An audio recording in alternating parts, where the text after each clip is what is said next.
Hey, welcome everyone guys, Dark Humility here. You can always catch me at twitch.tv/Dark Humility for 6 to 7 days a week of Diablo 2 action, D2R, PD2, OG, D2. We do it all with a ladder resets, going to 99 on hardcore. So you can always catch us, all kinds of Diablo 2 action in my stream. You can always catch my other build guides at d2.maxwell.gg and all of my guides on YouTube as well. Make tons of build guides. You can check them all out, the D2R and the LOD build guide sections, or the PD2 build guide sections as well. Today, guys, we have a special guide, a guide I've already done using the LOD graphics, but we're going to do it again on D2R now that D2R has launched before the ladder. So you guys are prepared to go from rags to riches. What is rags to riches? It means we use the most efficient means of going from no gear, starting with absolutely nothing, blank account, blank slate, to farming some of the most efficient farms and getting rich. Now, we're not going to necessarily get rich in this guide. The idea is get to those farms and teach you guys how to go from no items all the way up to a ton of items. We're going to be playing on Players 1 online, so random map generation, Bnet, like you have no friends, you want to start on the ladder, but you want to get rich, you don't have any party to play with, nothing. All you got is a Sorceress, which is the most efficient starting character in the game, and that's it. That's all you need. That's all you need is a Sorceress and to progress through the game, and it's really good stuff in general. So let's see, what else can I say about Rags to Riches? Rags to Riches is not a speed run, so it's not a speed running guide per se. There are a lot of speedrunning strats I'll be helping you guys through. I'm going to be trying to pack as much information as possible into this guide to help out new players and players looking to get better at the game alike. Show you guys how to pretty quickly do it all by yourself. Like I said, you don't need player count, you don't need single player, you don't need to set your player count, you don't need set maps. Just need to have some knowledge and you'll be good to go. So yeah, there's some overlap between speedrunning and Rags to Riches and getting rich and whatnot and farming, but there's a bit different. There are a lot of differences in strats. A lot of the strats you wouldn't bother with in speedrunning because you're just trying to get to the end of the game as fast as possible. You don't care if you have trash gear or not. You don't care about farming something over and over, so that does take different strategies. So I'd like to get that out of the way. This is not a speedrunning guide per se, even though there's definitely a decent amount of overlap. This is being done on the PTR, so it is being done on the new patch completely. Some people might ask me, are there other methods? Are there other leveling methods you can use? Absolutely. Hopefully I'll mention some of the other strategies you can perform, but today we're going to be performing the ones that I think are going to be the most useful for the most amount of people in most cases. Feel free, of course, to chat, to ask any questions along the way about what we're doing, how we're doing it, and whatnot. But yeah, anyway, let's get started. So I'm going to create a brand new Sorceress here, online. There you have it. Bam. What's up, Zakok? Good day. What's up, Dropping Your KD? What's up, Lemon Cakes? What's up, Vitalism? How are we doing? What's up, everyone in the stream? Let's get it. Alright, so the first thing you're going to want to do is make sure that you set your controls, of course. Just going to want to make sure you get whatever set of controls you want. If you click on them, of course, you can then press the button on your keyboard to set different buttons for different skills, and you can have all kinds of buttons here that I use for setting skills, and of course you can set all your own custom buttons for all kinds of things, including legacy toggle. So make sure you're good to go on that. Make sure, of course, you have the graphics settings so it doesn't lag super hard. And everything else, just do whatever you need. Volume, just make sure you're good to go. Bam. There's a lot of stuff. Another thing to mention is probably you're going to also want to look at the opacity, whatever here. Map opacity is kind of important. If it's too high, it can occlude your vision of the screen. If it's too low, it can be kind of difficult to see the map, the mini-map. So And of course, you can put the mini map in the corner if you want. I like it overlaid directly over my character, so there's just a lot of options in D2R. So make sure to check this out for sure. Alright, so what you gotta do to start is pretty simple. We're gonna go meander out here into the Bloodmoor. And we're gonna be trying to pop as many clickables and monsters as we can. Evil beware. Of course, make sure to toggle your walk and run so you don't run out of stamina if possible. And to use Firebolt, it's all good stuff.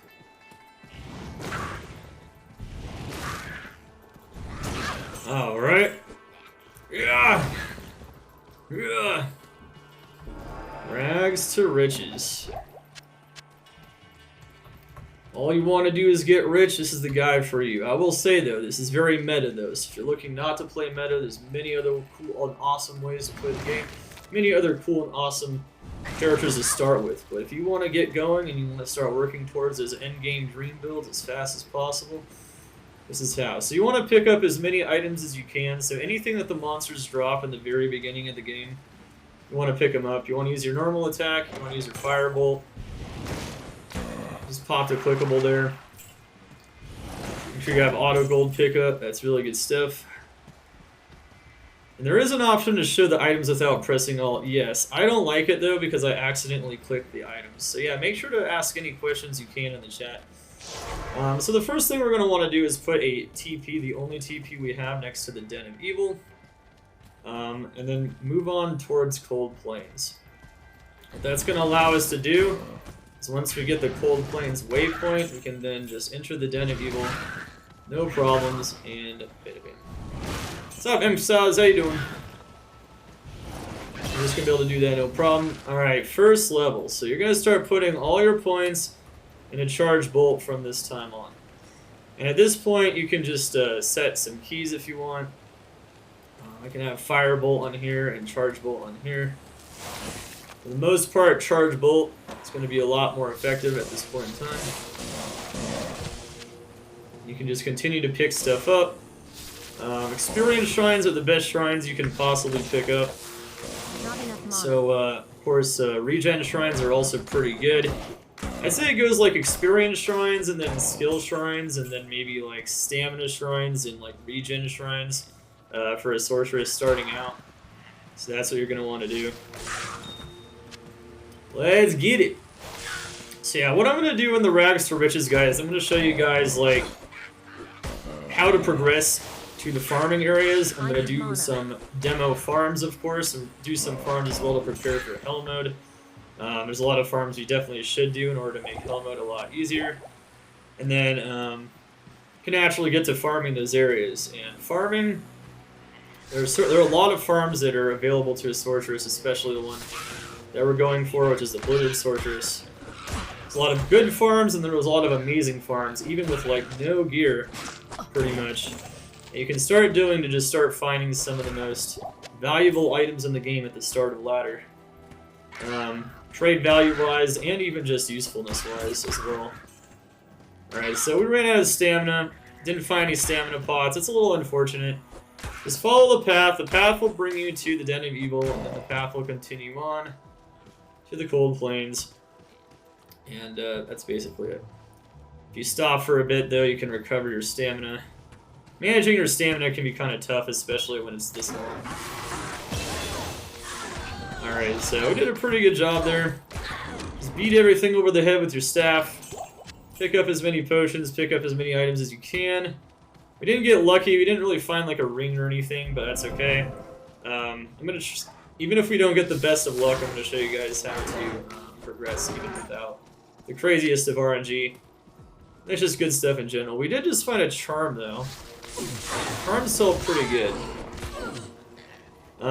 Once it matters what to pick up after we do the Den of Evil and start moving on, I'll kind of go through like what kinds of items you want to pick up to sell.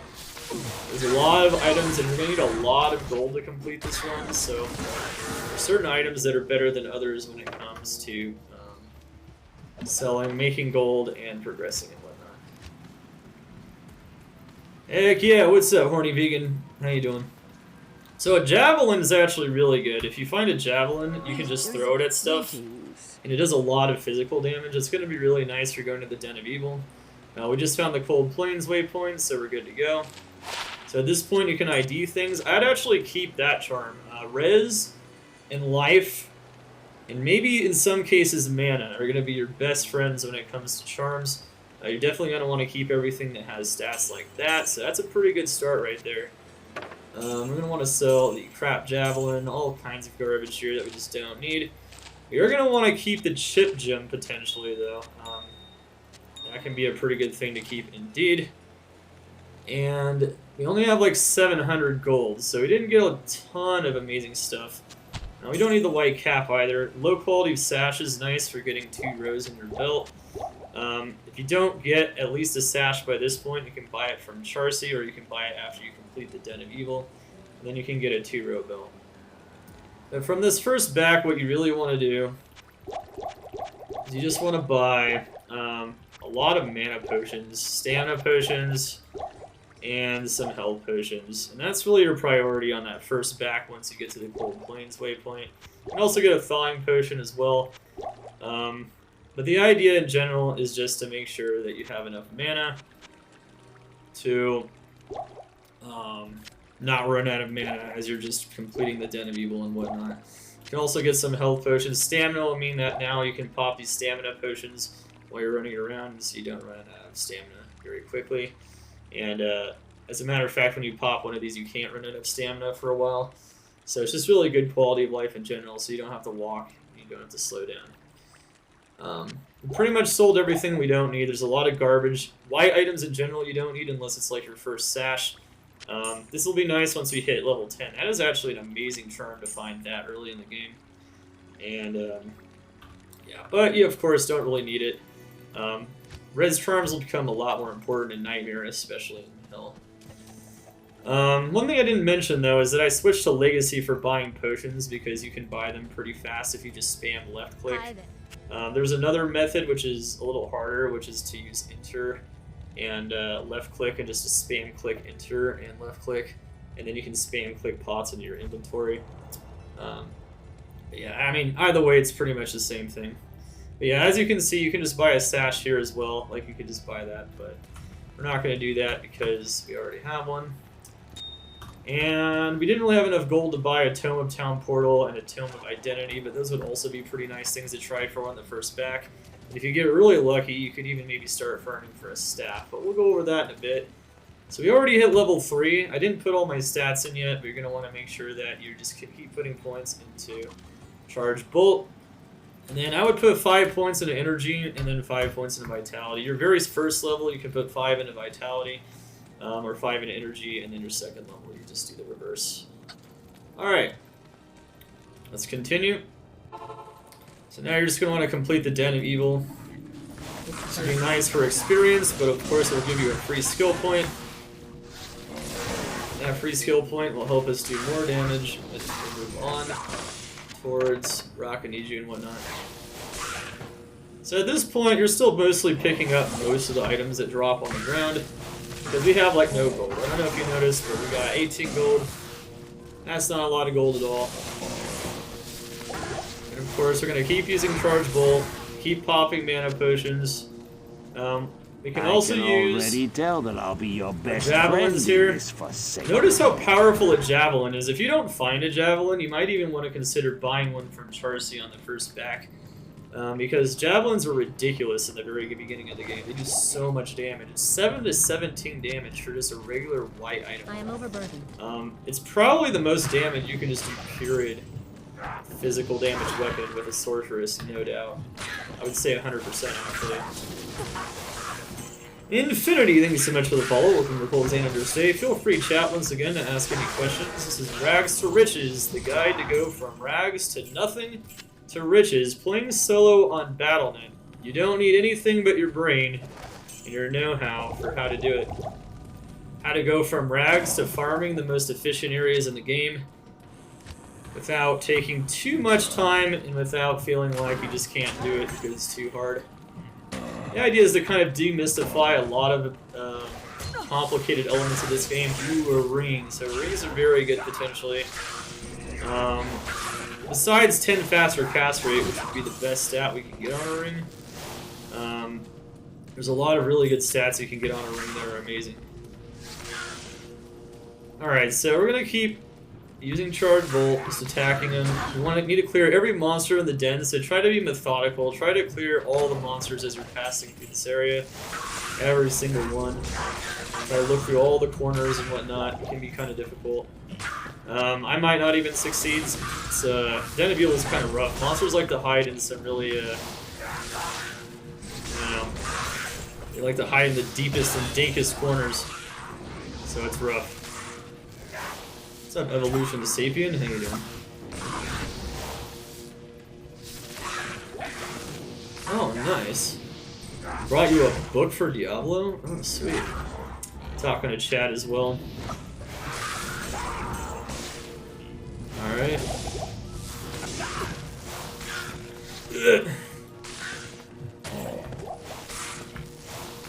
Alright, so make sure to kill the shamans too first if you can, because they just keep reviving the little dudes.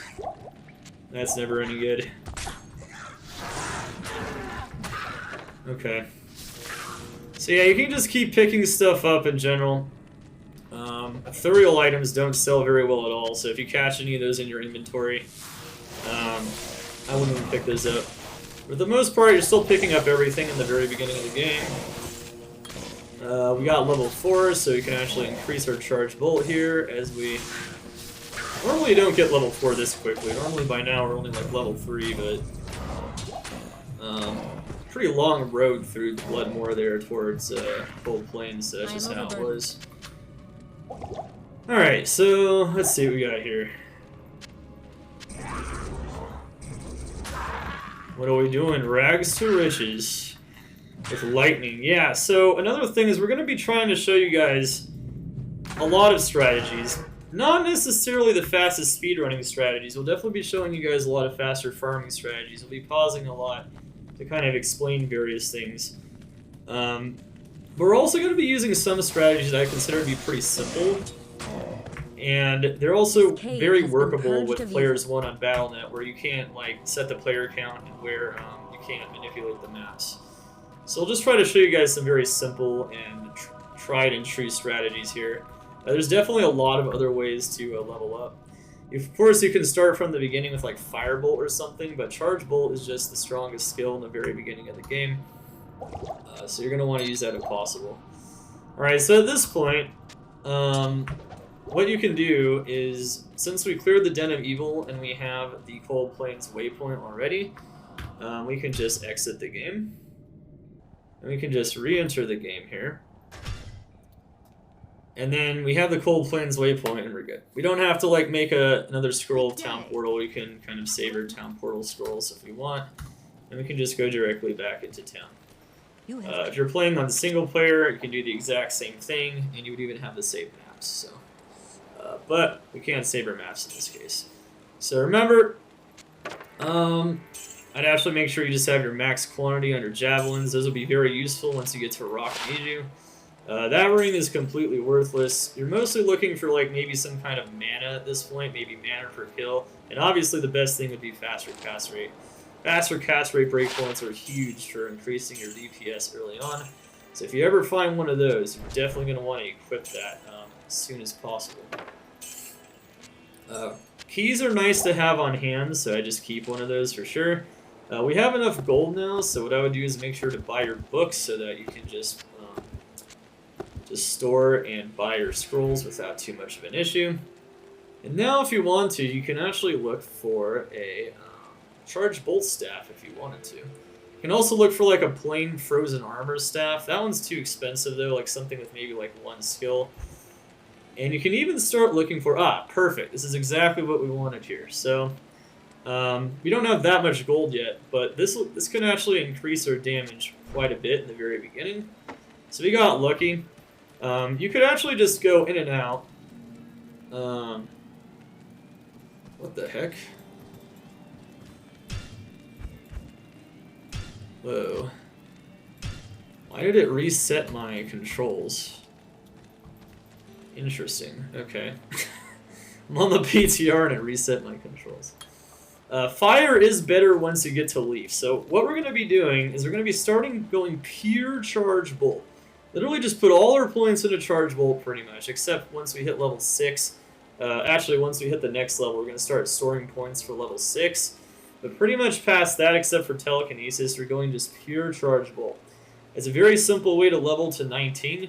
Once you get to level 19, you can respec once. You can put on the Leaf Staff, and then I'm going to go Fireball. And Fireball is also very simple as well. There's a lot of other more complex approaches that require a bit more mechanics and knowledge and whatnot, things that I can talk about, that of course you can do, but don't feel like you're doing it wrong if you're not doing it exactly this way. Good day. We really found a low rune from the clickable behind Mephisto? I miss this thing. Alright, so we just got a Charge Bolt Staff. At this point, since I have a Javelin, I don't need Firebolt. If you don't get a Javelin, though, you're going to need that one skill in the Firebolt to kill Arachnid, but I'm just going to kill Arachnid with the Javelin. So you can just get rid of that. 100%. And I like putting my potions like this. I haven't found a Juve yet. Start finding those in a bit, most likely. And then once again, you pretty much just spend the rest of your gold on mana potions. Mana potions are going to go through the most. I have a decent amount of stamina pots, so now we're good to go. And not only do we have the javelins now, we got the Charge Bolt, so we are set. I hope it's not going to just keep resetting my my hotkeys every time. That's going to be very annoying. So now we have a Tome of Town portal. I can also hotkey that as well. And I just have throw in here, and we're good to go. So I'm going to use my javelins on my offhand, and now I have, once again have 0 gold whatsoever. Oh yeah, we can't use that gold. We can only use the gold in our personal stash. That gold is from the testing on the PTR on shared. So we're going to only use what we find, of course. Makes sense. As we're trying to demo how to do it from scratch. Alright, so now what we do is we go out into the cold plains. And we go out into the world, and we're good to go. Once again, we can't set the player count. You can find a whole bunch of enemies, you can kind of slay them, but in general, honestly, you're usually just going to want to move past them. I found a pretty high dense packs there, so I just killed a whole bunch of them real quick. But in general, you're kind of looking for elite packs. So elite packs have those special names like Demon Hunger the Wicked or something, something like that. You get the idea.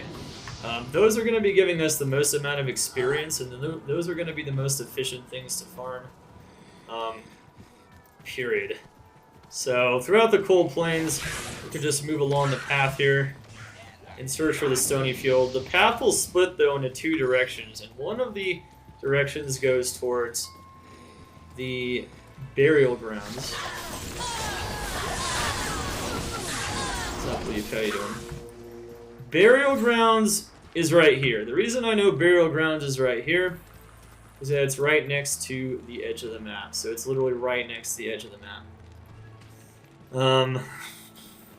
It's burial grounds entrance right here. It's always going to be the very, very edge. There is dark so we're not going to want to do that in general. You can get an Act 1 mercenary early on if you want. But honestly, I don't think that's a very efficient way to go about it. Most of the time, I just skip it. And so we went the wrong way. We're going to want to go back on this path here and then go the other direction. So we're going to be looking for the Stony Field. And the Stony Field should be not on the very edge of the map. Should be over here. Alright, what do we got here? Alright, so did we find the path again? No, we didn't. Okay. What's up, Johnny Moons? How you doing?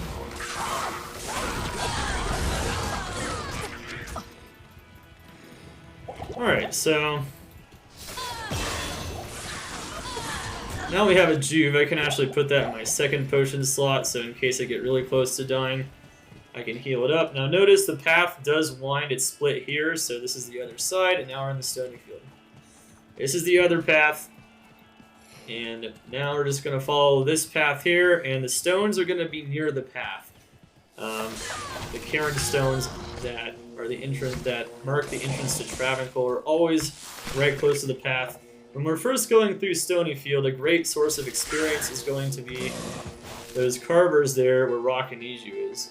Those are minions. Once again, it's like an elite. It's a super unique. It always spawns. Unique elites and super uniques always give 500% more experience than the regular monsters. And champions give 300% more experience. So like champions, fanatics, possessed, those kinds of monsters.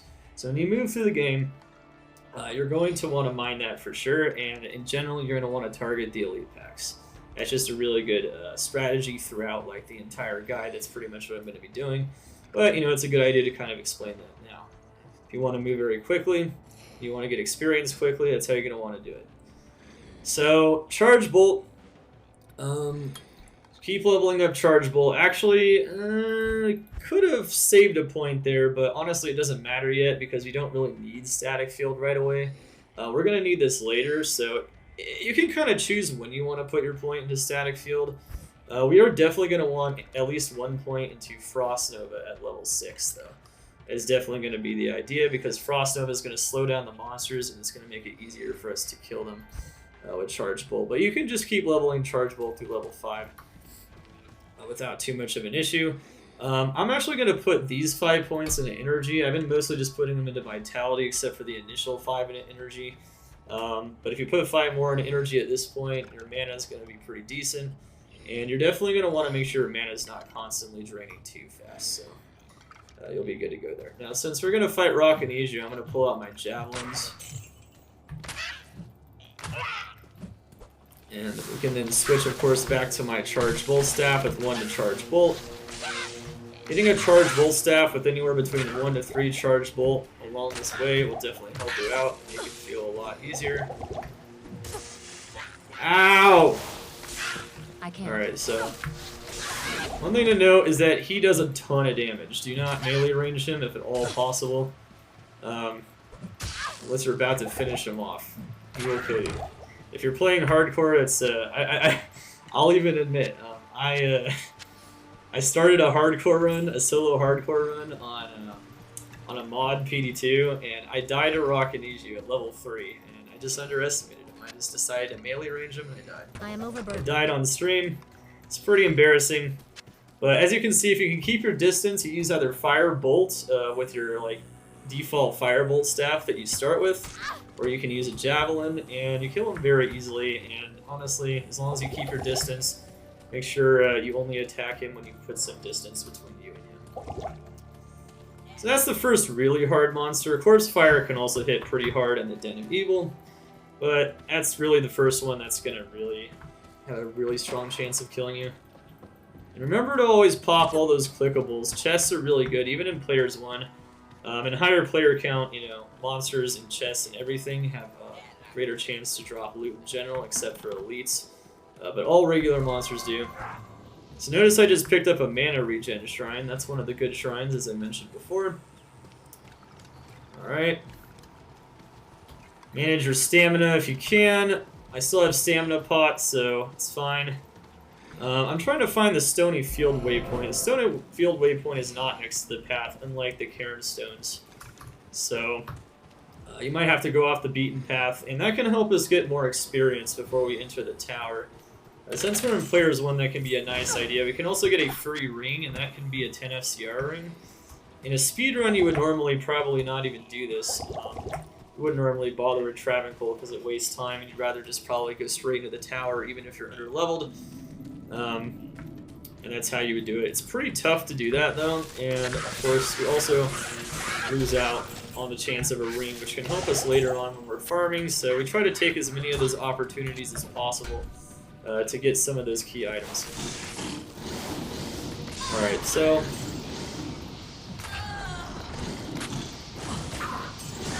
you can see here the champion Mishapens they're pretty lightning resistant, so this is like one of the most lightning resistant mobs you'll encounter towards the beginning of the game in the underground passage.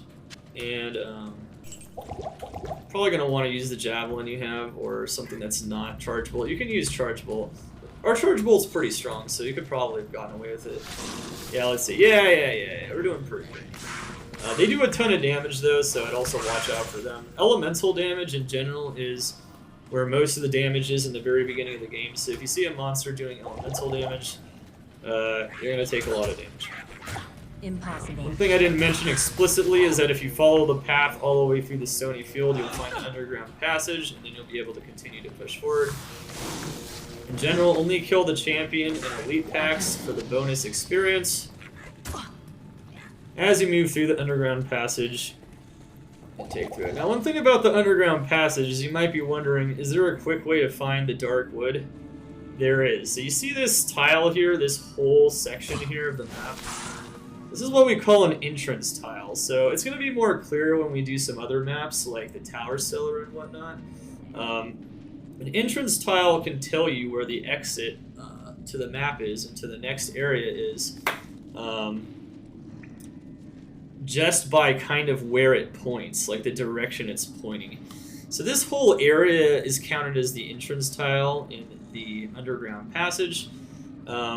And this whole area is pointing this way. So you can kind of see that because that's where the path is going. So it's where the path is kind of going from that initial area. It's pointing this way. In the underground passage, it's usually straight ahead.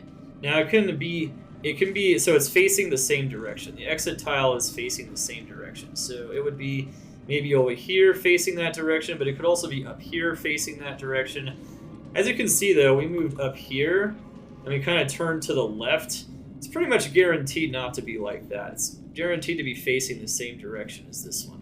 So this whole area here is pointing this way, so that means that the exit should be pointing the same direction in the underground passage. In different maps, it points. It could be pointing west relative to the entrance tile. It could be pointing east. It just depends on the map. It literally just depends on the map. So.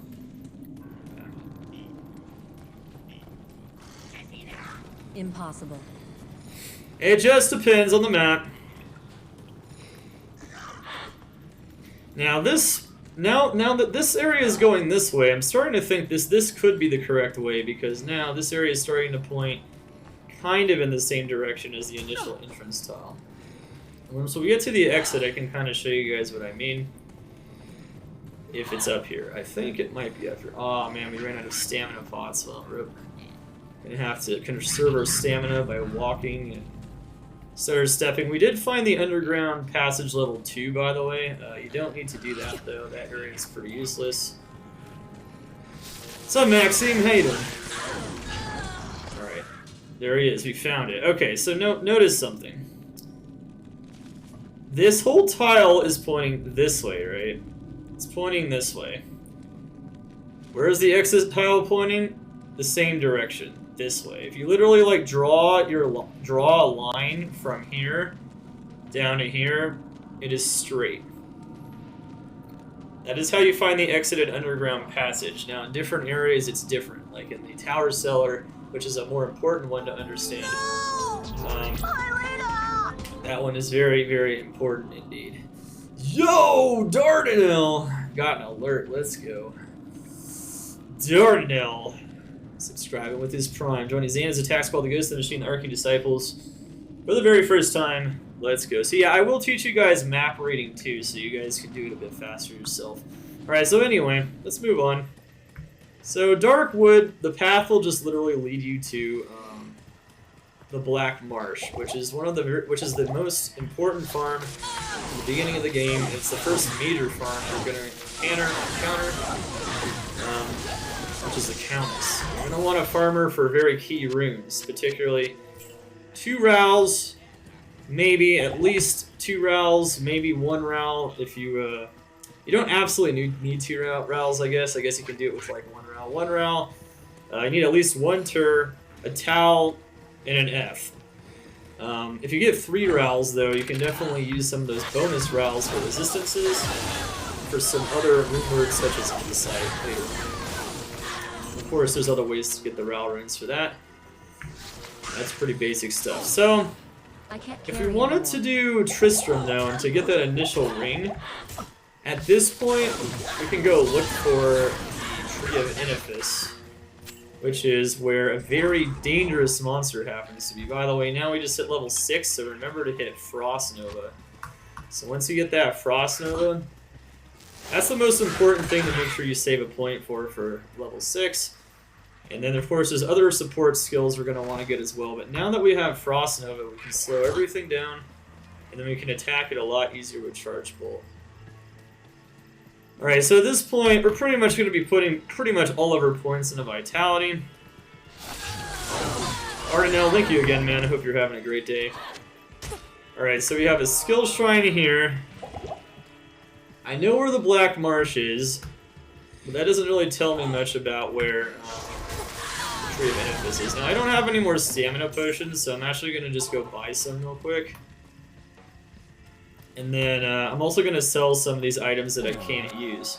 Now, one thing to note is that one thing we can kind of go over here is what kinds of items you should probably pick up. So I've been picking up things like throwing knives. Those tend to sell pretty well. Wow, that is incredible. Okay, so that's lucky as crap. Alright, so what I just found there...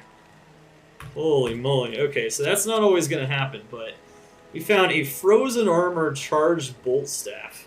So we just got a bonus to our Charge Bolt, which is our main skill, and we got Frozen Armor, which is also very nice to have. You're going to want that at some point anyway, especially when you start teleporting. This will allow us to pre-buff it, so now we don't even have to put a skill into Frozen Armor. That's going to be really nice. Very good stuff, but in general you're going to want to pick up, so what I was talking about is that in general you're going to want to pick up Staves. That has 10 FCR, we might be able to use that later. You're going to want to pick up any items with plus skills. So there's all these class-specific items like Staves, Orbs, Necro Heads, Druid Helms, Barbarian Helms. Those things have plus skills, and they sell for a lot. So they tend to sell for a decent amount, especially the higher the level the skills are. So if the skill requires level 30, for instance, you can usually sell it for 30,000 in Nightmare. And that's going to be very good stuff in general. Now, with such a good Charge Bolt Staff, I'm not even going to bother farming another one. So normally you can maybe, I don't know, maybe work towards buying a better one such as that one. Or you can try to buy a 3 to Charge Bolt Staff such as this one. But I think we're in pretty good shape with the 2 to Charge Bolt Staff with Frozen Armor, so we're just going to use that. At this point, though, what you want to do every time you go to Akara is look for one of those. A 2-socketed gray staff. No blue staves, just gray. Rune words can only be made in gray staves, and Leaf requires Tur Ral. Those are 2 of the runes I mentioned we're going to need to get from Countess. So you're going to want to put a Tur Ral in there. We want at least some kind of a gray staff. Now, ideally, at some point, if we get more gold and we can afford it, you can buy a gray staff with 2 sockets. It needs to be exactly the number of sockets that's required for the rune word, or the exact number of sockets that matches the exact number of runes that are required, I should say. And you can 100% do it. Is Ladder released tomorrow? No, it's not.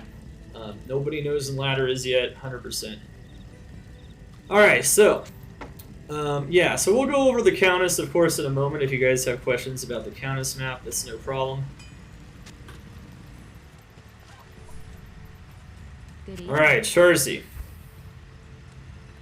Alright, so we can actually buy some res if we find anything from Charcy. You can start shopping Charcy here if you want, though. We need 2-socketed armors and 2-socketed helms. And if we get certain gems, those can also help us as well. And we can also look for a 3-socketed large shield, which will become very important later on. The only thing I found, though, was a res glove that time from Charcy, so that's fine. And we're going to put this staff away, and we're going to be good to go. And now, oops, don't do that on accident. Don't use your respecs. Okay, you're going to need those. You need your respecs. You get a respec from each Den of Evil quest, and you're going to need them. Alright, so stamina potions. We actually have quite a bit of gold now. If you're worried about dying, and you're playing softcore where, you know, it's actually an option to die and to, you know, to continue playing the game even after you die, you're going to want to put your gold in the stash, so you can also do that as well. And then, of course, once we get some more stamina potions and some more mana potions, we're good to go again, no matter what. And we can continue on our journey. But now I can farm both like Charcy and Akara. I can look for a better leaf staff, maybe. I can sell those items with all those plus skills. I can sell armors. Body armors tend to be really good to pick up. Throwing items tend to be good to pick up. Gems are good to pick up. Strangling gas potions are good to pick up. There's a lot of good things to pick up early on. In the very beginning, you need to pick up everything just to get any kind of gold you can get. But at this point, alright, so now, Three-head Woodfist. So as you can see, we slowed him down quite a bit. He's a very fast monster. But just having that 1 into Frost Nova helps quite a bit. If you're still level 5 though, you're just going to have to run a bit more and kite him out. By the time you get into the Dark Wood, you should be at least like level 5-ish. Maybe like very close to level 5. And at that point, your Charge Bolt should be decent. Even without a Charge Bolt staff, you just might have to kite him out a bit more. It was pretty easy for us there because we slowed down his attack speed and his movement speed using Frost Nova. So, yeah, that made it quite a bit easier. So we got the Scroll of Inifis. This tree, by the way, is randomly somewhere in the Dark Wood. It can be pretty hard to find it sometimes. The waypoint is also somewhere kind of randomly. But as we talked about, the path always takes us to the Black Marsh. So what I'm going to do is, before doing the Cane quest, I'm actually going to just go into the Black Marsh and look for the Black Marsh waypoint, and maybe also the Tower Cellar, and that's going to begin the first important farm of your quest from Rags to Riches. Normal Countess. And you might have to return to Normal Countess later if you need more of those, any rune that's from L to Ral runes. Any rune that is Ral or below is very efficient to farm from Normal Countess. And we're probably going to want to return there later. Now, this isn't going to make you rich yet, but this is going to get you started, and it's going to make the rest of the game so much faster and more efficient in general. You might be wondering, why is this a good pit stop? Well, it's not just for the runes, it's also for the levels. And of course, if you're playing in Players 1 on Battle.net, and it can be pretty challenging to get experience unless you do a pit stop on the tower in front of the Countess anyway.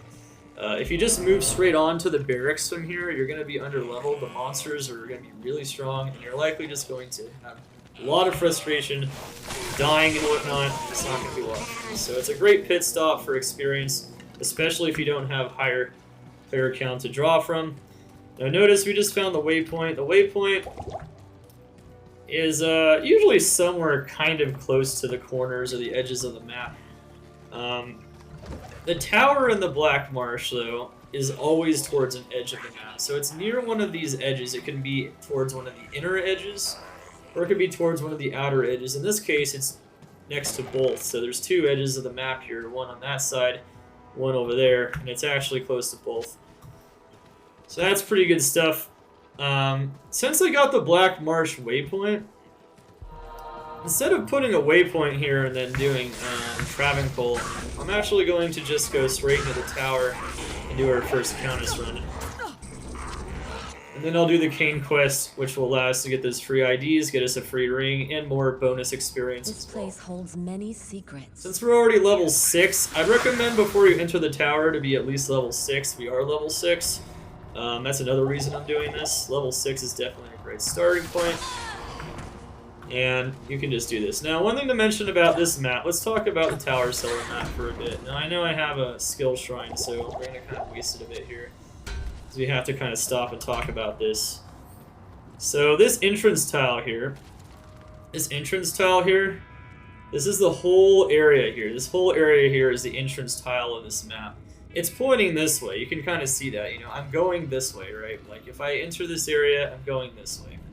This whole area is pointing that way. So in the tower, depending on where the entrance tile is pointing, which is pointing this way for Tower Cellar 1 in this case, the exit tile will be pointing to the left, or it'll be pointing west.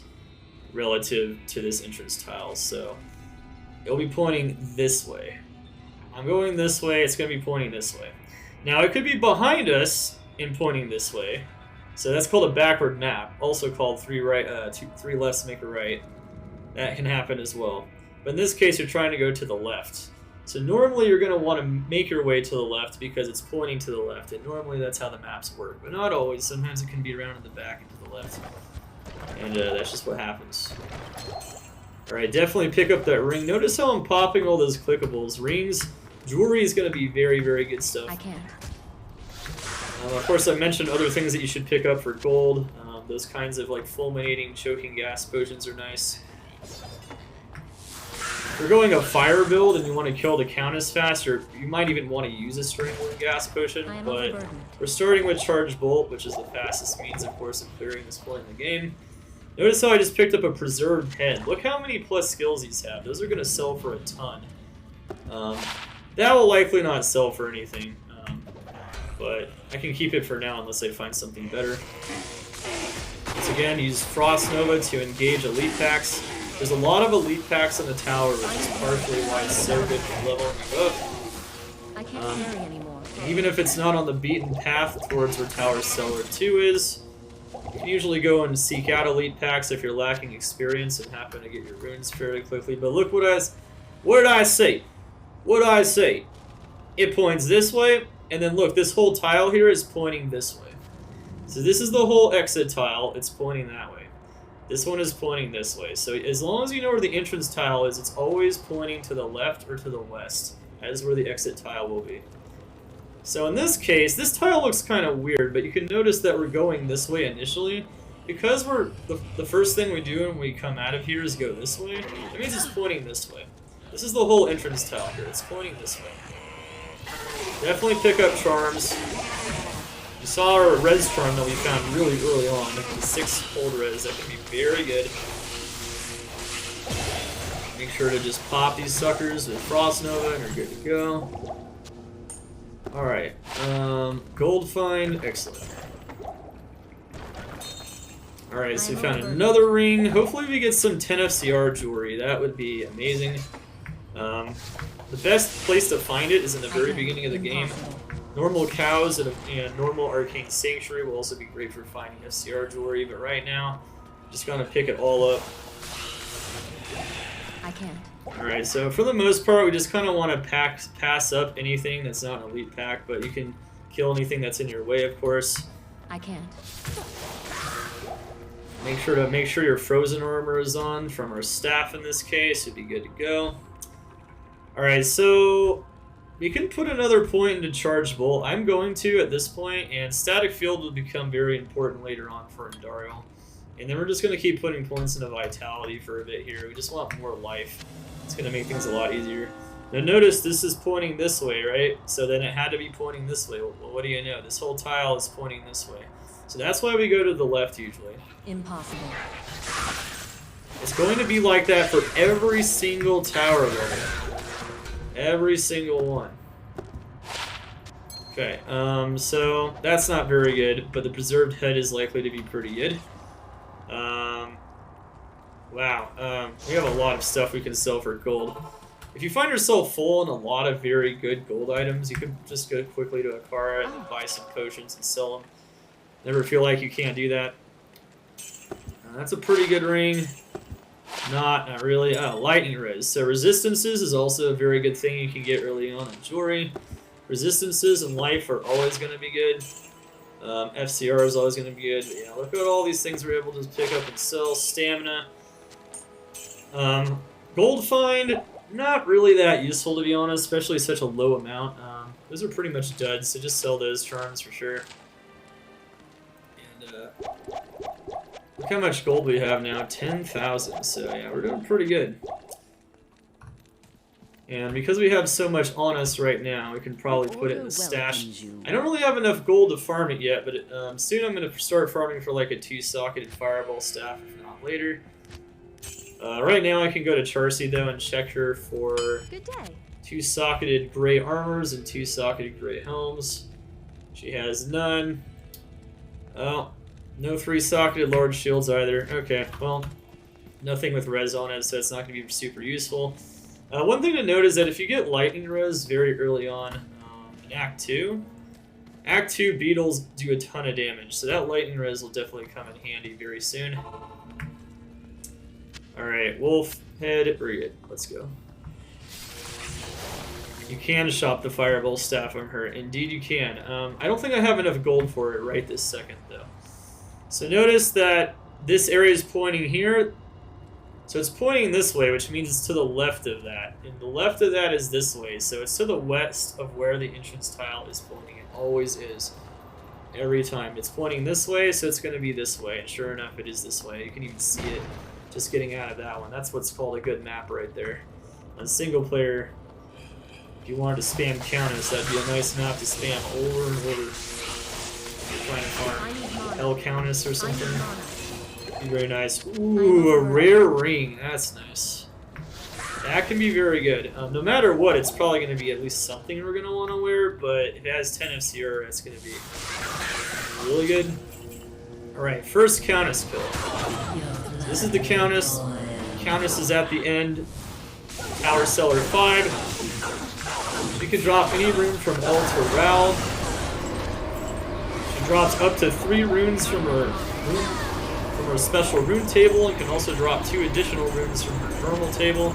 In that case, she only dropped 1 rune, though, it was an if. And if, 3 ifs make a towel, so, I mean, you can keep it, and I'd always recommend keeping every rune you get in the beginning, but that's not the best start. It's not one of the runes that we're particularly looking for. That's okay. Your RNG is going to be all over the place when you do any kind of run from the beginning, and, yeah, that wasn't necessarily the best RNG there, but that's fine. Now, we have the Scroll of Inephis, so what we're going to want to do now is we're going to want to just do Kane real quick, and then we're going to reload, and then we're just going to start farming the tower for elite packs and for runes from the Countess. Once again, multiple Rao runes would be nice, at least 1. 1 Tur rune, a Tal, and an F. Alright, so this wasn't FCR, but it gives us mana per kill and light res. Very good. Mana per kill is nice, it's going to help us sustain our mana. So we're definitely going to want to use that sucker right there. Mana per kill is a great stat on a sorceress early on, I mentioned it before. And now, let's continue. Alright, so let's go back to the Stony Field, where the Cairn Stones are. And let's continue. Ah, Gem Shrine, interesting. We could upgrade a gem. We don't really have any of the really good gems at the moment. I have a 10 FCR staff I kept too in case I need some more FCR. So, I don't really feel like it. I mean, I could like up the chipped topaz to a flawed topaz if I wanted to. And if you wanted to, you could even use a 2-socketed shield in Act 2. And then you can put some chip gems in it to survive the beetles. That's a pretty solid idea. But I think we're fine at this point in time. If we had a better gem, like later on, those gem shrines can be very useful for getting crafting gems and perfect gems. All kinds of better gems. Doesn't matter what order you press them. You don't have to read the scroll. You just have to press them. You're not penalized for pressing them in the wrong order. It literally just activates once you start pressing it in the right order. It's one of the more fun, was no match for Diablo's funny, fury. quirky things about Diablo 2 is that quest right there. In most games, you get like electrocuted or you die if you put something in the wrong order. And there's even a scroll that tells you what the order is, and you don't even have to read it because it doesn't punish you. So, all right, so Kane is always going to be in the middle here, and then you just save him. You just click on the cage, and he's good. Alright, so now...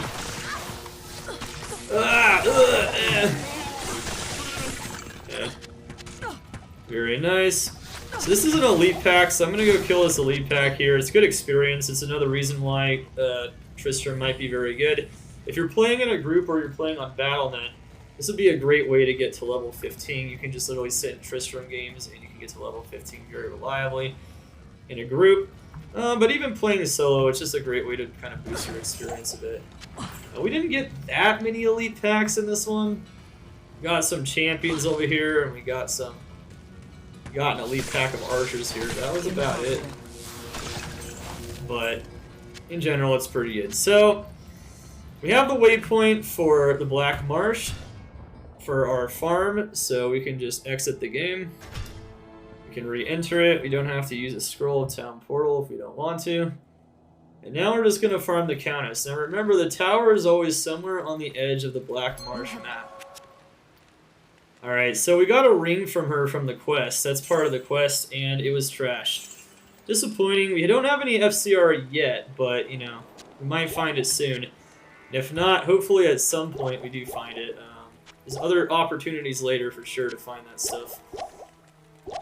One thing I didn't mention about your belt slots, by the way, is you're going to want, for the most part at this point in the game, to have 2 slots reserved for mana potions, so 4 mana potions. 1 for Juves and 1 for Hell Potions. What can I do for You're going to be using the most amount of mana. And then, of course, if you use left click, or shift left click, sorry, you can automatically put them into your belt. So if you use shift left click here, I put that in my belt. It's good to go. Of course, left click, control, and you can drop it on the ground. But yeah, and of course, you can sell them as well with control left click if you're in here. Alright, so what we're going to do here, I didn't think about it. I was going to go check Charcy, and Charcy is selling us a 2-socketed armor, so that's nice. You could choose to put gems in there if we had like especially like chipped rubies and sapphires for more life and mana. We haven't found any of those, but if we did, we could do that. That'd be kind of cool. But for the most part, we could also save it for stealth. That's going to allow us to make stealth, and this is going to allow us to make leaf at the very least, unless we find a better base for it that has fireball skills on it already, which is going to allow us to transition into the fireball build very effectively. Not in town. No, I didn't find a jaw yet. Rags to riches, everyone. Ask any questions you want. We're going to be going from rags to riches. It's gonna be fun. We're gonna try to do it all in one sitting if possible. See what's going down here though. Alright,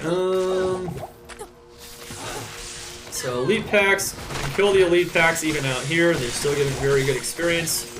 At least for now. We're only level 8, so level 8, keep putting points into vitality, you're good. I might even put 5 more points into energy soon, though. It's kind of based on feel, but for the most part, don't put all your points into energy early on, though. Otherwise, you can have no HP and you're just gonna die. But energy is really nice because it's just a lot of quality of life. It means that you can spam more, not worry about losing all of your mana and constantly having no mana. Now that's gonna happen anyway because that's just what's gonna happen when you play the Sorceress, but for now, at the very least, it's looking pretty good. It's feeling good. That's what matters. Alright, so remember that the tower is somewhere on the edge of the map. Plus skills are better than mana regen. Plus skills is going to make it way easier to clear stuff. Charge bolt's going to do more damage. You get more bolts. It's all good stuff. Pre-recorded. No, not pre-recorded. It's not pre-recorded. What's up, Sudden? How you doing? Do you farm enough Ral to make Ancient's Pledge early? No. I don't bother with that, especially when you have Leaf Staff. If you're not going the fire route early, I could see you farming enough Rals to make sure you can make Ancient's Pledge really early, but honestly, that's really slow, and you don't need the resistances in normal. You need those resistances in Nightmare. That's something we'll talk about, though, in a bit. See, I should have gone the other direction. Well, that happens. Was towards the edge of the map, just on the other direction. Remember, it's pointing this way, so we're going to go this way. We're going to go hard left. 90-degree angle. Bam! And we got lucky. It could have been up. It could have been up there and to the left, but in this case, it's just right there. Very easy stuff. One thing I didn't mention yet is you're going to want to pick up all the Jews, and picking up potions means you have to take less trips to Akara, so that's really good stuff in general. Alright, so I already went over the map quite a bit though, so now we're just going to farm the Countess and farm other things. I'll try to mention anything else I haven't mentioned at this point. But we're going to farm it up, man. I am overburdened. We're going to farm it up. Just pay attention to the entrance tile. It's pointing that way, so we want to go this way in general. Sure enough, it looks like that's where it is. So don't feel afraid to eat up your potions and whatnot when you're picking up items. If you have too many potions, it's definitely a good idea. Also pick up the chip gems. I almost missed a chip gem there. Those can help you cube up runes later on if you're having trouble getting certain runes. They can be used to repair your wand. And they can even be used right now if you find like a chipped sapphire or a ruby to be put inside of your helm or your armor and to give you extra life and mana. So all those gems are very good. And you can put gems even in a blue armor with sockets, by the way, or a blue helm. You just can't put runes into there. Runes can only be put in the gray items. And for a rune word, you need the exact number of sockets in the base item as the number of runes that are required, and the runes have to be put in the exact order that is listed. So we're going to be doing that, of course, pretty soon here. Don't make the mistake that so many people do and not do that. Alright, so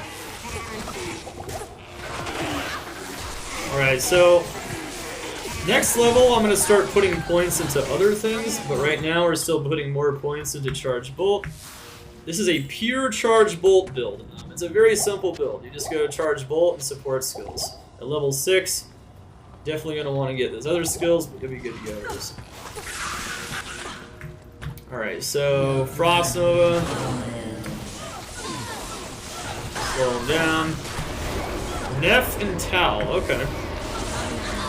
The Neff could be used for a smoke rune word much later on. Of course, it could also be used for, what should I call it? Nader, but you're probably not going to need Nader on this type of a character, so I wouldn't worry about it too much. In general, though, you can just leave the game. You're good to go. Oh yeah, that's right. This isn't single player. This is simulating BattleNet. We're good. Is the PTR. Patch 2.4.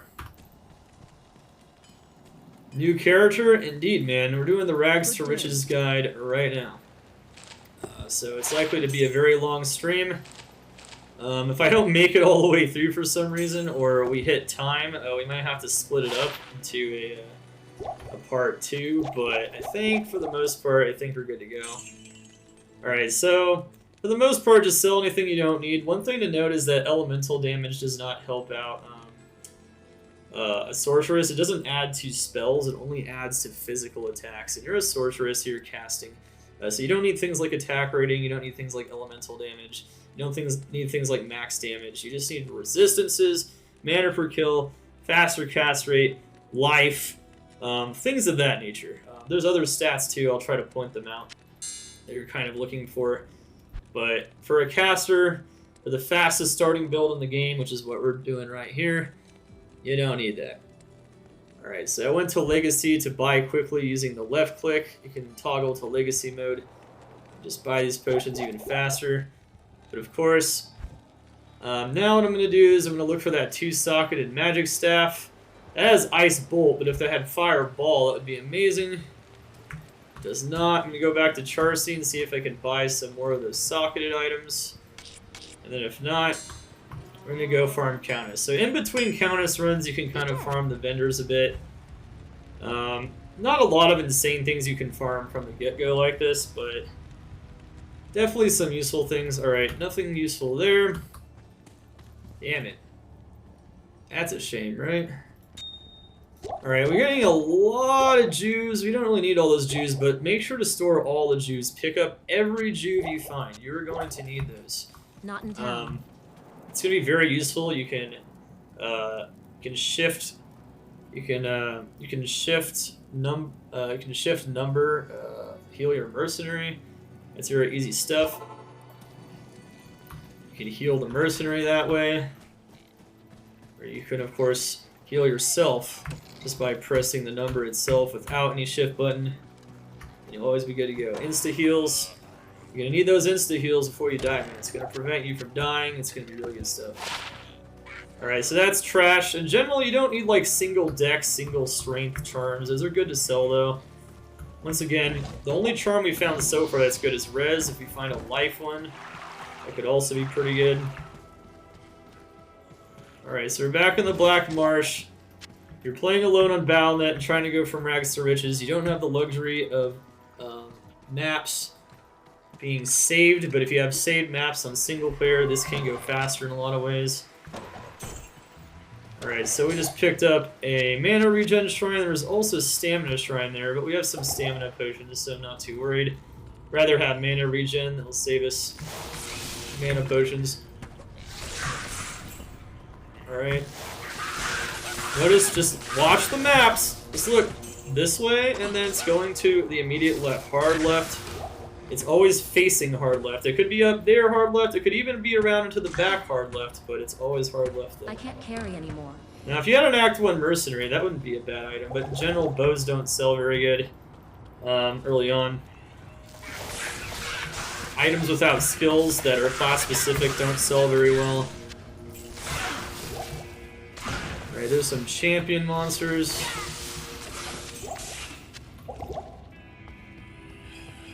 The tier list is honestly pretty much the same. It hasn't changed. 100% right. Another chipped topaz. Interesting.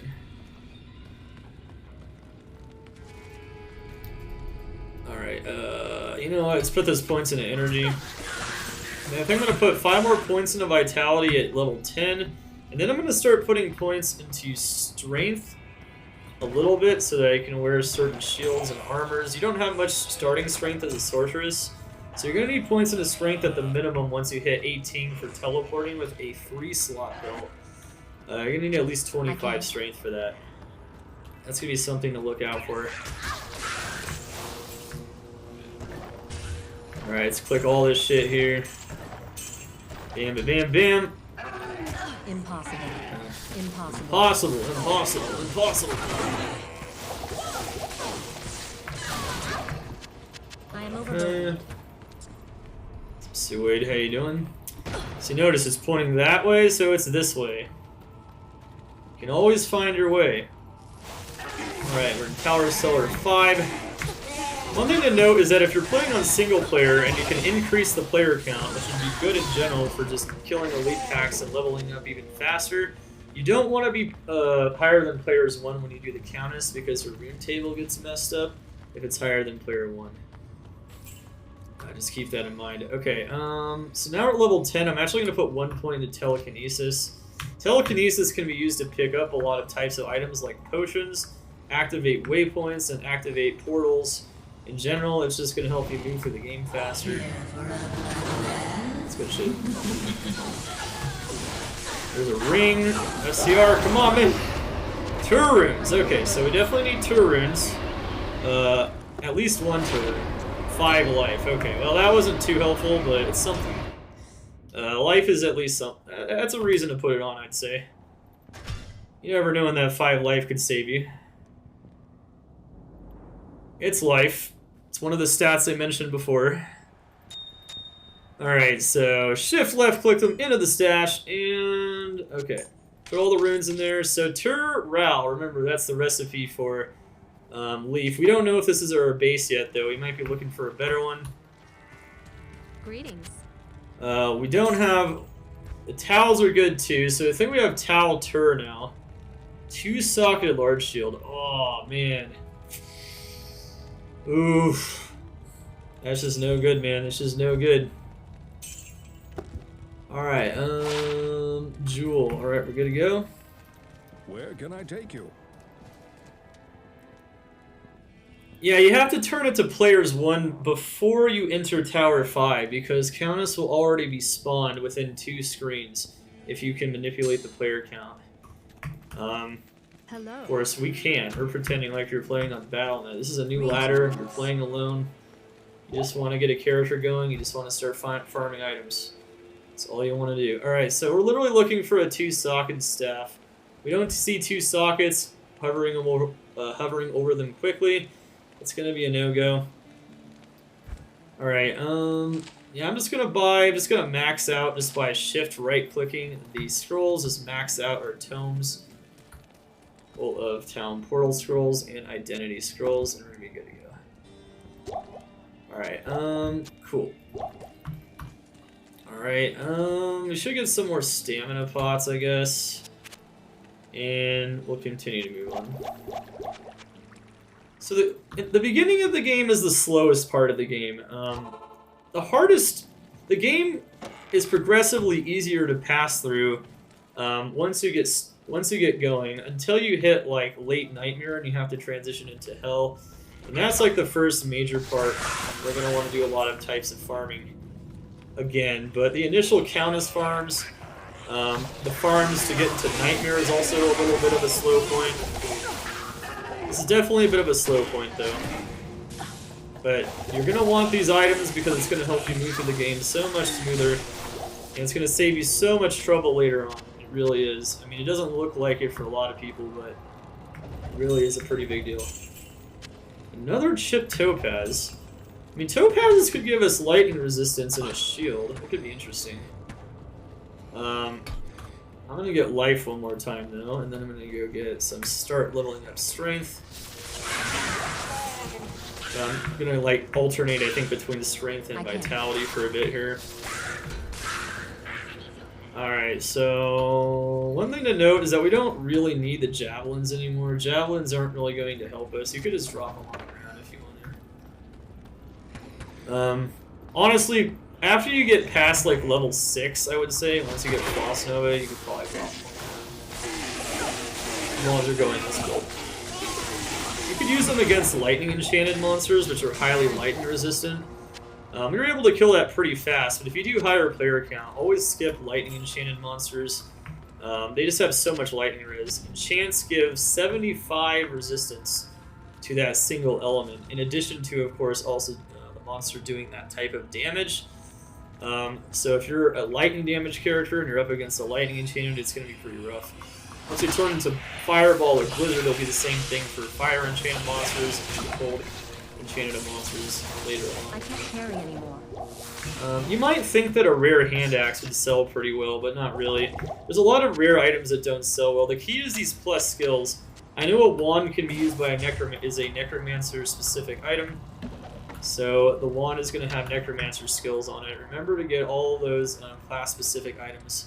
Always pick them up, and if you don't know all your classes specific items off the top of your head, from me mentioning them earlier or otherwise, if you just forget, always just check the items and you can see what kind of items spawn skills.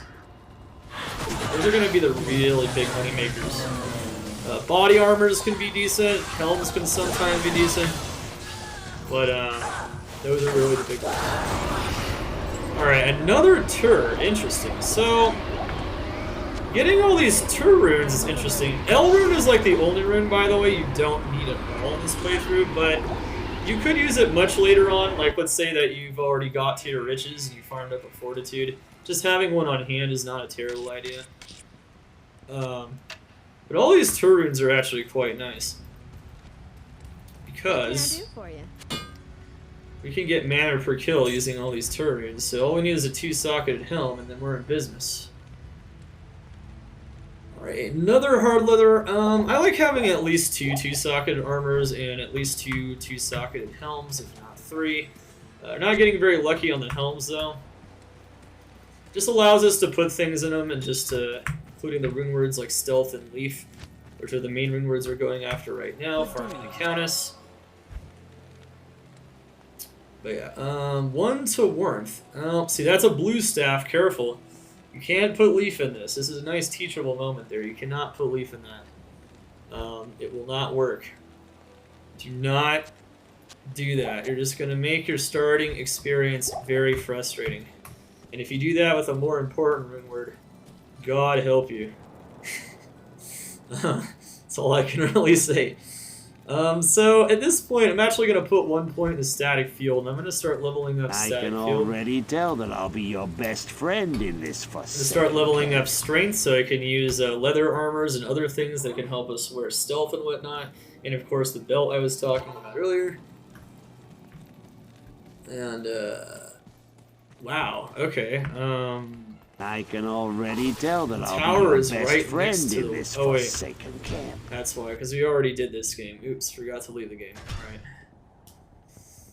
Ab Genius M. Buzane. Thank you so much for the follows. Welcome to the Cold Stand in your stay. Alright, so right now, you can take a look at your runes. You'll notice we have a Tau. So Tau I can F. already tell that I'll be Stealth. your best Stealth friend is in this an insane power spike for any caster, and almost, not even just casters, like any character. So every character would get stealth, including the fastest one, which is what we're doing for Rags to Riches. Well, the fastest means of farming, which is Blizzard towards the end. These are just more simpler methods of farming up, getting to that point. There's other methods, of course, that work better in some cases, or best overall, sometimes in terms of speed, but they're more difficult to execute. And of course, we'll talk about that when we do our first respec, other options for respecking and whatnot. Right now, though, Charge Bolt is the strongest skill, period. And making use of Static Field, Charge Bolt, and Frozen Armor is also possible. Are you talking about not on this? Yeah, so we're doing Rags to Riches right now, which means we're starting from scratch. I'm showing you guys how to go from Rags to Riches. Alright, anyway. So we have Towels, we have a Tur, so we have Tur for Tur Ral. We don't have an F, though. That's a bit of a problem. 3 Nefs can make an F in the Heraldric Cube, though, so that could work for us. And we have 2 Iths as well, but we also have 2 Towels, so maybe we can make a Ral, too. We're definitely not done Countess farming, though. We definitely need more runes. We specifically need a Ral and an F, at least one of each at this point. We are level 11, though, and one thing to note is that once you get, like, at least to level 10, that's where you could move on if you wanted to, like, start moving on through the Timo Highlands into the barracks and whatnot, which we'll do when we're ready to do. However, you don't want to move on if you're still missing multiple runes. You could move on if you're missing 1 rune and hope you get lucky somewhere in Act 2, and then you can go back to Countess farming later. Depending on what happens here, we'll take one of those approaches. Alright, so notice every tower map looks like this.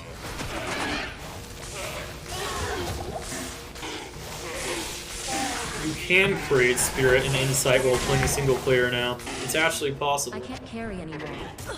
It is possible. Impossible. Right. That is correct, Big Dirty, for the rune chances for sure. Okay. So notice it's pointing this way. The whole tile is going this way, so that means this tile is going to be facing this way. It is. It's facing this way kind of up here, so, you know, it just depends. Map will always be a little bit different. This one's very straightforward. One thing to note, though, is even in P1, you can still get decent experience in the tower all the way through level 15, but I don't recommend staying in here until 15. Once I hit, like, level 12, I might slow down on killing the elite packs anyway, because I like level 12 is like really solid. Once you hit 12, you can kind of just move on and start leveling up in the barracks, start pushing, of course, whatnot, by targeting elite packs. But we're still trying to get our runes, so let's hope Countess is at least somewhat nice to us. If not, well, you'll see the struggle. Key is not to get too frustrated. Tau and an F. That's pretty good. The F rune is one of the harder ones to get, so getting an F rune is pretty solid right there. And if we get enough Tau runes, we could just cube up around them. So we're getting pretty close to moving on at this point.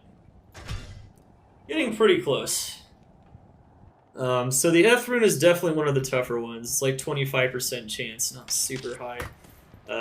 It could sometimes take upwards of like 15 runs to get it if you get some really gnarly RNG. There we go. Okay, so we also got lucky in another way just now. Alright, so this is why we check Charcy every time. If you didn't know, normal Charcy can sell you this. 3-socketed large shield.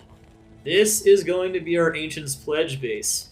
And it's going to be very important for moving on into Nightmare. Not super important before Nightmare, but we're definitely going to want to keep that on hand.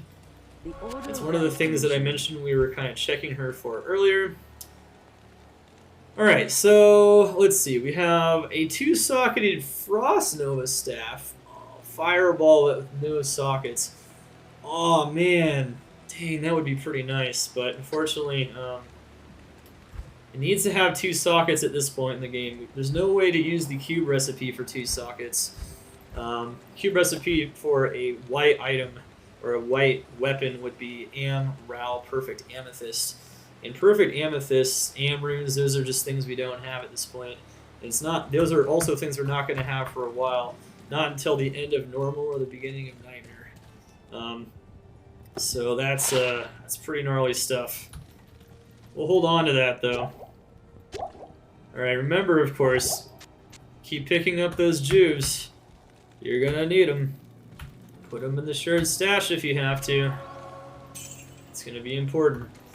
Alright, so we're still not finding like a god tier leaf base, but if we want to, we can power farm it. And I'll show you guys how to do that if it comes to that.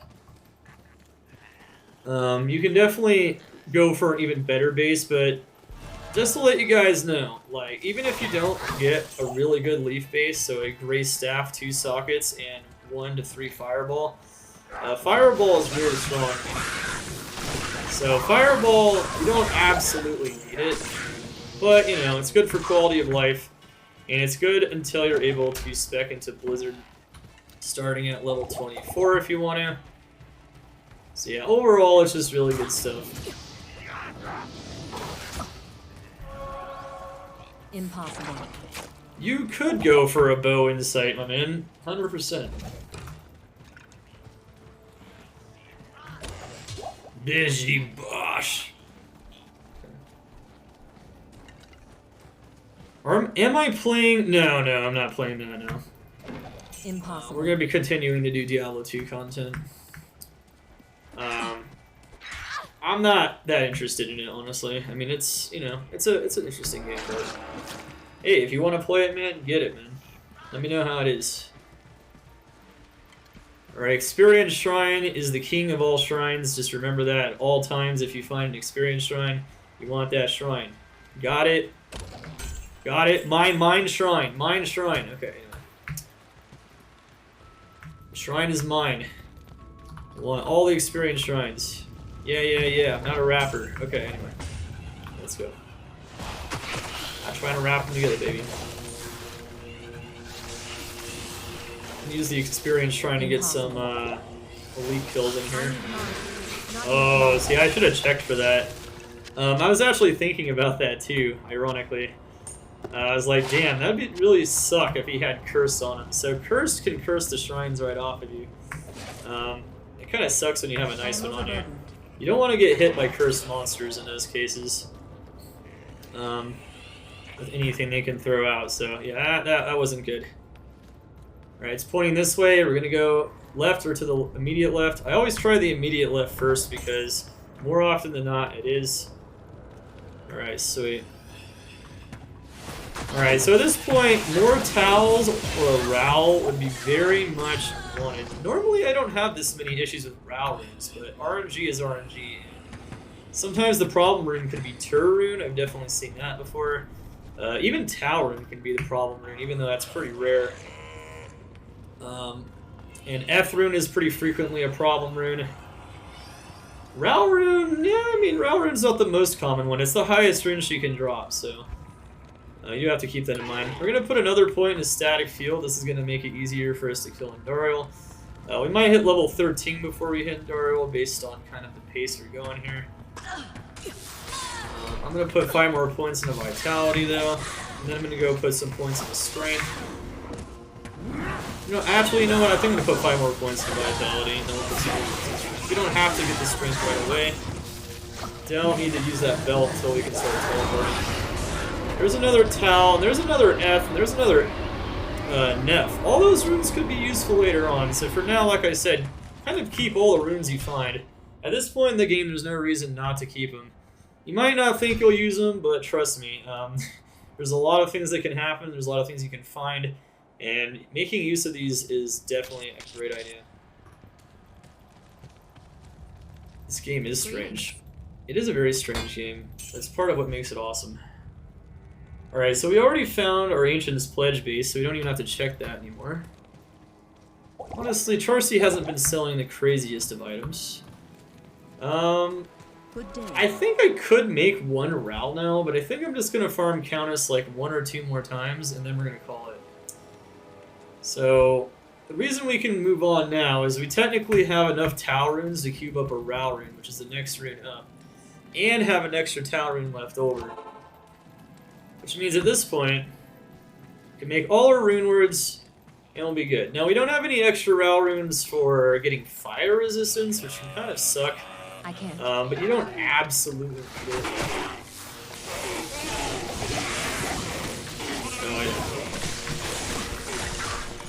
No, we'll get it. I can't carry anymore. Can't carry no more. Overburdened. Okay. Honestly, at this point, you don't really need to even kill the elite packs in the Black Marsh. We're level 12. Once you get like past level 10, you can even start ignoring the packs in the Black Marsh. You can still kill the packs in the Tower Cellar, but your experience is going to start slowing down quite a bit here. Unless it's like player 7 Tower Cellar, which in that case, you could level in the tower all the way up to level 17 if you wanted to, but or even, and then get to 18 before you even hit Act 2, and then get teleport.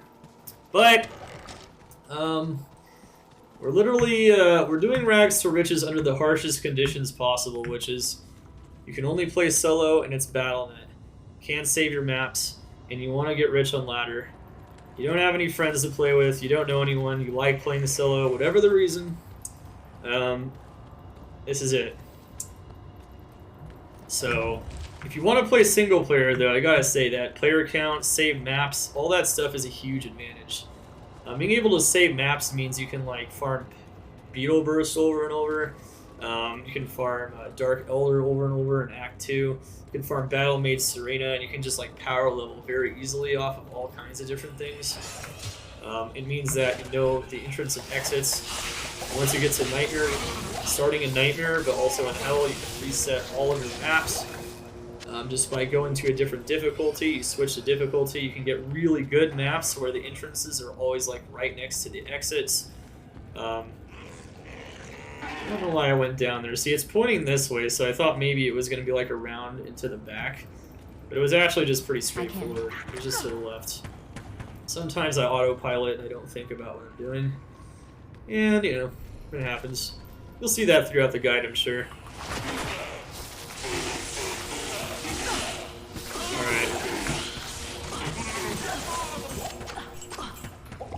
Alright, remember to pick up all them potions. Brewing knives at this point, I don't know if they really give that much gold to be worth it anymore, but in the very beginning, those are definitely good. Easy gold. Hardest monsters in the tower, period, by the way, for this build are going to be the archers. So, no matter what you're doing, make sure to just always freeze them. If you're in a higher player count, you freeze them, and then you actually want to put more points into Static Field instead of Charge Bolt. And then you static them down from a distance, and then you finish them off with Charge Bolt. So, it kind of just depends on what you're doing. But if we're on Battle.net, we got no other choice. Good way to go. Alright, we got another tower, and I'm going to do one more run, and then we're going to move on. I think we're in a pretty good shape right here, and we just found a unique item. Now, you might think all unique items are good, but not necessarily.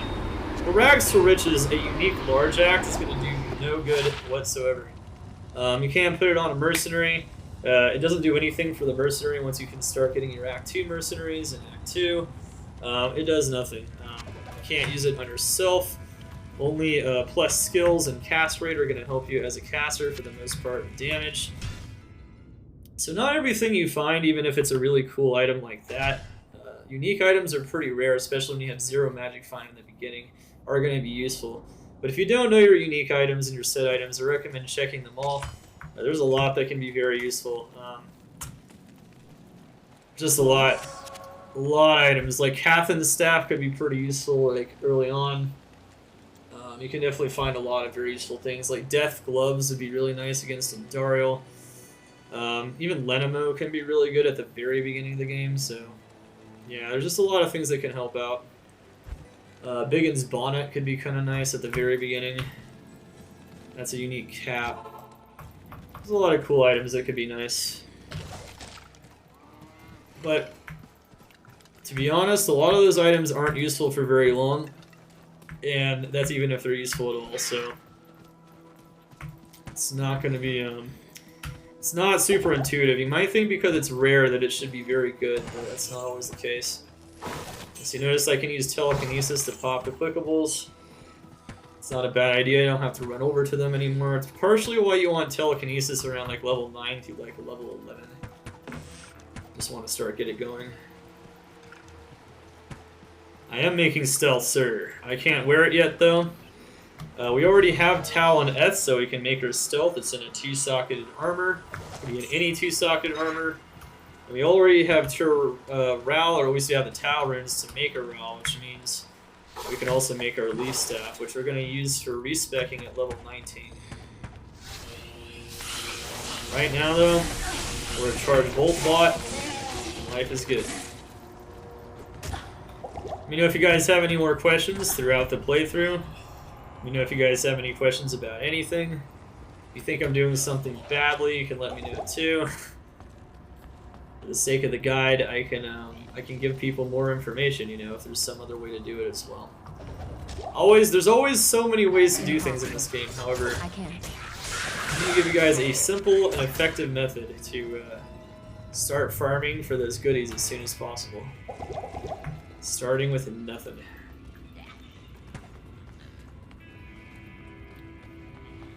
Now, for the most part, you just want to be in player 7 or 8, especially once you feel comfortable with it, throughout pretty much the whole playthrough, if you can manipulate the player count. And as long as you just target those elite packs, you can get levels very quickly, so it's very good stuff. Anymore.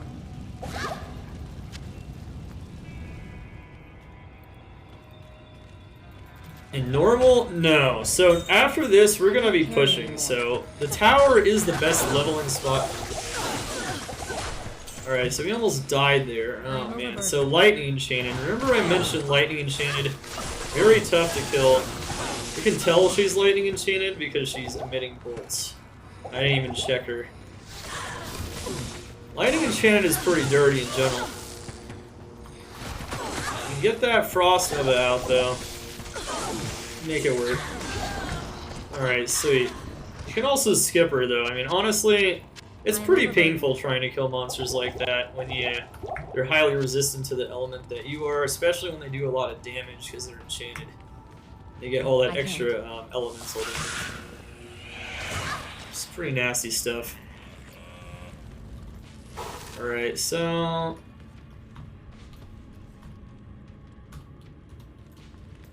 Wait, do we still have...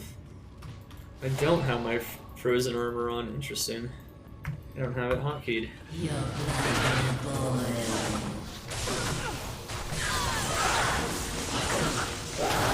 need a good time to switch to full light when you get infinity. Or, if you want to farm Arcane, and some select areas like Ruined Temple or Eldritch and Shenk early on.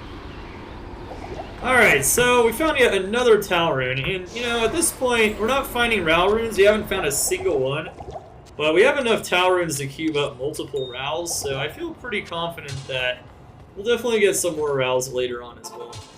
Not only that, but we're level 12, which is like the perfect level to move on. We're almost level 13 here in a second. So we're gonna be good to go. It's gonna be good to go very soon here, and yeah, we got this. Alright, so if we didn't buy that Charged Bolt Staff, that would have been pretty nice, just to slap on there. More levels on Charged Bolt. That could be nice to put in a Mercenary weapon to give him Life Leech. It'd be nice just to have one of those on hand.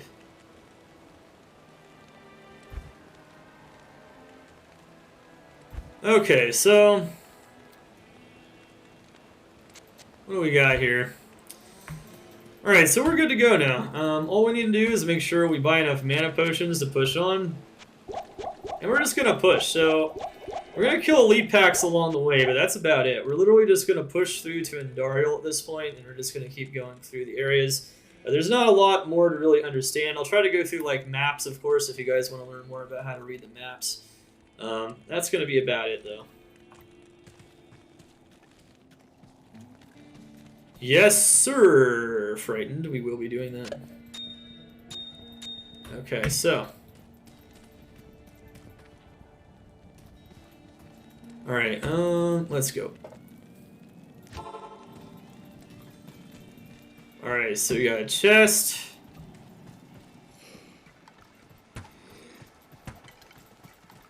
So just follow the path all the way to the outer cloister. We got our runes. We can make the key rune words, which are Leaf and Stealth. Those are the key rune words from the runes we got from Countess. We've got enough levels. If you're at least level 10 or level 12. It'd be nice to get some extra Ral runes. We almost have at least one extra Ral rune on top of at least an extra Tal rune left over, but not quite. Hopefully we find either a Ral or a Tal or something in Act 2, because it's going to become a lot more important for Act 3. Wait, what are we doing? Holy crap, I just went... Alright, so... That's right, I forgot, we're not playing on single player, so... We're going through the Dark Wood. Yeah, that's the wrong one. So there's... You know, if you start back on Battle.net map generation, one of the paths, or one direction on the paths leads to the Dark Wood, and the other one leads through to the Outer Cloister, and I just mindlessly went through the Dark Wood as I was reading chat and other stuff like that. Alright, so... Anyway, yeah, just pay attention to where you're entering. I noticed that a little bit late there. Okay. So Mo Highlands, sweet. If it's on single player, you already know where it is because it's the area you haven't gone through yet. So I was like automatically thinking that. See, I was just playing single player. It can get to you, man. It can get to you. Edit that part out. Nah. We're not gonna edit nothing out. We gotta show the bloopers too. Hopefully there's not too many big bloopers because that would be a big problem. But hopefully we get we don't get any big bloopers. Honestly, small ones like that are fine though. That's probably gonna happen here and there. All right. So the reason I picked up the cap is I'm still looking for a 2-socketed helms. And as you can see there, I just found one. I actually don't have any. I don't know why, but Charcy hasn't been giving me any 2-socketed white helms. You can use this for lore later on, but what we're actually going to use this one for is double turrets. I can already tell that I'll be your best friend in this. So remember how we have all these extra turrets that I showed you guys earlier? You can put some of these extra turrets. Look how many turrets we have. 4 of them. So we can save one for insight. Insight requires a turret, and we can also have one for leaf. So we can also use these bonus turrets to just give us mana per kill. And mana per kill is an awesome way to improve the smoothness of your early game playthrough. Because now, every time you kill a monster, we're going to get a lot of mana back. And that's just going to mean that we don't have to drain as much of our mana. So it's going to be pretty nice to have that on hand. The double Turune helm is definitely a good idea. Once again, if you find rubies, if you find sapphires, you can go mana and life. You can also do that in an armor. So as you can see here, we can do that in an armor. We actually found 2 rubies. I haven't used them yet. I could have used them earlier on, I think. I just wasn't paying attention. And then, bam, 20 life as well. So right now, at level 12 or level 13, this is pretty good stuff. And just having all this bonus life, having mana per kill, having plus skills on our charge bolt, that's going to be pretty good stuff. And it's going to help us get through the game faster. Now, if I can find a 2-socketed gray staff with the gray lettering, by the way, that's what it means by gray, not the blue stats below, the gray lettering. You see where it says superior long staff? That is a 2-socketed gray staff, but it doesn't have fireball on it, so it's not going to be the ideal leaf staff. Leaf staff gives a lot of fire skills by itself, but if you get fireball on top of that on it, it's going to give you even more plus skills, and that's why we've been looking for it this whole time. I can already tell that I'll be your best friend in this forsaken. Mr. Golden. Turbo Snail. Thank you so much for the follows. Welcome to the Cold Xanander Stay. Those are the alerts. You can't see the alerts on the screen, but you can hear them. Alright. There we go. We're doing it live! We're doing it live, baby. Okay. Let's go. Oh, wow. So, Conviction is very dangerous when paired with elemental damage. That is nasty. So, those are fire mages with Conviction. We definitely don't want to be messing with that shit. Now, notice we're taking a lot of damage. That's also lightning enchanted. And remember how I said you can just skip that stuff if you want. Wow, we got some nasty packs there, but try to kill the elite packs if you can. It's gonna be nice. Quickly put your potions back into your belt using the shift clicks. And hide them around if you can. Alright, there you go.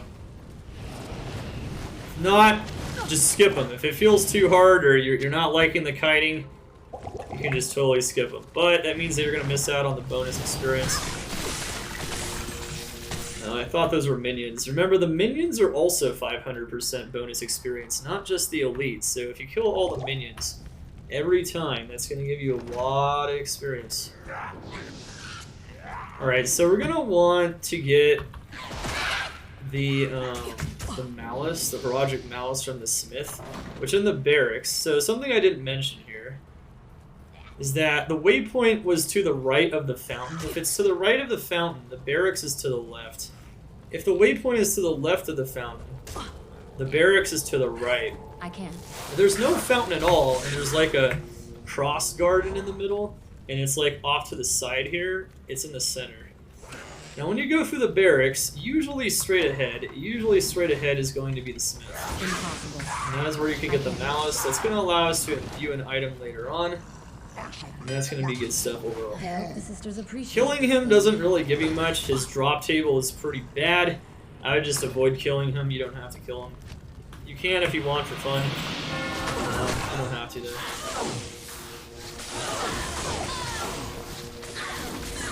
Oh yeah. I mean, this game's a pretty complicated game, and you're going to forget about things here and there, so, you know, feel free to rewind if you ever need to. I'm probably going to forget about something at least here and there, so who knows. What has the stat allocation been at this point? So for the most part, we're still just putting all of our points into Vitality. We put 15 points into Energy, so like I said, kind of don't put them all in at once. At the very beginning, you should put 5 points into Energy, maybe at like level 3. And then like maybe another 5 points at like level 6, and then maybe another 5 points like around level 11 and 12. That's kind of how I like to do it. And then you just start putting the rest of the points into Vitality, and then start going towards Strength. So you have 25 Strength by the time you hit level 18. Those are the keys on the stats. Somebody just asked about the stats again, so I just showed them again real quick. And you're good to go. Now, one thing to note is you don't need Warmth. Mana recovery at the very beginning of the game is not very effective. So we have Telekinesis. We have almost all our points into Charge Bolt. We have 2 points into Static Field. We have 1 point of Frost Nova. We would put 1 point into Frozen Armor probably about now, but we have Frozen Armor on our staff. I'm going to put another point into Static Field, though, because that's going to help us against Andy, and we're level 13. We might get one more level before Andy at this point. It kind of just depends on how many elite packs you encounter, how long you spend farming the Countess, If there was magic your rune RNG, that kind of stuff. Now. But overall, I think we're in a pretty good spot right now. Why did I choose light instead of cold for leveling? Because lightning is better for leveling. Charge Bolt just does a ton of damage. And the closer you are to the monster, the more of the bolts hit. It's just really insane stuff. Alright, sometimes it's, by the way, sometimes waypoints are bugged. You might want to put a town portal next to them, and then you can unbug them. Remember, you can telekinesis the waypoints and the portals to activate them, and now you have the waypoint. Alright, so now we're in the jail. Let's talk about the jail map. So the waypoint is always going to be in a left-facing tile relative to the entrance tile of jail 1. So jail 1 always has an entrance tile, and in this case it's facing this way. The jail waypoint is always going to be to the left. If you just want to move past it, you don't even need to get the jail waypoint. I did, but you don't have to. It's just in case maybe you die or something, but you can get it if you want. You can just keep moving past it, and Jail 2 is going to be in a tile facing the same direction as the entrance tile in Jail 1. The same goes for Jail 2. Jail 3, it's actually to the left, just like in the tower. However, and those will be the exits for Jail 2, Jail 3, and of course into the inner cloister. So this entrance tile here means that it's going to be some kind of tile that's facing straight ahead. It can be up here, it can even be behind facing straight ahead potentially, which would be unfortunate. Because it's facing straight ahead, for the most part, you just want to go straight ahead and start looking for it. So nothing over here, so it's not up there. It might be like slightly to the right and straight ahead. That's pretty likely, or it could be like way to the right and straight ahead. So notice that this tile, this whole block here is facing the same direction as the entrance block. It's facing the same way, so it's straight ahead. There's a straight ahead tile here, so that's where Jail 2 will be.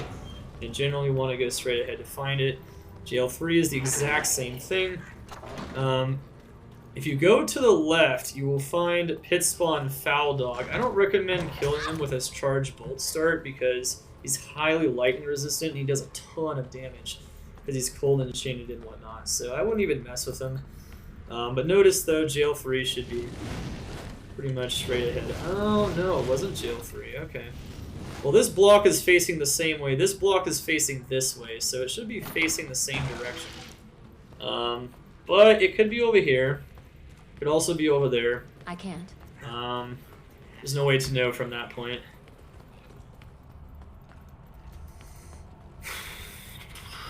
Okay.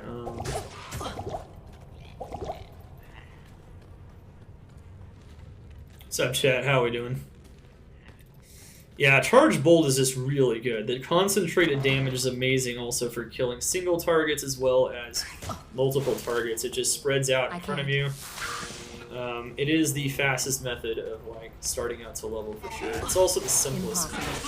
Just go straight up Charge Bolt and you're good to go.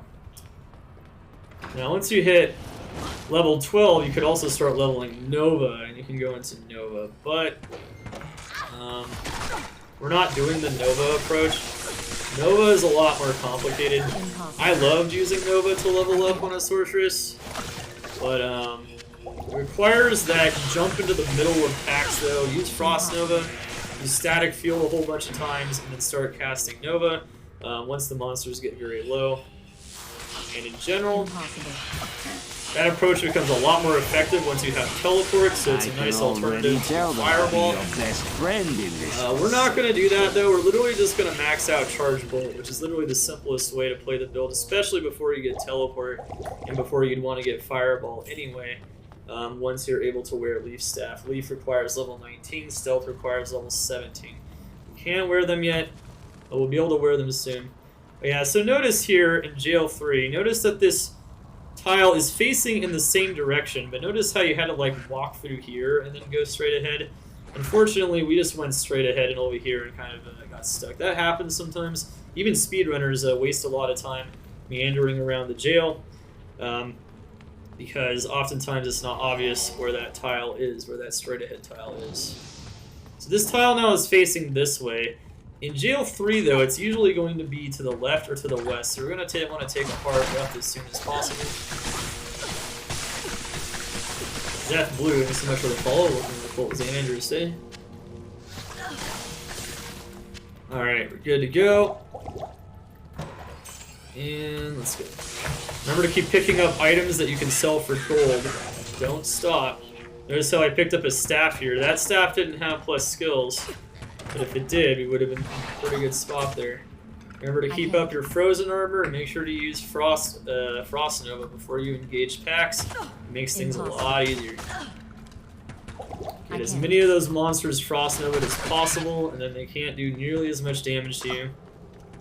So we tried immediately to the left, so we're going to try a left-facing tile maybe up here.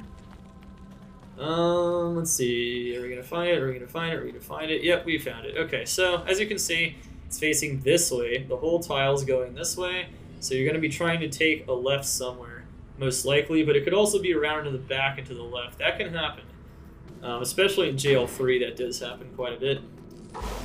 It's okay. Get another waypoint just in case. Get some more healing potions. I feel like I could use some more health potions. So we're gonna stop off. We're gonna drop off this Malice to Charcy. What's up, Diddy Colin Race Car? How you doing? Alright, so once again, these elemental damages do not add to our own damage, even if it's the same element. We can just sell that straight to Charcy. We are a caster. We can only benefit from skills, faster cast rate, what we mentioned before. Okay, so here we go. Alright, so we actually found a rare belt. That's kind of cool, because now we get more stats. But we are going to want at least at level 18, we're going to want a 3-slot belt. So we're not going to use this for super long time. But extra stats is nice.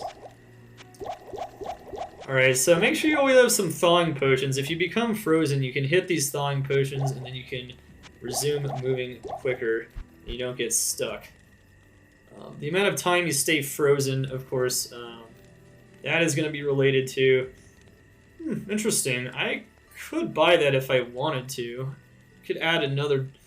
Oh my gosh, 3 to Fireball. No plus skills. We could buy that if we wanted to, though. You know what? Let's go for it. Let's add another skill to our Charge Bolt before we hit 19. So now we have a 3 Charge Bolt staff. And on our swap, if we swap, we can still use it for Frozen Armor, so that's nice. I like having a Frozen Armor staff just in general. Alright, so let's continue to push. Make sure you get your stamina potions. Before you have teleport, you're going to need stamina potions.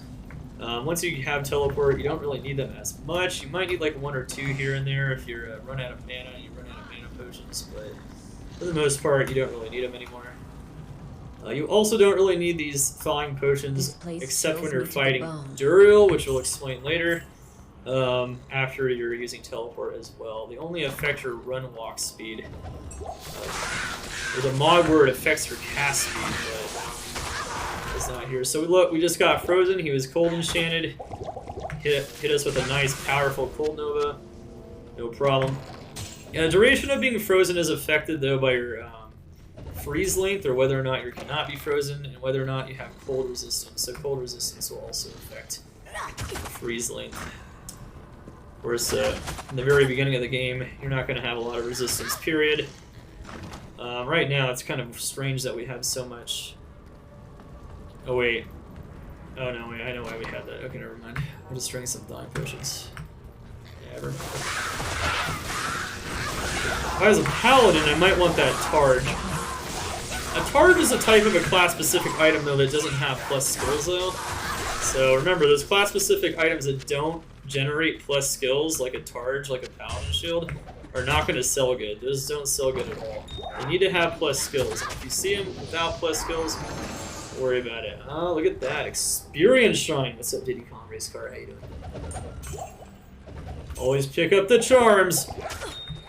Always pick up the charms. 9 life. Okay, yeah, that's not bad for this point in the game. So at this point, we're gonna want to put that wherever you can use it. Impossible. Oh my gosh, you're getting railgunned right here. Alright, sweet.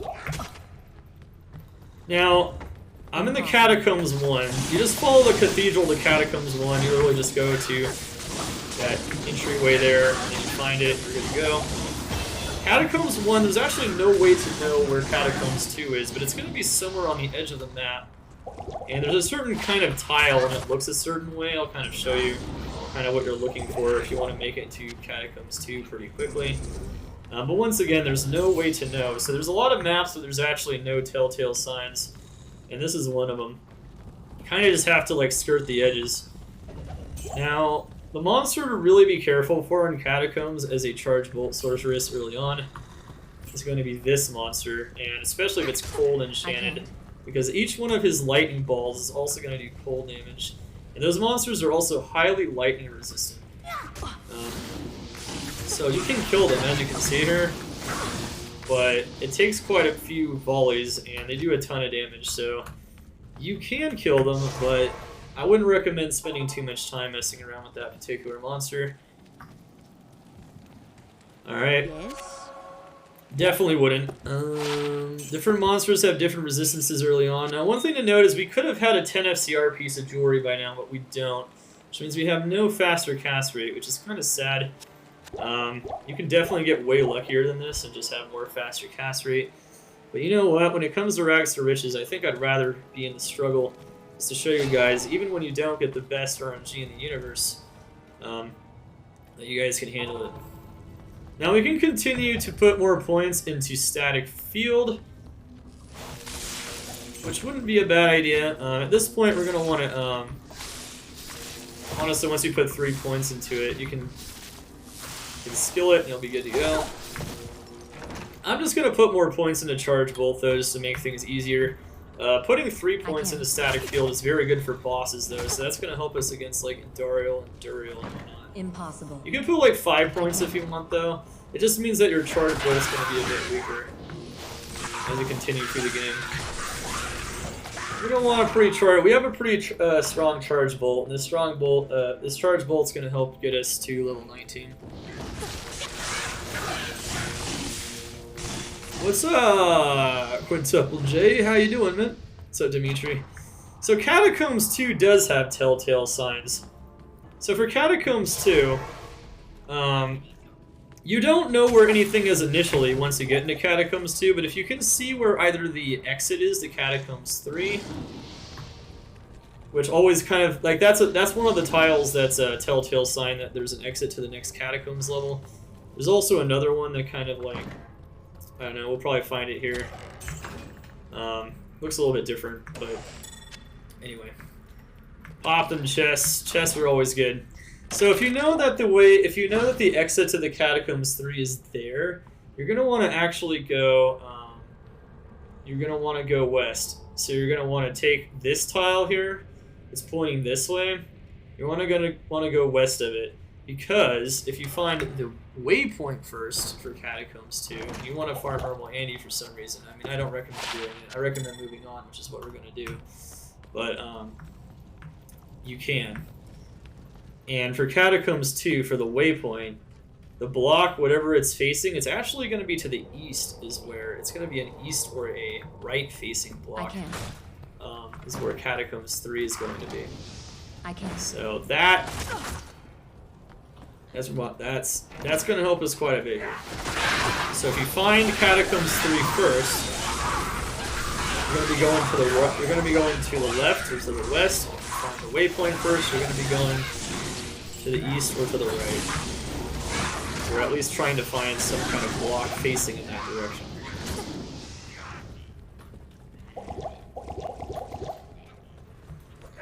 Alright, so interesting. So ordinarily it would probably be like down here somewhere.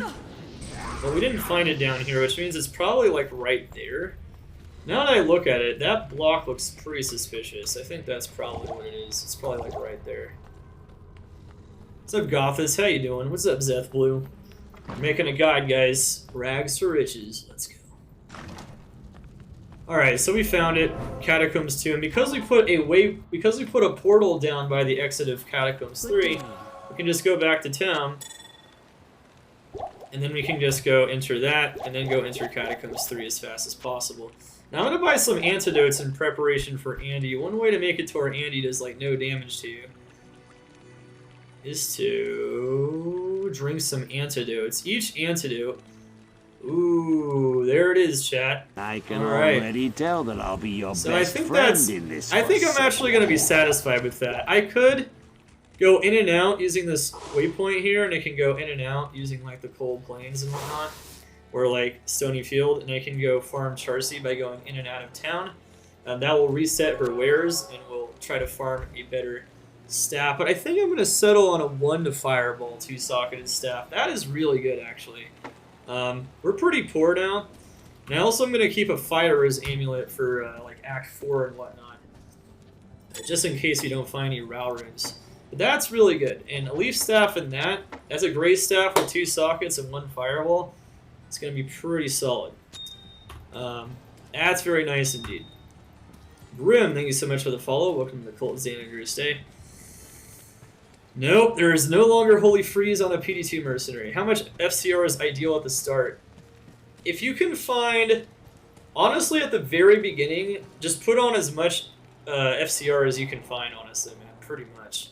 However, if you can find at least 2 rings that have 10 FCR or a ring and an AMI plus stealth, you'll be hitting the 37 FCR breakpoint, and that's really good stuff in general. Alright, so like I said, we put a portal there right next to the exit while we were looking for the waypoint. We found the waypoint. We're good to go. Now once again, Catacombs 3 is like Catacombs 1. There's no way to know where the exit is. You just kind of have to look at the end of the map. And that's just the way to do it. Period. What's up, Diddy-Con Race Car? How you doing? Apis, thank you so much for joining Xana's attack squad. The Ghost of the Machine, the Arcane Disciples, with your prime! Chat, spam those eyes of Xana in the chat for becoming Emperor. Let's go. Alright, so that was a Conviction or a Afflicted pack. Remember how I said those are bad enough with all the light res? That's pretty dangerous. It's going to lower our resistances pretty badly, and we're going to take all kinds of damage from that. So, honestly, it's probably more trouble than it's worth. Also, keep in mind that right now we're, in some ways, kind of... I wouldn't say we're over-leveled for Act 1, but we definitely are well-leveled for Act 1. So we don't have to kill every elite pack at this point. I'd say once you get into the Catacombs, if you're at least 12 before you hit Andy, you're in good shape. But if you hit Andy at like level 13, I'd say that'd be at least 13. That's a bit more of a deal. Anywhere from like, 14 to 17 or even 18, obviously it's going to be a good time. Scale Mells sell very well. So we're very poor right now because we just bought that Leaf Staff base. Bought a 2-socketed staff with Fireball. That's why we've been checking her every time for that, and it finally paid off. But you could just power farm her, like I said before, but it can take a very long time to find a better one, so I'm not going to spend forever on that. You can spend as long as you want, though, farming that if you want to. Just get that perfect leaf base, go for it. But I don't really recommend wasting too much time with that, because you're not going to be sticking with Fireball into Nightmare anyway, so by the time you get into Nightmare, you're already not using Fireball. So I wouldn't really put too much effort into that. But you can! You can! Hey, Druss! What is up, my man? Druss, spamming him! Look at that wall of text. Let's go. It ran out, Druss! Oh no! Maybe it ran out in accident. Probably. So this is one of those tiles. It kind of looks like this. There's just a certain way they look. If you run enough Catacombs maps, you'll kind of know the way the tiles look. Like the waypoint had a certain look to the tile. That's also how the exit can look sometimes. And this kind of tile with this separator here in the middle and open space in between, and this kind of like fat thing at the end, it kind of looks like a, it kind of looks like a phallus a bit. But yeah, I don't know. I guess you can say that's what it looks like. And that's exactly where it is, Mimin. Find it pretty easily. Dare I say it? Kind of looks like that. Alright, we're gonna swap to our other staff for that frozen armor. Alright, so the Evil Queen is in the center, all the way at the end here of this hall. Go kill all the elite packs before you engage her, otherwise killing her and running away from her is going to be difficult. Always kill these things that are on the way to her. Killing these is pretty challenging though. That monster has Spectral Hit, which means she's even more lightning resistant. So we're not doing that much damage to him. The Spectral Hit means that he gets 25 to all elemental resistances. And he also does mixed damage as well. So that's not good. But we have to kill this fool, because if we don't, it's going to be challenging to kill Andariel. And that's kind of all she wrote now. Wait, what the heck? Wait, is there an invisible monster? What is going on? Oh my goodness. Oh, okay. Okay, wait. He was behind the barrels, I think. Wow. Alright. I'm just going to face tank him for a bit here. Maybe use the Juve. Okay, we didn't have to use the Juve. Okay, we're good. Alright. Wow. Okay, so for Act 4 and beyond, Fire Resistance and Magic Find and Energy, and Frost Nova Construct. That is a very nice item.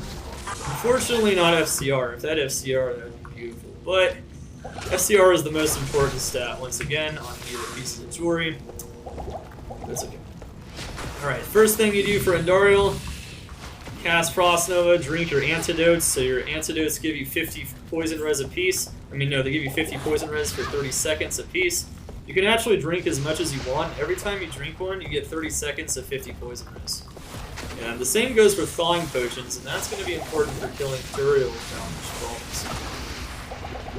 Alright, remember to use your health potions, of course, when you take damage. And then once you get her static down enough to maybe about like a quarter of her health, maybe even a little bit less than that, you can start just using Charge Blow. And then she dies! Alright, so we passed Act 1 normal. It's definitely the slowest part of the game, no doubt. Once you get past that, though, you get all your basic runes and whatnot, you're good to go. Level 14, so you can't use any of those crazy rune words yet. I'm going to check Charcy one more time here to see if she has any more 2-socketed helms. Damn, I might have to farm her again later for a 2-socketed helm. That can happen. Oh, there's some fire is nice. Didn't even have a belt before, so it's good to go. FHR can be nice on belts too, but to be honest, we're looking for a 3-slot belt pretty soon here. I think at level 15, I'm actually going to level up strength again. Hello. And then we're going to continue from there. Alright, so let's go to Act 2. There's no specific way to bug Andy anymore, by the way. It's like automatic, so good to go. You just have to enter Act 2. Alright, you know what? Let's put these points into Vitality and then do the next ones in a bit.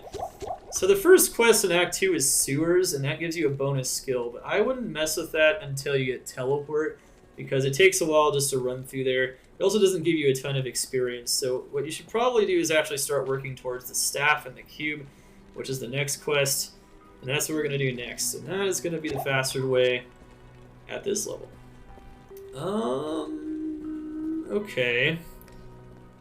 Level 25, that could be a small upgrade. You can also buy a mercenary at this point. Now, I didn't really find any items that are really super good for a mercenary. No, like, helms or armors or anything that are, like, rare and that give resistances and whatnot. But you can get a mercenary from the first thing if you want. You can just get any old 3-socketed polearm. You can get a faster one than the trident if you want to. And then you can just put a whole bunch of gems in it, and you can actually power up the mercenary pretty decently with it, and you can actually do a decent amount of damage. So if you get any 3-socketed polearm at all, you can also buy it from Elzix up here. Elzix also sells this crap. That'll be a pretty good idea. Oh, look at that. That's too bad.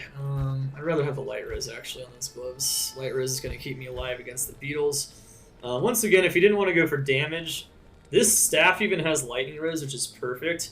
But you can also, if you have enough strength for it, if you have 22 strength, you can get a 2-socketed small shield from Charcy, put 2 chipped topazes in it, and then you can also face tank the beetles that we're going to be encountering here shortly. And those things are pretty nasty.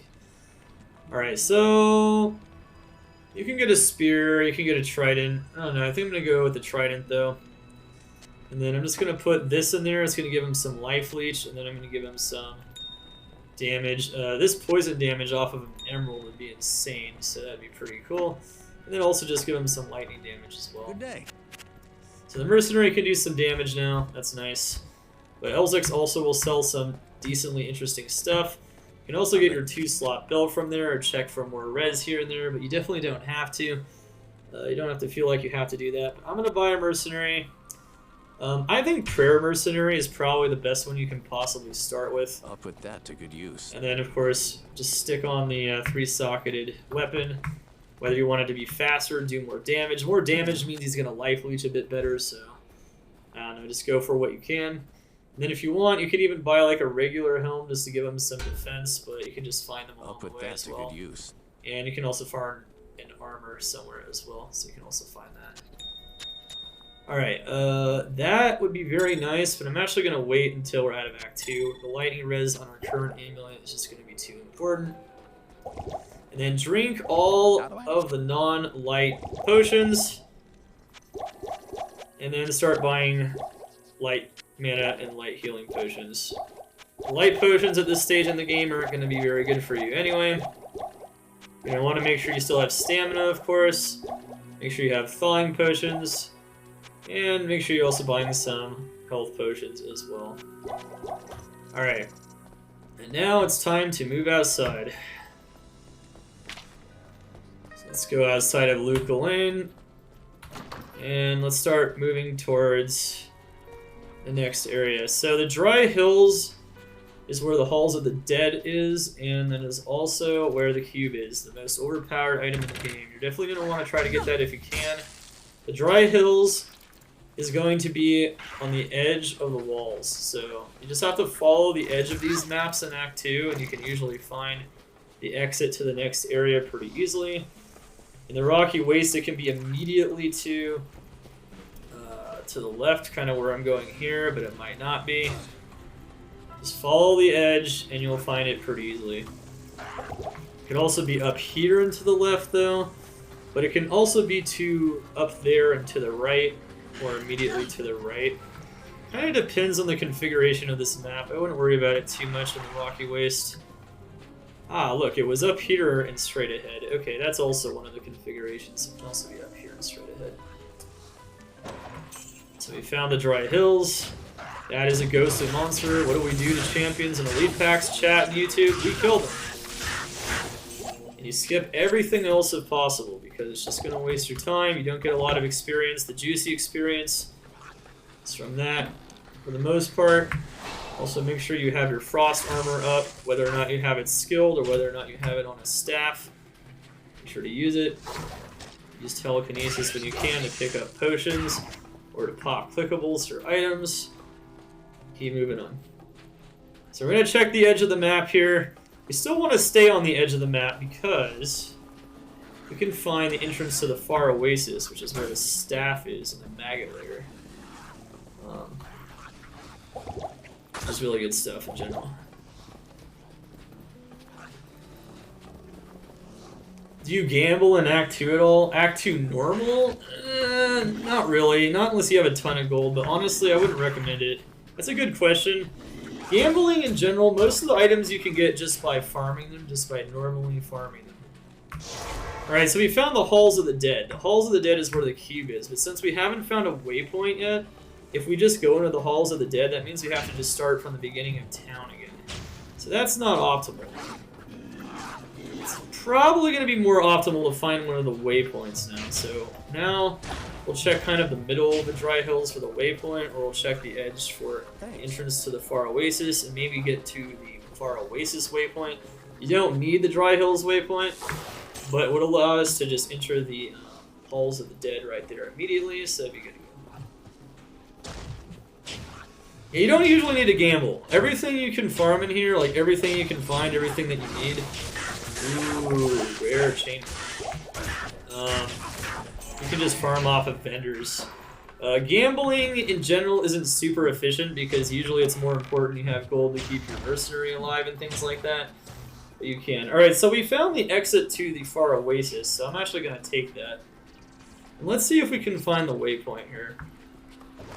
And if you get a waypoint in the Far Oasis next to Beetle Burst, you won the lotto for leveling on single player, because then you have a saved map and you can just farm them over and over. Beetle Burst is somewhere in the Far Oasis, and so is the waypoint. That's an elite pack. Nice.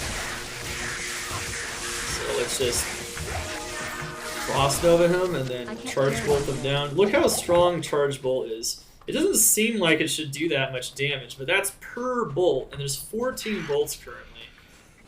So it hits really, really hard. Yeah, I heard a wand. Wands are nice. Ooh, a bonus turret. Never know when you're going to need the runes at this point. That can be very useful indeed. Alright. Got the mana. That's not going to sell well, and maces aren't going to help our damage or anything. Even low quality items can have good plus skills on them. That's only a level 0 skill though, so that's not going to sell well at all, especially being low quality. Okay, so we also found the Maggot Lair, but we have a problem. We can't make another TP by it because we don't have a waypoint. So at least we know where it is, though. That's good. Found the Maggot Lair first. We're not getting our RNG right now on finding the waypoints. They can be anywhere out here, though. Ah, we found the waypoint. Perfect. So now that we found the waypoint, we can just take the waypoint. And then we can go straight into the Halls of the Dead and pick up the cube from our waypoint we made earlier. Alright, and so, check that out. FHR. Kinda would have preferred some res, but now the Mercenary has an armor, so he might survive even better now, and we also don't have to buy one. Perfect. Belt with FHR. That's pretty nice. So once we get our 25 strength here pretty soon, we can just put that on and get faster hit recovery. Faster hit recovery is a very nice stat on a sorceress, especially where you're teleporting everywhere, and if you hit those breakpoints, you get a certain amount of FHR, certain amounts of FCR. It's going to help you out quite a bit. So let's go here. U1, Strangling Gas Potion. Another potion. I'm just going to stock up on some more the right potion can't cure. light mana potions. Switch to Legacy because I just like left-clicking the potions. To me, it just feels a bit better. Definitely other ways to buy the potions, but that's pretty fast. Good evening.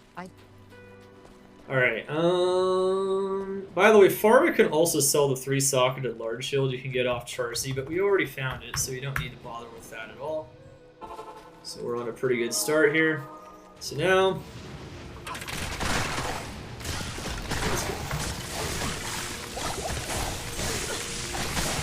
you can use Static Field against really high HP monsters if you get really close with your level 3 or level 5 Static Field, depending on how many points you put in. But either way, make sure to Frost Nova them and just gun them down. Those are some champions. These monsters are in my way, so I'm just going to clear them real quick. Not any elite packs there. Alright, one thing I should mention about Halls of the Dead is Halls of the Dead also has a certain map configuration. If you want to know how to find the cube as fast as possible, you're going to want to check the entrance tile, like always. In this case, this whole tile here is kind of pointing this way. I know it doesn't look like it, but when you have one of these like crosses here, it's pointing that way.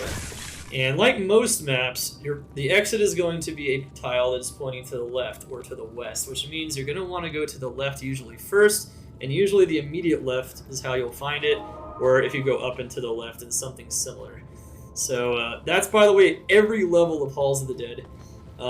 This is also another weird looking tile, but technically since you have to go this way first, or since this whole like block is kind of like this whole block is facing this way. I don't know, it's just how it determines what it's facing. It's facing this way, it's partially the way the entrance is, but this type of a block is facing this way. So that means the exit is going to be over here, up and to the left. In this case, it's up and to the left, literally on this wall. So that's kind of nice. That could be pretty cool. And then, of course, this one here is pointing this way. So you can see this kind of little tiny area is pointing this way, including this area. So that means I'm going to go immediately to the left. And that should be where the cube is. And if it's not, it would be up here. But it is, so we found it. Augers my daughters! Ooh, a smoke sphere. Oh man, that could be really nice. Or it could be trash. That is a sorceress weapon right there. And any of those sorceress staves and orbs are really nice. So once you get the cube, and 69 gold just for the memes, you can put anything you want in the cube, and that includes items to store for later or for money, and anything else that you find. So cube storage, very good. Pick up those nice mana potions if you can. Hello. Alright, so now I'm going to put 5 more points into strength, and pretty soon here I'm going to be... so yeah, use Kane to ID if you can. It's a lot easier once you get to town. Frost Nova and Static Field. Well, they didn't actually end up being that good. No faster cast rate, no amazing skills. I'm just going to sell it for gold. Pretty poor right now, especially after buying that Leaf Staff base, so... I mean, to me... pretty much a no-brainer. Actually, because of this, I think, you know, we don't need this either anymore. Because we ended up using just a 3 chargeable staff at this point in the game. Okay, cool. Alright, we should be good. Of course, you can always check Farah if you want some slightly better stuff if you really want to. Yeah, notice that she is selling the large shields. You can also get a 3-socketed kite shield from her. That requires a little more strength. It's not a problem if later on when you find her spirit base it's not a crystal sword, but if you want to minimize your strength investment, which normally you do on a sorceress, to only the amount needed to wear your gear, you don't want to use a kite shield if possible. Large shield is a little bit better. So yeah, as you can see, like this can be used for like light res if you wanted to use light res, and that's pretty nice. I am just going to use this for more light res though, and we'll be good to go. You could get a Meph, but I think resistances early on is fine. We're good to go. Alright, so we still have this waypoint for Far Oasis, and guess what? We also know where the Maggot Lair is. The Maggot Lair is a ton of fun. Anyone that's ever played this game just knows how much fun the Maggot Lair is. It's the most fun you could ever have in this game. Especially on certain classes. Now this character, the beetles tend to be somewhat lightning resistant, so it can be a little challenging to clear the Maggot Lair, but in general you just want to, if you can get any amount of light res at all, it's very helpful. And then in general you just want to push into here and try not to die. That pretty much it, man. Pretty much it. Alright, so we're level 15, I'm still putting points into Charge Bolt. At level 18 we're going to put a point into Teleport. That's our next point that isn't chargeable, unless you want to invest more in a static field like I mentioned earlier. Well, you really don't have to. Alright, so let's talk about how to find the exit of the Maggot Lair, because people love spending as much time in here as possible. So we want to know how to not get out of it. Yeah, okay. No, we want to know how to get out of it. This place sucks. Alright, so, what we want to do is we want to find the staff. The staff is in Maggot Lair 3. The staff will allow us to move on and to progress into complete Act 3. Now, in order to get out of here, this entrance tile here is pointing this way, right? So I had to go this way first. Maggot Lair is different from most areas. The Maggot Lair, the exit is actually to the east or to the right. So it's going to be a right or an east-facing tile, which means it could be around and to the right. So, you know, 3 lefts make a right kind of thing. Or, most of the time, it's just going to be go forward and to the right if possible. Now, this whole map is going to the left, which is not good, because we want to go to the right. What that tells me is that it's very possible this could be a backwards map. So I'm actually going to take this lower route here. Jesus. Look how much damage they do to me. It's pretty nasty. That's a 29 light res. Just on some random ragtag items that I found in Act 1. That's why getting that light res in Act 1 and keeping that can be very Alright, so, oh, I guess it's not. So we went all the way to the left, and there is no around and to the back. I thought it might be backwards. Alright, so let's keep moving straight ahead. Man. Sometimes these maps are nasty. Fucking bugs! FCR ring, please. Exactly. You know, a Fist of the Heavens Paladin plus a Light Sentry Sin would be amazing because you'd get the negative enemy light res. Honestly, lightning damage, so let's say you have a lightning damage character and you want to play duo with someone, and you go Fist of the Heavens Paladin, you're going to get a lot of damage. And also Fist of the Heavens Paladin will be able to kill the lightning beams and provide defensive auras on top of that. That's a great duo. People in the chat asking about a nice duo there. I think PK Addict is asking about it. Alright, so notice that it's pointing this way. Remember I said it's going to be somewhere to the right, and sure enough, we're to the east of it. So it's to the east of that, which means it's to the right, relatively speaking. It ended up being all the way up here and to the right, though. That's not the best map in the universe. But at least we didn't go all the way to the left and mess around over there because we didn't know what we were doing. There's no trouble a mug can. This area can be so much more painful if you don't know how to get out of it.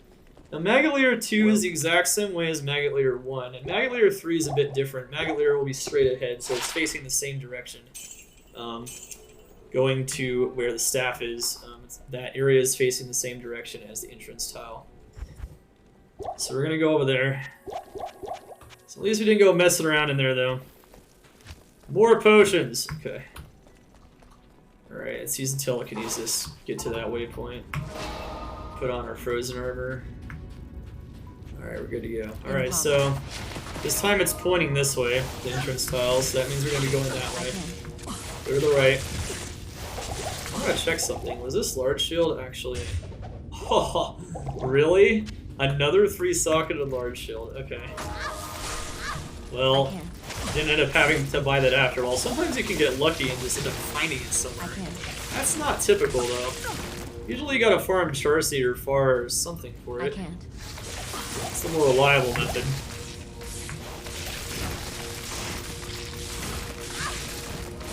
One thing to note is that some people might think you can find like insight and spirit bases at this point in the game, but you can't. All of those size and crystal swords you're finding right now are not going to get 4 sockets. They're going to get 3 sockets maximum because it's based on the item level, which is based on the area level, which is based on the monster, which the monster level is based on.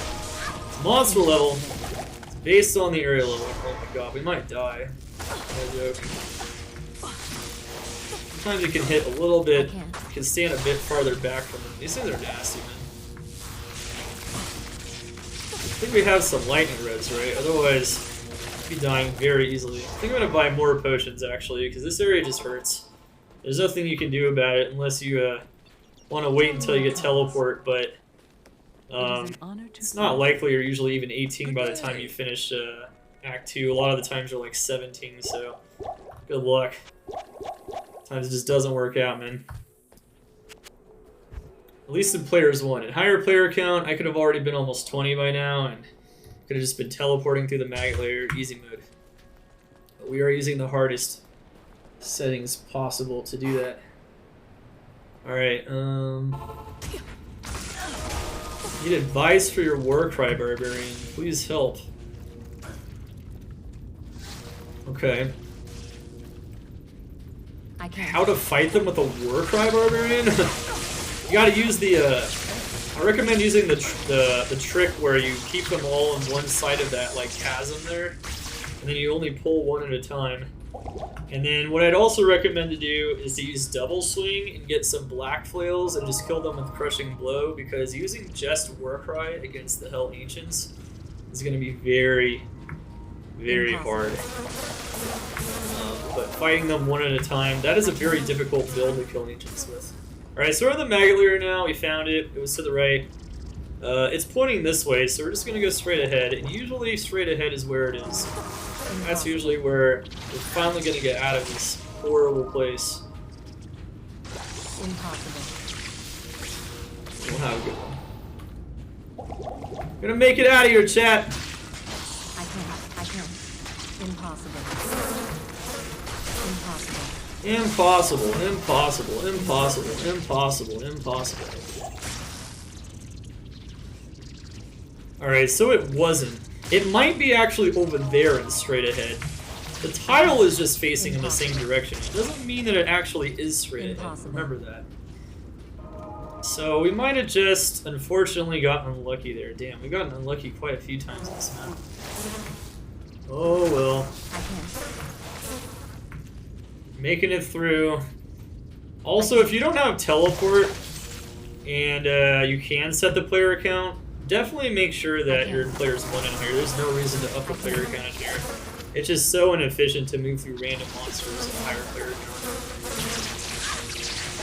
Alright, so it was. It's facing the same way as the entrance tile, but it just ended up being a little bit to the left and straight ahead instead.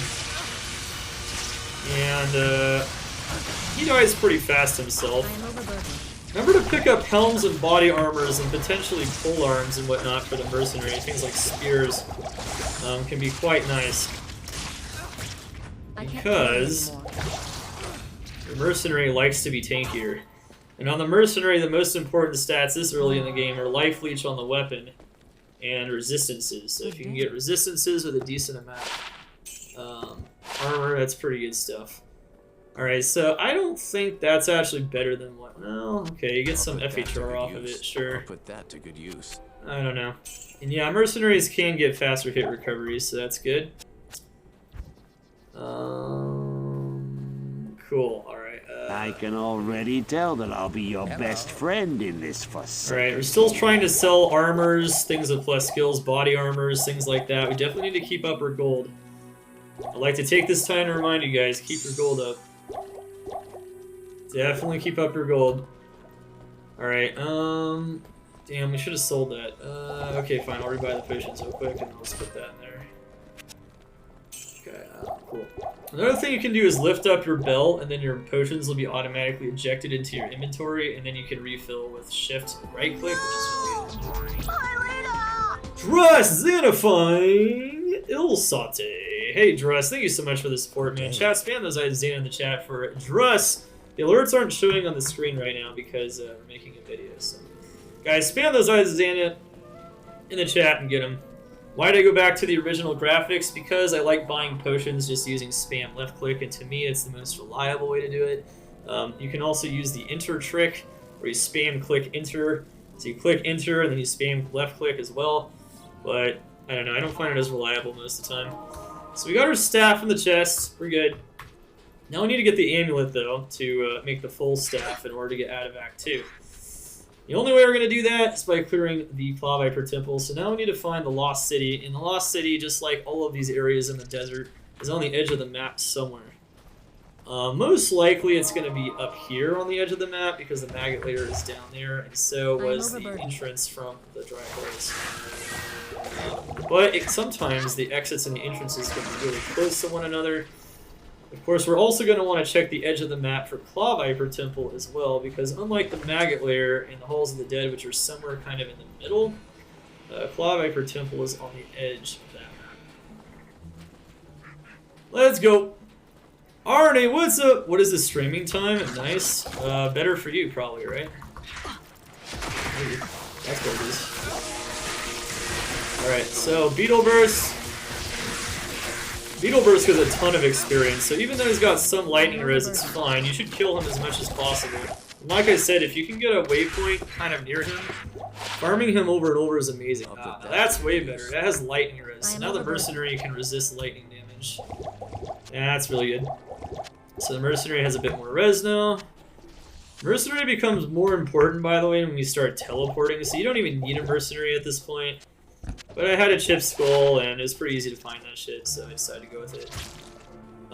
Faster run walk boots. You know what? At this point in the game before teleport, that's pretty nice. I think I'm going to go with the faster run walk boots.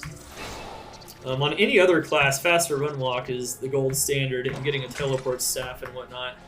But if you're going from rags to riches quickly, you're using a sorceress, and you won't need that faster run walk 100%. That's not one of the more important stats of the sorceress, but for now it is until we get level 18. So that's not a bad stat for now. Definitely going to make use of that 100%.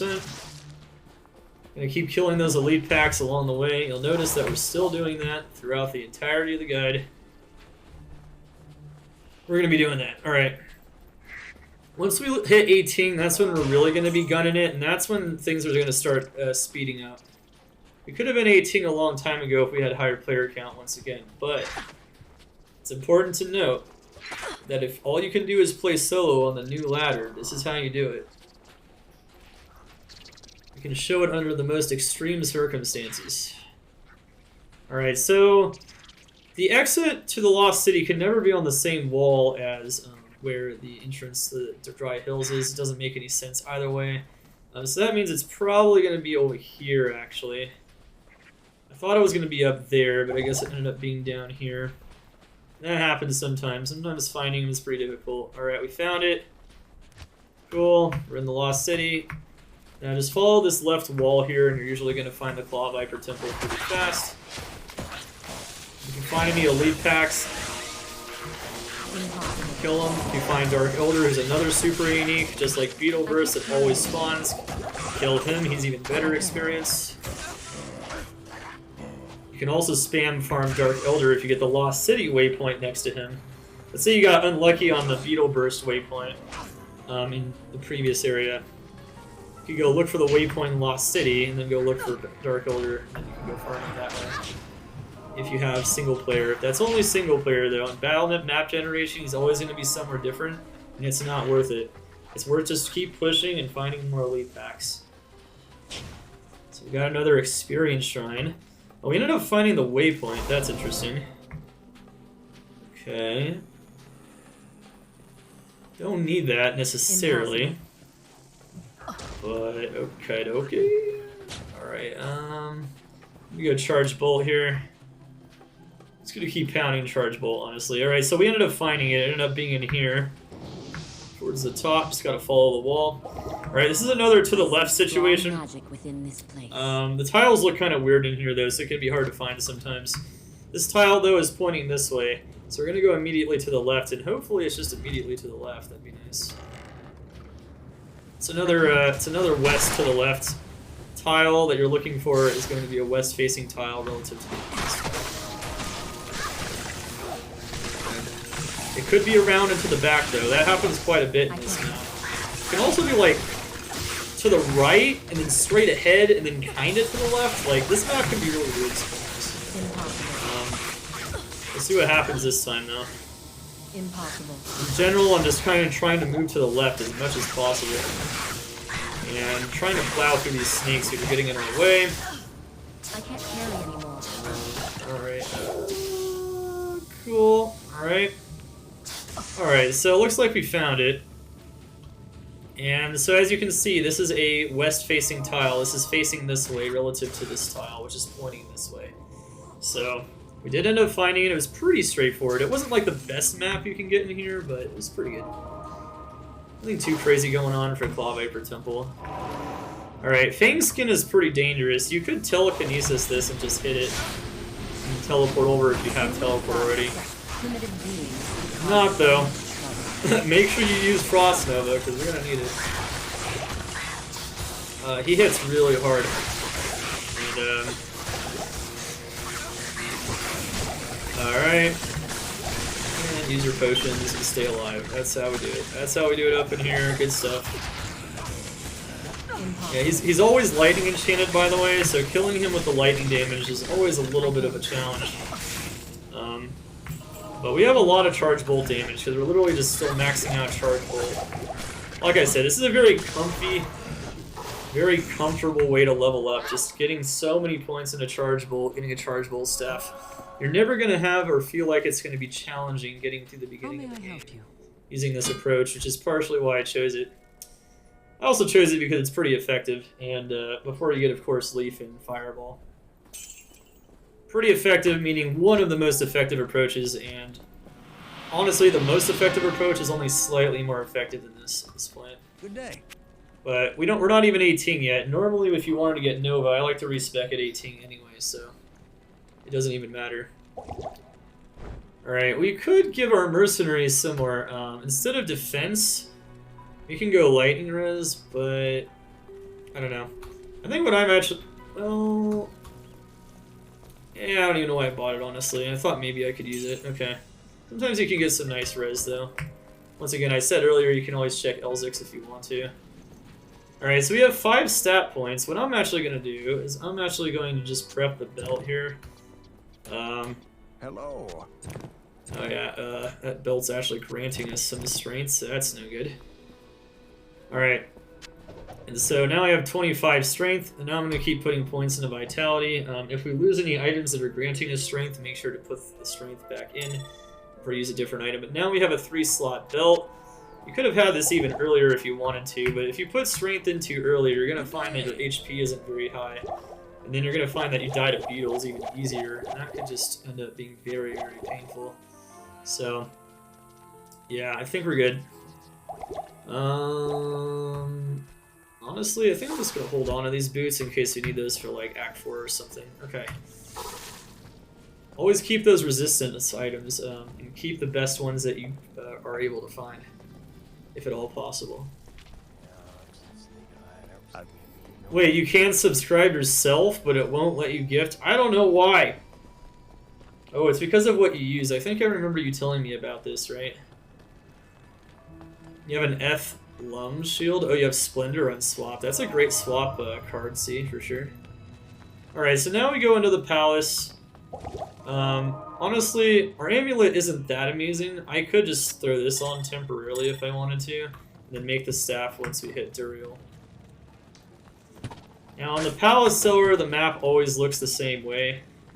In the center of Palace 3 is where you're going to find the Arcane Sanctuary, But for the most part, these stairs are on one of these two corners, always. So we're just going to go to these corners and we're just going to go down. That's all we have to do in here. It's pretty easy.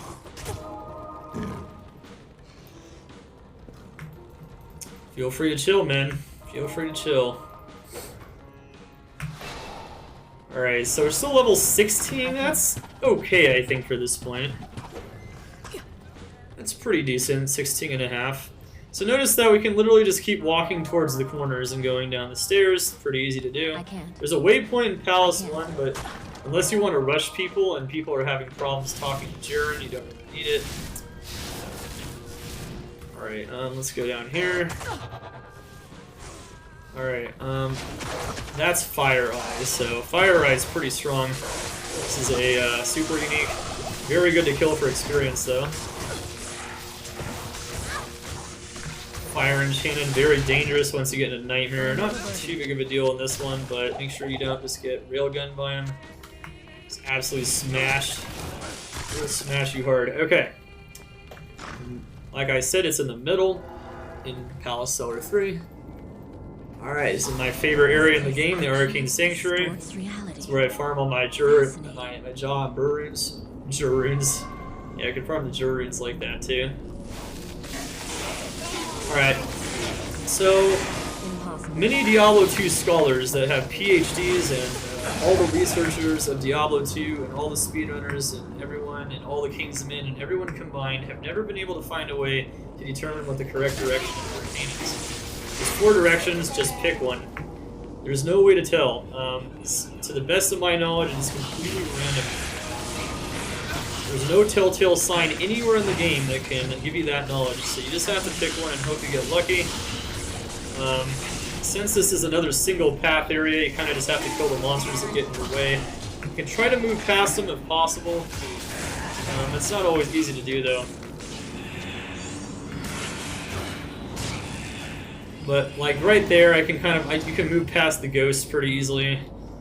Ghosts have great odds of dropping runes from gems and jewels and whatnot. But of course we're in normal, so you can only get up to like Raurin, I believe, in her. If that. All the scholars!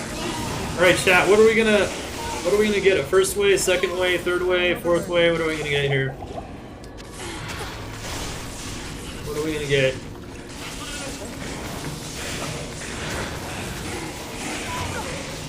Alright,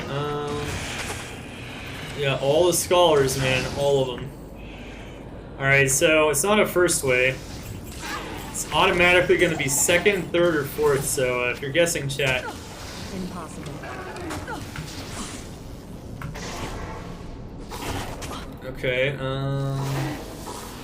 you can use telekinesis to get through the waypoint like that. I don't think you used to be able to do that on LOD, but you can on Resurrected.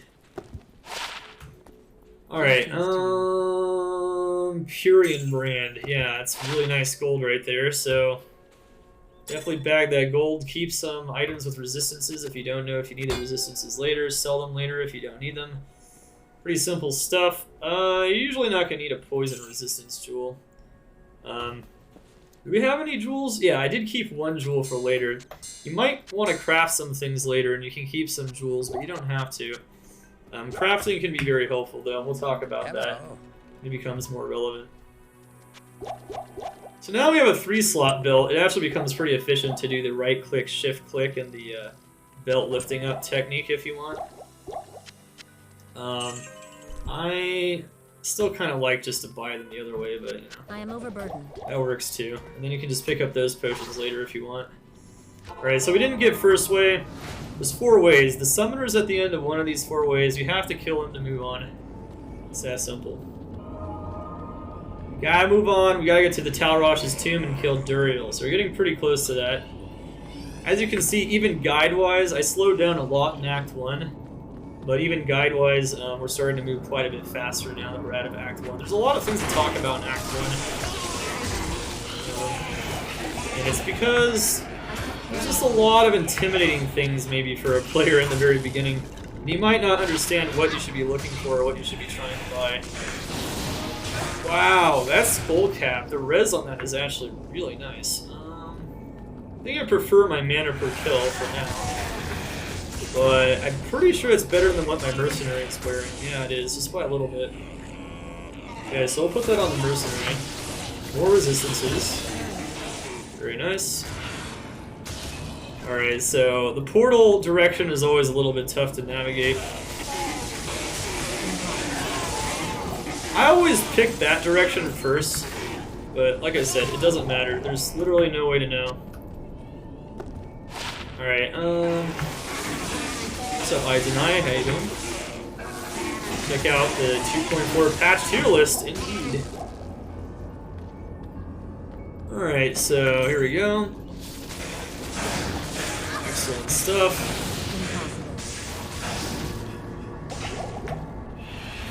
Alright. So the Mercenaries is tanking for us. That's mostly what the Mercenary does early on. The Mercenary does some damage, but really you just want him to be there as a tank damage for you. He's your wingman. So if you can get some kind of decent rare weapon, or you can put like a chip gem and put a bunch of decent gems in a 3-socket weapon, you can survive pretty well. And as I say that, he dies. I saw that he was surrounded and I thought he might die. I wasn't sure if we were at the end though. So he's dead. I can rebuy him if I want though. He's very cheap at this point in the game, so as long as they're not really hurting for gold. Be pretty good position there. Oh my goodness. Okay, okay. If you're playing hardcore, you can't let your HP go down to 0. Just remember that. We haven't died yet in making this guide, but you know, it'll probably happen. This guide is definitely, it's being made in softcore. Approach and let's trade. With the mentality that you just want to push hard. So dying will almost certainly happen. Dying happens. Don't get discouraged when it happens. Just keep pushing. You want to push fast. Dying is not the primary concern, especially this early in the game. If you die, like, it's not the end of the world. Right, so we just got 5 more stat points. It's another free vitality. We have 200 health now. It's not bad. And then at level 18, I'm going to get teleport, but for now we're going to charge bullet. At level 19, we're going to switch to fireball. That's when we do our first respec, and that one's going to be pretty nice. Alright, we have so many chipped topazes. Holy moly. Honestly, it's pretty good. Now, some people might ask, isn't lightning really good early on in the game? Not really. Not as effective as just doing what we're doing here. And if you switch to lightning and try to push like that through Act 4 or something, it's going to be, it's going to be pretty painful, not going to lie. Alright, so we can cube up our gems because we have so many of them. Remember to use the cube recipes. 3 of any gem equal the next level of gems. Same thing with runes and so on, except once you get to Am rune, if you want to turn fools into Ams, that's the first time you're going to need some kind of chip gem to upgrade your runes. That might come into play here, but it might not. I don't know. Alright, so it's going to be 3rd or 4th way Arcane. This is not the luckiest thing in the universe, but at least we're 17 now. Yes, citizen. By the time we get to Act 3, it would be really nice to hit level 18, because then we can start teleporting in Act 3. But that might not happen. Kind of depends on how many elite packs you find. Depends on a lot of things. There's just a lot of RNG in every run, but in general, I'm kind of giving you my pointers for how to make it a bit easier. Alright, here we go. Ow! Even if I'm not doing them at the time. There's ways that work, and then there's ways that work more reliably. You know? Phoenix Strike is Assassin D tier again. Oh yeah. Oh yeah. And I know a lot of people keep mentioning Dragon Tail and Fire Strike Assassin. I checked out some people's guides for it and demos. It doesn't look very impressive. I feel like everyone who's like trying to sell that build is overselling it so hard. Like even Jabfin Amazon clears faster than that build. Like by quite a bit, even in high player count. So and more reliably too, because it's not mostly fire damage, and without the crazy spear, and it's a lot cheaper. So yeah, I don't know. I feel like people are like way overselling that build. watch some demos and I'm like, yeah, it's pretty clunky.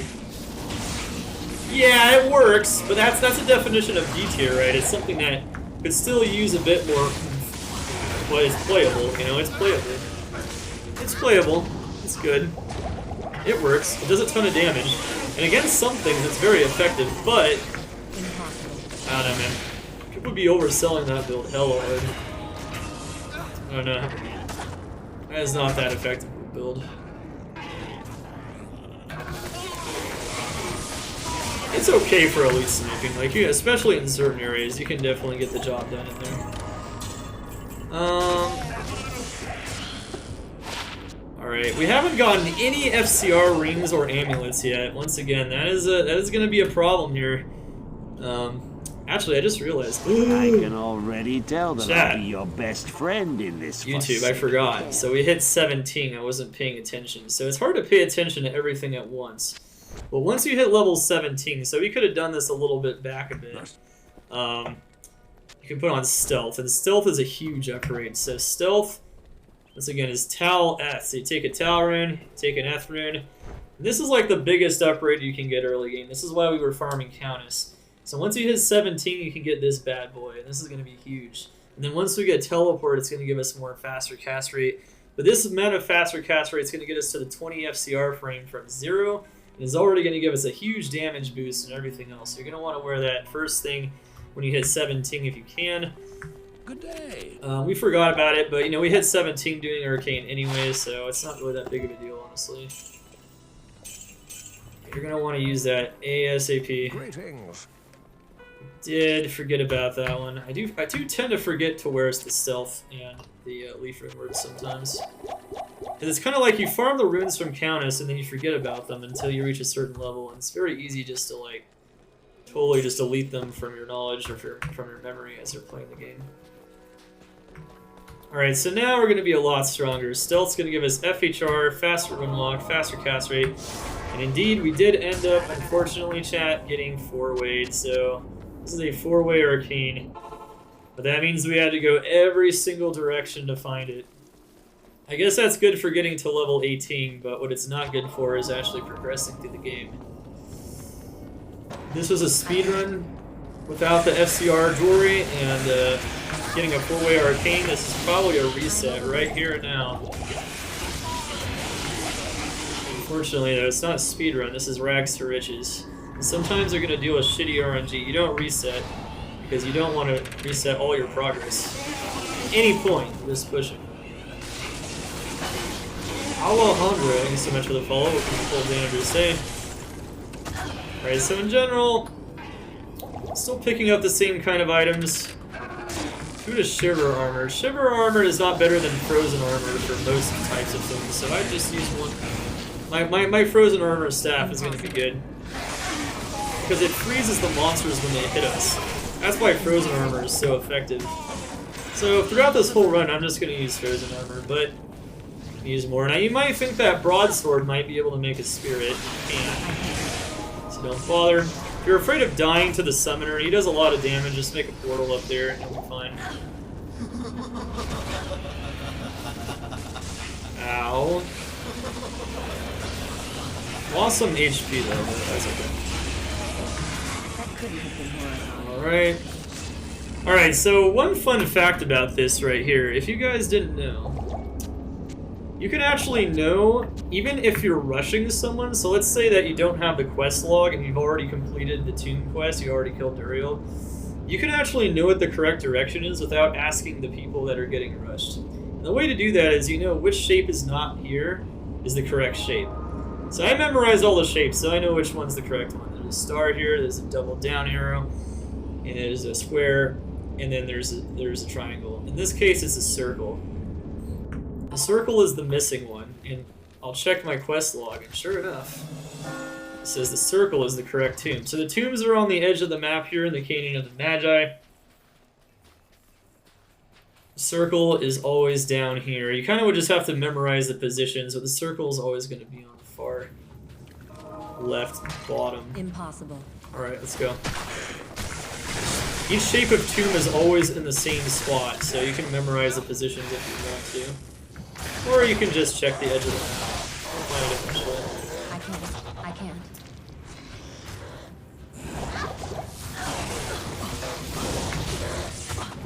You got the half moon, and you also have the square tomb on that side as well. I can't. Alright, so the Tomb of Tal Rasha. Damn it.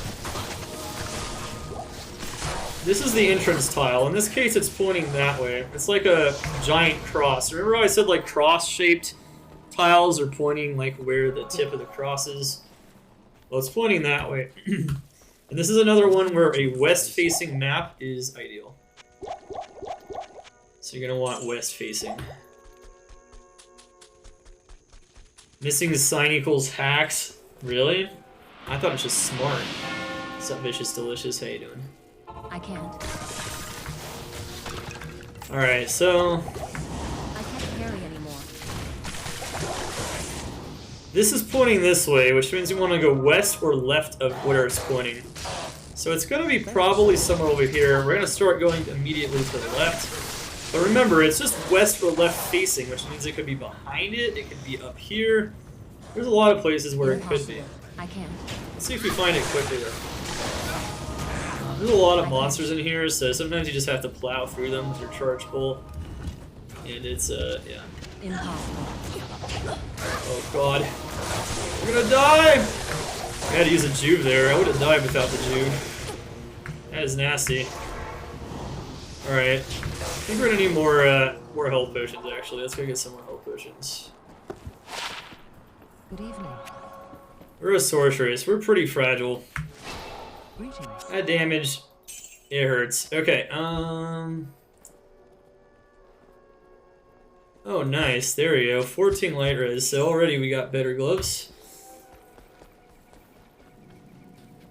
Clearly attacks. Good evening.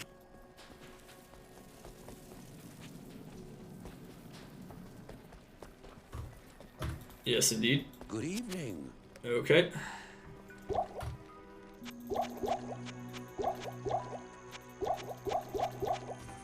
Alright. And at this point, you don't really need stamina potions. I think we'll be fine. About to get teleport anyway at level 18.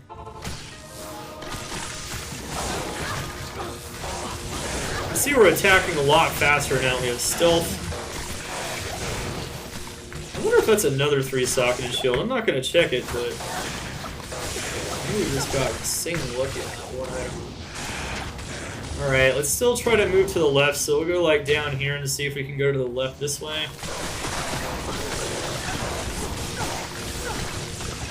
Probably. Looking for Duriel. Where are you at, Duriel? Alright, I think we found it. Yep, so it is a west-facing tile, and this tile is facing west. This whole hallway here is the tile. This map. And we found it. Alright, so we could have spent all this time messing around in the rest of the tomb. This tomb can be pretty huge. But we had a pretty good idea of where to go because we know how the map works. And we found it quickly, like usual. Alright, so Act 3. Alright, so now... rip. Oh wait, where did my staff go? I think I put it in here, right? Yeah, I put it in my, I can't use this yet. oh, that's right. It requires too much strength on a sorceress. Okay. It is an honor to serve you. Alright, sell that. 2 to shiver armor, good for gold. Good to go. Now, we found Duriel, so in order to kill Duriel without too many issues, what we want to do... we want to take thawing potions. Remember how we were just drinking antidotes to get 30 seconds apiece of 50 poison res? Well, thawing potion gives us 50 cold res, 30 seconds apiece. And unlike Andariel, which mostly does poison damage, Duriel mostly does cold damage. Now, strangely enough, I think we drank too many there, but you can also make your mercenary very tanky too by giving him thawing potions. And if your merc has cold res, he's gonna have, like, my merc actually has 85 cold res. So he's gonna be good to go. And then make sure you have enough of the other kinds of potions as well. I think we should be pretty good here. Then when we walk in there, we're just gonna static field him down and kill him. Pretty easy stuff. Make sure to Frost Nova. Now you can use Frost, make sure to use Frozen Armor. Now, Frost Nova can slow him down quite a bit in here. But he has so much cold res that it's not going to freeze him for very long. So make sure to use it judiciously. Let him run up to you. Start staticking him down. Static Field can get him down to 1 HP at normal. Look at that. That's all you have to do. And then once he gets really low, just kill him with Charge Bolt. It's extremely easy to do. Of course, if you're afraid of dying, once again, like I said, you can stack your cold res. My cold res is still 65 for quite a while now. And, yeah, it's just really easy stuff, as long as you do that. That's pretty nice, actually. Maybe if we get to 45 strength, it might. I don't know, though. 45 strength is a lot. I might not even use it. I might just sell it. It's not that good anymore. Alright, cool. Remember, the rare weapons don't sell very well, so I pick up the rare armor pieces to sell. And anything, of course, that I could use. Andariel didn't drop anything too crazy there, nor did Andy before. Diablo and Bale have escaped. But that's okay. They don't really have to. Greetings. This is You really don't have to. They're good to go. Alright, so... yeah, I'm just going to sell that. blessings to you. And now we're entering Act 3. I'm going to put on my fire res. Because... it's about to get nasty. Those shamans deal so much fire damage with their Inferno. And having some fire resistance is just really, really nice at this point. Let me see here. Do I have enough towels? I do have enough towels to make a route. Interesting. Wait, oh, we don't have enough towels to make another one, though. Okay, so we're going to make the RAL for Leaf. We're going to prep for Leaf here. So Leaf is Tur-Ral. And we have a 1 to Fireball Leaf and a long staff. Check that out. So that's 4 to Fireball. So once we hit 19, which is not this next level, but the level after that, we're going to check that out. Yeah, we don't have enough for another RAL room. So sometimes you could put like RALs in your helmet for more fire res. I don't have that. So if you have any fire res anywhere else, make sure to put it on because those things are going to hurt bad. Drink all your light healing potions. You could also sell them to the vendor if you want. Because we're getting better potions here in a second in Act 3. Also, we're about to hit 18, so once we hit 18 in the beginning of Act 3, I think I'm going to come back here. Actually, what I could do is go to Act 3 and then immediately go to the sewers, because then we can do the Radaman quest. Remember how I said we want to save the Radaman quest until you get teleport so that it's faster and doesn't waste as much time? Oh, we're going to do that now. Dodge and avoid suddenly OP. It's very OP right now. Dodge and avoid is extremely OP.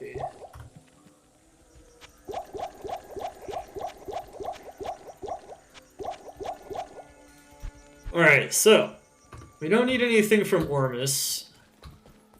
Vendor farming is done unless you're a non-sorceress and then you can farm a teleport staff off of Ormus, but we're not doing that. Let's go back to Act 2 though.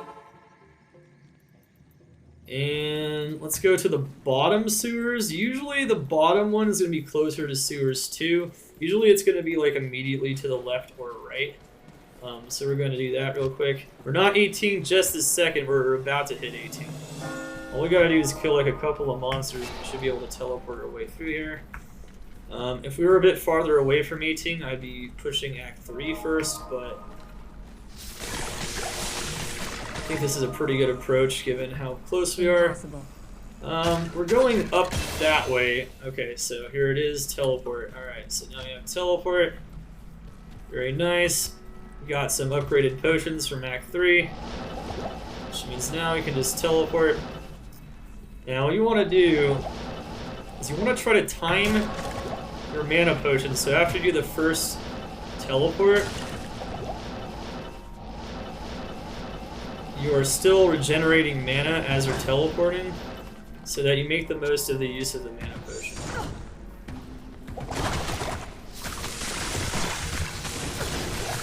So I'm going to teleport once and immediately start using mana potions. Oh wait, I thought I used the mana potion. It didn't take for some reason, okay. And try to make it not fill up completely, so make sure you're still like teleporting. It's kind of hard to time it though. To be honest, I'm not even the best at it, but you can get pretty good at it.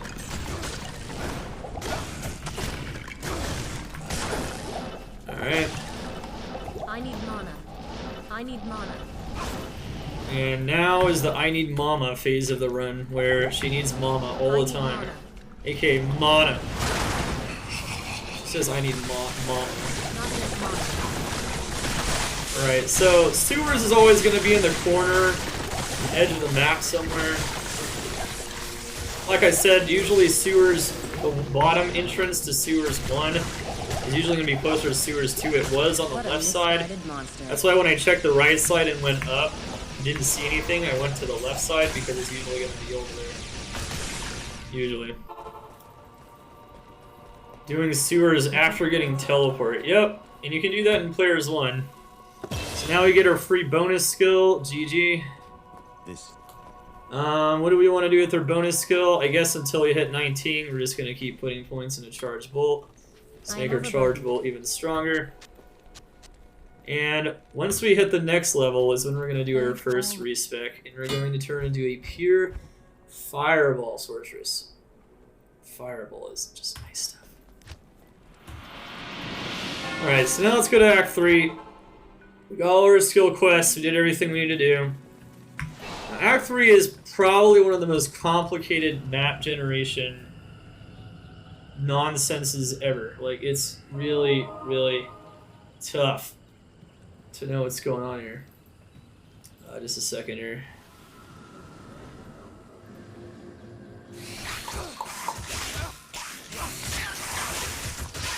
Okay.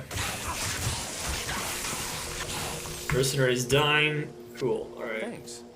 So Act 3 is pretty nasty. Basically, when you start out in the Spider Forest, you should know a few things. One, there's 3 grottos in each of the Act 3 areas. Grottos meaning like side areas that are outside of the main river, that are outside of the main path, which is the river. And Spider Forest can go directly into Flare Jungle, which is an area we want to be, and it always goes always has a path that goes directly to the Great Marsh. So, actually, not always. Sometimes it actually doesn't have that, and only the Flare Jungle can go to the Great Marsh, but anyway. Anyway, there's a lot of confusing stuff in here. In general, you want to look out for these splits in the river, where there's bridges, where there's like 2 bridges and whatnot. Alright, so we got a bridge here, but it's not 2 bridges, so don't worry about this one. Not enough mana. Is that a ring or an amulet? Okay, it's a chip. I don't really need chip gems too much anymore, but those can be useful later. We have a few chip gems saved up anyway. Alright, so we found the waypoint. This is one of the grottos, so if you see here there's a split in the river. I need mana. I need Notice that the river splits here. There's like a U shape. That split in the river is where there's a grotto, so that's going to be the first grotto. The first grotto is the waypoint in the area we don't want to go in. That's not always the case, though. It could end up being the area you want to go in. And one of the grottos is a total waste of time because there's nothing. One of them is the waypoint in Spider Forest waypoint, Not enough mana. which can be useful for farming Arachnid later in Hell, but normal it's completely useless. Not enough mana. And then we found another split in the river here, so that means there's another grotto here. We're going to check this one for the quest area. This is the quest area. Nice. So that means the last grotto in here is the one that's useless, so it has absolutely nothing inside of it. It's just garbage. No reason to go in there. So if you find another grotto in the Spider Forest, we don't even have to check it, unless we think it can lead to the Flare Jungle, but usually it doesn't. Alright, so one thing to note is that is the chest. Usually the chest is somewhere over here where there's Khalim's Eye. That's one of the relics you need to complete Khalim's Will, which is how you get out of here. Ah, Res Ring, nice. Still don't have FCR jewelry though, that's kind of lame. There's a very strong boss here, though. He can kill you extremely fast. Extra strong and curse. Very dangerous stuff. So, I'm going to jump over here. I'm going to want to grab the eye. And then be very careful. Don't let him hit us. You can tell that the mercenary is taking a lot of damage. It's because he's not even cursing, he's taking the damage. That's because Zarek the Burning, who is right there, any magic about this item. was not hitting him, so that's nice. Alright, so you can now turn in this quest. So this, when you kill elite packs, and you always want to be killing elite packs to level up throughout the whole game, as you probably know by now, as I said it 50,000 times. In Act 3, there's a pretty high chance it'll drop you the Jade figurine, you give it to Mashif, and then you give it to Alcor, and then you talk to Alcor again, and he gives you a potion, and you get the 20 life. Easy. Alright. What can I do for? There you go. And then we have more HP. That's nice because we don't have a lot to begin with, and now we also leveled up, and we're good. So now we have 200 life. 200 life in Act 3 is honestly kind of standard. You could have more at this point. You got a bit luckier with certain items, but doesn't matter. Res, by the way, is way better than 5 life. So if you ever get like 12 cold res, it's always going to be better, no matter what. Keep all that res stuff. Even if you don't get FCR, the res is going to be so important. Keeps you alive extremely well. Okay. I can already tell that I'll be Rosario. your best friend. So in much this for the follow. for Welcome to the Cold Xander's Day. In Act 3, the main problem is fire damage. So fire res is the main problem from the shamans. In Act 2, it was lightning damage from the beetles. Just in different areas, it depends on the area. Act 4 is also fire damage from the venom lords. So you can switch out res, and you can get as much res as possible accordingly, depending on where you're at. And you can make it a bit easier to survive. I actually have no idea why we still have that even. No idea at all. So we actually have almost 100,000 gold now because we've been taking care of our gold and picking up armors and items with plus skills and class-specific items with plus skills, things of that nature. Which at this point in the game is pretty much all you need to do. Alright, so let's go back to the Spire Forest. Now we're not looking for a grotto so much anymore as some kind of side offshoot of the main path, so almost 19. I can already tell that I'll be your best friend in this forsaken camp. Dubby, thank you so much for the follow. Welcome to the Cold Xander's Day.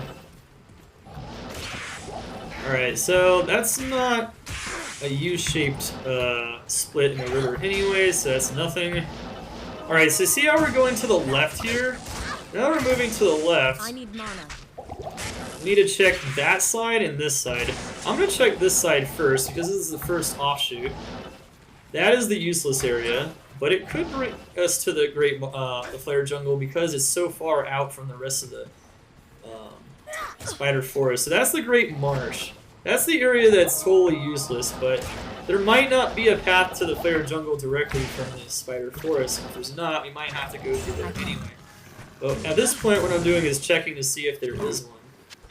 There could still be a path directly to the Flare Jungle somewhere. Not enough mana. Alright, so as you can see, that's the useless grotto. There's nothing in there. But there is an offshoot now over here. But this offshoot leads to this side. Rats. Okay, so because of how this looks, notice that we traversed pretty much everything here, right? And there's no other offshoot. What this means here, unless that side over there is a path, I don't think that is, but if it was, I think we're pretty good. I think we just have to go through the Great Marsh. So we didn't get a Great Marsh skip, is what it's called. We have to go into the Great Marsh in order to get to the Flare. That's kind of lame. Rip. Well, that happens. So in this case, the grottos are totally useless. You're just trying to pass through this area and then find some kind of offshoot or just continue into the Flare Jungle. And sure enough, we got to the Flare Jungle. So that's pretty nice. I guess it could have been worse. You don't. Now notice that is what I was talking about. The fire damage. That's the monster right there. Look how much damage you did to me. I have 27 fire res. If I had bonus Ral runes, I probably would have thrown out my mana per kill a helmet by now. Would have gotten even more fire res because that is just nasty damage. We might end up dying from that. It could happen. There's no guarantee you survive normally like that. We have teleport now, so let's make sure to get rid of all of our stamina potions if we haven't already. Kaleem's Eye. We could put that in the cube and just start stacking the organs. Get ready to make Kaleem's Will and get out of Act 3. For the most part, we're teleporting, timing our potions, making sure that we are maintaining our mana. So that's the first grotto. We found it from that first bridge there. Not enough mana. First grotto was the waypoint, so that's not bad. Getting the waypoint that early means now that if we find Not enough mana. a grotto where is the Flared Dungeon, which is where the brain is, we can just go into there. We don't have to worry about finding the waypoint in either Lower Kurast or Flared Dungeon.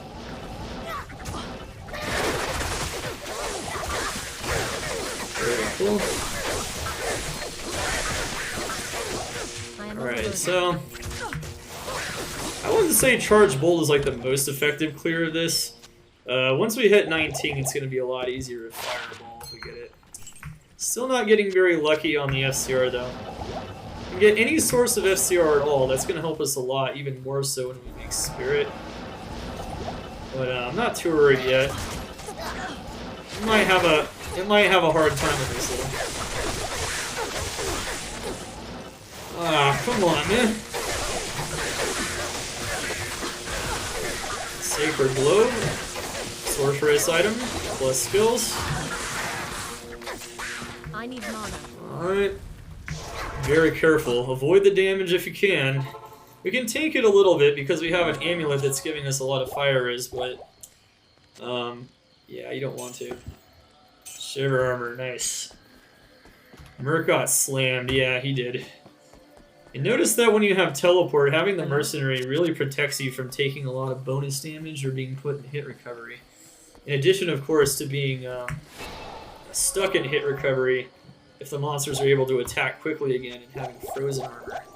So you definitely want frozen armor by the time you're teleporting, and you definitely want some kind of mercenary, even if it's crap. It's just going to save you a lot of time and headache and getting stuck and whatnot and dying.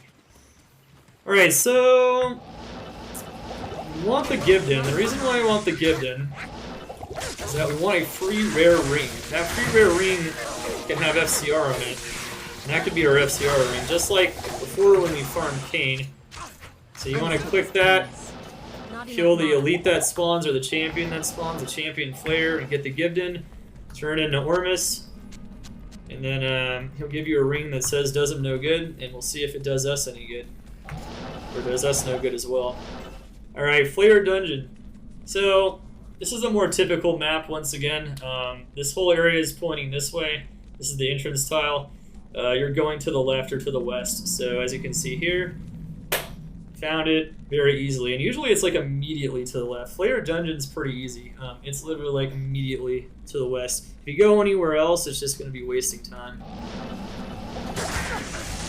Oh my gosh, okay. No! Alright.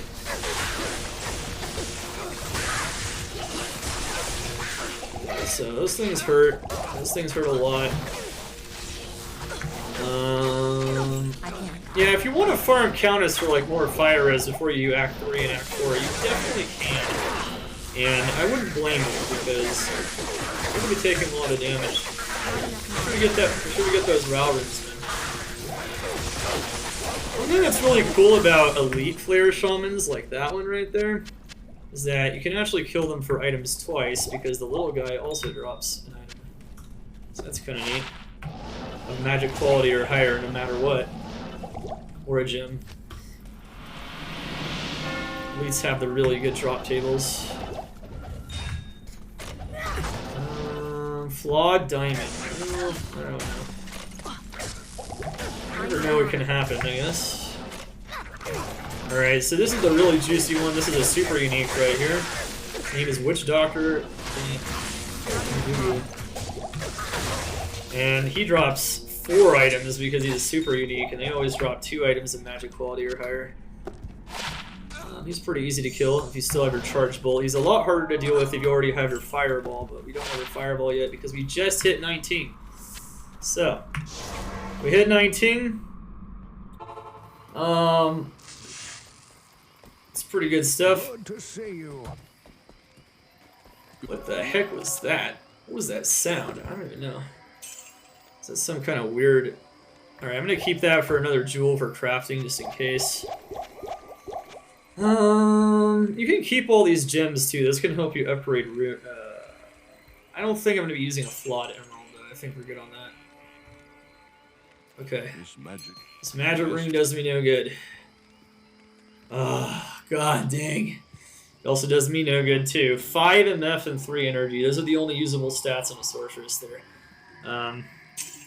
Yeah, that's no good. That's pretty bad. Nasty. Alright. So our jewelry RNG hasn't been amazing, except for the fact we did find a rare amulet that's giving us some MF and fires, but that's about it.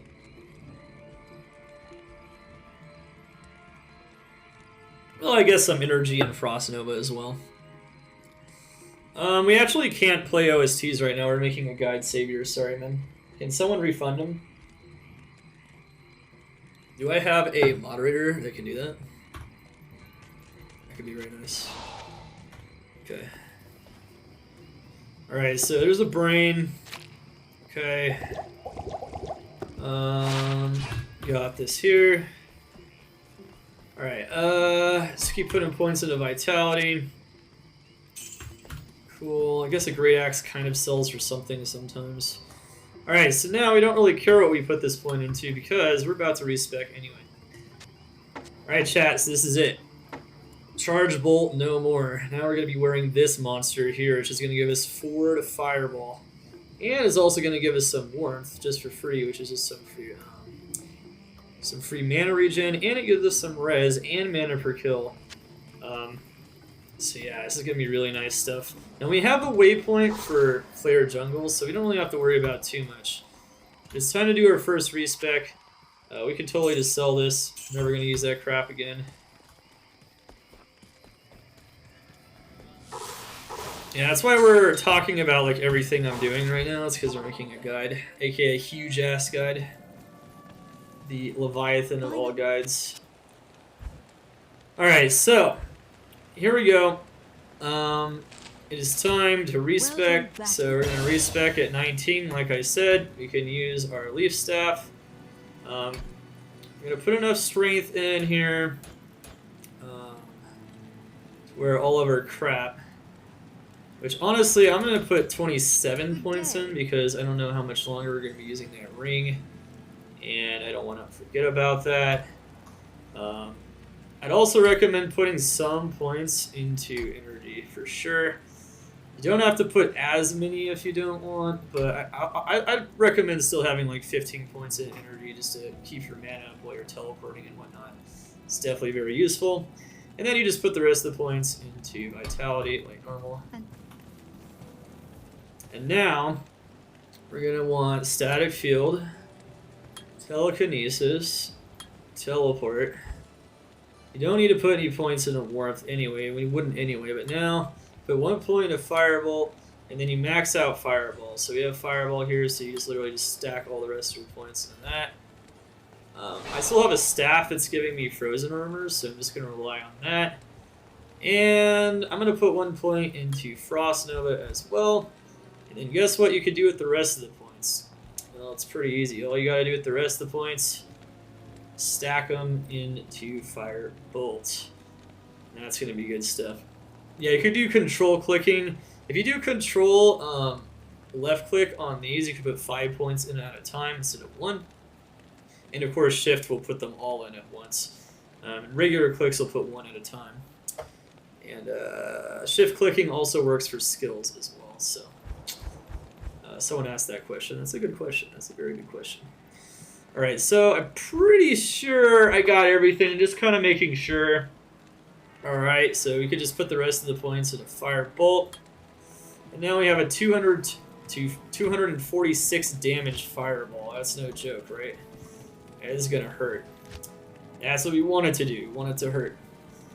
Alright, one thing to note is that if you have throw equipped on your left click, Impossible. yeah, this whole time you notice I haven't been swinging with my staff, and that's because I'm not using normal attack. It really helps when you're just attacking and you're trying to click in different places and whatnot to not be using that. Something I forgot to mention, I think, in the beginning. So that's why I have throw equipped on the left click there. Alright, anyways, so we have the rest of them. We still have our Frost Nova, we still have Telekinesis. You can use Frost Nova to slow them down and just womp them down with Fireball. So Fireball, we got our Leaf, we got our Stealth. Looking pretty good. So now we can still continue to progress very quickly. As probably we're noticing that Charge Bolt is starting to fall off pretty hard there.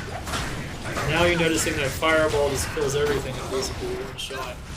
So now we're not going to be falling off anymore. We're going to go. Damage is going to be solid all the way through normal mode now. Until we turn into the build that will eventually get us to those riches. Not enough mana. Okay. Alright. You can wait for that. Now, the better the potions, the faster they regen. That's why you want those greater mana potions eventually, too. And it's going to really help with your teleporting and not saying, I need mana. Not enough mana every 2 seconds. But, you know, you're still going to be saying it a lot. Even when you get insight, it's still going to happen maybe here and there. Alright, so there you go. Very good stuff. That's Storm Tree. Storm Tree is another super unique. Killing him is very nice. Good experience. Horn Helm can have plus skills. Taunt. I don't know if it sells for a lot. It's just one in taunt. Remember, the higher level the skills are, the items that you sell, the more money they make, and the more of them. Chipped Emerald, interesting. I need mana. Alright, so we've now reached Clickable Central, which will be very important when you're farming Hell, and maybe even Nightmare, if you want to. And here you can look for the waypoint if you want. Now we found the super chest next to the Ring of Torches, very nice. Just pop those, see if we get anything interesting. Not really. Alright. In general though, at this point, you can literally, once you reach the end of the Flare Jungle, you can literally just teleport all the way through. So I'm just going to teleport all the way through, and once you hit Kurast Bazaar, we're looking for a temple facing a certain way. So you're looking for a certain temple. It's facing, let's say it's facing north. It's facing like towards like the upper Kurast or a lower cross. It's facing in this direction. And you're going to want to find the Ruined Temple. The Ruined Temple is a quest that gives you 5 stat points for free. So it's very good. I need mana. Notice that the way that we started just going pretty much pure Charge Bolt into Fireball was very smooth. There wasn't a lot of like rockiness. And it's pretty easy to execute. I recommend it for any player that maybe isn't even super comfortable in the Sorceress. Obviously, once you hit 18, you can go like 7 points into Static Field. You can go lots of points into Nova.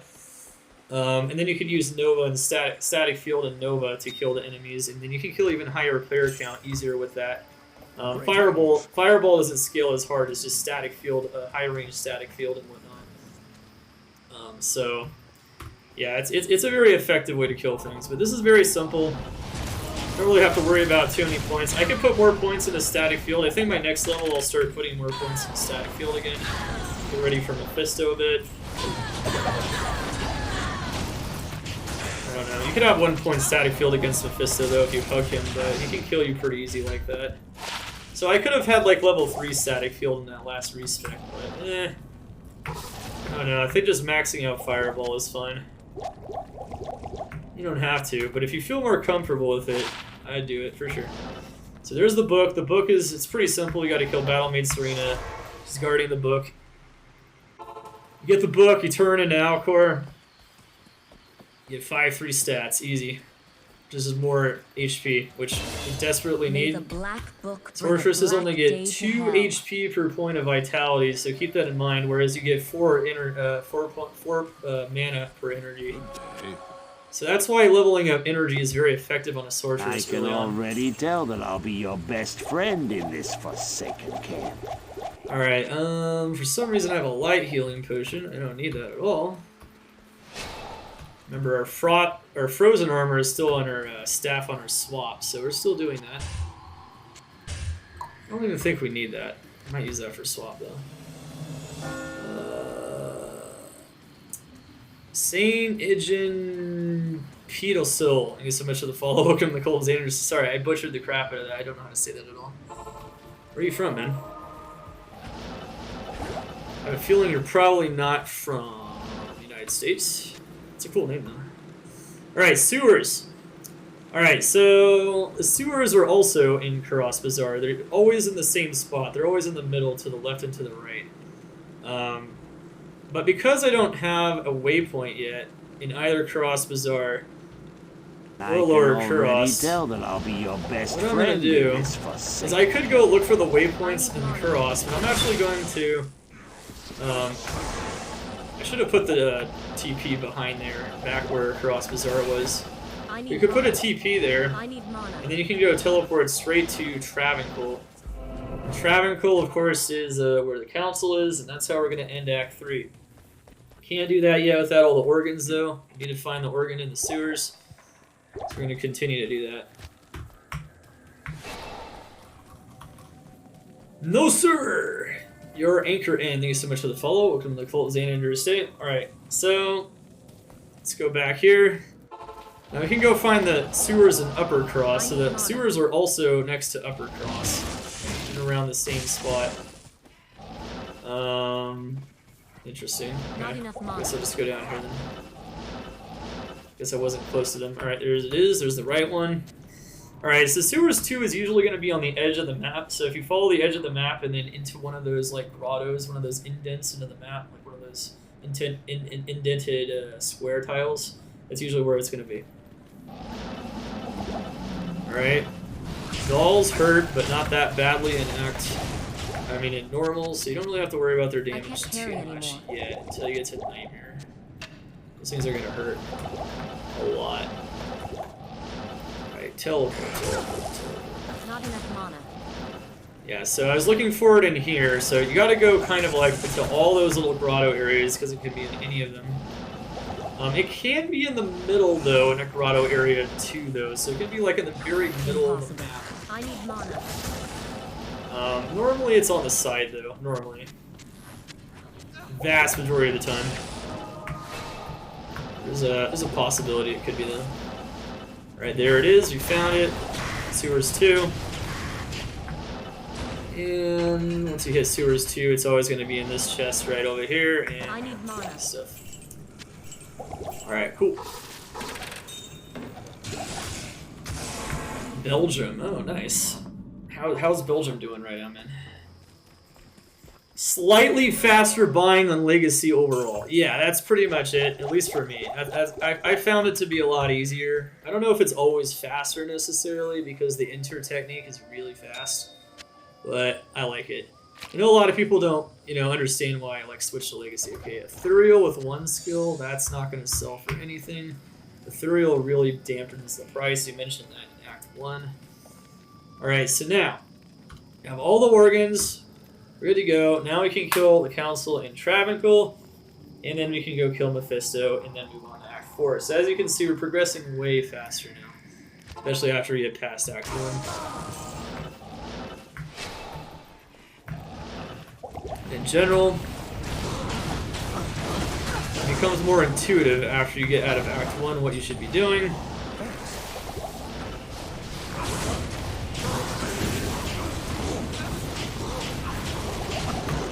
Alright, so, you have the compelling orb there.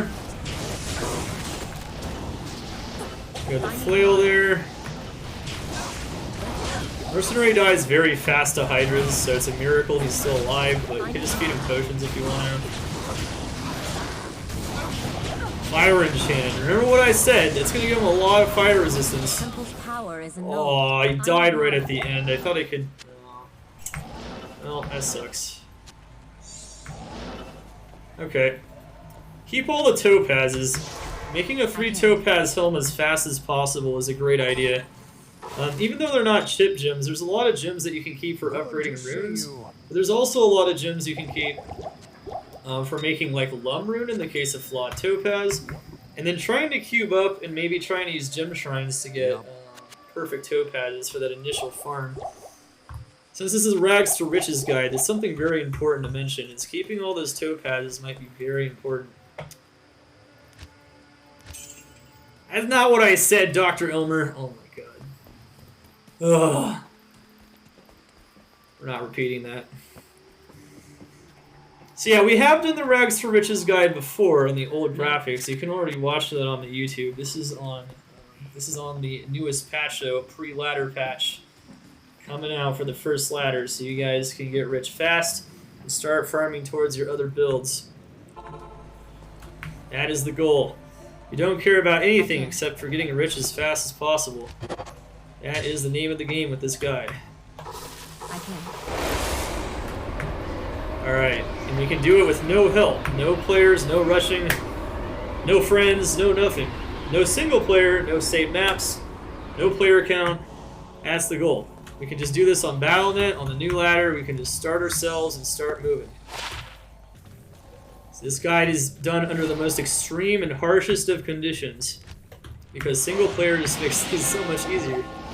But having higher player count by now, I'd already be level 26, and I don't even have to worry about leveling up very much. We're like level 25, 26 already. Right now I'm level 19, so you get the picture. Alright, so now we're in Durance. So once we get into Durance, this tile's facing this way. You're looking for a west-facing tile or a left-facing tile, just like in most maps. However, you might notice that this whole map is going to the east or to the right. Oh no.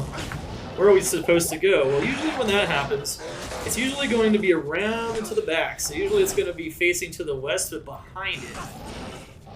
Let's see if we're right. We were right, and we could have probably teleported over here if we knew how close it was.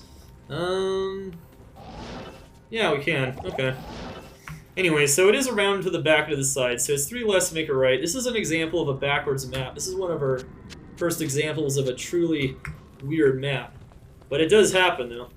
And so if the whole map is going the way that you're not supposed to want to go, it's usually going to be around and to the back. And so we checked that pretty fast there, and we didn't get lost. We found it very quickly. Now, Durance 2 works like this. Durance 2, this starting tile here is pointing that way. So we're pointing this way. Durance 3 is going to be pointing the same direction, so we're going to want to go straight and then to the right or to the left to try to find it.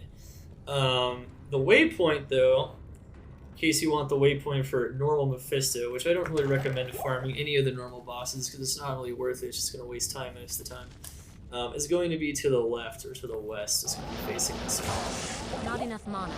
And where's the waypoint? Well, it's immediately to the left. Nice. And I need we mana. want to go straight ahead. It's going to be facing the same direction for Durance 3. And this, by the way, also goes for Nightmare and Hell, even though Durance 2 is much smaller in normal. So the same thing, all of these map tricks work for all difficulties. They always work no matter what. Alright, so now, around the Spark Fist is a good thing to kill. Not enough mana. It can be very nice. Alright, ooh, is that Angelix? Aw, okay, that's pretty worthless, unfortunately, at this point. Lively should be nice in some kind of physical build, but it doesn't look like it. That was Angelix, which I'm pretty sure can drop at this point. 90,000% sure. Good day. 20 life might be better than like that ring. That could be pretty cool. Sometimes it's nice to get lucky.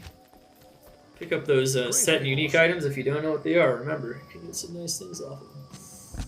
Alright, so Mephisto. Alright, so Mephisto. So Mephisto does a lot of cold damage with his ice ball, but he also does a ton of lightning damage, and there's no way to mitigate that except through gear. However, we can also then use thawing potions again, though, if you want, so that we can tank his ice ball. And we don't have a lot of health. Sometimes we have more health by this point, especially if you're a higher level. Thanks. So he could kill us very easily. We might even die. It's possible. Thanks. Sometimes when you're trying to kill him quickly, he just kills you, and he does a ton of damage. We're going to want to use Frost Nova, though, and then we're going to want to static him down now, just like we've been doing throughout the rest of the way. Let's see if we can level up one level. Can we level up, please? Please, please, please. Yeah, let's get one more point in the static field. There we go. Let's not make it to where I have to literally be hugging him. That'd be nice. Still have to be pretty close, though. Alright, 5 points into Vitality. Frozen Armor. Frost Armor. Alright. Thank you, Mercenary. You did your job. Alright, get him really low. And then just finish him off with Fireball.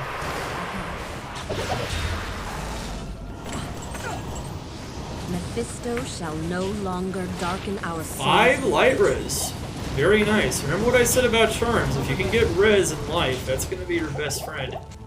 That's nice. It's a pretty good amount, too. Sometimes you can only get like 3 light res or something, but that's actually pretty good. Okay, that's going to help our resistance situation later on. I can.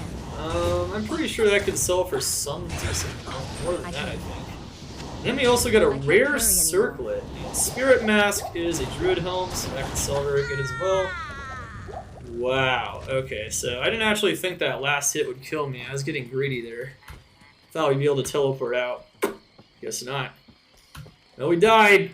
Hello. I lost a lot of gold. Alright, that sucks. Did I make a TP there, or do I have to go teleport all the way back? What can I do for you? In hardcore, I wouldn't play it so close like that, but I was just trying to grab it. Not in And town. run! Grab it and teleport. Remember what I said, Chad. If you die, it's fine. You know what? You can die as much as you want doing this. Wow, that is interesting. You know what? I think I would rather use that than my current helmet. It also has a Meph, so that's... Maybe that can find us some nice items. If you ever find a Meph early and you feel like your res is okay, and you're getting some other nice stats on it too, that even has MDR. Like, that'd be pretty nice. We're going to want to use that for sure. Okay, we did. Alright, yeah, that's what I thought. That's why I was being greedy, because I remember making a TP just in case I died. Yeah. Okay, we're good. Alright. Yeah, you know what? Cool it. Alright, Act 4. Here we are.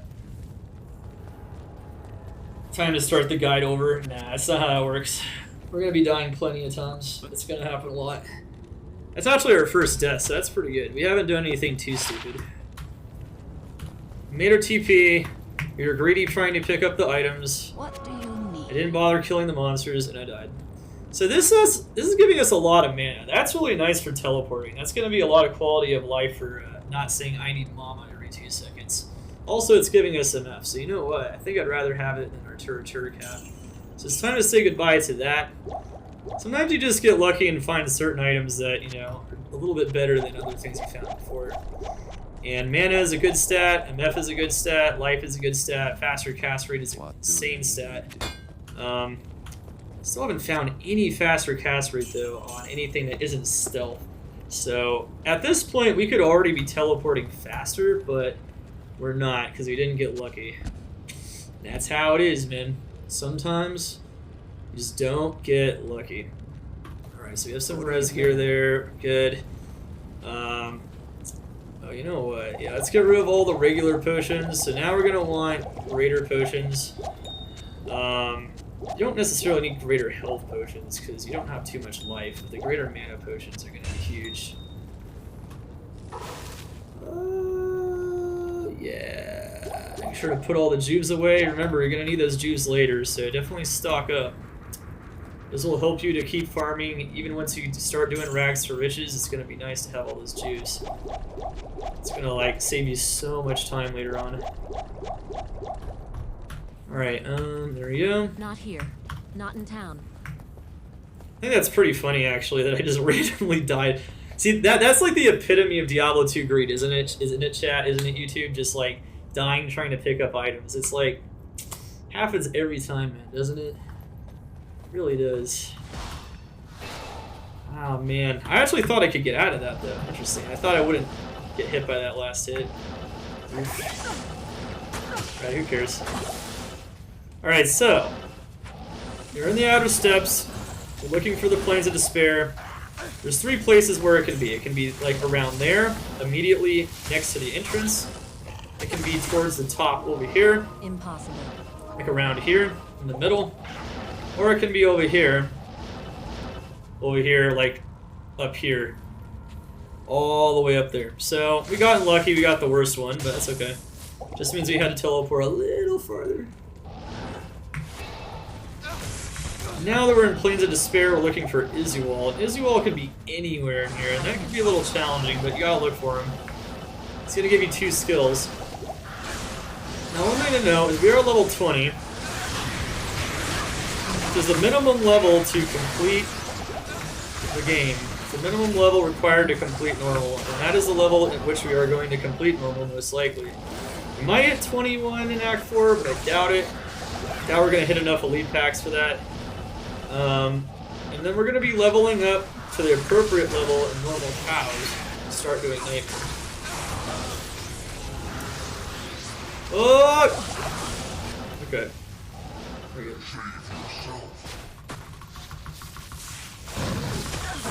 Alright, so slow him down a bit with Frost Nova. And then finish him off with Fireball. Static Field can get him down to 1 HP. Static Field is so broken in normal. It's broken throughout the whole game, which is why the Nova Static Field build works so well. I pity him. Even later, but in normal it's like insane. In normal, like, you can just like take him down to 1 HP. So any kind of boss, Static Field is going to be the way to go. Which is why the more points you put in the Static Field, the larger its range, and the more you can just chunk them down 25% HP at a time.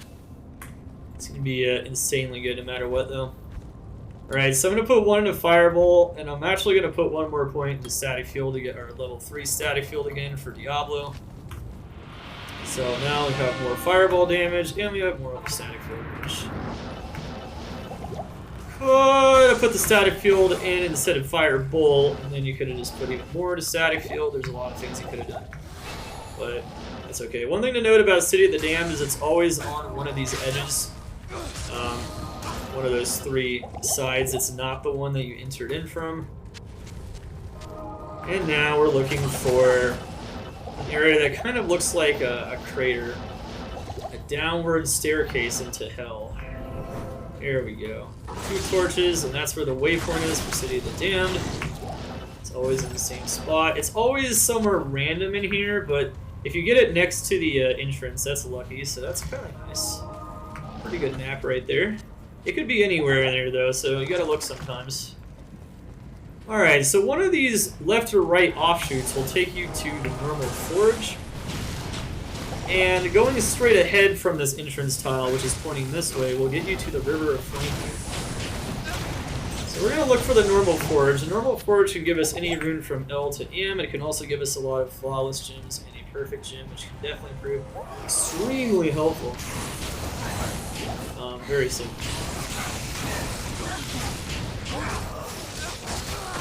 Oh my god. No! Alright, so we can just static him down, of course. I wouldn't recommend getting too close, though. You can just kill him with Fireball if you don't want to get hit. He does a ton of damage. Always does a ton of damage in every difficulty.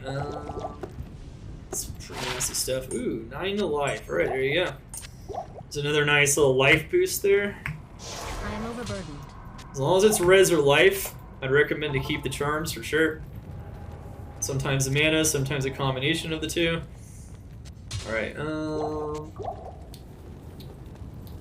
so we have the Mephisto Soulstone on us. You can get it from Deckard Cain. You don't actually have to pick it up from Mephisto if you don't want to.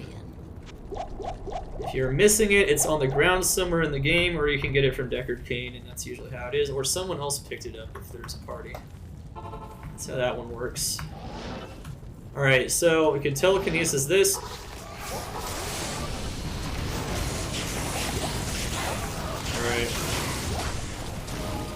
Alright, chat, what is it? L rune through Am rune. Say the runes with me that could drop from the normal forge. L, turd. Nef. I can't. F, if, Tal, Brow, Ort, Fool, and Am. Which one is it? Let's go. So what we really would like, what would be really good, oh man, that's amazing. Life and fire is on a small storm? Count me in. Sweet. Alright, very good charms right there. That's nice. I'm just gonna have to pick them up and, you know, use what you got, right? Alright, let's do it. Mixer BMXer. What's up, man? How you doing? Is it an Annihilist charm? No, that is a Mephisto Soulstone. It's gone now. Yeah, we put it on the Hellforge. We're gonna smash it. We're gonna destroy him forever. He's no longer revivable, that man. He's toast. Alright. So, we're gonna hit the Hellforge. We could do that with telekinesis if we wanted to swag it up. What we really would like would be Spirit runes. So Spirit is Tal, Fool, or Am, and at this point we should start thinking about it. We can already find them towards the end of Act 3 anyway. In Act 3 you can start finding Ort, Fool, Am, all that fun stuff. What we really want though is like an Ort, Fool, or Am if possible though. That would be ideal. That would definitely get us closer to a very key objective for going from rags to riches quickly. If it doesn't happen, well, that's alright. They're easier. I wouldn't say easier, but there's also other reliable methods of getting them. And not like we'd get them all at the same time anyway. In that case, it was a Nef rune! Dang it. That bloody shark guessed it. Well, good job with that guess, man. Zimthal, I also got that. You said you always get it. Well, I got it this time. Rest in pepperonis. I wouldn't really worry about sapphires too much. In general, when you're looking for like flawless and perfect gems, you're gonna want diamonds, topazes. You're gonna want to queue up all those diamonds and topazes, maybe rubies, and amethysts. Amethysts are amazing. So amethysts are that's where the real money's at. And all these chip gems can help us repair our wand too. So I'm gonna keep them just to simulate keeping them for later on. It's definitely a lot of fun stuff we could use. We can make it easy. So we're gonna just hold on to them. Alright. We got that one. Alright, so now let's go push straight ahead. So we're gonna go find where the River of Flame waypoint is, which is straight ahead from the entrance tile. Which in this case is pointing that way. So we're gonna go this way. Sometimes you have to meander to the left or right and then you have to go straight. But sometimes it's really simple. Kind of like this, and all you have to do is go straight ahead, like literally just straight ahead. Then you find the River of Flame waypoint every time. Cool, that was pretty easy. So, we got shitty RNG on that. We haven't gotten good RNG on our jewelry. We've gotten pretty good RNG on some things though, like resocketed large shield. So there's some things we're not going to have to farm later on in Charcy and Flora. So that's nice. But not the best RNG in the world at the moment. Alright. I need mana. Alright, so we found a Tal rune. Interesting. Well, if we get enough Tal runes, we can cube up some more Ral runes. That could be nice. At this point, though, is when you would already want the Ral runes in your helm for more fire res if possible. I have 32 fire res right now, though. That's not insanely bad, but it's not great. The light res will come in handy against Diablo. Diablo can kill us insanely. So, Diablo, this is the hardest fight of normal by far. Coming up on here. This one requires a little bit of mechanical skill. Otherwise, you're going to want to make a portal. Probably going to make one anyway in case I die. It can happen. Unless you're very quick on the juves, you have at least some lightning res, it can be pretty hard to get past Diablo. If you're lacking light res, you can go farm Elzix or something for the gloves. You can go gamble if you want, if you feel like you're having trouble with Diablo. This hose does physical and lightning damage, so getting that lightning res is huge. The rest of his abilities don't do so much damage that you can't mitigate them or just avoid them, or that they automatically kill you super fast, so that's the deal there. Alright. Billy GT launching a Xana attack. Chat, spam those items Xana in the chat for Billy GT. Yeah, D2R makes it look really cool, right? Your Anchor End. Wandal's Almighty looks really cool, for sure. EZ on that Nephrune? Yeah. Nah, not so much. I can already. I feel like we already have Nephrunes, and I feel like that's actually not going to help us out here. But you know, RNG is RNG, man. Sometimes, I think for Rags to Riches, it's actually better that they see a run that doesn't have insane RNG. We've had some pretty interesting RNG. I'd say our Charm RNG is actually pretty decent. It could be worse than this. Getting some of those other items is actually not bad, too. Chat, spam those eyes of Xana in the chat for Billy GT. How was your stream, man? Thank you so much for the support. And your Anchor End, joining Xana's attack squad, the Ghost of the Machine, the Arcane Disciples, with his Prime. Spam those eyes of Xana in the chat. So much support today, guys. Thank you so much. Hope you guys are enjoying the Rags to Riches guide. It will be on YouTube if you don't already know. Not in town. This will be there. You can find it, no problem. Hellforge could drop. Yeah, you're talking about the Hellforge, not Lair. So, even if players won for a Fireball Sork, this area is a little challenging, and you need a Mercenary no matter what to kill this dude right here. Because he's Fire Enchanted, he's actually your first genuinely fire immune monster that you come across that you have to kill. So the Mercenary can finish him off as long as he has some kind of weapon, and you static him down. So that's how to kill him. No problem. Guess I could have used Frost Nova as well to slow him down so he didn't kill the Mercenary as fast, but I forgot. I haven't been using Frost Nova as much, but you honestly should be still, especially if you don't want to be kiting as much. One thing to note about Act 4 in general is that there's a lot of fire resistance, so this is where the Nova approach to leveling once you hit 18 instead of 19 and Fireball definitely tends to shine a bit more in Act 4. But, you know, Fireball does so much damage that luckily even with all their fire resistance, we're not having so much of a problem you can't get past it. That's right, 12-hour YouTube video. That's if we make it all one video, which I might. Let's see how fast we're able to accomplish this here. I can't. We'll see. Alright. Impossible.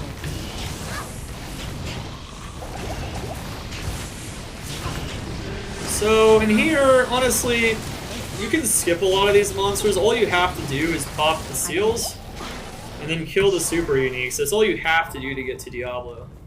However, it can get really messy in here trying to kill the super uniques with a lot of other monsters nearby. So, I recommend trying to kill as many as possible, because otherwise you're going to have to drag them all over Chaos. And you can do that, 100%. Not here.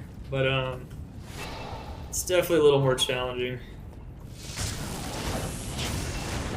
Not really any real barriers to you killing the monsters, so I mean, we're good. Look at that, he's sitting right where I want him. See how that fireball is just hitting all those monsters? Oh man, that's awesome. So good right there. Oh, it's beautiful. Alright. I think I'm actually going to take FHR over life, at least for the time being. Might want that later. We could pick it up, I don't know. Alright, so here we go. Alright, so we just killed the Sace, killed Grand Vizier, and now we're going to go kill Infector. 2.4 is live on the PTR, it's not live yet. It is a solid experience, true. But you don't. What's even more solid experience is going to be normal cows once we're still level 20. Now, no, in order to level in Act 5, you need to be level 25. So this is where high player count would be so much better. But because we're not level 25, and it would take forever to get to level 25 using other methods in Players 1, especially on Battle.net, where you don't know where Battle-Maid Serena is. Battle-Maid Serena would probably be the fastest way. But on single player, you know where she's always at. You don't always know where the temple is on Battle.net. So if you're trying to solo level and whatnot, it's pretty challenging to move past level 20.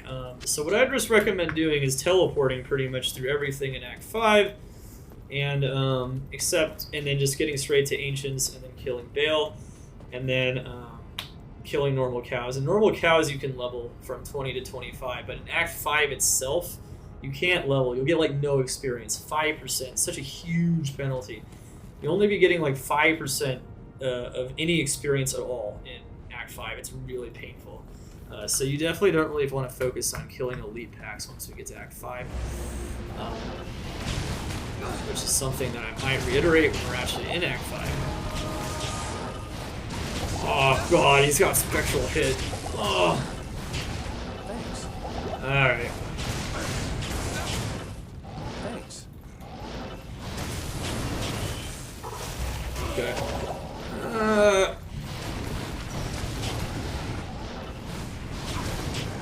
Quickly put the potions back in. Back in.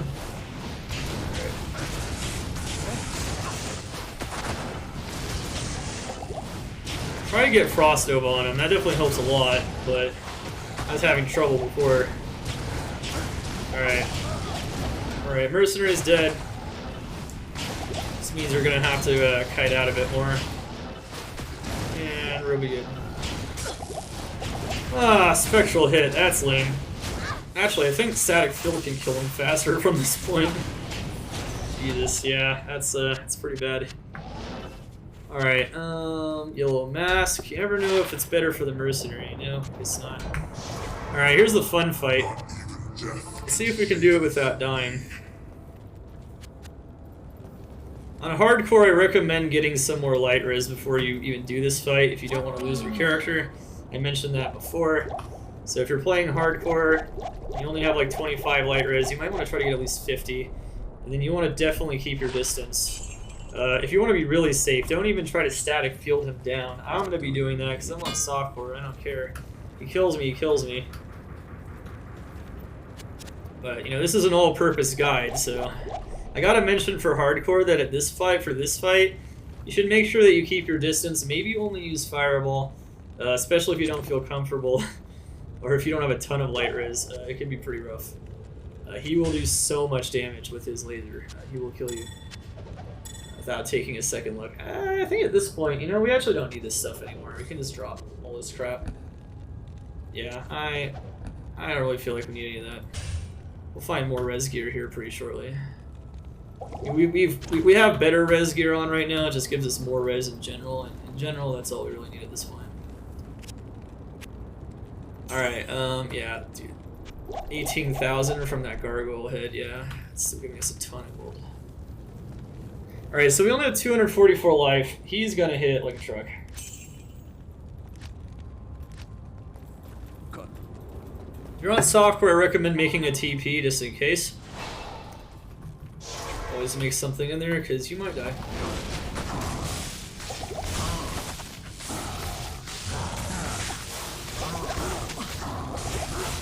Static field. Damn. He didn't use his laser at all. There it is. Well, that was easy. He uses laser at the very end there. Normally when you start static fielding him, he'll use his laser, and that's when you have to jump over him and dodge like a crazy person. And try to heal yourself as fast as possible. A teleport staff for a sorceress. Interesting. And look what we just found here. Goblin toes. Now, that's a pretty cool find off of normal Diablo. You could actually trade this. This is a tradable item. We're already getting riches already. What do you got? However, for the purpose of this guide, we don't need this. This is not going to be useful whatsoever, unless you plan on making a smiter first thing. So we're already building our smiter, chat. So if you wanted to get a smiter going, right, yeah. I think I'm going to keep it in one of my shared stashes just to show at the end here. some cool things he found along the way. Arctic mitts, I don't think that's worth it for the strength requirement. You're gonna want res more than life anyway, especially by that point.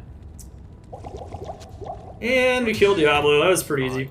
So he didn't do a lot of lasering. That's good. He used a laser at the very end, and I could dodge it pretty easily because I was already backing up to fireball him. So that was pretty easy stuff. Static field, always getting those bosses down though. Easy mode. Static is crazy OP on normal. It really is. It really is, and this is why you should use it as much as possible. You should abuse the crap out of it. It's been like this forever. You want to move on as quick as possible. Don't go messing around, man. Alright, so there's not anything we have to buy from Anya, really. We don't have to worry about vendor purchasing until we get to Nightmare, honestly, at this point. We pretty much have everything we want. Well, actually, that's not 100% true. I think we need to go back to Char so you get a 2-socketed helm. Because we need another 2-socketed helm for Lair, potentially. And we don't have one because she wasn't giving us them early on, unfortunately. Alright, so at this point, this is when you can just teleport past everything, but you can still get the Shenk, so you can still kill Shenk, and you can still get the Barbarians. But for the most part, we don't need to get... There's not much benefit to killing the monsters because we're not really getting experience. You can if you want for items, but it's mostly just going to waste time. And honestly, items, unless they're really hurting on gold, I wouldn't recommend it. Look how slow we're teleporting. There we go. I killed him though because he's a super unique, so he drops 2 items. You never know. And he's also super easy to kill. As I say that, Dak Farron's a good thing to kill. Pretty easy. If we had just 2 pieces of FCR jewelry, we'd already be faster, but we're not. So we're at the 20 FCR breakpoint for a Sorceress instead of the 37. It'd be nice to hit that 37.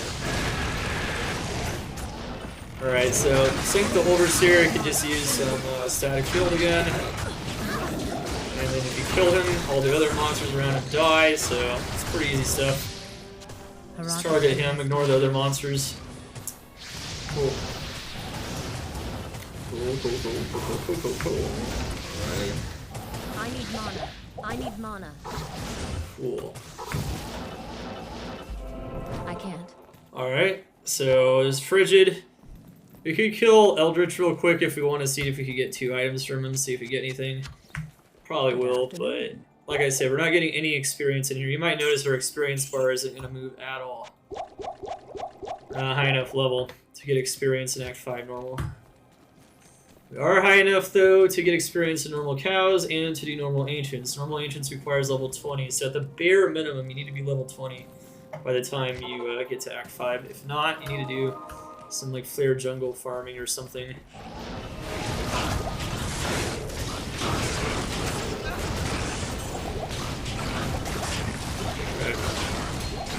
Ooh, is that our hero ring? Is that it? Is that FCR? Oh my god! I can't No, it's carry not. anymore. Rip. Yeah, this is pretty bad RNG on the FCR rings, but it happens sometimes. Like I said, I think Rags to Riches has benefited by this because you can see we don't necessarily need the craziest items. There's another 2 items from him right there, and since he's right next to one of the cages. So yeah, now you do need to free the Barbarians. Oh, hello! That's really good, actually, getting another Orb Rune. You do need that Orb Rune for Spirit or for Lore. And you do need to free the Barbarians to get Ral or Tal, and that's going to allow us to make our Ancient's Pledge, which is going to give us a ton of resistances on our shield. It's going to make it easy to go farther or deeper into Nightmare after we get Spirit. Until we get Spirit, though, it's going to be better to have Leaf because it's going to give us a lot more damage. And that damage is going to be much more valuable than just getting points. Unless we get like some crazy orb or something, but that's probably not going to happen. Like a Smoke Spear. Not enough mana. Or some kind of crazy rare orb on it. You never know. Alright, so we saved them all. There's 3 playpins. Let them out. Without the lettuce. There you go. Alright, so I'm killing all the super uniques because they're giving me more items, but now, at this point, there's no more super uniques until I get the Thresh Socket.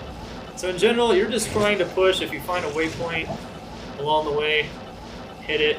There's a waypoint and area plateaus somewhere in the middle. Kind of where I'm at, like in the middle of the area.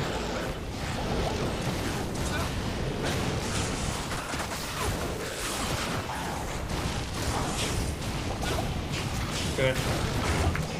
Cool, 2 more items. Killing them for those 2 items is pretty efficient. You never know. Even without getting experience, it's not bad. Look at all that experience they're getting, chat. None at all. That's good stuff. Alright, now the good news about Act 5 is that fire damage is actually pretty effective in Act 5. We just got an Ort rune though. That's nice because we do need more than 1 Ort rune. And Ort runes are going to be very nice in general. One thing to note is that was an energy shield staff. If you're playing hardcore, that 1-point energy shield, especially when you start farming Hell, can be very important. And because it takes a lot of points to get to energy shield, and let's say you go like Blizzard at that point, you can take a lot of extra lightning points you don't want to spend. You can have it on your swap, and you can just like pre-buff level 1 energy shield. And level 1 energy shield is incredibly good at helping you tank damage on hardcore, especially if you time your mana potions when you get hit, and you can teleport right out and renew the energy shield as needed. We're not doing a hardcore playthrough though, so I'm not going to demo the energy shield thing, but we did find something that grants energy shield. If you find an orb or a staff that grants energy shield, it might be a good idea to keep it, just so that you don't have to actually put a hard point in an energy shield.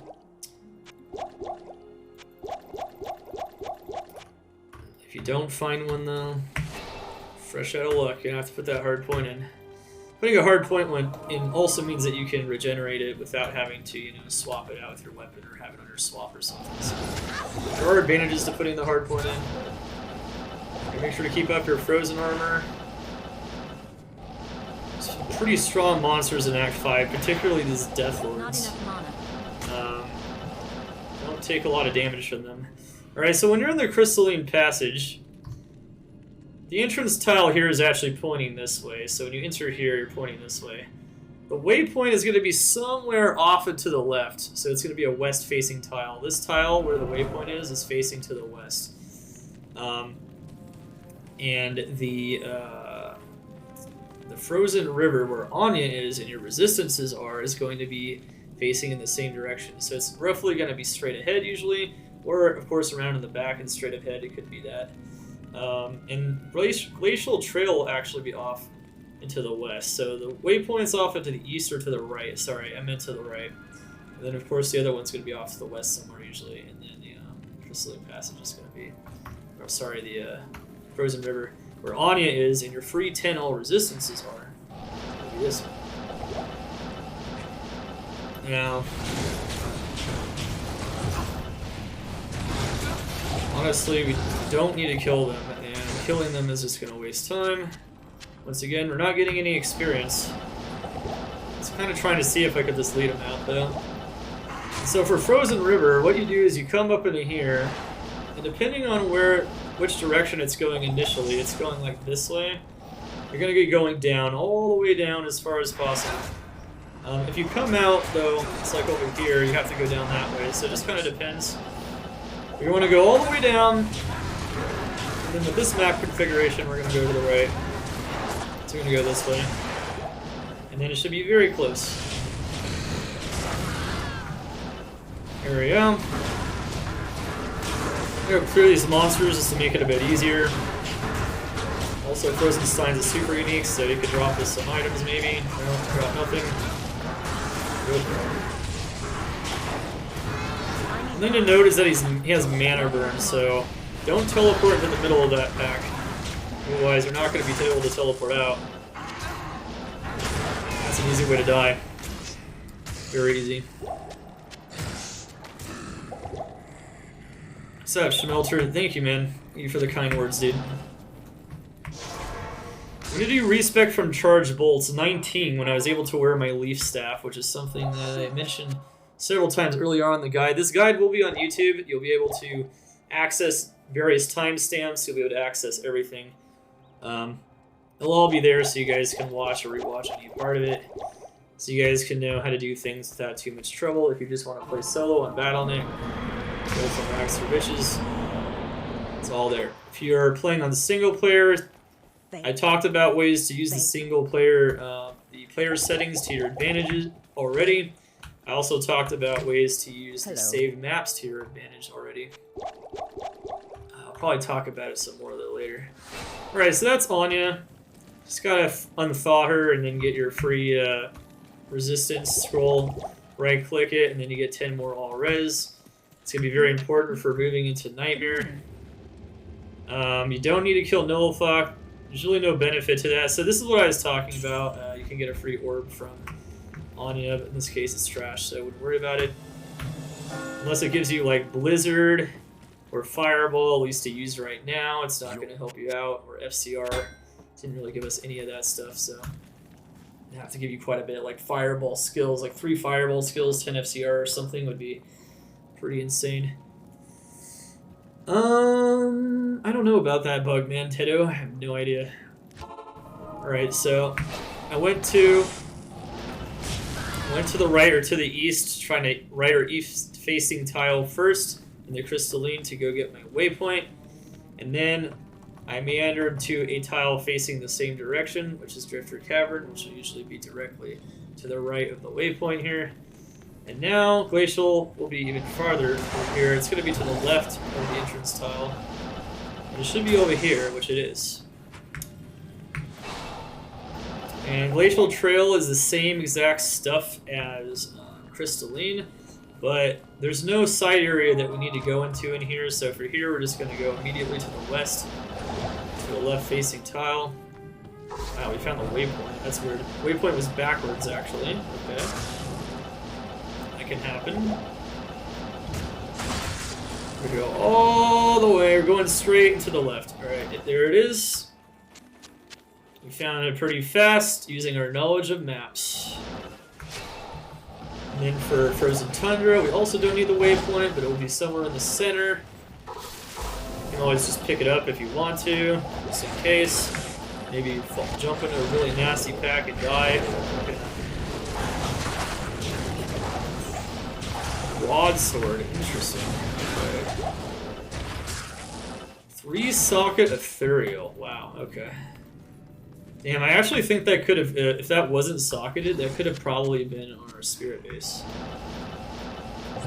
One thing to note is that in normal chaos, if you find a white crystal sword with broadsword or any sword like that, that can be your spirit base. So same thing in normal cows. Not in the very beginning of Act 5, but like in the Crystalline Passage, playing white crystal sword for some those areas. However, normal cows is the most reliable way to farm that spirit base, which is what we're going to be doing pretty soon here. Our Ancient's Way. I like getting the waypoint just in case. You don't have to though. Not enough mana. Why am I killing them? I don't need to kill them. Well, I guess they're already doing it. Alright, cool. Alright, so you gotta go to the east or to the right of the entrance block once again to find the waypoint for Ancient's Way. And you gotta go to the left or a west-facing block to find the Ancients in the Ancient's Way. Like I said, we're mostly just teleporting through Act 5, minus getting some quests. That's all we're really accomplishing here. Alright, so Area's Summit. Alright, so what we're going to want to do for Area's Summit is make sure we have enough healing potions and mana potions. If you go back to town, you're going to reset the fight. You don't want to do that. And you just want to make sure that you can kill them without too much trouble. So for these Ancients, honestly, for the most part, you just want to get close to them, static them down, and then finish them off with Fireball. Be careful of Talik. He does a ton of damage. He whirlwinds through you. Be prepared to use a Juve or to teleport out or to teleport away when he's about to whirlwind you. And that's pretty much all you gotta do for normal Ancients. If you leave a waypoint here, if you die, you can immediately come back in. Not a bad idea. Alright, here you go. Put the thingy-mabobber in the middle. Let's use Static Field.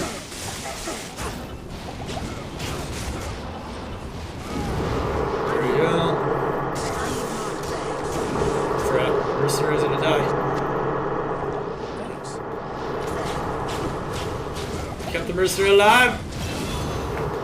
Alright, pretty simple stuff, right? And we got a level off of that as well, so you can put 1 point in the fireball. Awesome. Alright. Now we're level 21. We should maybe think about starting to get skill points going towards spirit, depending on if we get the spirit runes in normal cows itself. I think I'm going to start putting more strength points in, though, hitting at level 23. I don't think we'll bother just yet. So we're going to still keep putting points into vitality.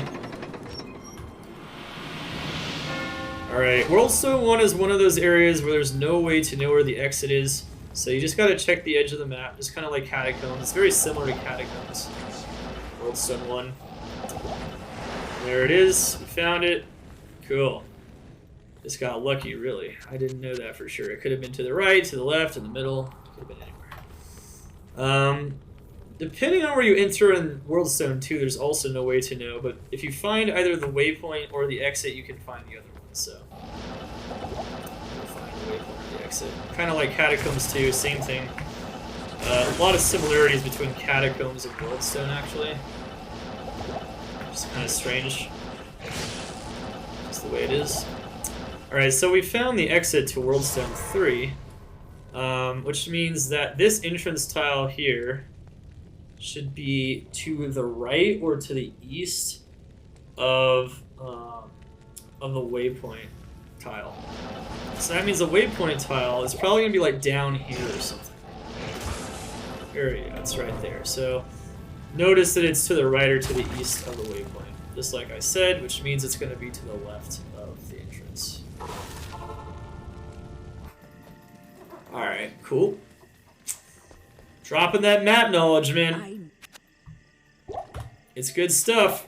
It's going to help you for going from rags to riches, too, because when we start farming those other areas, I'll remind you ways to find Andariel faster and things like that.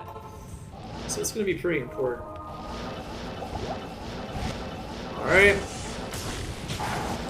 Here we go. Alright, so there's also no way to know where it is in World Stone 3, just like Catacombs, that once you find a Throne of Destruction, we're good. Just teleport straight ahead. We do need to clear all the monsters in the throne room because Bale won't start spawning Bale waves until you do. Blah, blah, blah. Alright, we will have to clear the Bale waves despite not getting experience. However, you can also drag them out. I'm probably just going to start dragging out the waves starting with wave 4 because that's going to be the fastest way to do it. Remember, we can't get experience, so messing around with the Bale waves is not going to be very useful.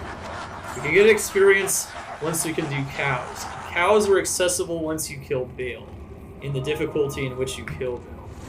So we can get to normal cows once we kill normal Bale. Normal cows will give us some very key items for moving on into Nightmare. At least that's the idea. Alright, here we go. Some items that we can use later on, some other items.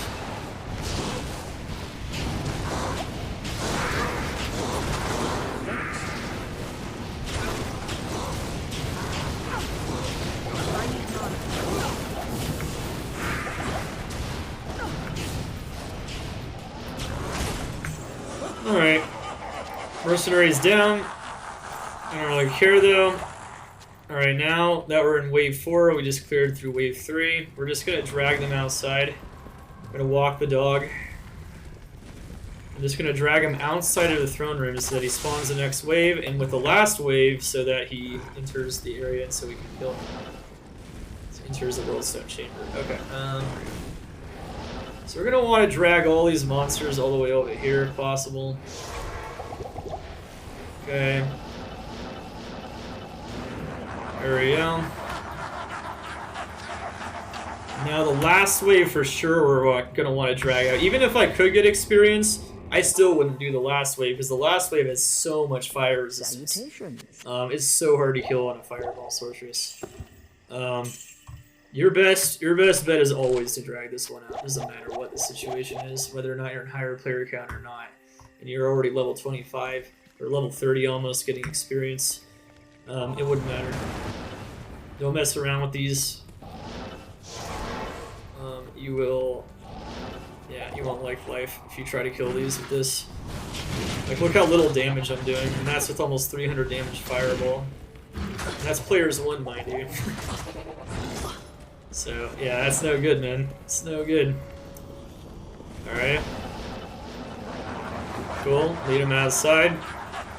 Just teleport skillfully and strategically. Mercenary will probably just die to Bale, so I think I'm just gonna kill him. Make a TP in case I die, though. It's pretty nasty. Frost Nova, static field.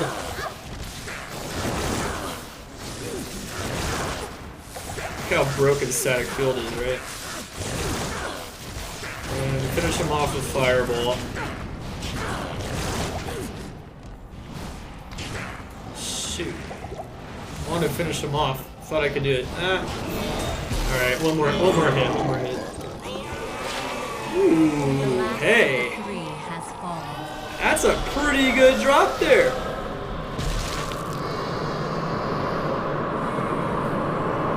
So this is the actual Rags to Riches video. That was practice, Runkatrow. Sorry if it was confusing. So we just found Night Smoke. Night Smoke is actually really nice. That's mana and res on a medium tier belt. That's pretty nice. Very good. Not always going to find something like that, but it's our only unique find. And normally in a typical run, you'll find something like that, at least. Considering how bad our FCR jewelry luck has been, I'll take it, honestly. 100%. Let's see. Oh, 25,000. Jeez, yeah, that's why you pick up all the staves, man. Staves are amazing. Staves are so good for gold. Alright, so notice now we got like 200,000 gold, so we're doing pretty good on gold.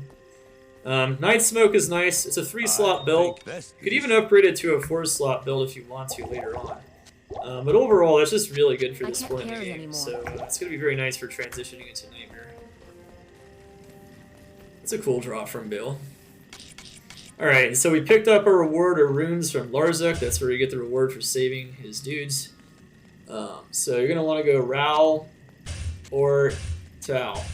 Ancient's Pledge. Alright, so Ancient's Pledge, we're going to use that once we get Spirit. Before that, Leaf is going to be better no matter what, because we need the damage.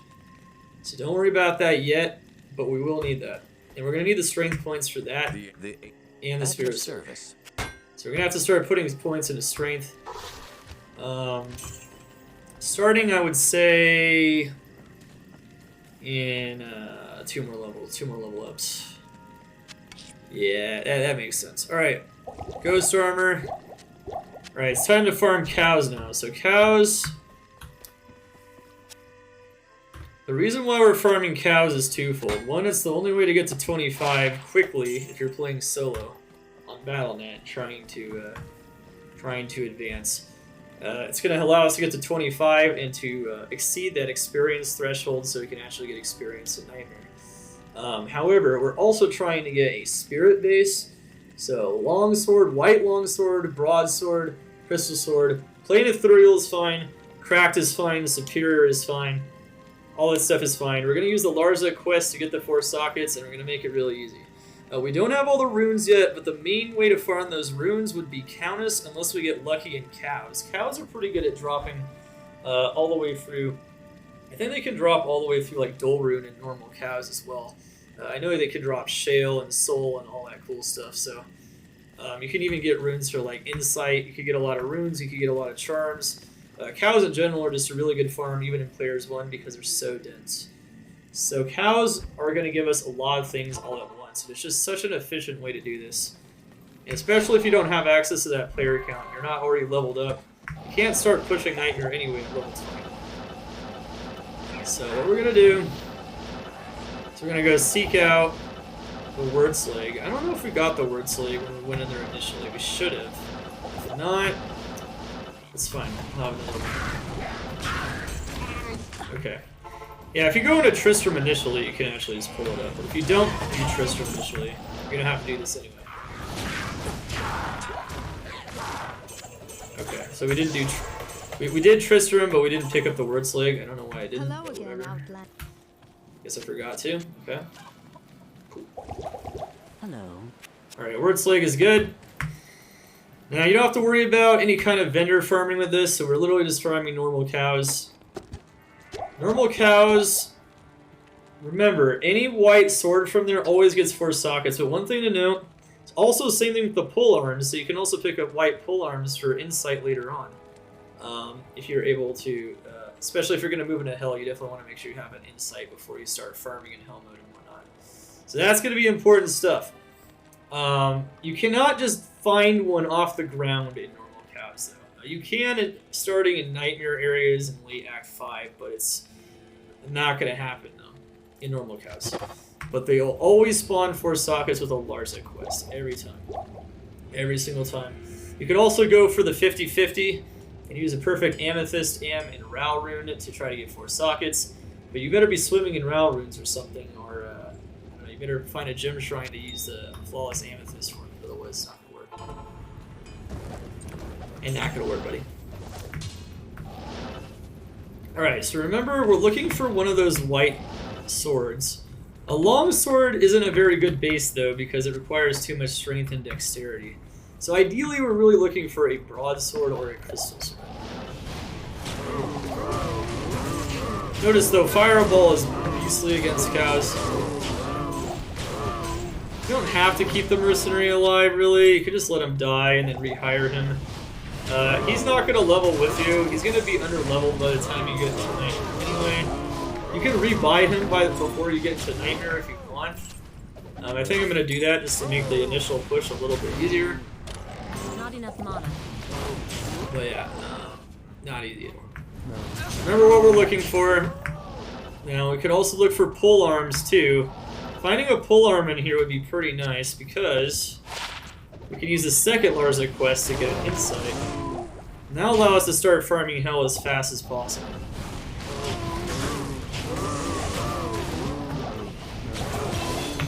And even to farm Nightmare even faster and even more effectively. So overall, of course, then again, you could also get the insight earlier on if you just find a 4 socket and pull arm straight up. That is ideal, but you might have to use another Larza socket just to get to that.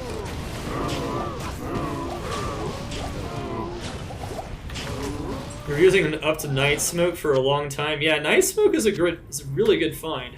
It's giving us resistances and mana, which once again, as I've mentioned before, are very good stats on the Sorceress right now. So I'm not going to complain about that drop. That's pretty good. Also, cows maybe hopefully will drop us some nice jewelry. Maybe some like 10 FCR jewelry. That would be really nice at this point, because we still don't have any at all. So we're going to put one more set of 5 points to life there, and then I'm going to start putting some points into strength. I'm going to prepare for using Ancients. Well, you know what, actually, maybe we can hold off on the strength points. It's probably going to still be a while before we're able to use Spirit. I'll probably just hold my points is what I'll do and see what happens. 27 MF Amulet. So chat, that could come in handy later when we're trying to go from rags to riches and start the farming for items. Keep all of that MF jewelry. All of those MF stuff is going to be it's going to become very helpful. All that MF stuff is. In cows, we're mainly trying to get experience because we're under-leveled. Because getting to 25 is challenging playing solo on Battle.net. So we're trying to get to level 25 at the bare minimum. We're also trying to get... What's this? No, that's no good. Also trying to get a white sword base for Spirit. We are looking for it. Hopefully we find it soon. Likely gonna have to run cows several times, so this is another important farm. After Countess, this is probably the next farm that's like probably the next most important. After the initial normal Countess farm. Of course, we're also gonna want to be farming Countess again, most likely, but the farming Countess is always gonna be important until you get to Hell mode, and then it's no longer essential. But you can farm Countess with like lightning builds and whatnot. So just in case. Yeah, no problem, man. Bring the heat. So another thing you can get from cows is just pick up items that you can sell. Always try to get those plus skill items. Having an amulet with MF is never guaranteed. That's pretty hard to get sometimes. It's kind of nice that we're able to actually achieve one that has a pretty decent amount. Has more than that. That's going to be nice swap gear for killing bosses for sure. Alright, so when you're doing normal cows, I like to just buy more potions in Act 4. It's usually the easiest way to do it.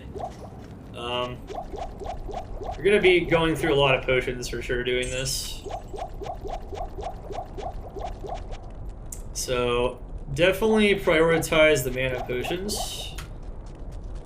Alright. Don't have insight yet. Yeah, you can put it in a longsword. Insight can be put in any polearm whatsoever. It's gotta be a polearm though, not a spear. Athrun. I can't carry anything. Okay. Well, runes are runes, man. Early game. I not even know how they can be helpful. Oh, do we have another skill? Okay, we do. Alright, we're good. Alright, fireball. One thing to know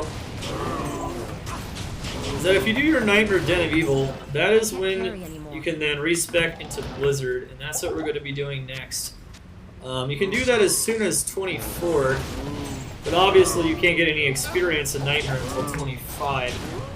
So we're not going to worry about respecing into Blizzard until start going into Nightmare. I can already tell that I'll be your best friend in this forsaken camp. Dagsor, thank you so much for the follow. Welcome to the Cult of Xander's City. Lightning. Alright, sweet.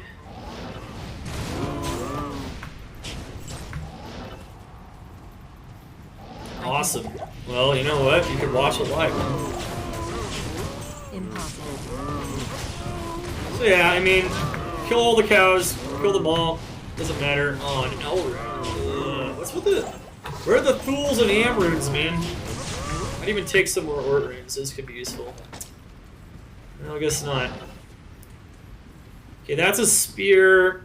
That's a trident. Trident's gonna be no good for insight.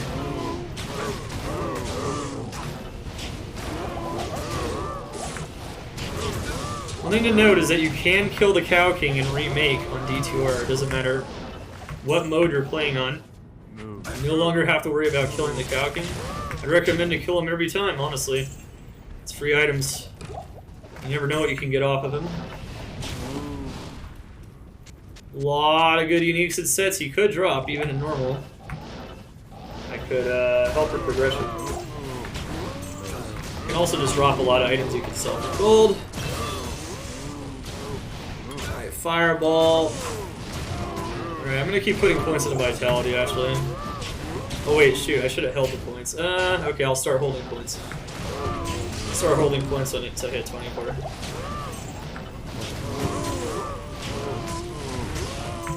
Alright, gotta start holding points, and then we gotta save them for strength. Yeah, also Cow King's boots are also fantastic. Yeah. There's a lot of things that are really good. So like I said, these can't get 4 sockets straight up in the normal Cow. Just wanted to show you though, you know, some people might think, wait, can you get 4 socketed? No, not, you can't. You get white ones though, and those can get 4 sockets to Marza. It's very important stuff. Alright, so this level I think is cleared out pretty much. So let's go make another one. That's why it helps, by the way, to do the Kane quest early on as well, because you're going to be making cow portals anyway, so it's no reason not to do it. Oh yeah, that's right. We should have pressed the R button. All right, we're good. Yeah, now you can go to normal or Nightmare, of course. Once again, though, progressing in Nightmare is just going to be way too hard, and you can't get experience. So, you literally are stuck farming cows for a bit. I know, it's so horrible. How dare they?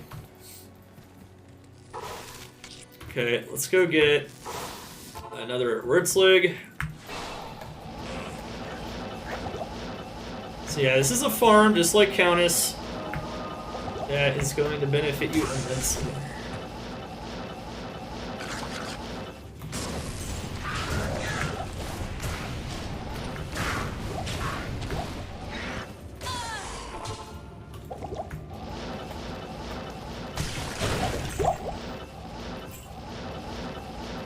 Okay, let's see what else we can find in cows, huh? Maybe some good charms, maybe some FCR jewelry. We'll see. Good day. Maybe not, though. Maybe not. This might just be a really tough run, man. You might also have to backtrack and do some farming for FCR rings. What do you need? That can happen. And the best places to find them would be early on in Act 1. You can also farm like normal Den of Evil for FCR ring. Something like that. You could. If you're really desperate for them.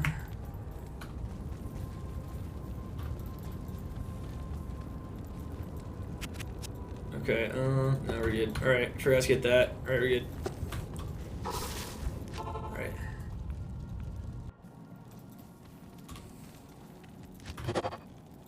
Alright. Ah! Come on, 10 FCR amulet, let's go. I have a pretty good amulet. I'd rather it be a ring at this point, but you know, I think at this point I really don't care.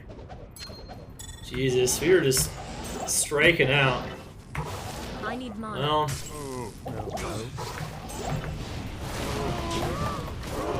honestly, this kind of RNG isn't too common, but you know, it happens. Is that a two-socketed bone shield? No. No. Farming for a rhyme is a pretty good idea so that you can swap for more MF early on. Okay, so we're gonna pick up all this stuff. Is that a broadsword? It is a broadsword! Yay! Well, that's possibly one of our main objectives. Alright, so we found a broadsword. Broadsword requires 5 more strength than the crystal sword, though, so don't get excited and socket it from Larzak right away. Make sure that you at least hit level 25. And see if maybe a crystal sword drops, or an ethereal broadsword, or something of that nature. That's not the best base. That's what we call passable. I can already tell that I'll be your best friend in this forsaken camp. That's what we call passable, gents. Experienced person. Thank you so much for the follow from the Cold Xanander State. Cows. No, cows are awesome. Alright. Ah, so this is another thing that you can drop from normal cows that I forgot to mention. But I'm glad it dropped so that we can tell you guys about it. This is a white circlet. Before we go into Nightmare, this white circlet is probably one of the best things you can possibly do. So we can use our Imbue quest. Remember, we turned in the Malice like a lot earlier. And we can imbue a circlet and possibly get a way better circlet. Our current circlet is rare, so that's not bad. So it might take a pretty good circlet to beat it out. But if we could get a 20 FCR circlet, which can happen, try to get to as high of a character level as possible before going to Nightmare before imbuing it. And then imbue it. I get 20 FCR, and 20 FCR would make this run so much better, especially considering we have no FCR jewelry, so an FCR circlet would definitely solve that problem. And if you get multiple circlets, keep them, because you can also use the Nightmare Imbue as soon as you get it.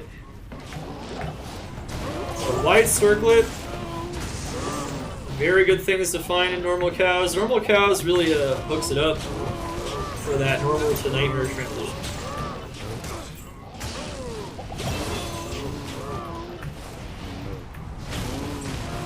Alright, so... oh yeah, let's hold the points. Hold in. hold the points for strength.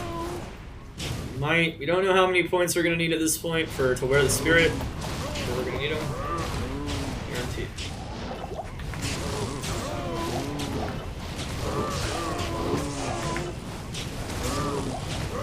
Fireball is really good at killing cows. Fireball is just good in general. It's just really simple stuff. Just does a ton of damage. Of course, Nova does very well in here as well. This is my other choice. Alright, so that's another broadsword. Good stuff, right? Very good stuff.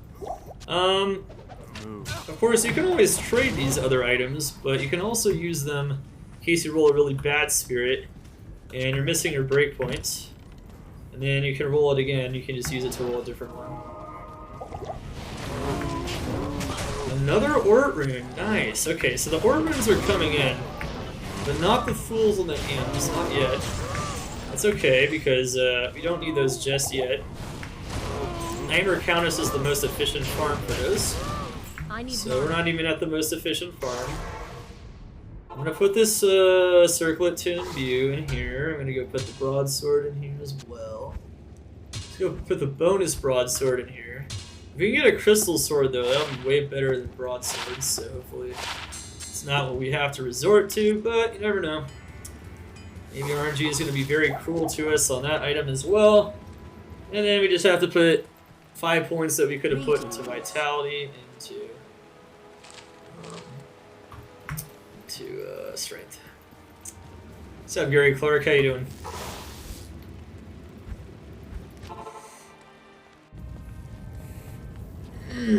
We are recording, yes.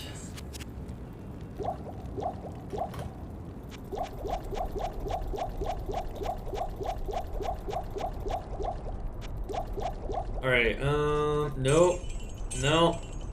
I could just find a plain 10 FCR ring, that's all we need. What's funny is we could even find ones with res, but, you know, there's no reason to get that greedy. Alright, so we're at level 24 now, so we're only one level below the minimum level required to start gaining experience in both Act 5 normal and beyond, and of course Act 1 Namer. Okay, there we go.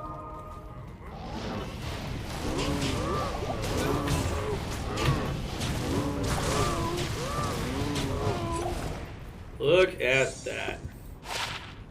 Wow, MF and Poison Res. Talk about an Andariel farming special. Alright, we're going to want to keep that for later. Want to farm Andariel, that could be very nice. Remember, Res, MF, very good stats for this character, especially going from rags to riches. MF is always welcome. You're going to want to pick those all up if you find them. Only 2 more strength than a crystal sword, and it requires 3 less strength than a broadsword. So, depending on what we continue to farm here, good to go. War staff, huh? No. No skills.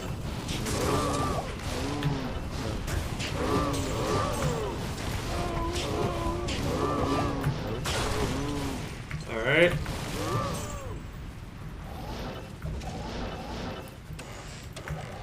Let's see, zombie head. Good shit, good shit.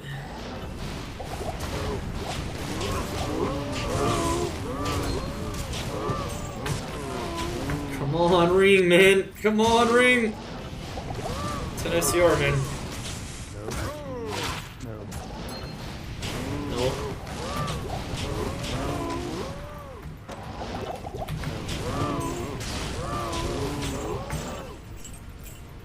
So Mirage, do you think we should farm normal Den of Evil for FCR rings? I'm serious. Do you think we should? No.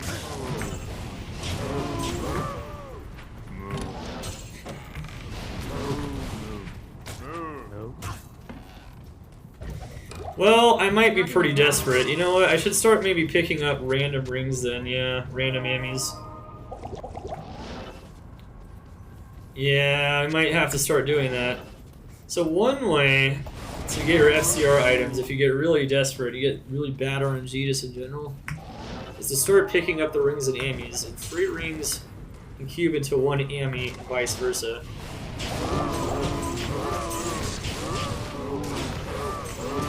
Nope, because ladder hasn't been announced yet, sir. Did I start again? I did. This is the guide, sir. Shield rune! Oh, interesting. Well, at least our rhyme is taken care of. Don't really need lots of shield runes or anything, but, you know.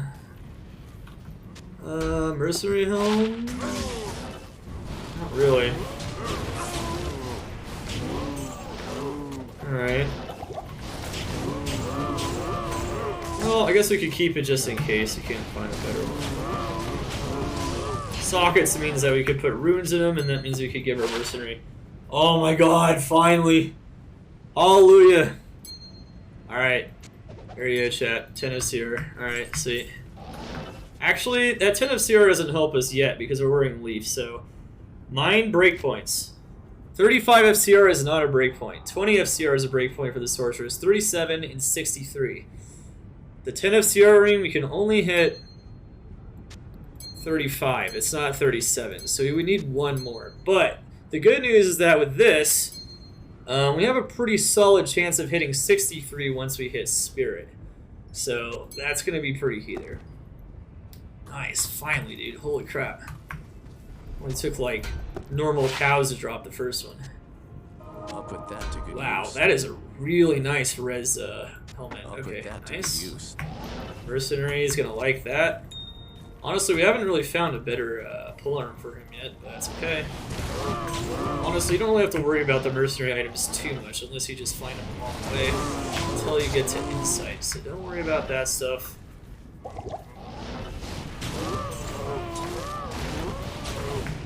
Making a guide. Last run was a dry run. Yeah, it was a dry run. Yeah. I was just testing shit. This is live. This is the real thing. All right, so we'll see what we can accomplish here. No skills. Okay. Cool. So we did get our 10 FCR rings. So getting at least 1 means that if we hit at least 28 faster cast rate on the Spirit plus the stealth, we can hit this 63 FCR breakpoint.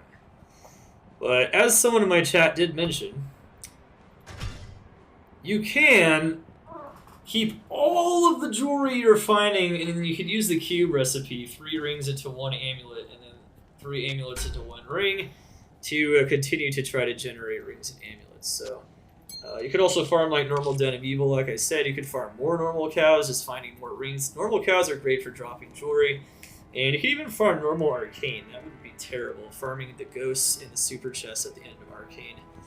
You can even farm normal lower Kurast if you wanted to, but for the most part, it's actually not going to achieve too much. All right, so that could be pretty nice for at least Andy farming. I could think of that pretty good. That'll be nice too. I don't know if we need diamonds, but whatever. Alright. Good day. Honestly, I was getting pretty desperate, and we still could use another one, so just having 1 isn't amazing. By this point, you could have all 3 pieces of your jewelry have FCR if, I would say if you got at least, like, somewhat decent RNG, like decently strong RNG. Hail to you, Somewhere in the middle high RNG. So, definitely kind of struggling on that front, but that's okay. So you can use the belt trick. There's a lot of ways to put potions in. Alright. And then once again, let's go do another run. We're not 25 yet, so we're still farming cows. Now we could move on after this run if we wanted to, but I might do like 1 or 2 more runs just to see what else we find. I did from normal Bale. Yeah, Bale dropped it. Isn't that cool? Yeah, Bale dropped nice smoke.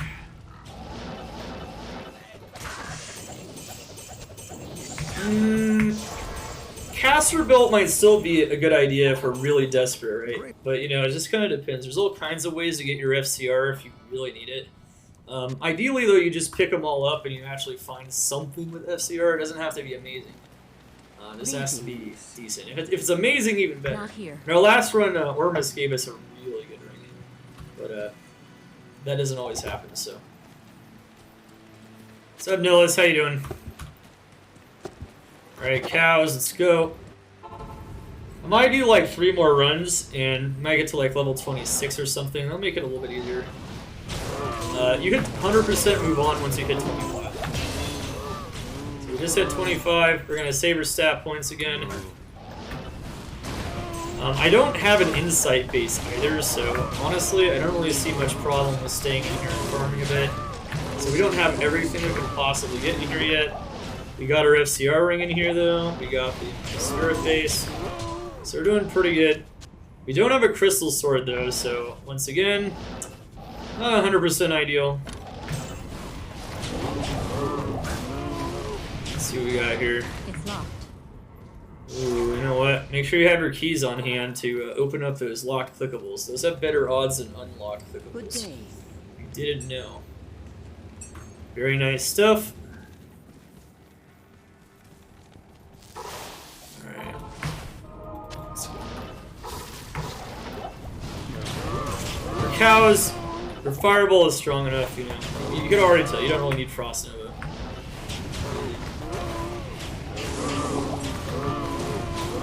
It'd be nice if we had 2 pieces of FCR jewelry though, because this would be even faster. We don't. Gotta use up your givens sometimes, man. Alright, Mercenary is dead. You know what? That's perfectly fine. It doesn't need to be in here. Is that ethereal? Or socketed? Oh, it's ethereal. Oh, no, but it's socketed. Oh, if it was ethereal unsocketed, that actually would. You could use the ethereal unsocketed ones too. Unluckers. Oops. Yeah, that's a little unfortunate there. More res, okay. Kill the Merc, kill the Cow King.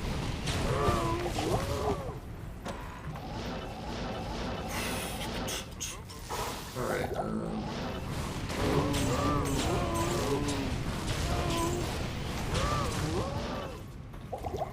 meow, meow, meow, meow, meow.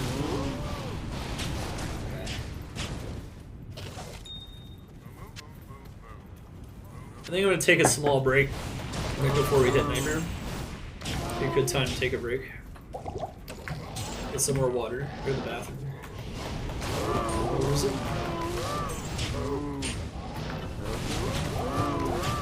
Jewel. I can't. I can't. Alright.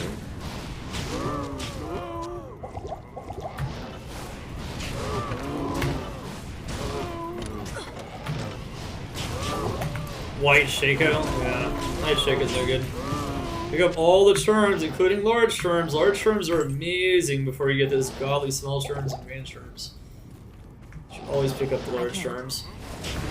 I didn't say pick up all the charms, but that includes the large charms. I think to help you out so much. Poison res? Full damage. I don't know about the poison res. Keep it for now until you find something better, maybe.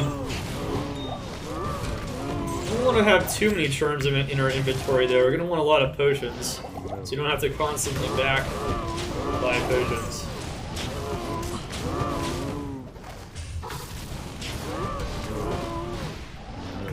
A circlet, that's 2. Oh, you know what? 2 socketed helm, perfect. We actually needed one of those. So now we don't have to farm normal Charcy for the lore base. Very good. Alright. So if we find a soul rune, we'll be set to go.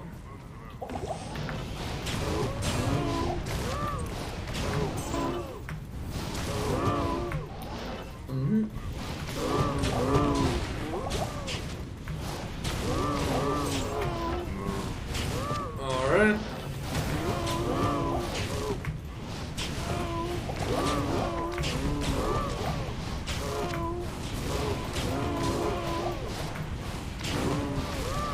Yeah, I know. What kind of ladder start guide is this, man? Should be a bottle or something. What am I thinking? What a noob, right? Alright, chip gems, not really that useful anymore as long as you've banked up enough of them. Or you haven't banked up certain types of them, but I think we're good. Not enough mana. Certain chip gems can definitely be very instrumental when we start farming Nightmare Countess. Not enough mana. Picked up a few. Alright, we're out of mana. I definitely focus lore because it's a lot easier to obtain without the base. 4 fire is. Alright. You know what? I think I'm actually going to keep the poison res one in there because it's not as useful. Poison res is the least useful of all the resistances. It just is. Alright, here we go. Flawed. Okay, we're good.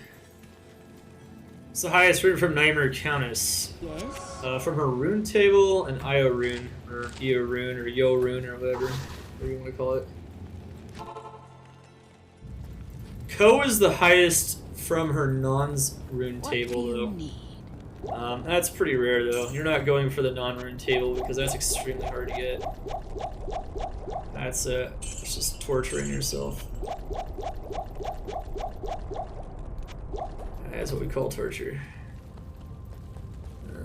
Should I rehire the mercenary? I don't know. He's pretty cheap. I don't really care. He's probably gonna die again, though. Impossible. What the heck, man? I guess the game detected us behind the wall. Alright. Cute!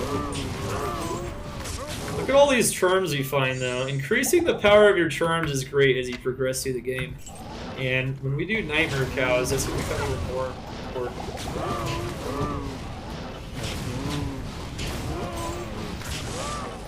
It's going to become 10 times more important. Alright. Alright, we're good, we're good, we're good. Good, good. Alright.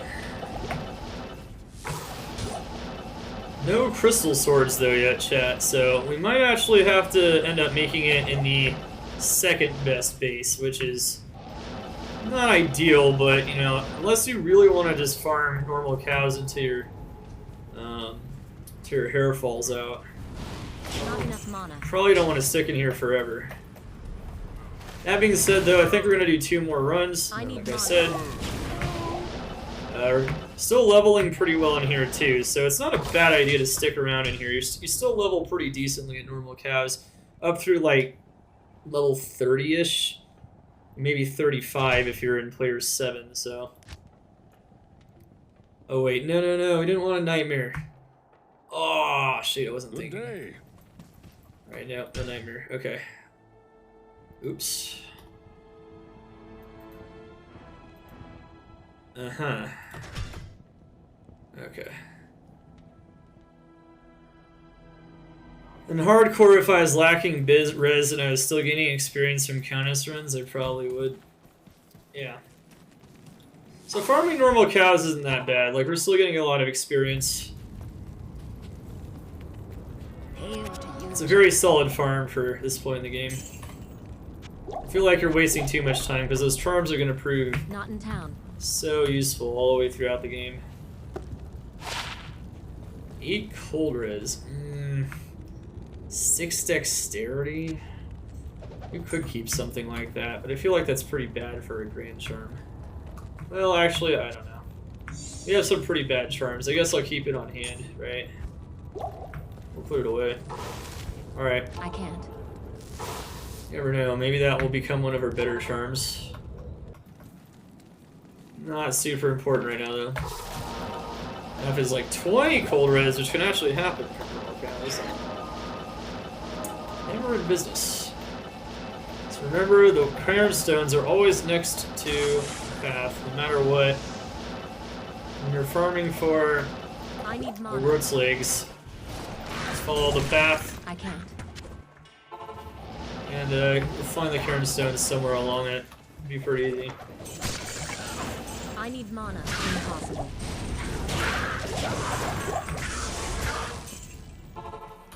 Okay. Alright, we'll do 2 more runs and see what happens. I still don't have an insight base though, so if we don't find that, we might even have to go backtrack to normal cows at some point, which would be unfortunate.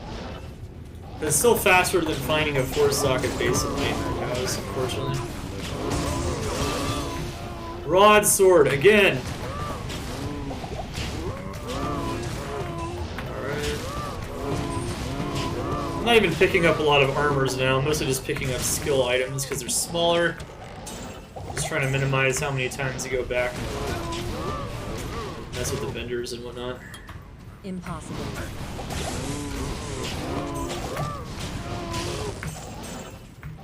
Alright. Oh, there's an EXP shrine? It's okay. Oops. I missed it. Oh, that could have been nice. Alright, level 26.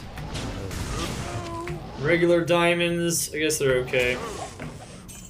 Finding those flawless gems, though. Very nice. Alright. Almost dropped Cow King's boots. Not quite. Dropped some heavy boots, but they didn't roll set. Unfortunate. Attack rating. That is not useful at all. That's for physical damage.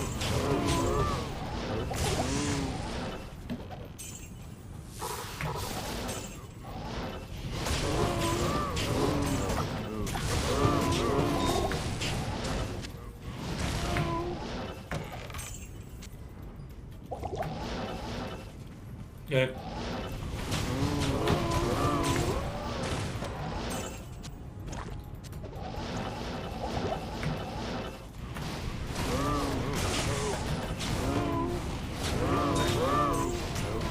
Alright.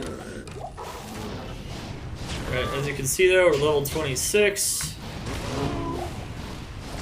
Pretty good pacing here.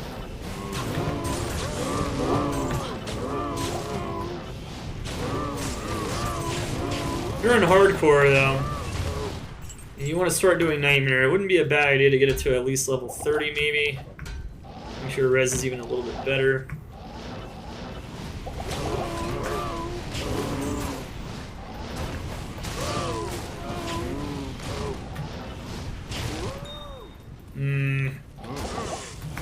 Have they really not fixed that? Wow. Maybe there's just not enough people on US West to give a crap, I don't know.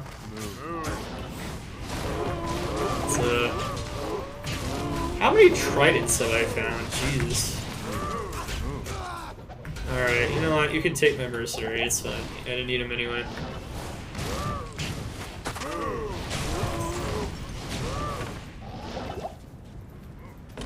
Okay.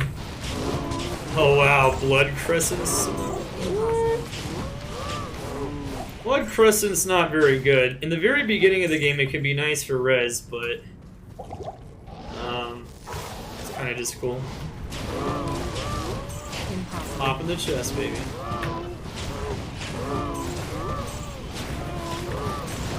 Not enough mana. Alright. Get used to opening up your inventory. Get used to those hotkeys, guys. It's gonna help you out a lot. If not, you can still do it, but it's gonna be tougher. Alright, what do we got here? Plus skills. Let's see, find an item. Great, actually. Alright. No, I don't care. I'll take a redo. Got a lot of rejues right now. I think we're doing pretty good on rejues. Which means we can make lots of juies.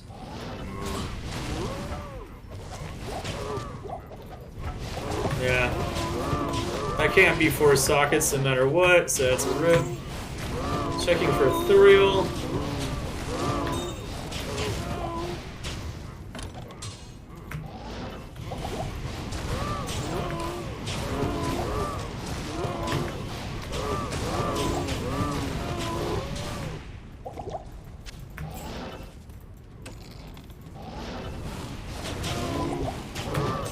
Another Ort rune, interesting.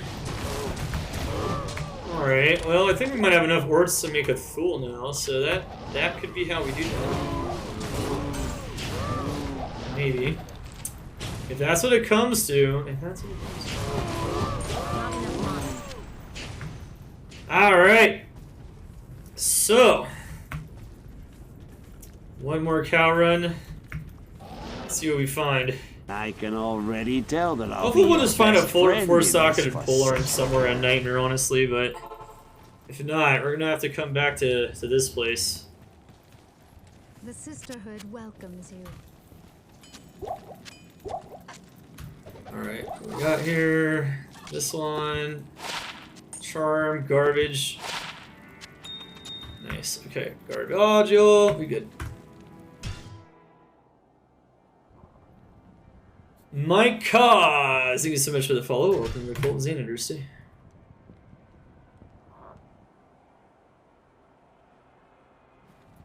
Okay. Alright. Let's do one more cow run. We'll be 27. And at that point, should be pretty good. I can already tell that I'll be your best friend in this forsaken camp.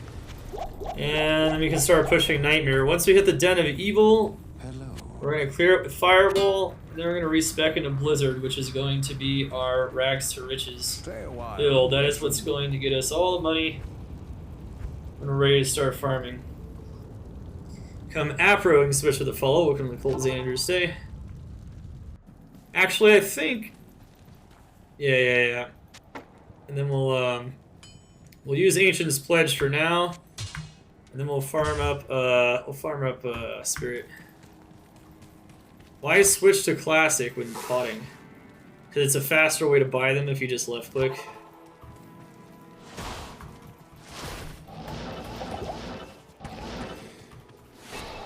Okay.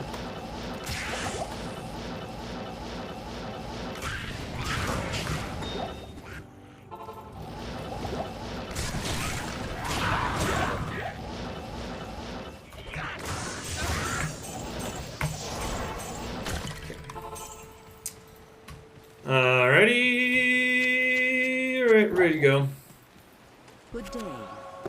One more cow run. Alright, so we reached our minimum level objective. Got our minimum objective in terms of a spirit base. Not amazing, but you know, it's okay to struggle a little bit. Oh, that's huge actually, a soul rune. Wow, okay. So what that means, chat, is you can actually make a lore ASAP.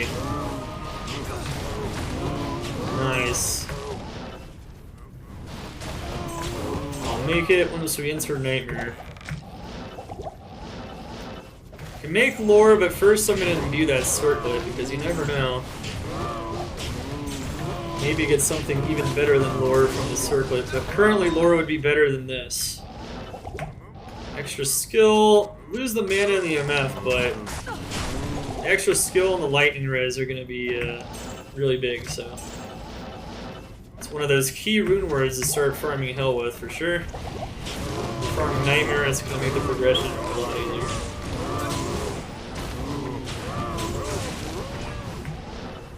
Not enough mana. Oh my god. Alright, so we found a soul rune from Cows. Cows helping us out a bit there. That means if we find a soul rune from Nightmare Countess while we're farming for Spirit, we can make an insight as well.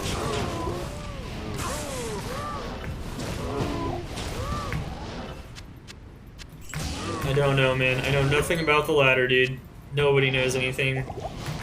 Streamers, privileged class, oh god. Is this ethereal? Oh, come on, please. Oh my god, yes! Alright, nice. Okay, so in the last cow run, we found an F broadsword, which is like 10 times better. It's even better than a crystal sword, because Ethereal is minus 10 on all of the requirements. So instead of 48 strength requirement, it's going to be 38 strength requirement, which is even lower than. Mana? No, that might be the idea. Which is even lower than a Crystal Sword. Crystal Sword is 43, so that is quite ideal there.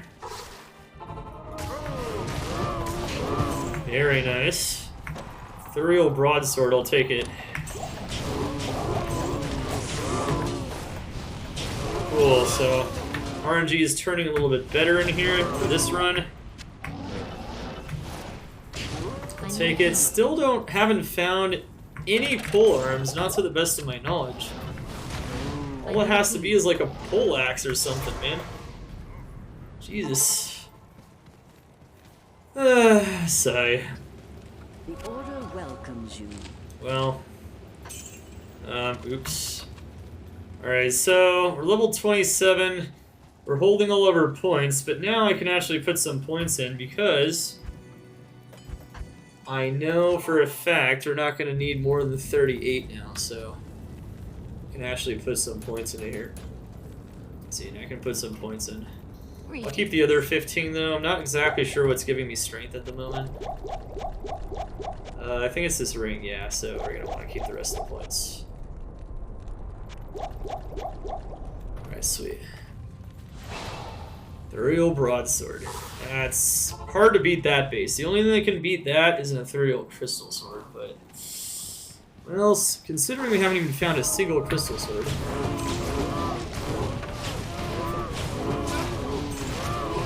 I think we're good. No. Yeah, you could do a white longsword too, but notice those requirements. That is just nasty. Forgot to buy a key. Rip.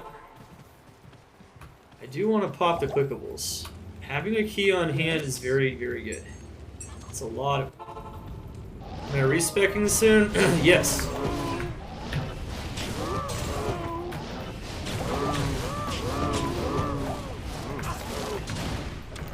As a matter of fact, I think we're going to want to farm an FCR wand of some kind and then start using it pretty soon.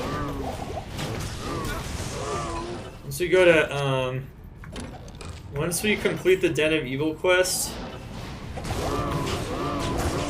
farm a, I can get an FCR wand temporarily until we get Spirit, but then I can hit at least a somewhat better frame than 25, and that'd be nice. Find me the Countess. Okay. Sweet.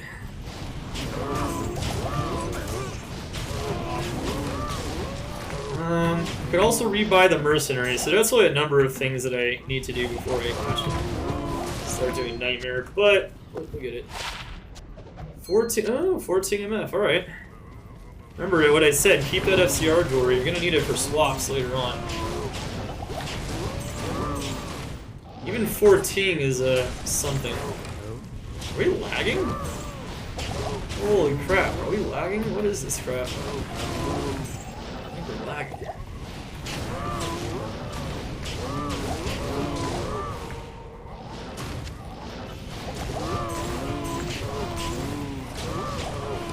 Yeah, that's right, man. There's a lot you can learn in this game. Every time you come back to it, you learn something new. Honestly, I even learn things still. Even I'm surprised sometimes, you know? You can play the game as what happens, man. Amrune! Hey! Nice, okay, so looks like the bottleneck might be Thulrune. Not a lot of Nightmare Countess is going to be required now. Not with a Soul and an Amrune. Oh, we'll see what happens. Nice! See, this is why farming normal cows is really good. I can't. You don't even have to farm a lot of Nightmare Countess. If you find a Thulrune right now, I don't even have to farm Nightmare Countess, honestly. Not unless I don't find a soul ring later on, then I can go back. Yeah.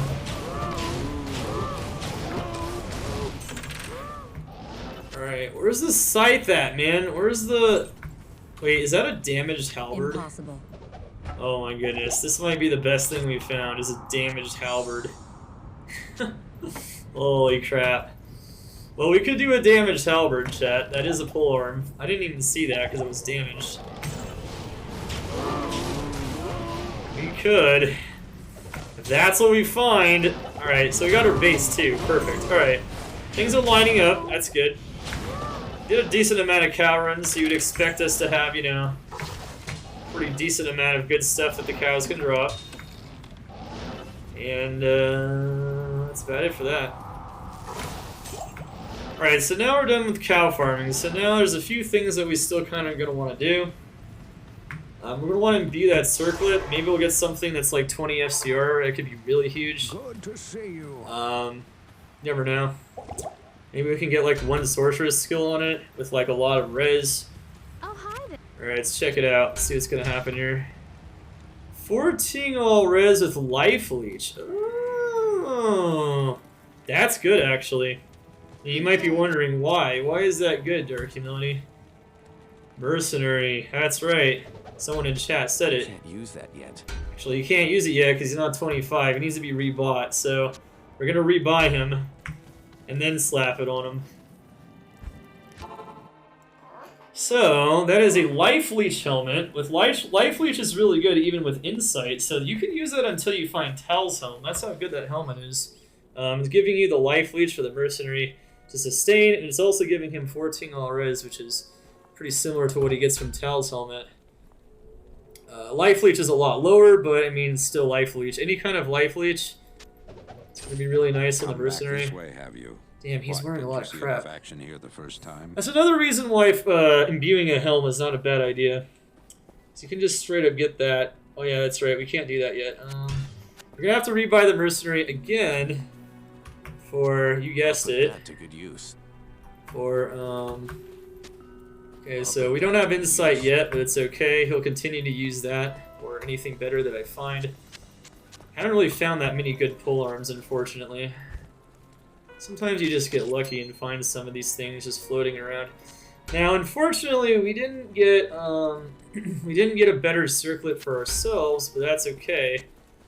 So the power with one soul rune and one ort rune here, we can put ort soul. We can use lore.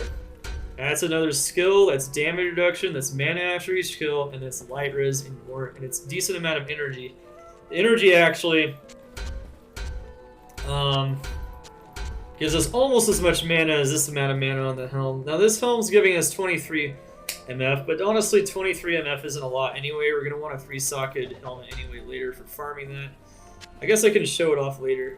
Maybe we'll get another one. Good day. I think we actually have to do that though. Read a battle cry. Not bad.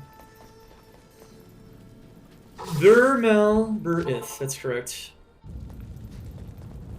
The last thing I learned, I think, was the cracked crystal sword thing.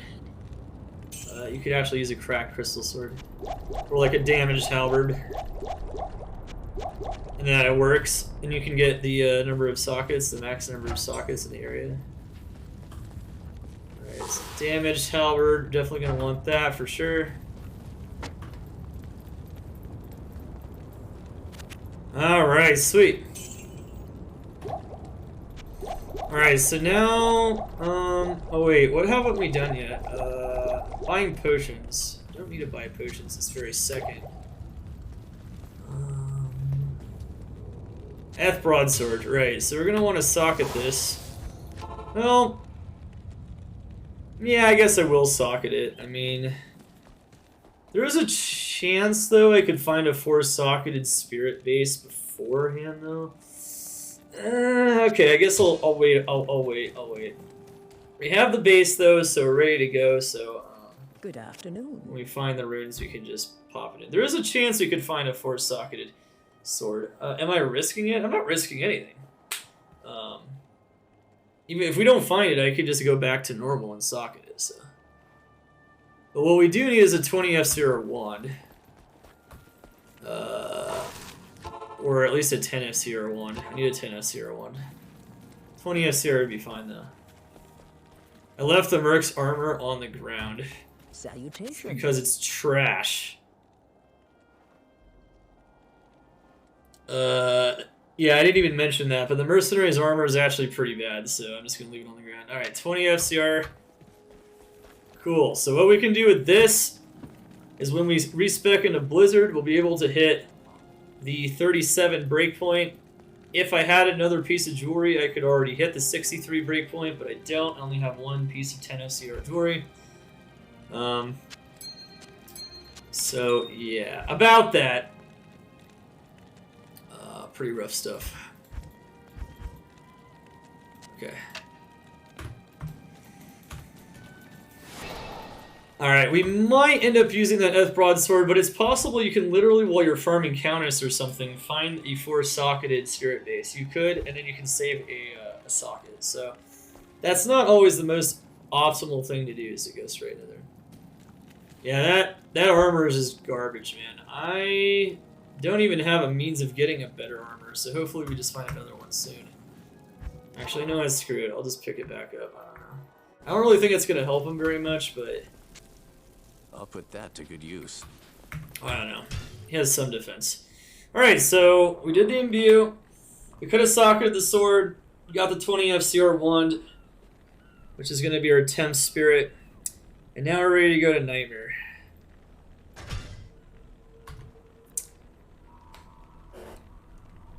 We also made our lore, so we found our lore base. We can go back to normal later if we're missing some runes. There's definitely some ways to get some things. You might have to go back to normal later. Hopefully we don't, though. And everything's going to be peachy. Alright, so for the time being, in order to get our second respec and to go Blizzard, we are going to want to clear the Den of Evil and Nightmare. Let's go! So let's clear the Den of Evil and Nightmare, respec, and then I'll take a break, alright? So, same thing, follow the path just like in normal, but now we have teleport, so now we're cooking with fire. Cooking with gas. You can put the TP there, and then of course you can go grab the Cold Plains waypoint. Go back to town, pop into there. It's gonna go way faster than normal. So Nightmare, monsters are quite a bit harder. You might notice our res isn't very good. Not yet, not until we wear our Ancient's Pledge. Checking for a 3-socketed Helms. That's something that's gonna be very good potentially for either Merc res, or for putting P-Topazes in your helm. Just before you kill a boss to boost your magic find. Since this is a rags to riches guide, that's something that can be quite important. Yeah. Alright, what do we got here?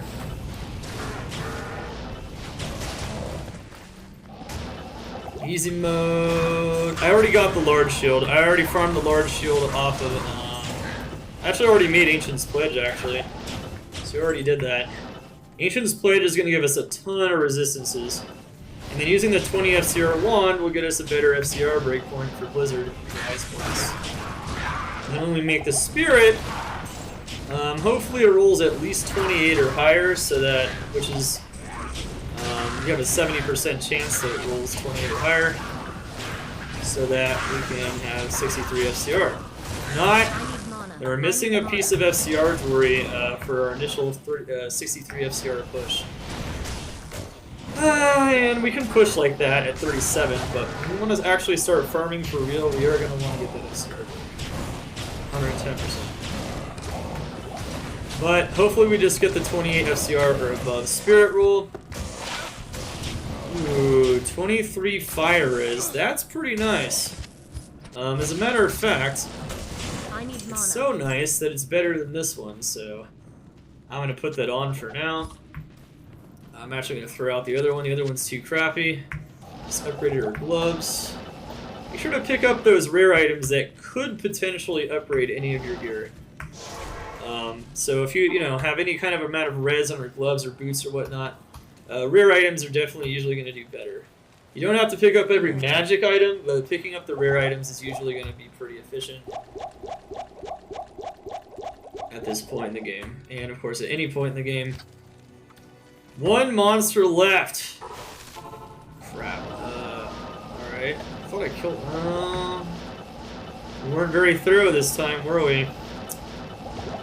Uh-oh. What's the first respec used for? To go to Fireball from Pure Charge Bolt. For an easy, smooth transition. This cave has been purged of evil. If you want to be greedy on that first respec, you can, though. You can just torture yourself until you hit like 19 or something. Or 18 for Nova. Or torture yourself till you hit Nova at the very least. At level 12. Just do something very hard. Alright, you can.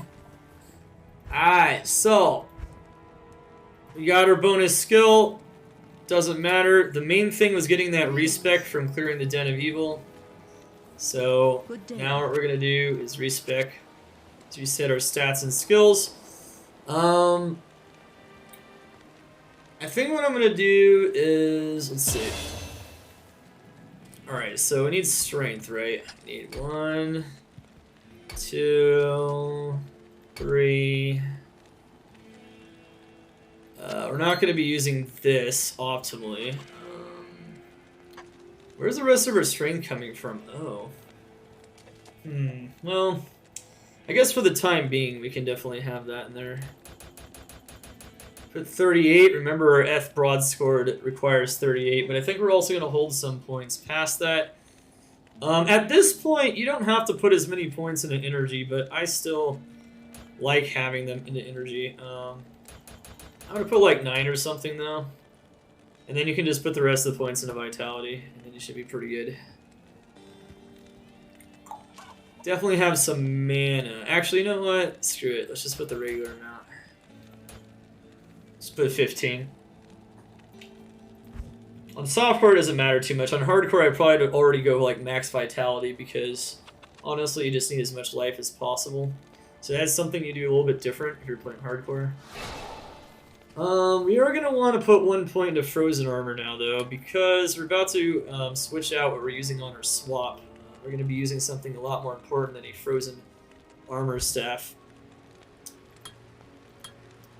And don't need any warmth, so now we're going into Blizzard. So Blizzard is pretty OP. Max out that Blizzard. And then you're going to want to put the rest of the points pretty much into Ice Blast. And voila, you're good to go. I'm actually going to save 1 point, though, so that we can have a bonus point for Cold Mastery and Blizzard at the same time. We're not going to be doing Orb, even though you can now cast Orb at the same time as Blizzard, because through testing, I have decided that it costs too much mana to be worth it. It roots you too much. You're better off just using Blizzard and Ice Blast and teleporting around. It just doesn't feel very good. I feel like in order to make Orb plus Blizzard a good idea, you need a pretty solid build. You need a lot more plus skills and whatnot. So even though this might sound like a good idea to like use both Orb and Blizzard simultaneously, it's not as good as you might think. So that's all I'll say about that. Once we get Spirit, we'll have another point into Static Field, so I'm not really worried about Static Field anymore. Spirit will give us some more plus skills. Lore is already giving us a plus skill, so you don't really have to worry about that anymore. And at this point, you can pretty much just put all the rest of your points into Ice Blast. And you can save a point, of course, to be able to put a point into Cold Mastery and Blizzard simultaneously, like I said. Alright. And then... Alright, so we're good to go. So we don't need the Leaf anymore. Everyone wave goodbye to the Leaf. Bye-bye, Leaf. Now we're going to wear Ancient's Pledge and this sucker. Now, right now we're at 45 faster cast rate, which means that we're hitting the 37 frame. Unfortunately, you can only hit 55 with our 110 FCR ring, so we're not going to bother yet. Hopefully we hit 28 on the Spirit. If we don't hit at least 28 on the Spirit, That's going to suck. If we do, then that 110 FCR ring that we have is going to give us 63. And it's going to make this zoomy run like we want.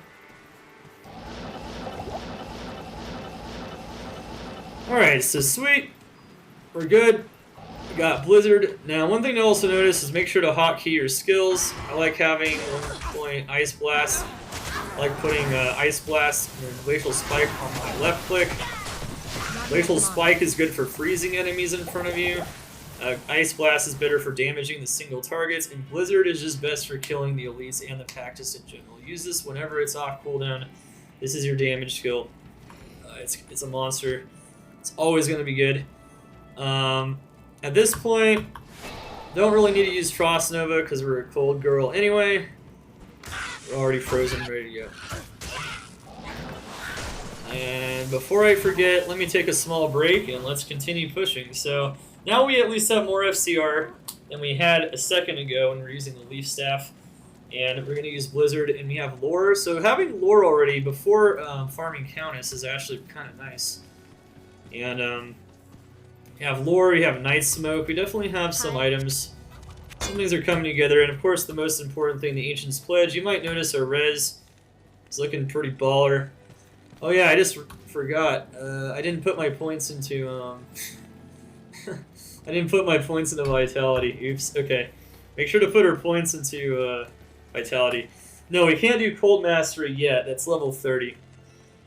So anyway. So yeah, we have 300 health. That's fine. That's gonna be fine for pushing Nightmare for now. Hopefully we get more later. And honestly, we can sell this staff now because this is just for frozen armor. We're going to be getting a wand that's going to help us do a lot of damage to bosses. And that's going to be key, so we're going to work on that in a second. Anyways, guys, I'm going to be right back, and I'll see you guys in a moment. Enjoy the fun. Enjoy the fun! Alright. Enjoy the hot tub stream. Be right back.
Alright, so we're back, and I know people are going to ask this, so what we're going to go over first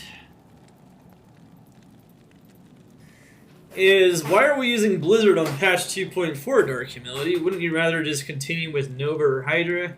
Well, Blizzard is still the most effective approach to farming overall in the early game, and farming the bosses, and it also has the most number of high-level areas, including easily accessible ones available to it, and it can even kill council members, so it just has so many efficient farms available to it in the early game. Blizzard is still #1. That being said, you can 100% go Hydra once you hit 30, and you can also continue through the game as Nova. I have done both. And Nova has different farms available to it in Hell and Nightmare, and same thing with Hydra.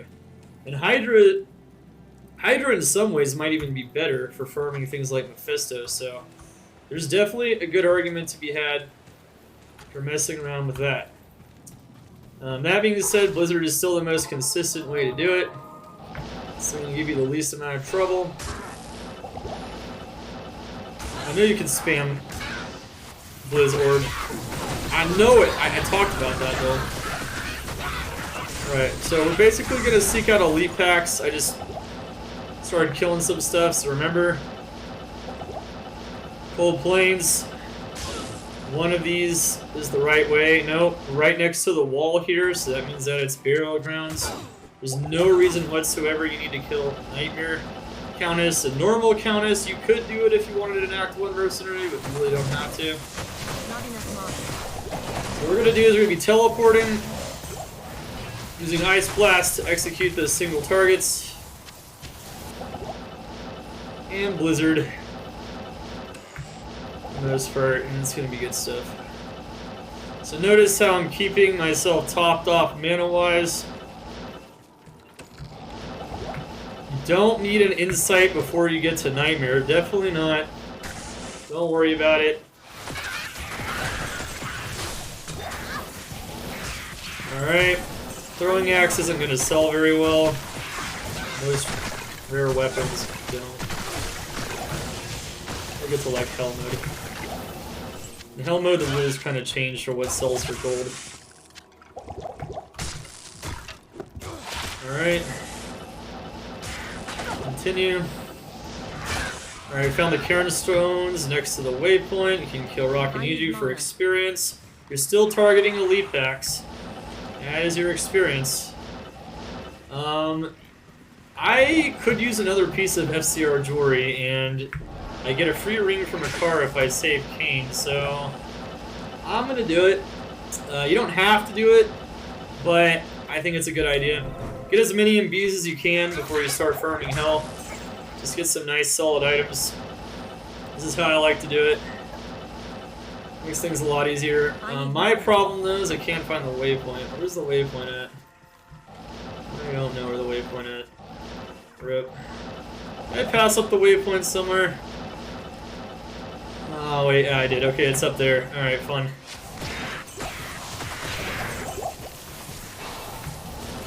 Okay.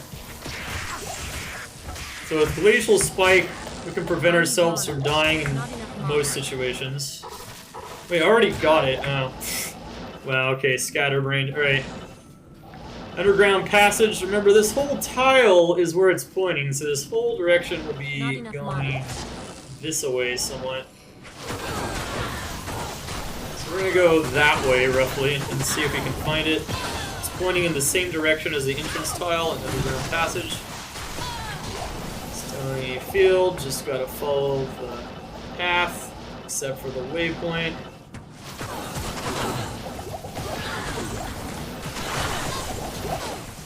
You see, this damage is nice. I think the best part about Blizzard is that you can kite around. So all you have to do is put down a Blizzard, and then you can jump around the monster and avoid getting damaged. I think that's probably what makes Blizzard just so good. Besides Cold Mastery, which is insane.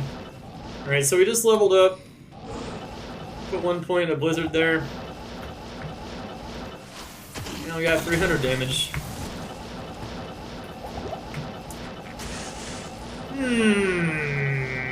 Okay, what do we got here? Dang, didn't end up being like over here. You would have thought maybe it would have been, but maybe it's like over here and up? Yeah, okay, it is. See.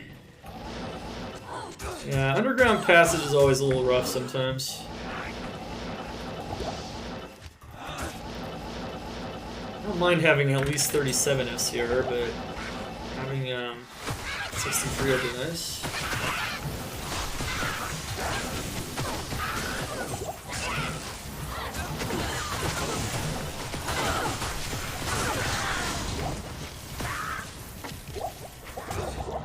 Okay.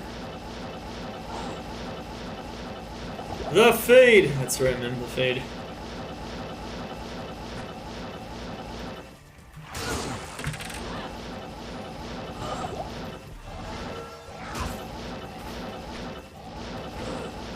Okay. Alright, so got the Darkwood waypoint. It's somewhere random. Path, follow the path to Black Marsh, of course, like normal. Go look for our friend Treehead Woodfist so that we can find the scroll so we can do Arcane. Okay.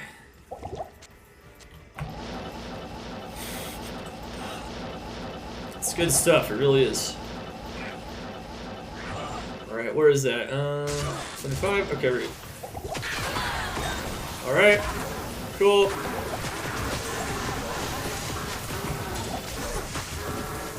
This ancient tree has an aura of Alright, before I go save Kane, I'm gonna go find the Black Marsh waypoint. I need mana. I need mana. Jesus, okay.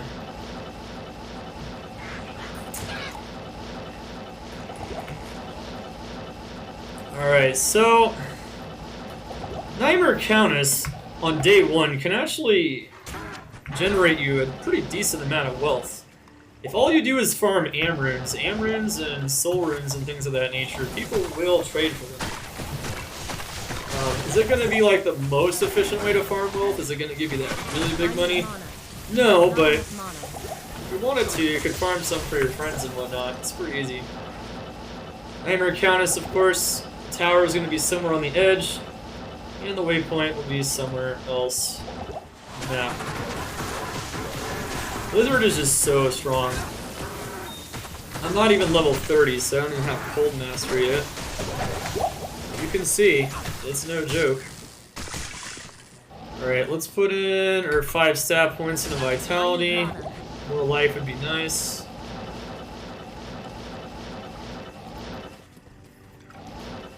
Yeah, for sure.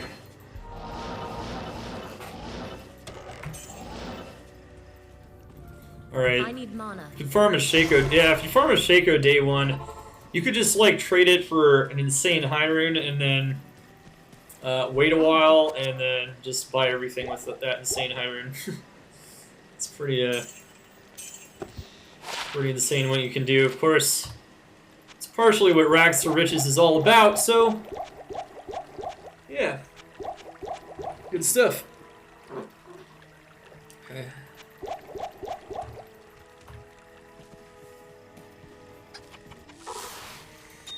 Alright,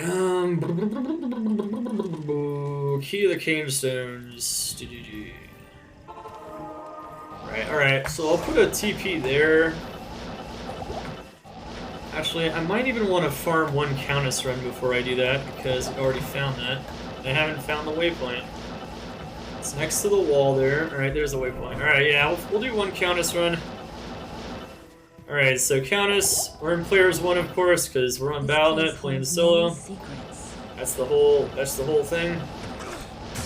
That's Rags to Riches. The most extreme conditions possible. Can you do it? Yes, you can. Chat, YouTube, you can do it. Farm like a boss. Alright, so that's a cold immune. Or a cold, highly cold resistant monster. But you know, Blizzard does so much damage that I can even kill that pretty easily, so I guess I'll kill it. I need mana. All the minions to get that experience. Definitely trying to get experience the whole way along. We're only targeting elites now again. After cows, start targeting elites again. Cows are the exception because of the density. The density is so high, and also you're farming for items in there.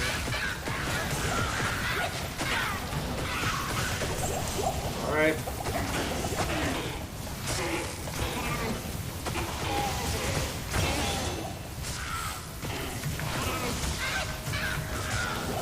Alright, sweet.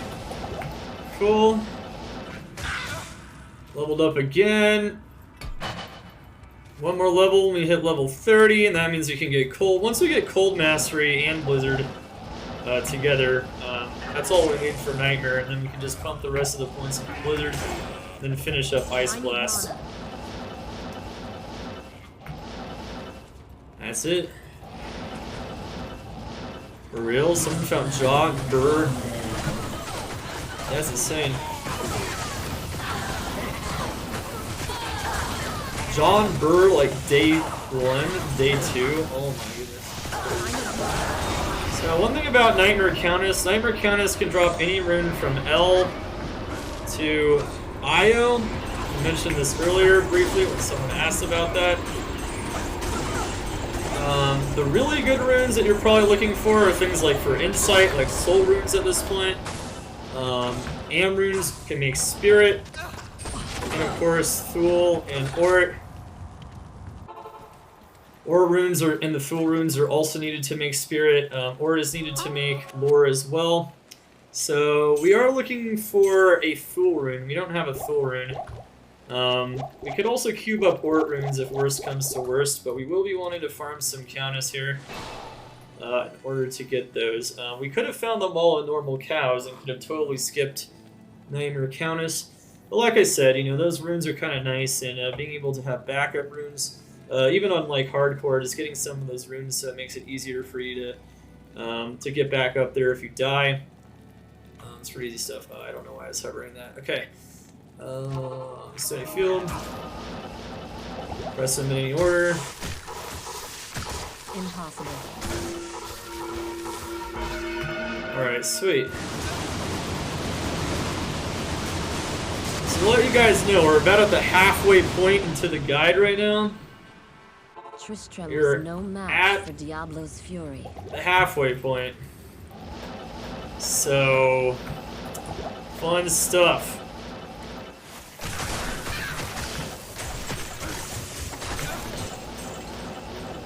You might think, but we're not even like through hell yet. Well, it's like Nightmare goes by a lot faster than normal. It's because we have teleport the entire way. We have a super overpowered skill. Deckard Cain, get to the rogue camp. Let's farm these elites. Griswold has pretty bad drops. You can kill him if you want to, but Not enough it mana. takes a while, and he usually drops crap. I don't recommend it. Alright, let's go get our free ring and see if we can get another 10 FCR ring. Maybe a better one. Hello. I don't know. We'll find out. Alright, no 10 FCR, but that's actually way better than this sucker, though. Mana after each kill, and we even get Magic Find and Fire Res, and more strength. It's basically a superior version of this ring. So that's not bad. I'll take it. And then I'll sell that ring. Alright, cool. So just a free ring upgrade for nothing. Like I said, you know, getting those some of those quests that give you the rings, any quest that can give you an item or an imbue or a skill point, highly recommend doing them if you're trying to go from rags to riches as quickly as possible. Usually going to be some pretty good stuff. Now, we picked up the Word Slave because we remembered to do it this time. Wait, what? Oh, okay, you can only put it in your personal. Alright, that's fine. Alright, and so that's going to be used when we can do Nightmare Cows. And Nightmare Cows is one of the most incredible farms there is for transitioning into Hell. Also using the portal for vendor farming, but we'll get to that later. Alright, we can push... Since we know where the path leads to Mo, I'm actually just going to hit Outer Cloister. And now we're going to continue to farm our Countess here.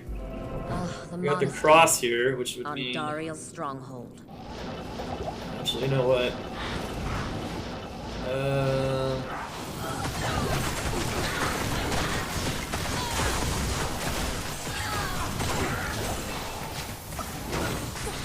Let's push to like Jail 1 or something, actually. Some barracks straight ahead. Let's go get the imbue. We can imbue another circlet. We can also imbue other things as well, like belts and boots if we find some light ones.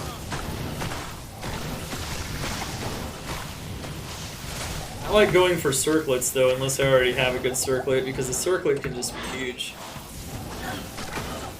Let's see here. I prefer the circlets. Alright, I need mana. if we get a 99 life shark skin belt, I'll take it. We're gonna continue to use our 3-slot belt. Night Smoke is doing some good stuff. Really nice res. How long can Pure Fire last in Nightmare? Until you get to Nightmare Act 4, and then it's really hard. You can actually get past Nightmare Act 4, just Pure Fire and the Lore Resist one. It's really hard though. You guys have probably seen me do it on stream a couple of times. You can do it though. Alright. Mercenary died. We're gonna rebuy him and make him a... I hope the sisters appreciate this. whatchamacallit? A Holy Freeze Mercenary. So we'll make the Holy Freeze Mercenary pretty soon here.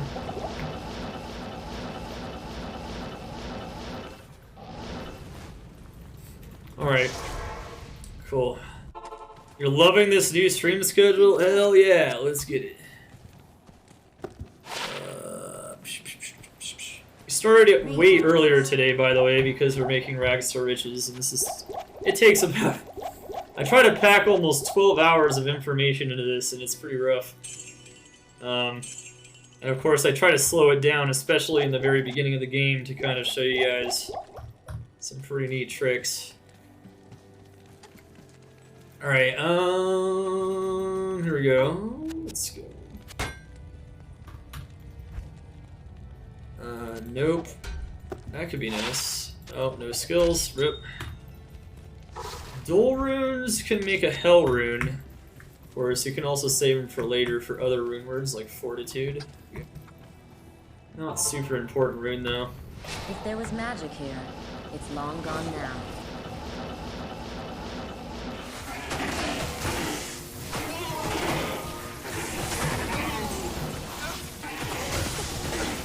Ow!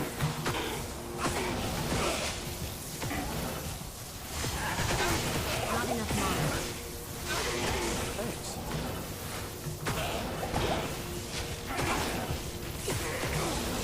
Come on. Haze Fester, get it. Yeah, Act 4 is just...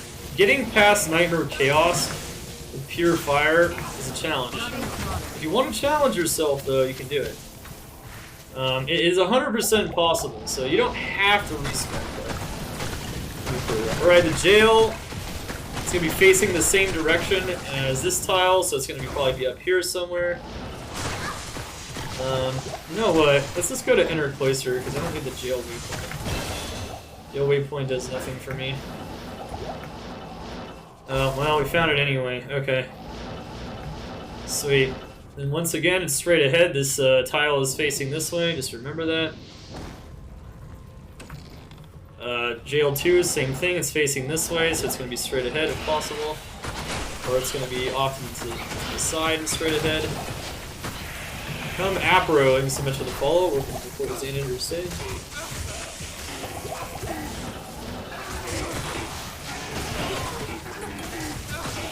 There it is, we hit level 30, chat. One in the Cold Mastery, and since we have Lore, if I get a Spirit, I'll have negative 35 enemy Cold Res from the get-go, in just 1 point of Cold Mastery. That's all you need. Easy stuff. Alright, cool. Well, that is a lot better than what my Mercenary was wearing. Okay, found a Mercenary armor. It's giving him some res and more defense.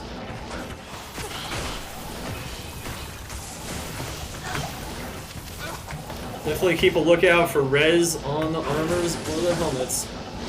Now that we're a cold build, Pit Spawn Foul Dog 100% is doable just for some bonus experience. He also drops 2 items.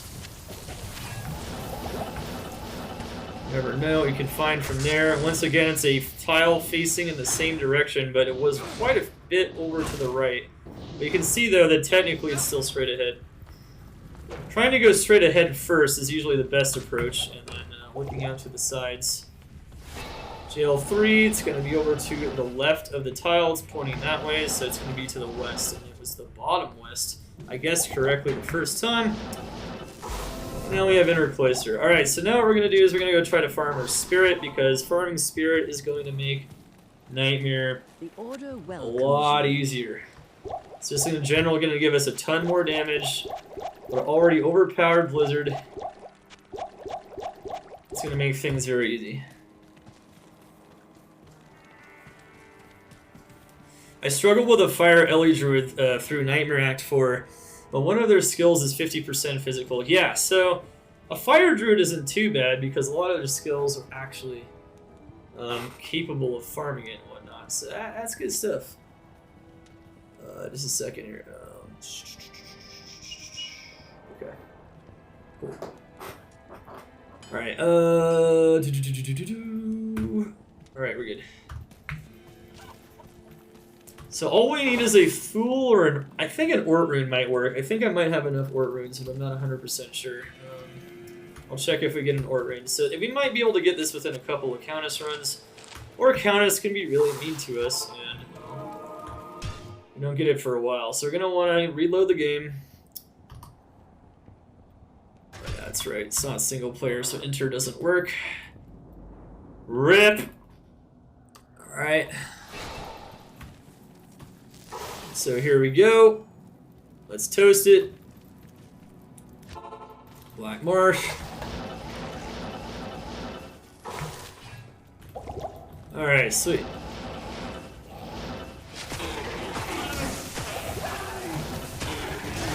So just gotta find that tower somewhere on the edge of the Black Marsh every time, but since we have teleport now, it's a lot easier. And just remember, in the tower is always going to be facing to the west relative to the entrance tile. The this tile is facing this way, which means it's going to be a tile facing this way. Normally that would mean it would be like immediately to the west somewhere. But in this case, we have to go down to the right, and it's a west-facing tile down here. That's actually not super common to see in a tower map, but it can happen. Sometimes you just gotta go exploring. Oh, dude. Ow. Okay. Okay, don't be afraid to use Glacial Spikes sometimes when you need to. Oh! I can't carry anymore. Oh man, a Lum Rune on Rags to Riches. A Lum Rune from a monster in a Nightmare Tower. So a Lum Rune can end up being very useful. As a matter of fact, I need mana. when we transition to Hell, that's when we're probably going to want to use it. For Nightmare, it's not going to matter too much because we don't need the res right this second. Our res is pretty good. Our Mercenary res is, well, not amazing, but it's passable. It's got some res. Once we go into Hell, we're definitely going to want that. And Lum can help us make Smoke. Smoke is probably the single best rune word you can make at this point in the game with a Lum Rune. As long as you have a Nef and a 2-socketed armor, you're in business. The 2-socketed armor you can farm in Act 2 normal and Pharah. You can even farm it from Charcy, but then it's a bad defense one. I don't have any like socket-based armors, so I should probably start picking those up. Remember, it's to the west. It's pointing this way, so it's going to be to the left or to the west. It is all the way down this time. It's this way every single tower level, every time, and every difficulty. So keep that in mind. I've already gone over the tower map quite a bit though, so I'm not going to go over it every time. Amrune and Ort Rune. Well, that might be it actually. And the Amrune would have also, damn, that would have been perfect actually. We didn't have the Amrune from the last cow run. So as you can see, she drops all the runes you need pretty much. Do we have Ort Runes though? That's the question. Do we have enough Ort Runes? We don't actually. Damn. So now we need either an Ort or a Thule. Yeah, so we can't quite leave her yet. But then again, we could also use some more runes that we're kind of lacking. We don't have any Rao runes. So it's okay. Let's continue to farm Countess. Thought we might have been able to make it right then and there. Not quite. Alright, once we're able to make Spirit, that's when we just push, man. Can push to the end of Nightmare. And then we do our farm to prepare for our farms to go from rags to riches, and that's going to be key. Okay.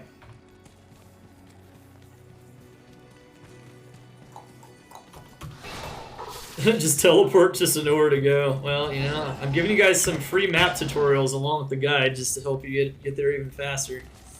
Alright, let's go to the west. Let's go this way.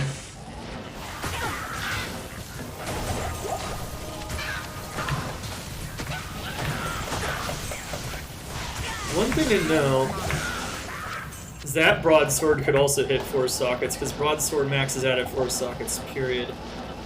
So you don't necessarily have to find it normal cows, especially if you don't already have the spirit runes.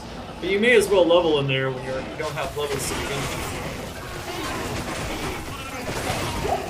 A lot of good things you can find in cows, as you could have seen. Even normal cows, very effective farm. Gonna help you out. Alright, what do we want?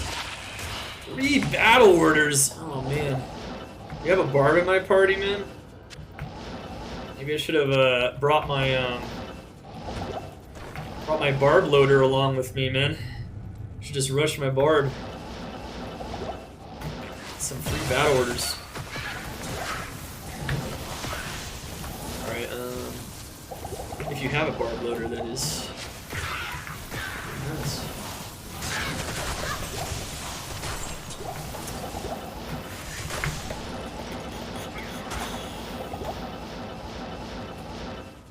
Alright, so at this point you're just maxing out Blizzard. Don't worry about Cold Mastery anymore until we're farming to get to Hell, until we're farming to prep for Hell. And at this point you literally just put all your points into Vitality pretty much. Unless you're replacing an item that is giving you strength and then you lack strength when you decide. And that's basically it. For that. Or Thule. Go. Ah, Thule. That's even better.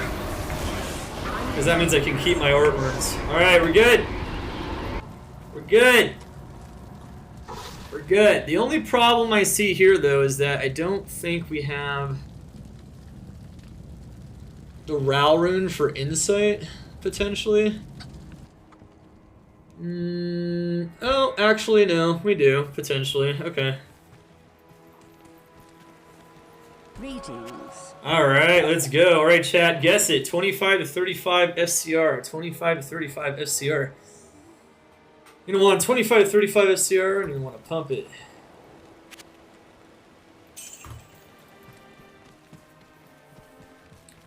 Get it, chat, get it. 25 to 35 SCR. Easy mode. We don't have a barb, so I'm going to sell this crap. But, you know, get the idea. Alright, so because I didn't find a better spirit base, or I didn't find a 4-socketed sword, that's why I was holding on it. I'm going to now socket my sword from normal Larzuk. Doesn't matter which difficulty you socketed it from, by the way. It always will get the max number of sockets for its item level.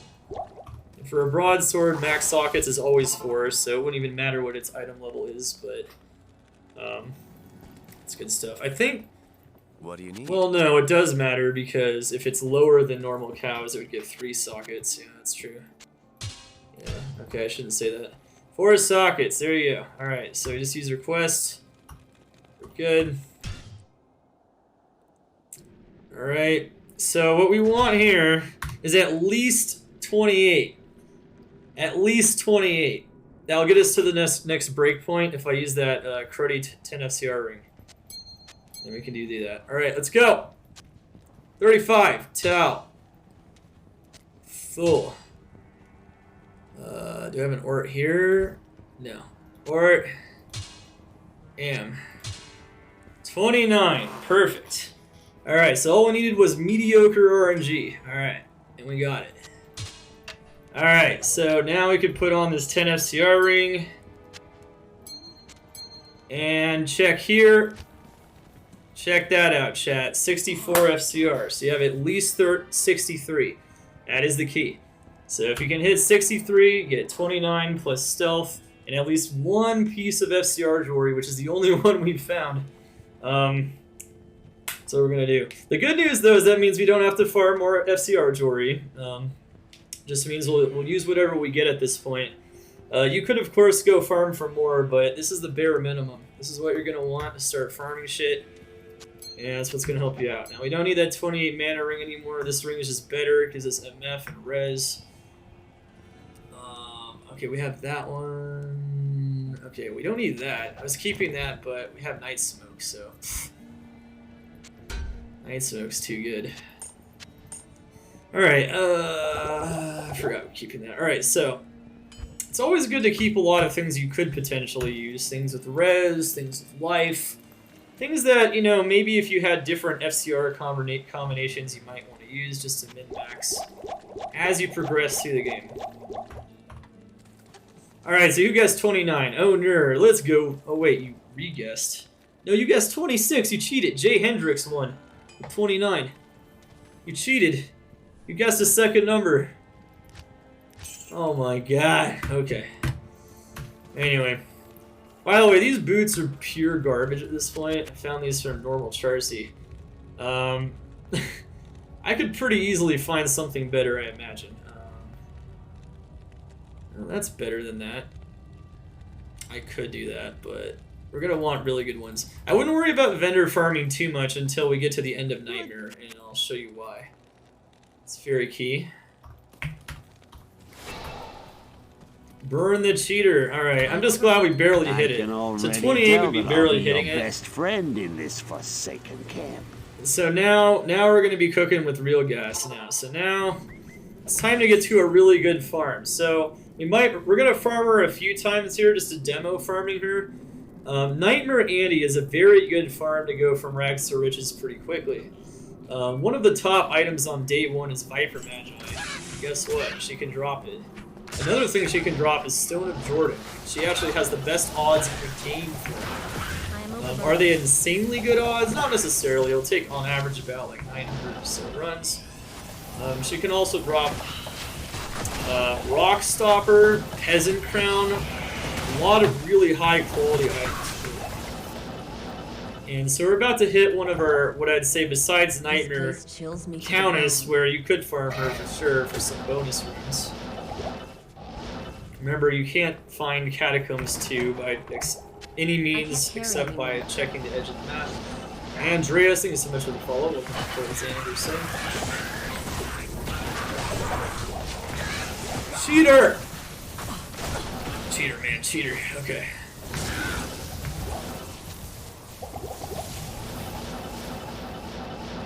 Alright, let's go.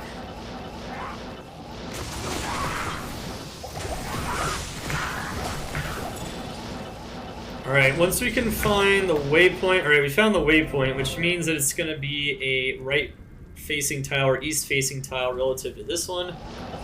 So it's to the right. Remember, Catacombs is kind of weird. It's kind of like Worldstone or even Maggot Lair. Remember to keep killing the elite packs. If you're farming in Players 1 and you're trying to farm up your character on BattleNet, you have no friends and whatnot. That's the way to do it. Farm up all your gear too that you need to farm. So look, it's a right or east facing tile. Now, it's kind of like way up here, but it doesn't matter. Bad map though.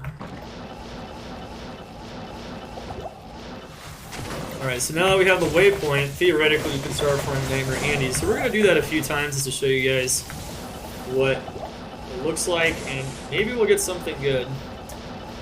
You can totally just keep moving on from here, though. You don't have to stop at Nightmare Andy.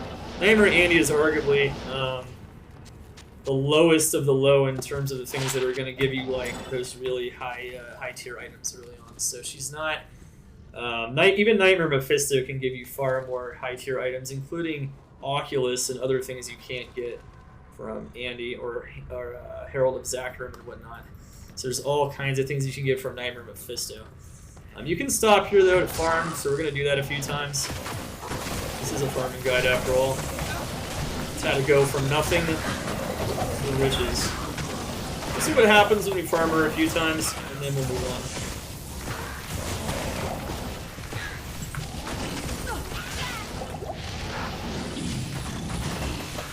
Alright. Now she's got a posse with her right here. Now we have Spirit. Our static field range is pretty decent.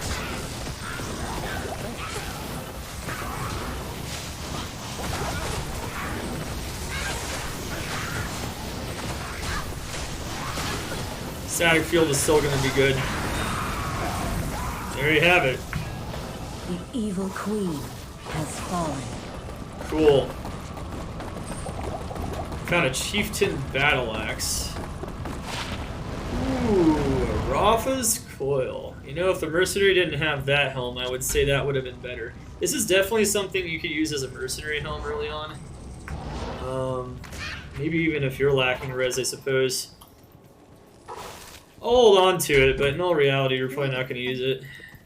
Simply because we imbued that helm with Life Leech. Life Leech helm is pretty hard to beat in that regard. Oh, we didn't get a Stone of Jordan off of Nightmare Andy. RIP! That's okay. Because what we can do... Alright, so in order to start farming Nightmare Andy at least decently effectively, though, you're going to need to pull out all the MF that you have if you want to stop there immediately. Of course you can, or you can wait till you get more MF later, which is maybe something I'd recommend, especially if you're looking for Stone of Jordan. But you can pull out all the stops on your Magic Find, and you can definitely do pretty good. So we'll farm her a few times with what Magic Find gear we do have, because why not?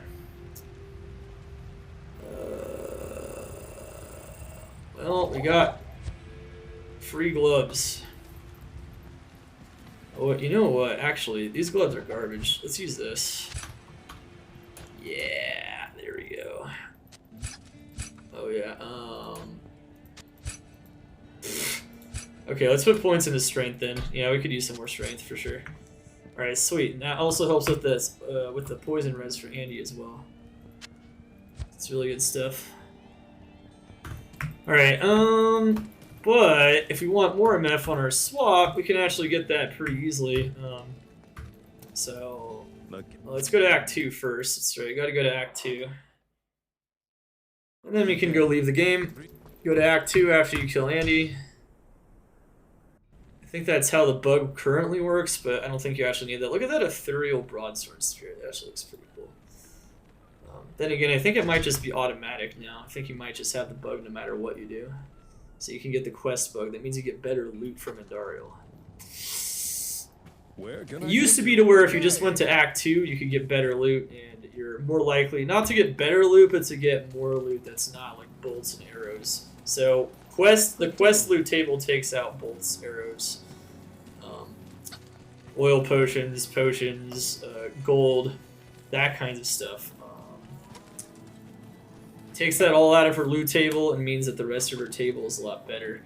You can even kill a monster, or you can even kill a boss like Mephisto over and over and over for quest drops. If you make the game with a character that doesn't have the quest, and then you kill it with a character that, or you make the game with a character that already has the quest, and then you kill with the character over and over that never has the quest and doesn't have the quest. So. And as long as you make the game with the character that already has the quest, you'll never get the quest. So if you have like multiple accounts or multiple instances of the game, that's definitely something you can do. For Andy though, it's pretty good. Heal drops are awesome. Yeah, it's auto bug. That makes sense.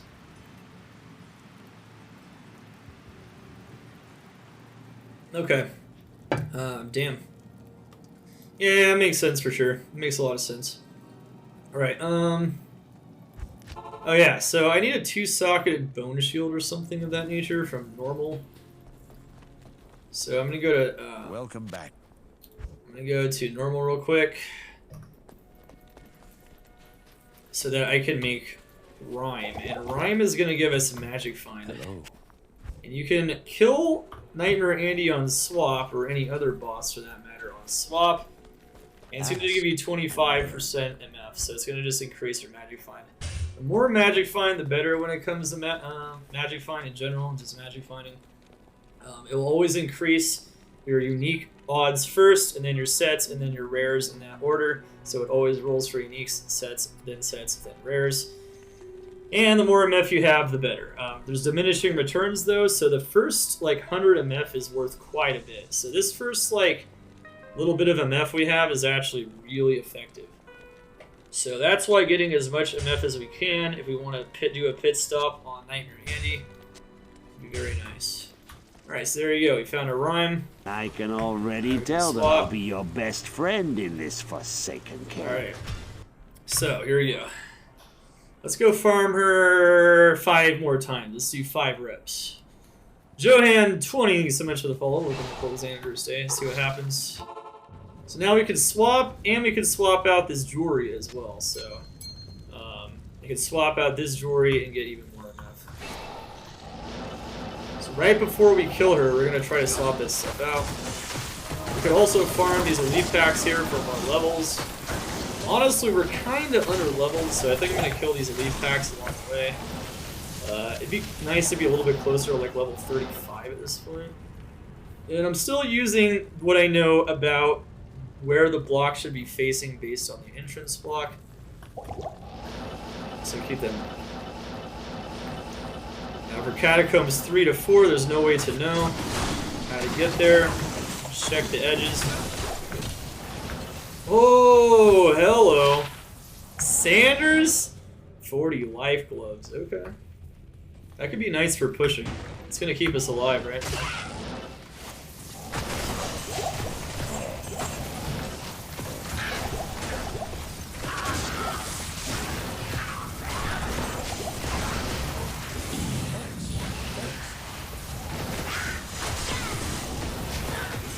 Alright. It's good, it's good. Good shot. Alright, Mercenary's dead. RIP. Alright, so now we're gonna go swap out our gear. Impossible. How much MF do we have on the swap? Let's check it. 102. Holy crap, that's actually nice. Alright, got our 100 MF already. Oh, for real? Well, that's alright. Well, GG. We got another Ort Rain though. That's kind of cool. See if we can get a Viper Magi or something though. That could be pretty nice. Probably not going to happen though. Just 5 runs. Diablo 2 is a game of repetition, and if you don't find things in the first like 50 runs, even 500 runs, don't get discouraged because it's just about putting in the time. And the more runs you put in, the more likely you are to find what you're looking for. Alright, Sanders gloves, nice. That could be nice. We're gonna keep our MF ones for farming Andy here for the moment. Honestly, at this point, I could even just put this on. I don't think we actually need that out. You don't need the fire raise this very second. Okay. Alright, so we got another skill point, one in the Blizzard, easy mode. Alright, we're good to go. Alright, so, new game. And as long as you know how to navigate the maps, even on Battle.net, you can farm these things very fast. So that's why, you know, when I talk about the entrance tiles and whatnot, it's very important. So this one's pointing this way, so I'm going to go immediately to the east and to the right, because that's where Catacombs 3 should be.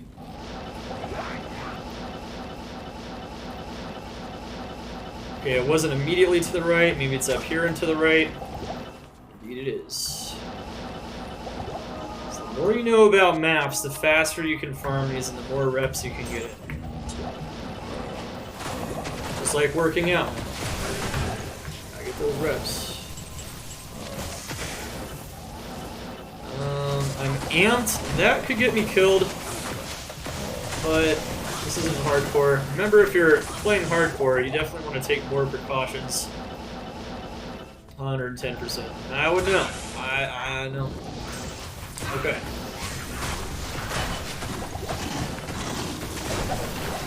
It's always a east or a right facing tile. That's where the exit tile is. Compared to the Catacombs 2 waypoint tile. That's where Catacombs 3 is, yeah. But that usually means it's going to be to the right. If it's facing that way, the tile is also usually going to be in that direction. And that's why I always start looking at that direction first. It could be somewhere else, though, and it could be facing the same way.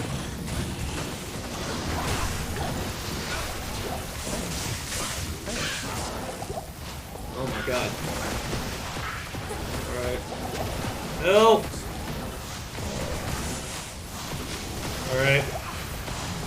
Let's go switch to our shield. Put that ring on. I already have the Ami. 102 MF. Damn. Well, that was pretty trashy, honestly. Actually, I don't even think I'm going to sell anything off that. Wow, that was really bad. What the heck, man? Alright, let's go Farmer 3 more times here. And I think you guys get the idea.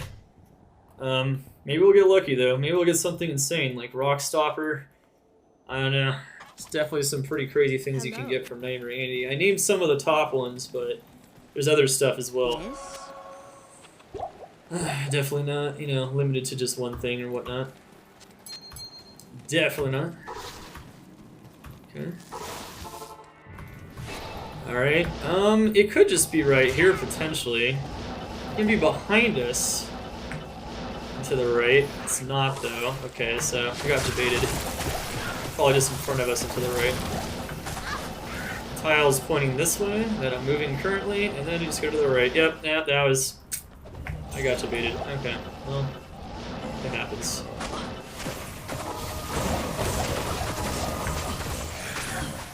Ow! Okay, continue to pick up all the runes. You can see that we're using a lot of runes. This is why you pick them all up. Don't think you're not going to use the runes. Berserkers. Oh, that's nice fire res on a helm, but we got better stuff already. That's not going to be any good, but if you don't know what the items are, remember to check them all.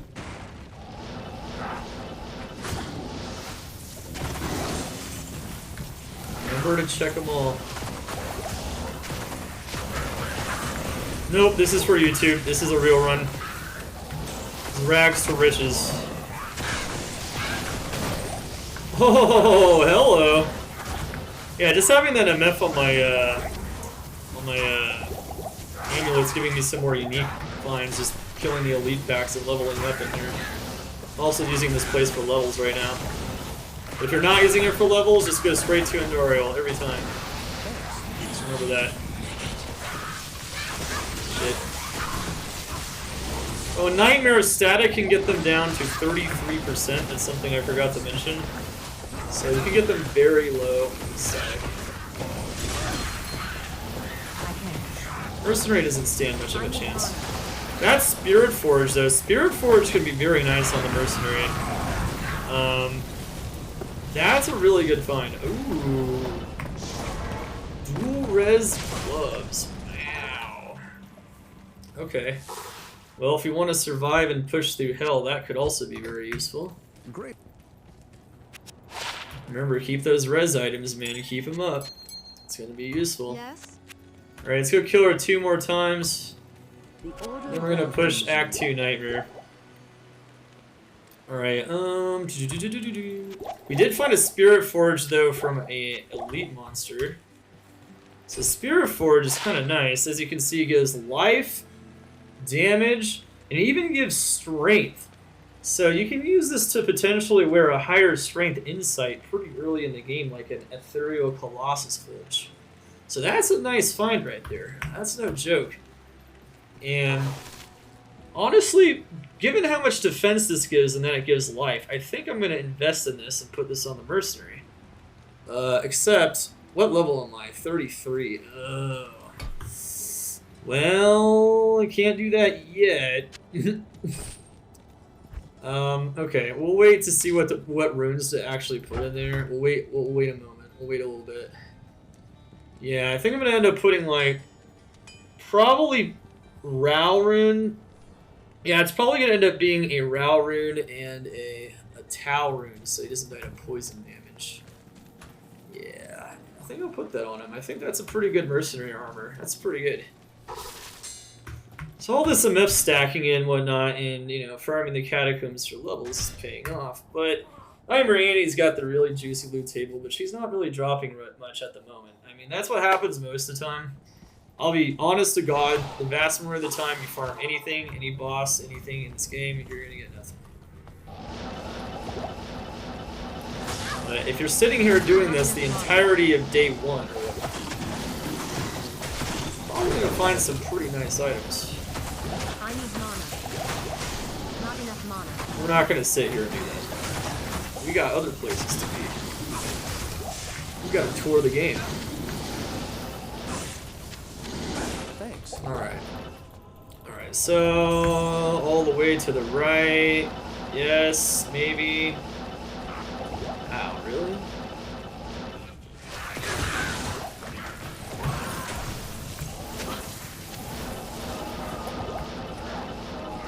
God damn it. Snap a Rao and an Ort in there? Yeah, I think I'm gonna put a Rao.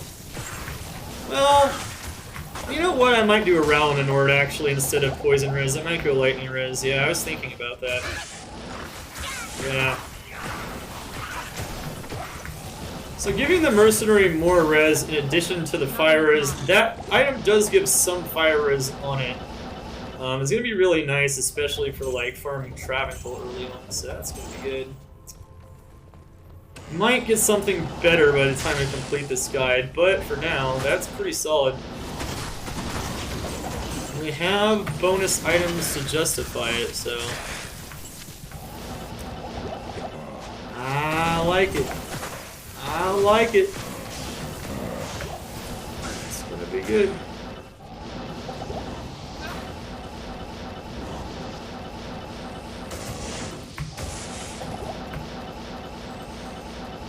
Alright. Let's go. Alright, Catacombs 4.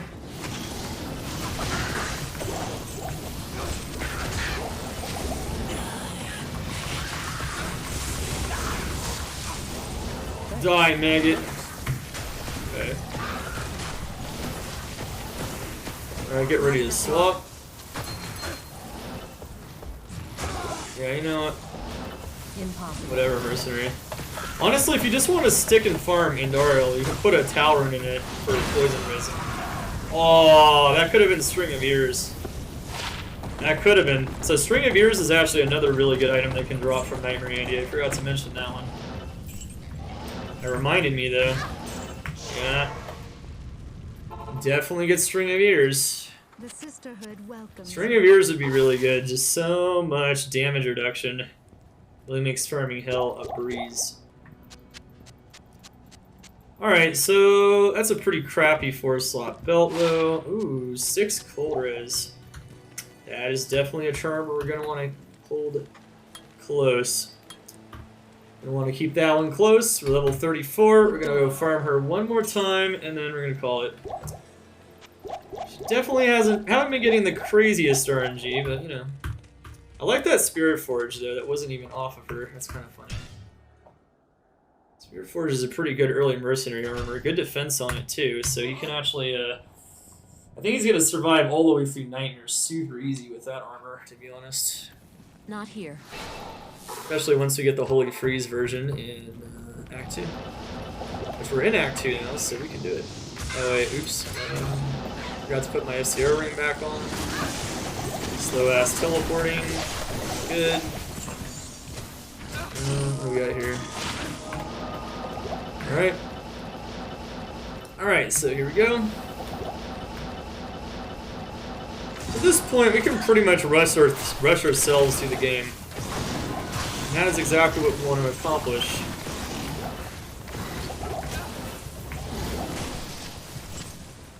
No outside intervention. You can do it. Okay, what's that? Oh, that was just another minion. Okay, oh, that was the elite. Okay. Alright, let's see here.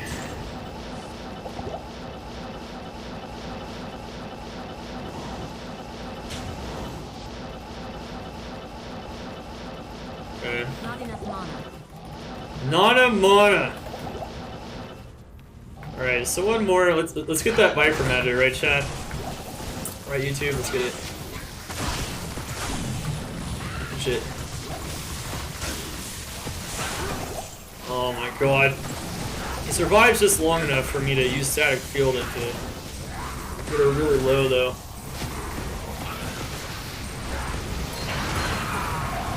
Oh, well. Not much coming from her in 5 runs, but you know, that's repetition, man, repetition. Alright, in 2 more levels, we can actually buy from a vendor a pretty important item, but we're not there yet. Yes. Alright, how much gold do we have? 300,000? Okay, I'm taking care of our gold decently. 9 mana? That's not that good of a large term, honestly, at this point in the game. And let's sort of take off the MF and get more res, because now we're going to be pushing again. If you want to get really greedy, though, you can, like, take off as much... Honestly, you know what? We could greed it. Let's see, how much fire res do I have? 64? Good enough, right? Good enough. I'm definitely greed it. Blizz is better. 100%. Hello, Titty. How you doing? Alright, so let's go rebuy the mercenary again. Let's go buy him. Alright, we have Holy Freeze. Holy Freeze is really good. Should we go get Durga? Yeah, so Holy Freeze Mercenary can even freeze cold immunes. You might be wondering, why do you want Holy Freeze when you do cold damage, Dark Humility? That's a very good question. And really what it just comes down to is that it freezes cold immunes in addition to... So it freezes monsters you can't kill. And that's going to help you a lot when you're just moving through the game, just in general. This is probably the last mercenary we're going to have to buy. Once he levels 2 more times, you can put that awesome armor on him. I'll put that to good use. Do I have an Ort, though, that I can sacrifice for this purpose? I do. Can I also sacrifice a Ral Rune? No, I can't sacrifice a Ral Rune. Well, actually, yeah, I can. Just have to make one, don't we? Yeah. So we're gonna have to make a Ral Rune, because that's the best we can do. And then, with that Ral Ort, we can just slam him in there and be good. We're not gonna do that yet, though, because you never know. You could find a Andariel shell or something. I mean, you can at this point in the game. A Andariel shell would be even more insane than a Spirit Forge, so we don't want to waste runes if we don't need to. And since he can't use it yet, we're just gonna wait on it. What's up, Civil War? How you doing?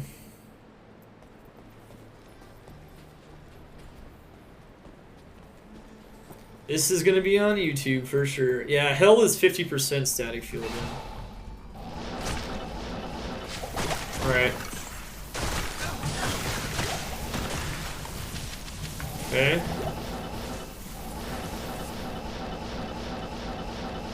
Let's get it.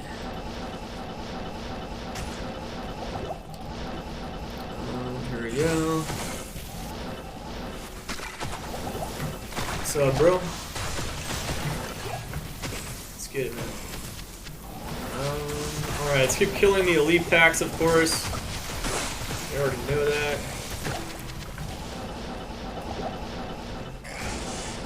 Okay.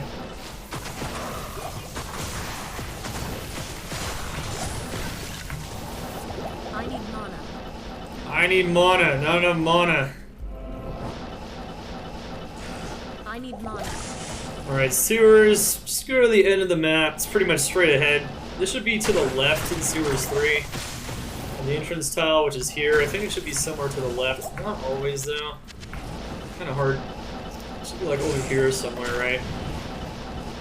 Yeah, maybe. It is. Okay, sweet. What? Oh no, he's cold immune. Oh, that's a disaster. Well, can my mercenary even kill this fool? Not with this current item, he can't. Alright, so we're gonna have to reload this sucker. Oh no. That's very unlucky, actually. I am overburdened. That's unfortunate. Did we get sewers? I think we did get sewers level 2. Okay, we're good. Wait, F Rib Cracker? Wait, it's F! It's F! Holy crap. F Rib Cracker. I thought it was just a rib cracker. It's an F Rib Cracker. I saw it on the ground. Wow, F Rib Cracker and Nightmare. Hey, we're already getting rich. We're gonna make some big buco bucks off those people trying to make shapeshifters on day 1. Easy. Now all you need is a Zod rune. That's a tough one on day 1, to be fair. Who goes there? Hey, you know, it's doable. Wow, that's insane. Melee Sorceress? Yeah, you would think that would be decently efficient with something like that, but no. You would think. Alright, so... What's up, Civil War? How you doing?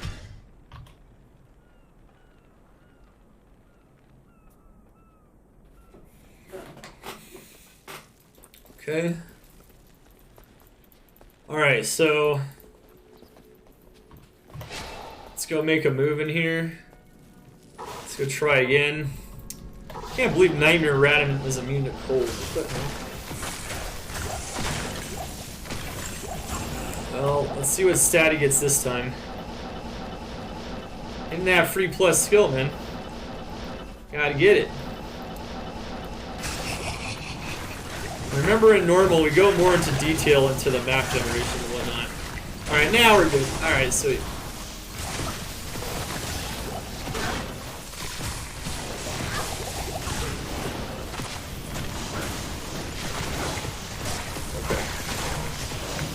Sweet. I can't carry him. What a misguided monster. Misguided monsters. Good to go. Can you slap a spear from far? I could, but honestly, I don't really care. It's gonna take too long for him to kill him without insight, and we don't have insight yet. We have to get at least to the end of Act 5, or we have to find a force-socketed pole arm at some point going through Nightmare here. Oh wait, we can't farm that yet. We're not level 36. Why am I looking? Don't know. Okay. Alright, so now we just create the staff. We don't have to get the cube again, so only Far Oasis and Lost City really matter. Just follow the edges of the map and push it. With this bonus point here, I could just put one more point into Ice Blast, which would be really nice. I think I'm just going to do that. We're just going to finish up Ice Blast. And so now Ice Blast is stronger as well, and we have Blizzard. Look at all that damage Blizzard and Ice Blast do now that we've just been putting more points in there.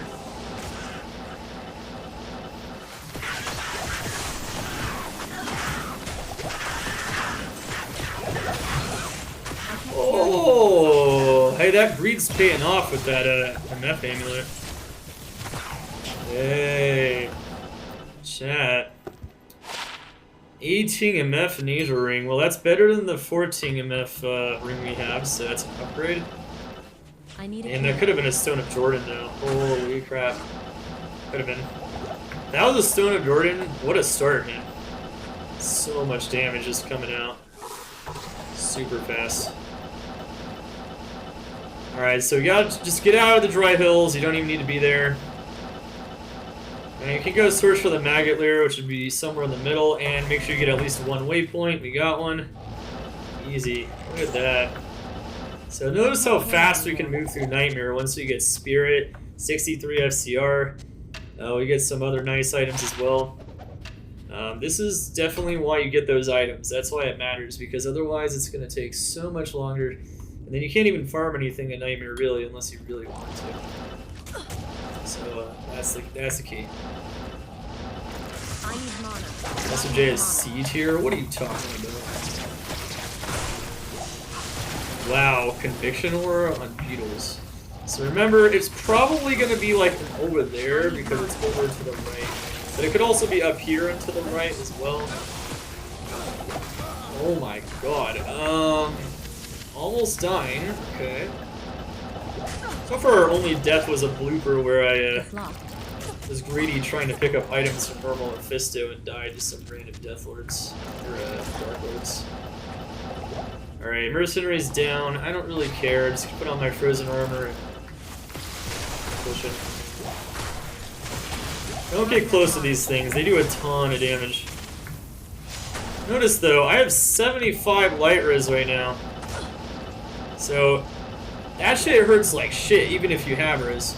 And if they're enchanted with like fire damage or cold damage, they just do a ton of damage. So we're over to the right.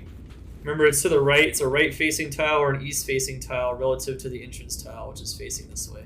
That's how we know how to get out of the maggot layer every time. Doesn't matter the difficulty.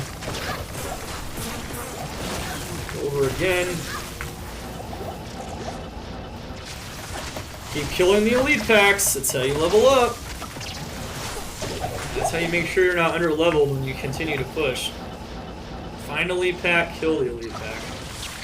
It's that simple. Alright, so now we got the staff. Honestly, 1 point to warmth until you have a lot of mana isn't very impactful. It is something you can get maybe towards the end of this guide. We'll have it, but not at the moment. That's a good question from the chat. Very good question. Mercenaries down. Good day. Oh crap. Mercenaries is down in the dumps. Alright, so we got our Staff of Kings. Go find the edge of the map again. Lost City. Oh wow, we're just plowing through this right here. Pretty easy stuff here. Alright, and then we found the edge of the map for the Claw Viper Temple. It's going to be to the left. This tile's kind of weird. It's like a weird like horseshoe tile or like a magnet. But it's pointing up there though. So we're going to want to go and find a west-facing tile, which is probably going to be immediately to the right. Which it is.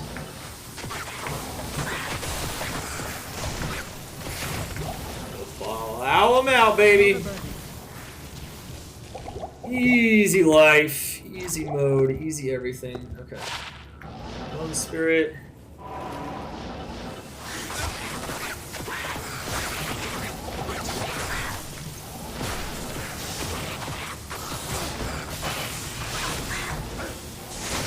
Okay, he's cold immune, so honestly, I would just not mess with him. Who would have thought And that get such out. primitive beings could cause so much trouble?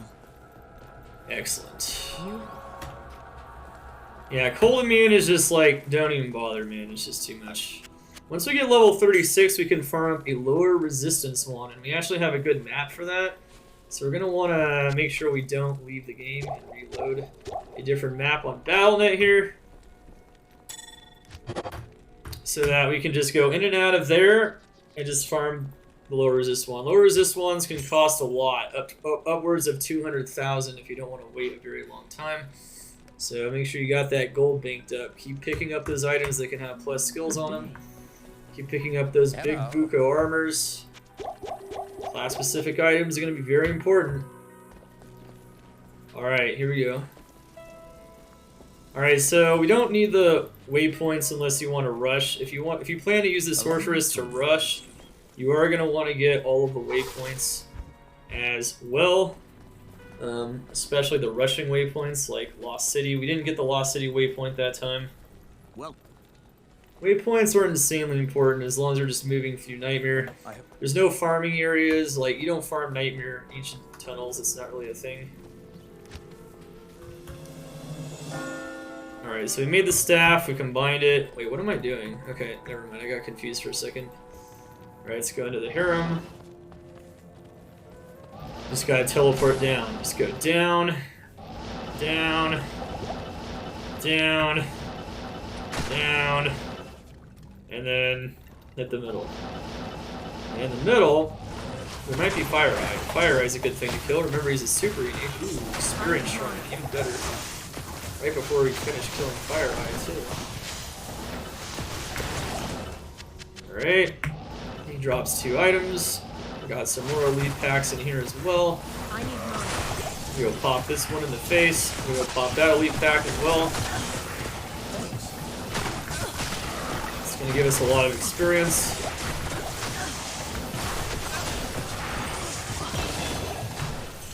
Excellent. Level 36. So now we can go farm the lower resist one.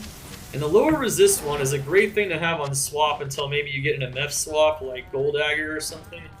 Because it improves your kill speed of bosses by a lot. And for going for rags to riches, it's going to be very important stuff. Alright, so...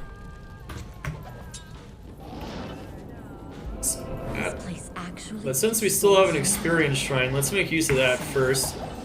Remember, pick any direction. Hope you get lucky. That's the name of the game in the Arcane Sanctuary. And then when you hit Hell, and you're actually farming Arcane for real, for jaw runes and fur runes and whatnot, you can always check out my Arcane farming guide to see what I'm talking about. That's when you don't care which direction the summoner's in. You just want to go 4 ways every day.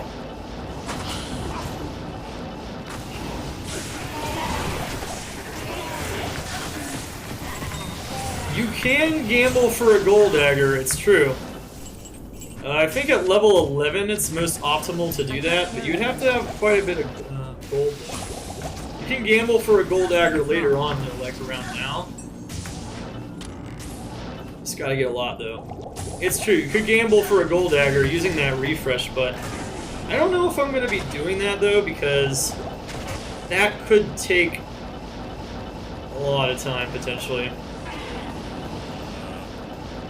That could take too much time. I'm not going to be doing it in the Rags to Riches guide, but that is a good point. Gamble for the Gold Dagger. I think all you need to do is have a level 11 character, this, you know, giant stack of gold, and you have a 1 in 2,000 chance, and all you got to do is just keep re-rolling it over. 1 in 2,000 chance to gamble a unique of any kind. Arcane is OP indeed. I'm glad a lot of you guys are liking the new schedule. You know, I've gotten to some people not liking it, but I think the vast majority of you guys like it a lot better. So I think I'll keep it. Through ladder, it's not going to matter as much because we're going to have a lot more longer streams. The stream is longer today, but that's because it's of Rags to Riches. So.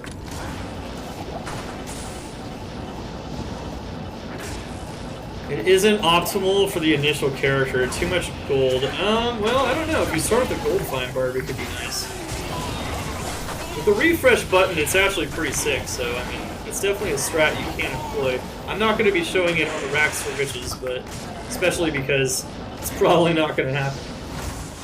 But, yeah, you can do that for sure. That couldn't have been more. Or you can just get lucky from Nightmare Anteater or something.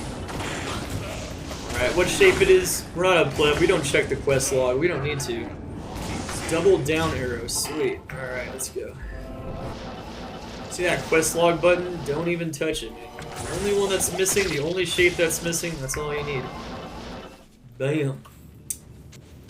Alright, so this whole one, this is a weird tile too, but technically this is pointing straight ahead from kind of where the entrance is. So it's pointing that way, so it's going to be to the west in the Talrosh's Tomb. You don't remember from our normal playthrough. Pick up those potions, can save you some trips for sure. Keep picking them up. Alright, sweet, there it is. Directly to the west. No finagling required. not always how that works. Ooh, another Ral rune. Sweet. Definitely use more of those. We're going to need another one for insight as well, so putting one in that armor plus one in insight. It's going to be very good stuff. By the way, this also gives us res. So if we use this on our swap with our lower resist one, not only do we get the MF swap, but we also get res while we're casting lower res with the wand, and I'll show that in a moment here. Alright, so let's farm for the lower res wand actually, because we're at Andariel. Andariel has a lot of cold res. I do have a pretty decent cold mastery, so we're going to reduce his cold res by a decent amount. But if I get a lower res one, we're going to kill him extra fast. And since we have the town entrance right here, or the town exit, we may as well do it like this. So now I'm looking for a lower resist charge wand. At level 36 is the minimum level you need to farm it. Level 30 would be the minimum level I think you need to use it. Actually, it might be 6 levels higher for charges, I don't know. Anyways, lower resist would also be insane for any sorceress, so if you choose to play with Hydra or Nova, you would do the exact same thing, no matter what. I'd actually say it's least necessary on a cold sorc, simply because you have cold mastery and it gives you so much negative enemy cold res built in. However, you can get more. And early on, you don't have... perfect. It's exactly what we want. No extra baggage. Pretty cheap, 72,000. That's pretty easy. Alright, so we're going to go put that on our swap here. Going to pull it up, make sure to hotkey it. Perfect. Alright, moving right along here. And that is going to be very good for boss farming. And boss farming is the surest way to go from rags to riches quickly, so... yeah, very important stuff to get that lower resist wand. And now we can farm bosses pretty fast as soon as possible. That's not usually that hard to farm, honestly. At most, it might take you 10 minutes. I think that's the worst RNG I've ever seen. It's not that bad. It's not that bad, man. And the base always stay the same. I like to farm the four-socketed partisan. Yeah, I'm not going to be farming for the most optimal insight base necessarily. Alright, perfect. So we can now use this on the mercenary, I'm pretty sure. We can sell this for gold. And let's go put or Ral. So Ral or oh shit. Give him some light res and fire res. It's 35 fire res, lightning res, GG. Now he has a pretty decent amount of defense too, and you have the Holy Freeze Mercenary. Spirit Forge is pretty nice. In addition to Life Leech and all res, that's a great start on a mercenary right there. That is a great start. If we can get even a better 2-socketed armor, though, we have the means to make a smoke. And a smoke, I think, as long as it has some defense, would probably outdo that in more situations than not. But this does have strength on it, so that's something. And once we get the insight, that's going to make it a lot better.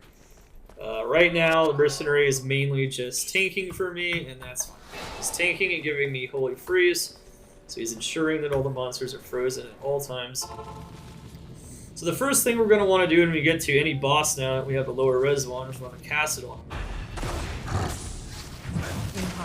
Switch to your normal gear, cast Static Field, and then go. Now, this is Nightmare Andariel. If your cold res is bad, you can still drink, you can chug the thawing potions just like in normal if you want. But you don't have to, as you can see. Alright, so I think it lasts about like 12 seconds, the lower resist. A bit longer. Level 1. Oh, I swapped to more MF, and I got a Frostburns. Wow, okay. Frostburns would actually be pretty insane if you were trying to put 1-point energy shield for early on hardcore. But I'm not gonna lie, I could even use that now if I wanted to. That's pretty beastly. Diablo and Bale have escaped. Well, it is 60 strength, Next time, so... vengeance. I think I'm gonna wait till I can use Insight. I might put some more points into Strength, or might hold them for that.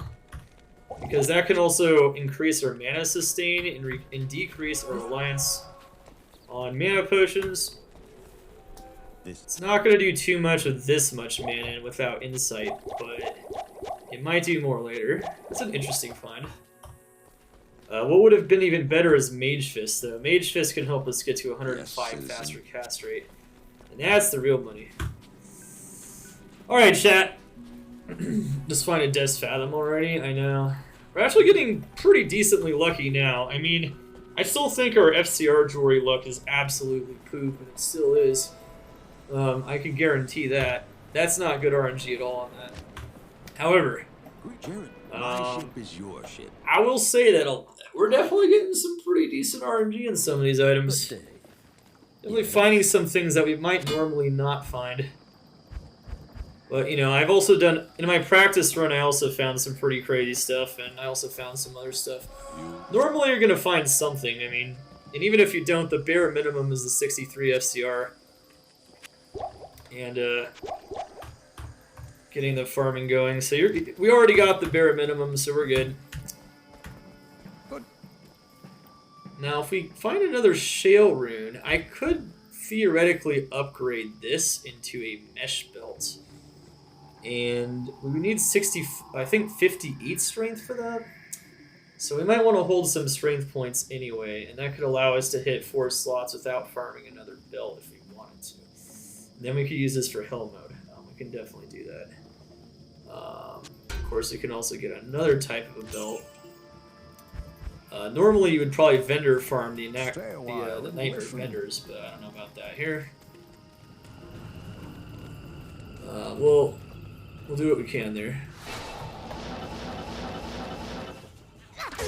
Durga.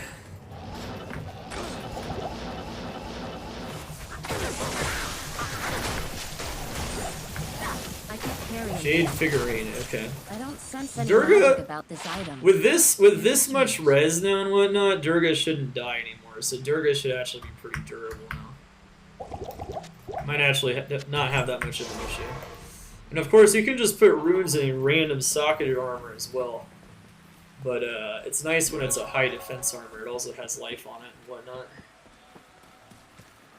Alright, it's gonna turn in the Jade figurine. Found it pretty fast there. 3 HP. Is it? Is it, man? I'm not playing that. But I'm sure other people might be though. Good day. Okay. Alright, so we got 20 life off that. Excellent. Oh, we got Skill Shrine. Grab that with your telekinesis. Ooh, shark skin boots for real? Okay. Wow, okay. Well, you don't have to farm boots now, chat. I can't carry anymore. Sometimes you might... See, having all this MF on you this early on can be very beneficial because you find a lot more rare items. And that in general is just going to help boost your power. I am overburdened. That's why if you find MF items early on, it's not a bad idea to greed. Especially if you're not on hardcore and you're not, like, lacking resistances. Flawless Topaz. Wow, chat, check this out, man. Damn. 39 light res, 20 MF boots, replacing 10 fire res boots. I don't know which one you would rather have, but I know which one I want. Wow. It's pretty huge. Should I hold some points? Maybe not yet. We'll hold some points in a bit. Alright, so you found the Spider Cavern in the first grotto with the split rivers. And found it pretty fast here. So we're just trucking through the game at this point. That's literally all you gotta do.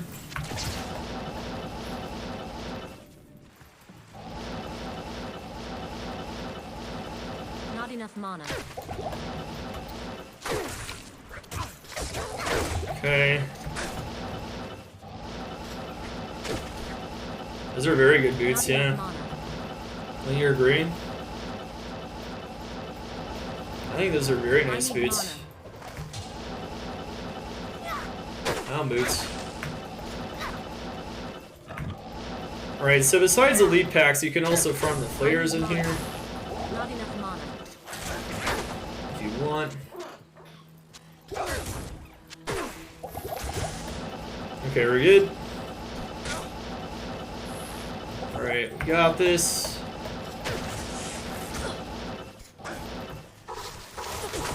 Flayers are very dense, so farming them for experience, not a bad idea. Did we get our point into Blizzard? Not yet. 1,000 Blizzard damage, alright. Right along. I already got the eyes, so we can just try to get out of Spider Forest, which means we're looking for a way out. That's one of the ways out. That's Great Marsh. What's the other way, though? Can we get a Great Marsh skip this time? Is that possible, or are we just going to be going through the Great Marsh again? Very possible. I don't think we have a skip, so I think again we have to go through the Great Marsh. Damn, not getting very lucky on that, huh? Didn't do that through normal either. Add one skill point. Alright, there's an elite pack. I guess we can go kill that real quick. There are souls and nightmare, and the souls do quite a bit of damage. My light res is decent though, so I wouldn't die that quickly to those, but we gotta be careful. Got that skill shrine. Nice.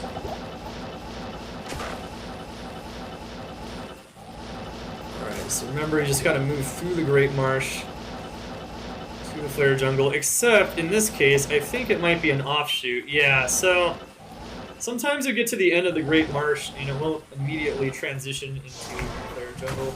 So you might have to look for an outshoot or an offshoot somewhere in the Great Marsh. Hello. And we got one. So that's probably like one of the worst case scenarios when it comes to a map. But hey, we found it. We're gonna go get the brain. Gonna go to get a free ring with the Gibden. Maybe it'll give us a better FCR ring. Maybe so, maybe not. I don't know. Flawless. Pick up all those flawless gems, especially the topazes. Those are gonna become useful later. If you want to make a 72 MF health. And to maximize the magic find when you start killing bosses. Ooh, and a gem shrine. Okay. I'm gonna use it on the topaz then. Perfect topaz. So the gem shrine will upgrade the gem in your inventory. If you have multiple gems, it will upgrade one at random. We got the good one though, so we're good to go.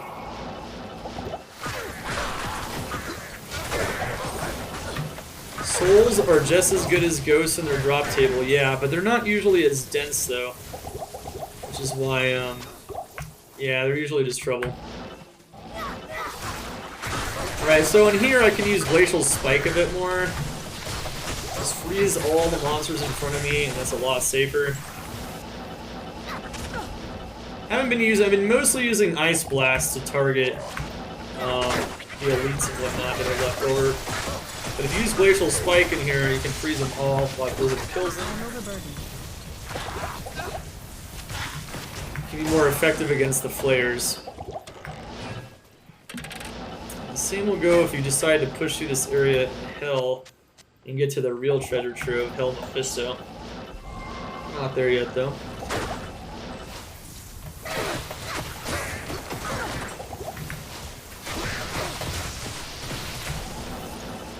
Right.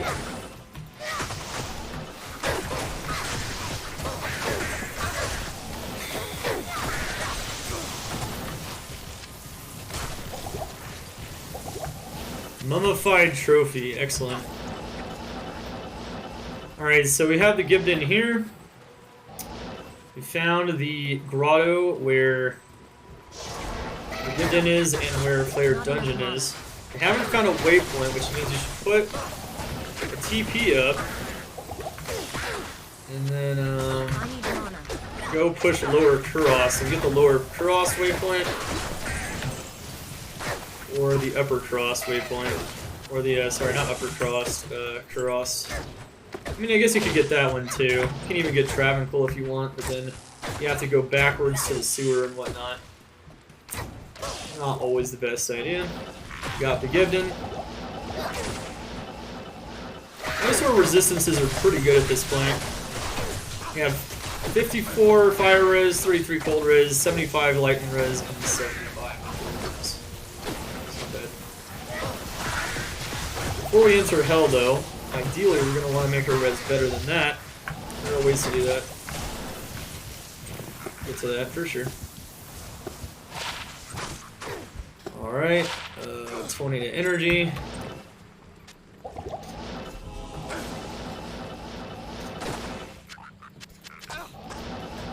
Get those potions. So now you just teleport, just follow the river and just teleport all the way up. We're gonna go look for the waypoint. And we don't need the Flare Jungle waypoint in Nightmare, so if we just find the LK one, we can be ready to enter Lower Kurast to potentially do another type of farming, which we'll talk about in a moment, or to get the book and to start finishing Act 3.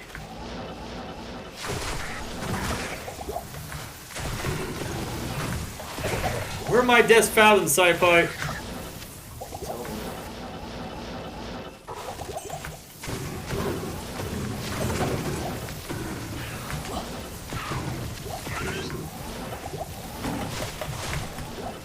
Ladder's gonna push our schedule up a little bit, but yeah. Here we go. Small charm, ring. That's a super chest, and that's a super chest. Around the Ring of Torches we go. This Ring of Torches has 2 super chests. In that house to the left side, and the house to the right upper side is going to be 1 super chest. If you find those Rings of Torches, it can be up to 2 in Lower Kurast. In Hell, you can farm Burr and Sur runes in here, but in Nightmare, you can farm skill GCs. So, fun fact, once you hit Great Marsh Nightmare, the regular monsters and the clickables can drop skill GCs. And so, if you want to farm skill GCs, if you farm any old GC at all, in Nightmare Lower Kurast, or even Nightmare Flare Jungle, Nightmare Great Marsh, whatever, you have pretty solid odds of re-rolling the skill GC if you re-roll it with PGEMs. That's definitely one thing you can do, and that's definitely one reason why you'd want to farm Nightmare LK, besides farming charms. Charms, gems, jewels, jewelry, and runes, all going to be good in Nightmare LK. Quality of the runes, though, aren't really what you're looking for yet in Nightmare LK, though. That's more the Hell LK thing. And of course, the GCs that you can use for rerolling and to get skills. Alright. So we have a 9 Poison Res Small Shark. Right, not yet. Good. We got a jewel. We got this.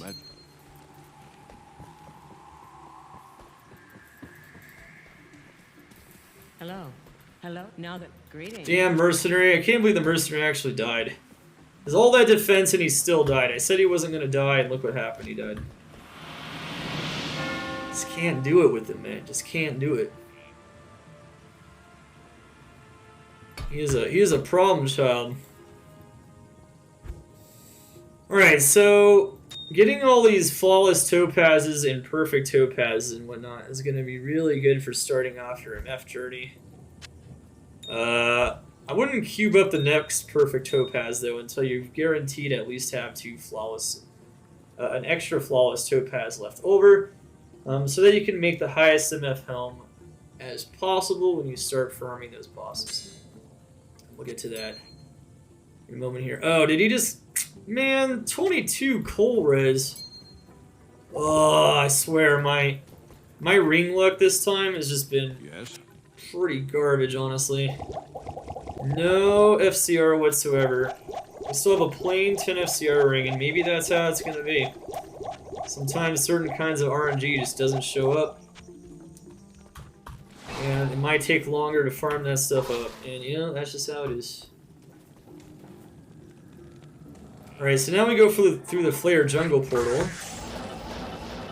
Now we can just go find the brain. So it's to the left.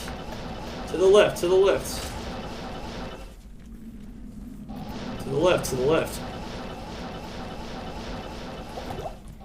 That's pretty easy, right? And the brain will be in the center or in one of the corners, depending on the configuration. I need mana. I need mana. Bam! I need mana. Impossible.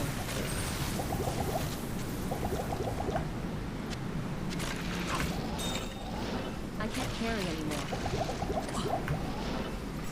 Thanks. Oh my god. Alright, we could sell the sapphire. I don't really need sapphires. Okay. Hello. Well, we have a Spirit Forge on the Mercenary now, so rare armors are probably not going to beat that anymore, but you never know.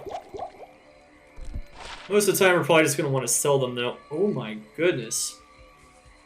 Okay, I think we're going to scratch that on Night Smoke actually. Yeah, holy moly. Life, strength, res, dual res, FHR. Alright, so with that one, Night Smoke, I don't think Night Smoke is as good as that, honestly. Not overall. Yeah, we might not even want to upgrade that now. I might just want to go with this one. That's a pretty sick rare belt. This bonus MF, I'm just like slapping on, just trying to... I don't know. The way MF works is MF is like a snowball in Diablo 2. The more MF you get, the more items with MF you're likely to get, and of course more like rare items and whatnot, and the more like you're able to farm. Yeah, and then of course you also get the 4 slots, so... I guess we should start hoarding strength, huh? Good to see you. Yeah, I'm gonna start hoarding strength. That can get us to the 86 FHR breakpoint too. See, this is 55 and 25. And with 6 more, we can hit another FHR breakpoint as well, which is going to allow us to recover faster. So that's a pretty good find. That is a very good find. Not here. Hmm.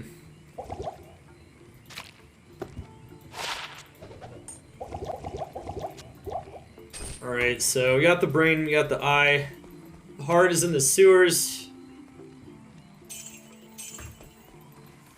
That's where the heart is always. The heart is always in the sewers. It's the place where the true heart lies, chat. In the gutter. 100%. Everyone knows. And this is what we must find. Now we have the lower cross waypoint, though. I kind of talked about farming Nightmare Lower Cross and the benefits. That's all I'm going to really do for that one. Once we get to the Ruined Temple, though. Ruined Temple is going to be baller. Alright, so Ruined Temple is good. You can get that Lem Essence Tomb. Ruined Temple is terrible to farm for a Blizzard Sorceress in Hell, but it's okay. All we want is a Tome and Nightmare, period.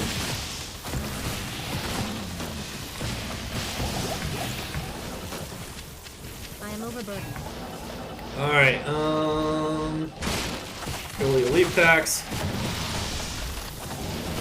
Not enough mana.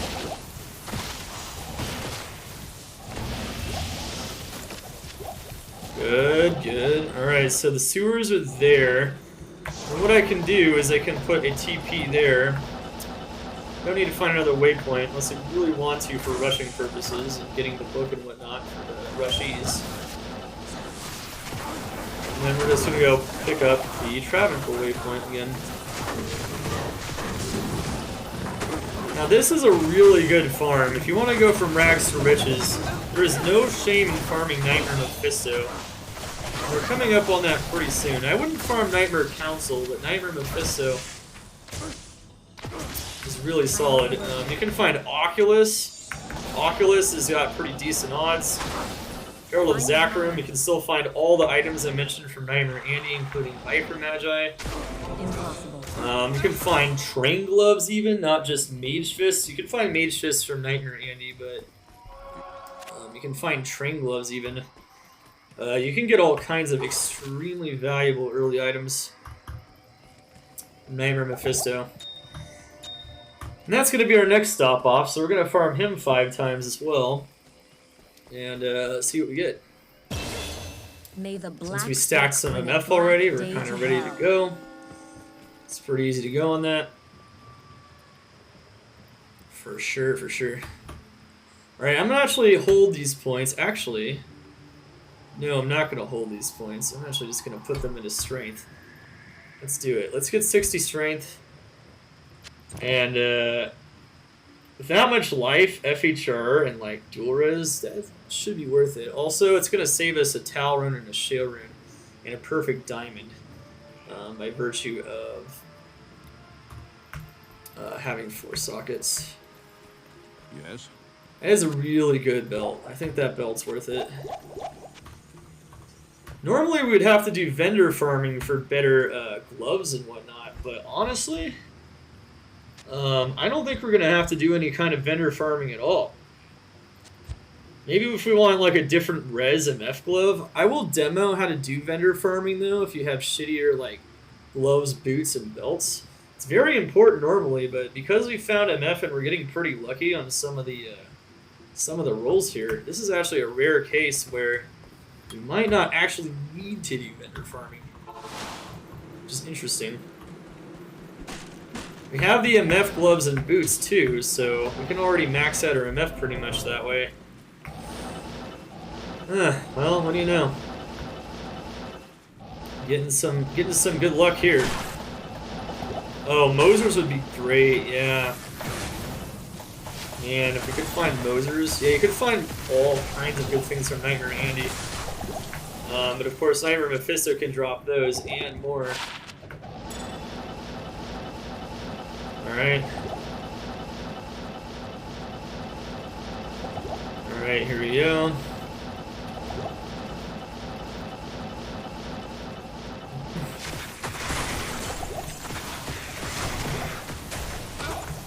Alright.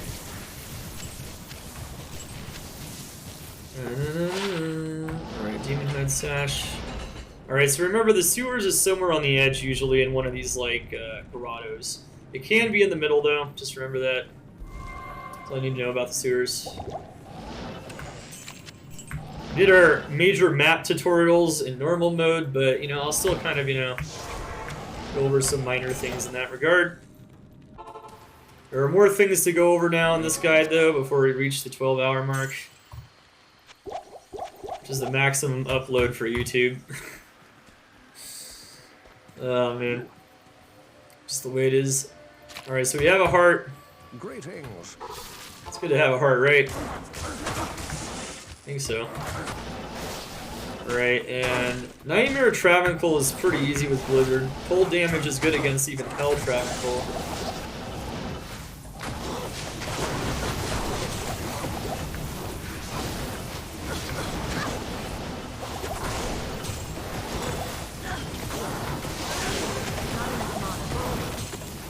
Alright. Use some static field as well. In general though, you just use Blizzard, jump around as much as possible, like normal.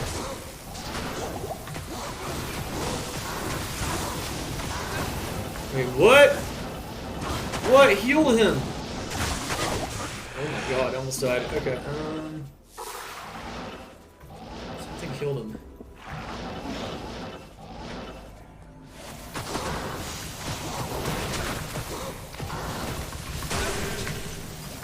Alright, well, didn't matter too much anyway.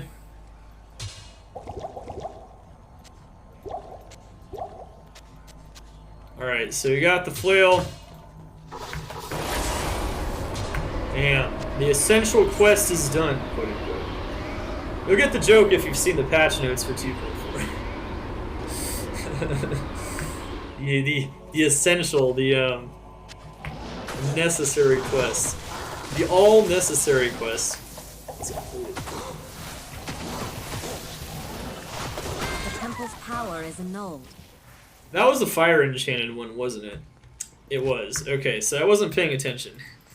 Alright, so if you guys don't know this already, this is something to know in hardcore. This is a good teachable I moment. can So it's a already good thing tell to that do I'll in be guide. your best friend in this fuss. If you guys don't already know about Fire Enchant Nightmare, the more health a monster has, and if it's Fire Enchanted, it'll do more damage. And in Nightmare, it's bugged, so the damage is just crazy. Good day. Even if I had maybe twice my health, I might have still died from that. I also don't have max fire res, so that kind of hurt her ability to survive there. So, rip. That's good stuff. So if you're playing hardcore, watch out in Nightmare especially for Fire Enchant. Especially if you don't have max fire res. But in general, it just does a ton of damage. In council members, especially Galeb, which is the one that just killed me, and Talik, or other Fire Enchanted Ancients can also kill you with no problem. So be careful for that. I wasn't paying attention to that, but yeah, that's bound to happen sooner or later, right? Okay. There's our second death as we just mess around. Yes. Alright, cool.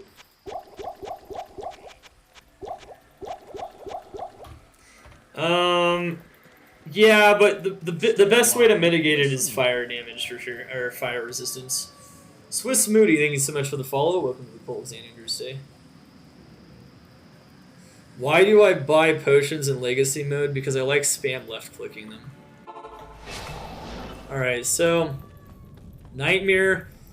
Dolls are very dangerous in Nightmare, so that we could have encountered them in the sewers as well. But in general, definitely don't explode them right in front of your face. You're gonna die. And kind of just like I just did, which is a fun time. Take this entrance block here, though. It's pointing that way, so go to the left. From Durance 1 to Durance 2, it is to the left or a west-facing block to exit. In Endurance 2, remember, Durance 3 is facing in the same direction as the Durance 2, which means it is usually going to be somewhere straight ahead. And the waypoint will be somewhere to the west or to the left. And of course, the waypoint is also to the west or to the left of Durance 3. And we're going to use that to our advantage to do some faster Mephisto farming. And Nightmare Mephisto is a great stop-off, so we're going to demo that and show you guys some Mephisto farming.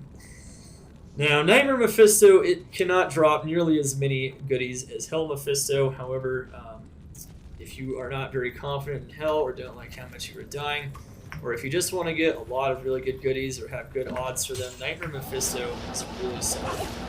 So your request from Rags to Riches, Nightmare Mephisto is definitely a A-tier farm, man. Solid stuff. Alright, so Durance, it's facing the same direction as this. Ended up being all the way down here, though. And strangely enough, we don't have a waypoint. Which means that the waypoint might be somewhere random. Yeah, okay, so it was like... Yeah, it is west-facing relative to the waypoint, just like I said, and the waypoint is west-facing relative to the entrance. However, it's behind it, so it's behind that one. It's a backwards map. Now, we made a TP in there. Greetings. And the TP will allow us to go straight to Mephisto and farm him for the first time. So... Alright, so we don't need the 14 MF ring anymore. We have... Yeah, I'd say the 12 one's good enough with some pretty good stats. And then we also found a Nagel ring. Where did we put the Nagel ring is the question, though. Did we sell the Nagel ring on accident? No, we didn't. Okay, so I was gonna say, man. That would have been pretty upsetting. Okay.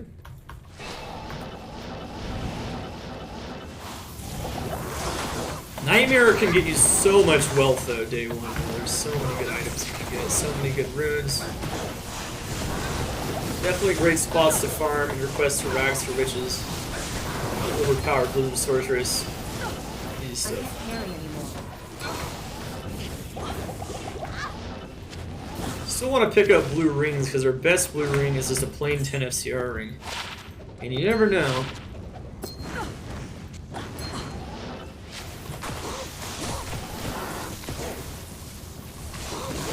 I need mana.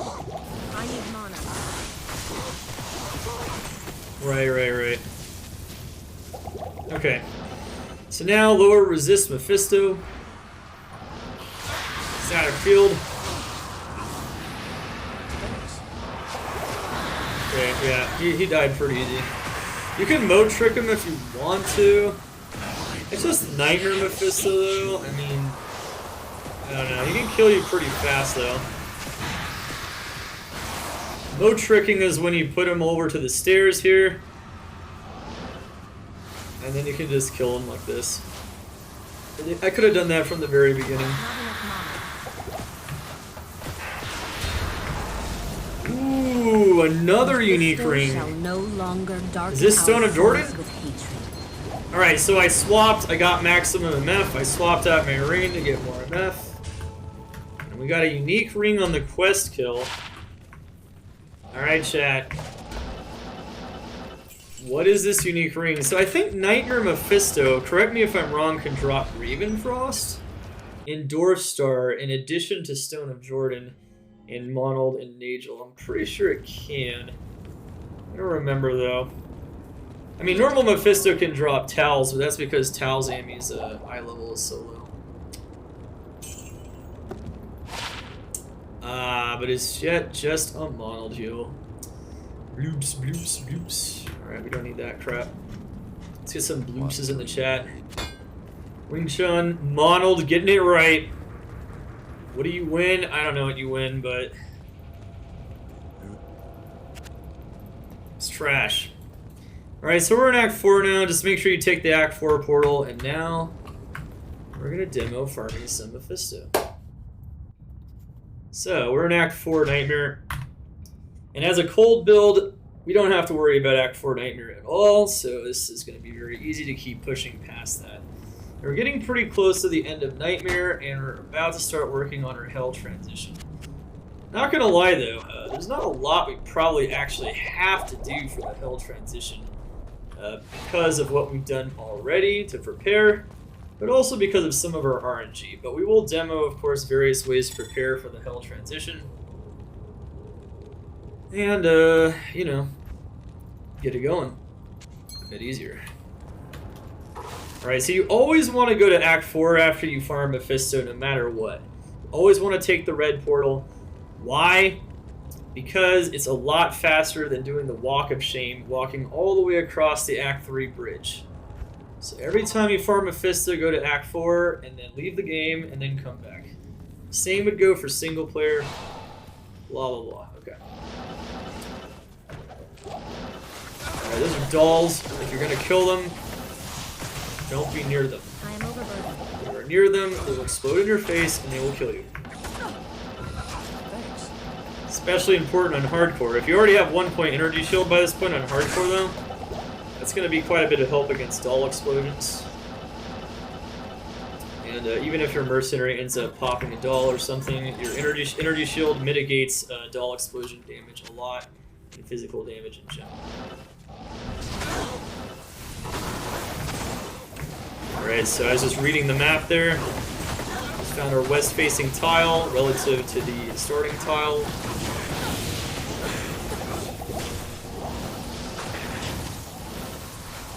Alright, so these things have some cold resistance, but I can use the lower res one to pop them really quick. I'm still farming elite packs because I want more experience. Almost level 40 though. Oh, that's a cold immune one. Yeah, okay, that's a skip. Remember, our mercenary doesn't do any damage yet, so yeah, don't worry about that fool. He's you could just skip his ass. Alright. Yeah, you can just rebuy the mercenary before you farm Mephisto again. It'll help you get through Durance at the very least. Buying the Mephisto though is probably gonna happen. Bosses do so much damage against mercenaries that it's they don't survive very long. So we can also man mode them. We don't have to moat trick them if we don't want to.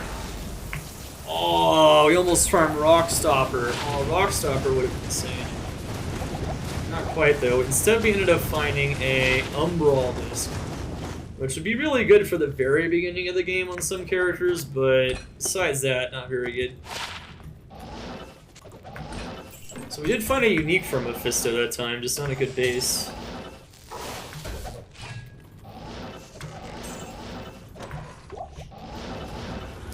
Alright, let's go to Act 4.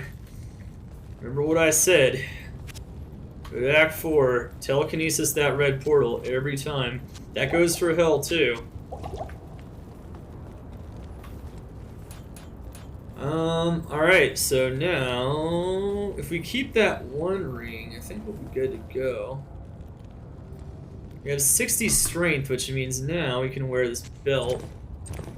That belt is going to give us overall slightly more fire res, about the same amount of poison res, a little bit more, and it's going to give us more life, strength. And now we're hitting the 86% FHR breakpoint. Now you don't need an 86 FHR breakpoint, but with just spirit and stealth you get 80.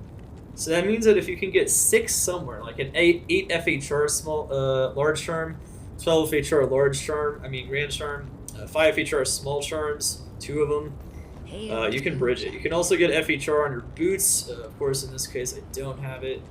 So it's actually going to be kind of nice having that bonus FHR.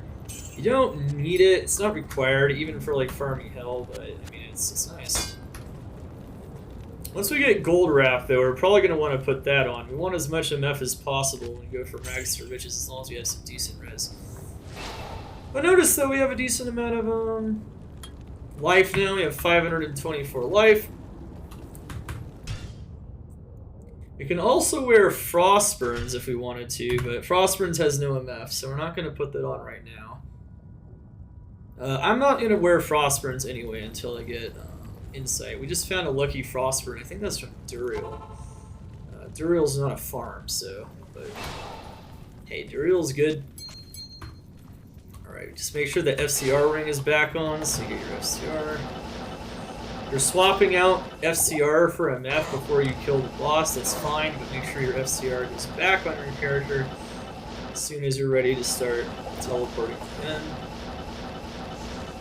Alright, so the whole map is going to the right, which means that it's likely going to be behind it. So we're going to be looking for a west-facing tile relative to the waypoint that is somewhere behind everything, most likely. I need mana. Is there a difference between online and offline? You can set player count, you can save your maps. There's a lot of advantages when it comes to quicker farming on offline play. It's a good question.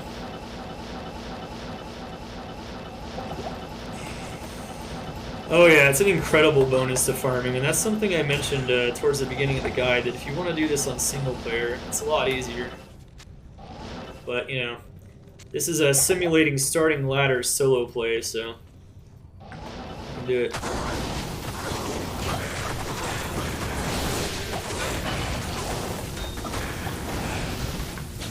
Alright, that'd been funny if that was another 4-socketed broadsword, but you could make a second spirit. This one rolled pretty decent, though. I mean, it's okay.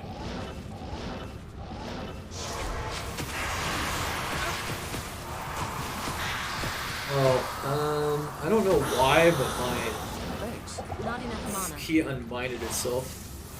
Alright, so in general, most of the time, you could just do that. I like to get him down with static field first, but 100% do that. In Hell mode, it might be too risky to do that on hardcore, so you're probably just going to want to drag him anyway.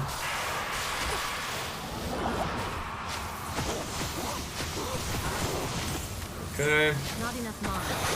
Go away. Yeah, I get that lower resist back on him. This kill is taking a while. Alright, we found another unique item. That is a soul flame. That's no good unless you have an Act 5 mercenary, but it has life leech, so if you're using an Act 5 mercenary for battle cry based damage mitigation, not a bad idea. I would pick up that belt maybe to imbue it, but I think I'm going to try another circlet if I can find it, because we have good boots and a good belt. What do you need? So, not likely the imbues are better than those. Not insanely likely anyway. Alright. Alright, let's go kill him 3 more times, and then let's move on.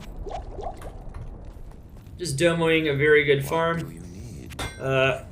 We're getting unique items this time, unlike with Andy, however, the bases aren't amazing. Like I said, you have to farm these a ton of times, usually, to get those crazy items. When you do, it's gonna be nice. But we could get lucky, man. Get very lucky. Maybe Mephisto will drop us one of those insanely good ones. I'm hoping.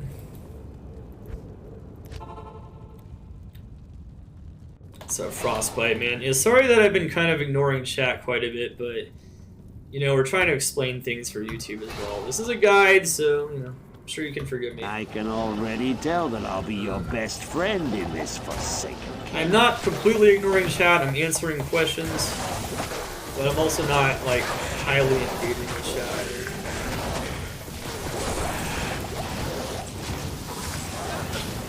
I am overburdened.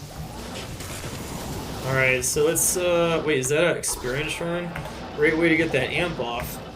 And see, notice here, it's straight ahead and it's a left-facing tile, so this is a west-facing tile. Sometimes it's just right there, or just immediately to the left, so that's nice. In single player, you can get,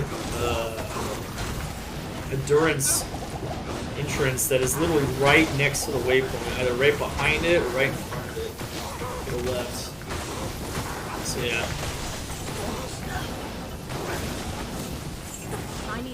I like killing the council members, even in Nightmare, because they drop good things sometimes and they're great for experience. So if you're farming Mephisto, definitely do that, but it's even more important to kill those in Hell. In Nightmare, you can just go straight for Mephisto if you're not sure.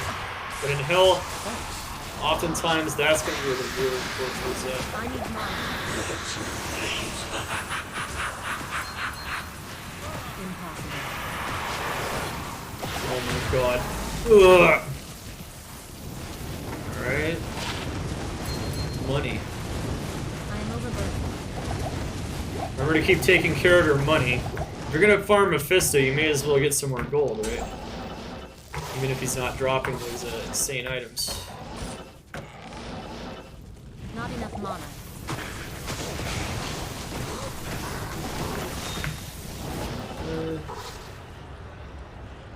What are my thoughts about Bow Mercenary? You can do it, but then you can get the Insight rune word on it, but then you don't get another aura on top of it. So I'd much rather have, especially for survivability purposes, if I'm going to do Rags to Riches on a Sorc, I'd much rather use Durga, aka Act 2 Mercenary, Holy Freeze, Prayer initially. You could justify using an Act 5 Mercenary, actually, before you get Holy Freeze if you wanted to, for the Battle Cry. Act 1, though, I don't know. I feel like Act 1 might be better on characters that don't teleport directly into packs and don't, like, teleport super quickly in the beginning, like a Sorceress. But that's about it. That's a good question, actually, and that's a very patch 2.4 relevant question, so... Yes. Excellent. Has the PTR already finished? Nope, not yet. I don't think so, anyway. Oh wait, why are we not in Act 4? I thought I was doing something else. Okay, whatever. Alright. Let's go farm him 2 more times. I think I said that already, though. Let's give him another one, sure. Mephisto is cooler than Andy anyway, so... Alright, we got our FCR back on. I'm glad I didn't have to, like, literally farm up an FCR room, because that could have happened. We talked about how you could do it, but man, it's that requires some pretty nasty RNG to even get to that point. Let's see here. So you got that entrance tile. It's pointing that way, so it's going to be to the west or to the left of it. And this is a west-facing tile relative to the starting block.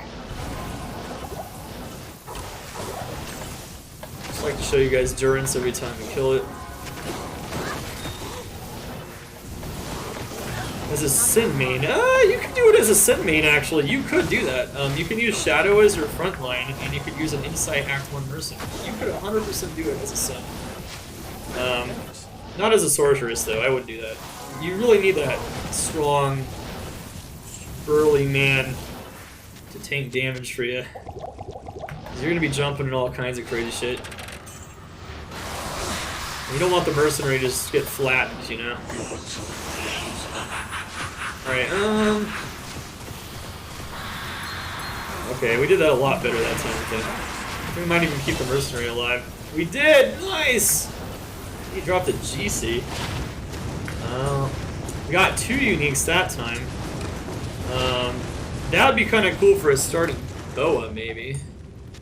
And that one gives you item, find item, which could be nice for increasing your find item level on a bar porking Travincal. It's good stuff. But, you know, once again, not the really big ticket stuff. We'll farm him one more time, but he's been dropping some uniques though, so having over 100 MF is not bad.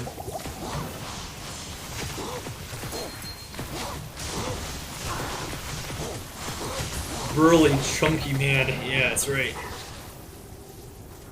Chunky man, chunky. Hello.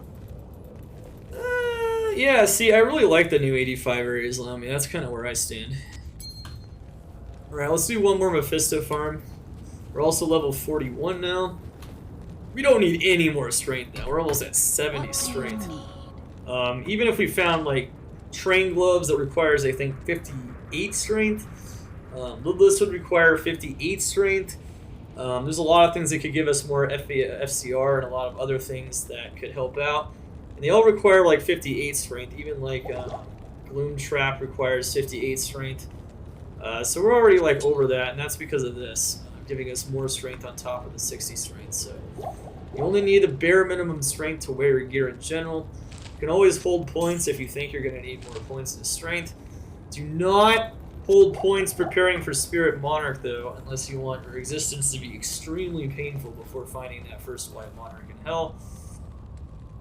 But you can do that. I mean, I don't know. You can always be insanely greedy if you really want to, and I don't think it's going to pay off in that case, but you could. Because the last respec we are going to want to use, we're going to have one more respec in Hell, and that respec we want to save until we got our Spirit Monarch, and we put 156 strength in. And that would be the final respec that would get us to the Ultra Power Gunner build for Rags to Riches. I don't think we're going to achieve that in the actual Rags to Riches guide, but if you can achieve that, that is what your last respec will be used on. Hopefully I remember to also repeat that again at the end. If not, well, we'll set some.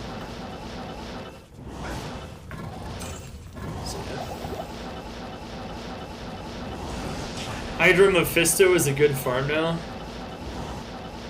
Yes, 100%. I even saw that again yesterday, even after all the nerfs. It is baller, even with no gear. Had like +4 skills, +5 skills. Just tearing through Mephisto, no problem. That's what I mean, like Hydra and Nova definitely have farms they can do as well. 100%. Including some of the same ones that this character can do. Even though if this character can do the most.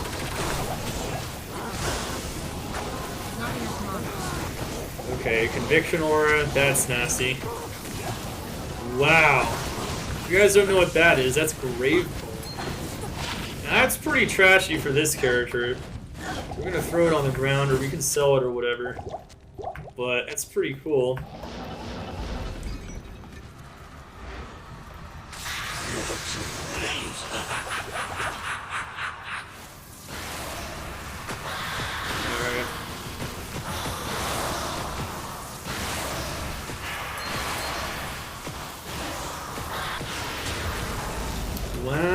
and a Moonfall. Getting a lot of unique items right now. Definitely picking them up. But that's going to be it for the Nightmare Mephisto farm. We don't absolutely need anything from the Nightmare or Andariel farm. Andariel or Mephisto farm. Or the Nightmare Lower Cross farm. So, obviously those could make you rich, potentially. You can just stop here and start farming them. You've already gotten to that point, so that's pretty good. Now, is that the Promised Land where the Shakos drop? Hello. No. We're not there yet. We'll be there pretty soon, though. Alright, here we go. So, yeah, this one. Yeah, let's just sell that Grave Palm. Hail to you, Grave Palm isn't really that great of a pair of gloves nowadays. I mean, it's pretty good for, like, undead damage. You could use it instead of, like, laying of hands if you want to farm certain areas with lots of undeads. But that's about it. Okay, you know what? I'm going to put my fire res back on, so I'm going to lower my MF a little bit because we're in Act 4 now. I kind of want my 75 fire res again if possible. Definitely makes things a bit easier. Okay. Venom Lord's going to do a ton of damage in here. Alright, now it's time to push Act 4 Nightmare. Now this isn't going to be too bad, but you have all the tools that are required to do it. Let's get it done.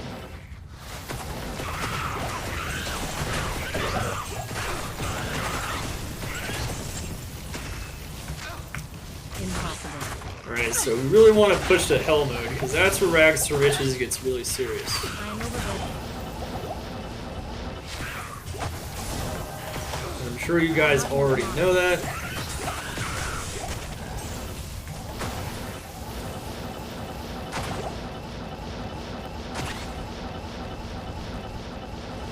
Oh, baby.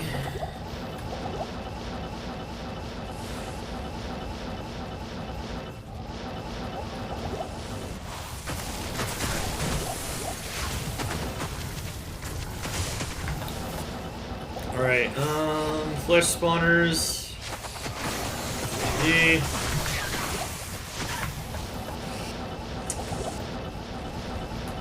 Yeah, with just our lore helm and our spirit, we do have enough plus skills to lower enemies' cold res pretty significantly, and that includes any cold resistance you're likely to find at this point in the game. Alright, remember that's a boss type monster, so lower resist and then static field. Okay. And then bam.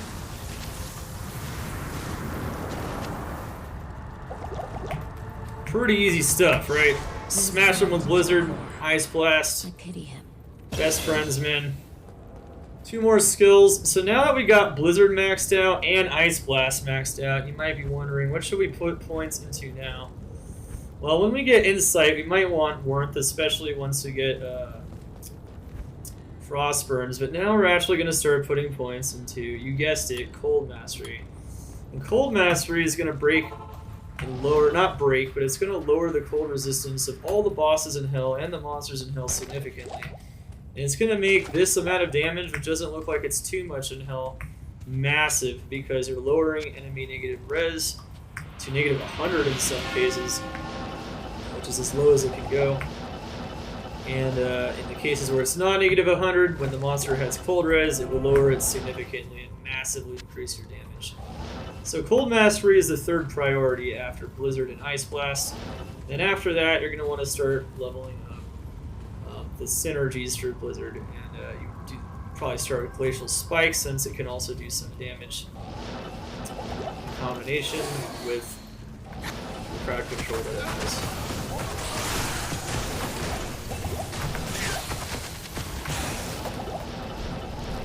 Alright, so we're back to the river. City of the Dead is somewhere on the edge of the Plains of Despair map. We talked about how Outer Steps transitions into Plains of Despair and normal. It's on one of those 3 sides.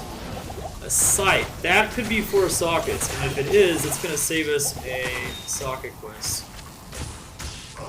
Aw, no. But you know what? We did just find a bill, though, and that bill is going to get 4 sockets maximum. So if we do have to use a socket quest, this bill is way better. than that white halberd. So we did just find another one back to back. And that one, the white bill is actually a pretty decent insight, so that's pretty good. It'd be nice to just find a 4-socket one straight up. If we had a perfect amethyst already and maybe another am rune, we could try rolling some of these, but let's see what we can do. Remember to make use of all the cube recipes as you can. The socket recipes, and of course the crafting recipes might come in handy as well, which we'll talk about that. Man, okay, blue rings at this point, doing pretty good. Especially attempts here.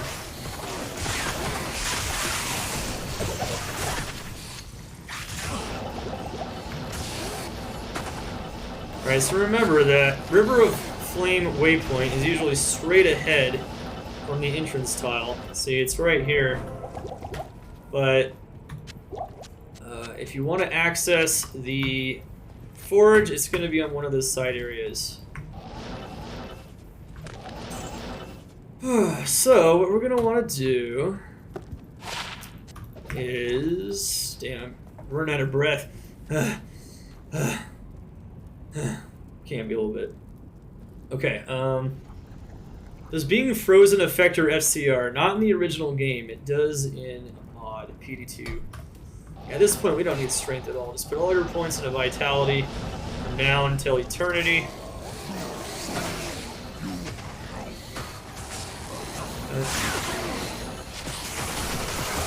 Wow, he's extra fast, and he's got fanaticism. That is a dangerous nightmare smith. If he didn't have fire enchanted, that would have made him even more dangerous potentially. We talked about that when we died in Travincal. Very classic death right there. It's a Goleb's fire enchant.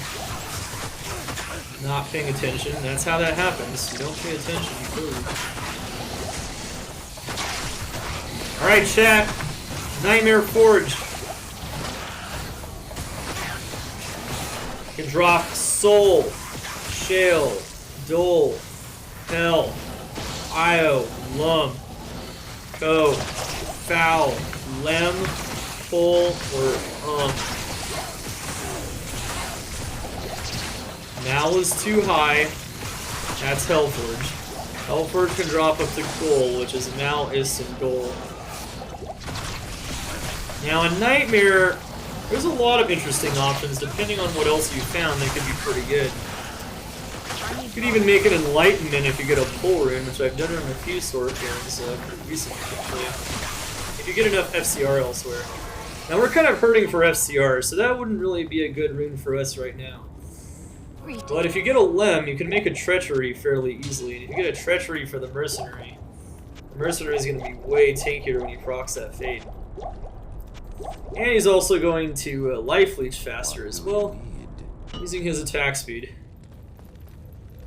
So a Lem would be nice, an would be insane as well. With an rune, we would need something that's not a rune word, but the second we get some kind of non-rune word item that exceeds one of these items, it'd be pretty good.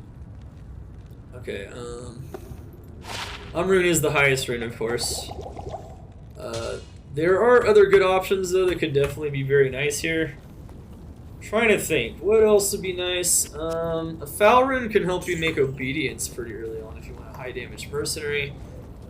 You need a base for it. The base is the real challenge there, not the rune. And Lum is usually the one that people hope for if they get a really crappy rune, because if they get one of the lower runes, Lum is amazing. Ko can work towards Hodo. Lum can make smoke. We already found a Lum, though. We got lucky early on. We haven't made the smoke yet, but I'm almost certainly going to make it at least for the Mercenary before Hell. Not here. If only I had more FCR myself, I could put it on myself and get all the res I'd ever need for Hell. It'd be super tanky. But we need more FCR. Jewelry, and I don't know if we got that. Wait, did we do? Wait, what? Didn't do it yet. Okay.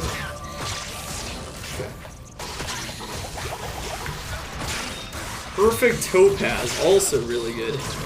Alright, Io, that's a pretty bad rune, honestly. I mean, it's a third of a Lum, but Not very good there. We did get a perfect topaz and a flawless topaz, which means if we can go farm our 3-socketed helm later on, we have an easy in for a 74 FMF helm, which can help us really start farming those bosses with tons of MF and getting those items.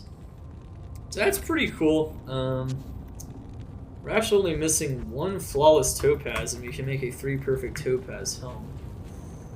If we get another perfect topaz, maybe we can socket an armor. That's all good stuff. Always pick up those gems, especially the topazes, the diamonds, the rubies, and the amethysts, as I've mentioned before. You can also get at least 1 perfect emerald to upgrade a weapon if you want to, but it's not really going to help out your sorceress very much. F rib. I still can't believe we found an F rib cracker, chat. Holy crap! Right next to Radamant, just a freaking random monster. I'm pretty sure. Insane. What a crazy find! That is the craziest find I think we have found so far.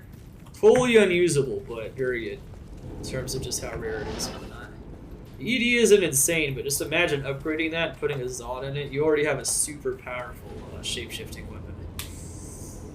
Alright, so one of the best. Alright, River of Flame. We got the waypoint before we did the forge. I usually recommend just going straight ahead, getting the waypoint, and then going back and then finding the side area where the forge is. Chaos is always going to be straight ahead, of course. And we're going to go kill the elite packs to get some experience. And then, of course, we're going to kill the super uniques, pop the seals, and spawn the off. That's all we're going to do here, basically. Ooh. Ooh. Alright, Mercenary. Playing with my heartstrings.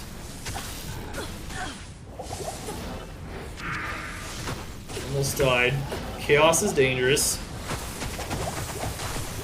At 1 point, energy shield in hardcore goes a long way. We're having Barbo.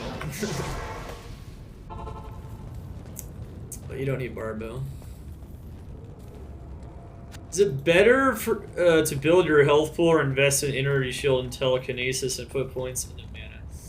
Because mana burn exists, that will get you killed whenever you jump into a mana burn pack. What do you need? A lot of the time, that approach would be pretty nice, but the second you go into a mana burn pack, you're dead. So overall, that approach is not as good. Also, if you rely too heavily on energy shield, you can find yourself without mana more often than not. That can be pretty bad. Who got that, by the way? Did White Haze guess that? Wow, White Haze guessing high armor. Both our Nightmare and normal forges have not been great. But hey, you know, it's okay. Don't need any of that. There's always better RNG to be had. There's always worse RNG to be had. You can see that in this run. You can see both sides of the coin. Some of these rare items are pretty nice. Spirit Forge, that can be pretty tough this early.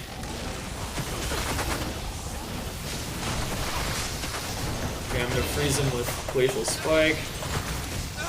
They're extra fast, definitely use Glacial Spike. Not enough mana. No! Alright, Mercenary. Over there.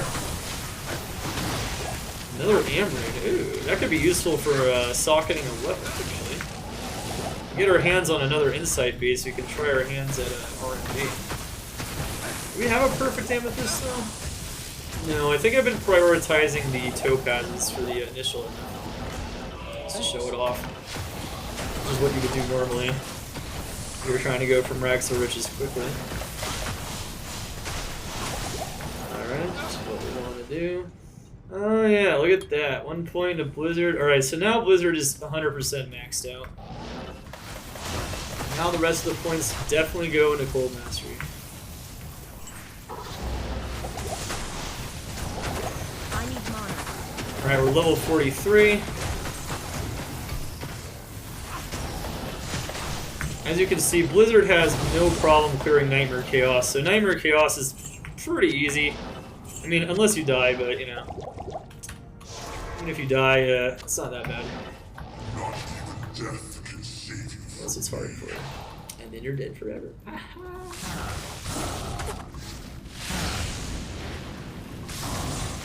Thanks. Not enough Or mana. resist him.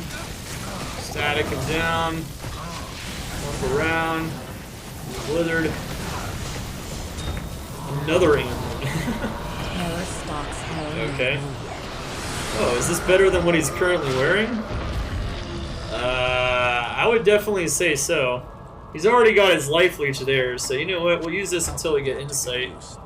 Nice. Okay, we finally found a partisan that's actually pretty decent for him. And Greetings. it's right before we're pretty much going to try to get insight anyway, so I don't know how much that's really going to help, but whatever. What do We don't really need insight though until we're gonna push Hell. So we're gonna be greedy and try to see if we can just find a Forsock in the base somewhere. We could get an insight like right now if we do the Shenk quest. Like literally right now it becomes possible. But you don't need it for the rest of Nightmare. You really don't need it at all. So pretty good. All right. There it is, chat. The Land of the Plenty. We are now into Act 5 at Nightmare. This is where farming Afternoon. gets even more serious. And the transition to Hell gets more serious as well. Now we're, in a lot of ways, we're pretty much almost ready to transition into Hell, and I'll explain why. But once we get some more res off of the scroll, we can already survive in Hell pretty well. We've done a pretty good job preparing ourselves, so no problem. So what we're going to do now is we're just going to push all the way down the Bloody Foothills and go get that Frigid Waypoint. If you see any elite packs, you can pop them, of course. I'm sure to go kill some Dak Farron. Dak Farron's good to kill. Oh, wow. Is he always pulling me? Oh, wow. Let's take off that amp. That's going to be nasty where all those quill rats are. There's a lot of missile enemies, so yeah, take that off. That's an easy death. Easy death. Yeah. It's too free, man. Take that away.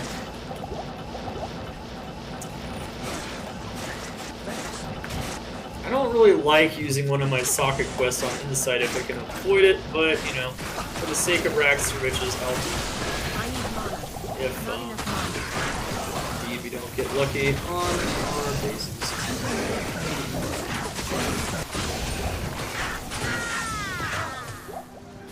Wow. Well, I ran out of potions. I didn't feel like using my juice, and I died. Good Okay. afternoon. I thought we were fine. I didn't see anything over there. All right. Well, we killed Shenk, but we died. So I don't think we can even get back over there because I didn't get the Frigid Highlands waypoint. I should have done that first. That would have been a lot smarter. Super greedy right there. Yeah. Well, you know, on softcore, playing greedy is the name of the game. That's how you get rich. That's how it is. That being said, you don't have to play that greedy. That was insanely greedy. Okay. I thought we were good, man. Alright, well, we just let Lost Gold for our troubles, so that's not smart. Well, see, when I play softcore, I'm stingy with my juice. But I've learned on hardcore never to be stingy with my juice. So when I play hardcore, it's like a different, you know, chip I kind of insert in my brain. It works pretty well. On softcore, I can be as stingy as I want. I am overburdened. I didn't have any more potions on my main hand, so... I need mana. Okay, he's not pulling me. Alright, so we can kill him this time. Dun dun dun dun dun dun dun dun.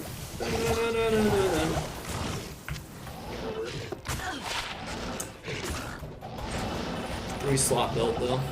Heavy belt. Not that good.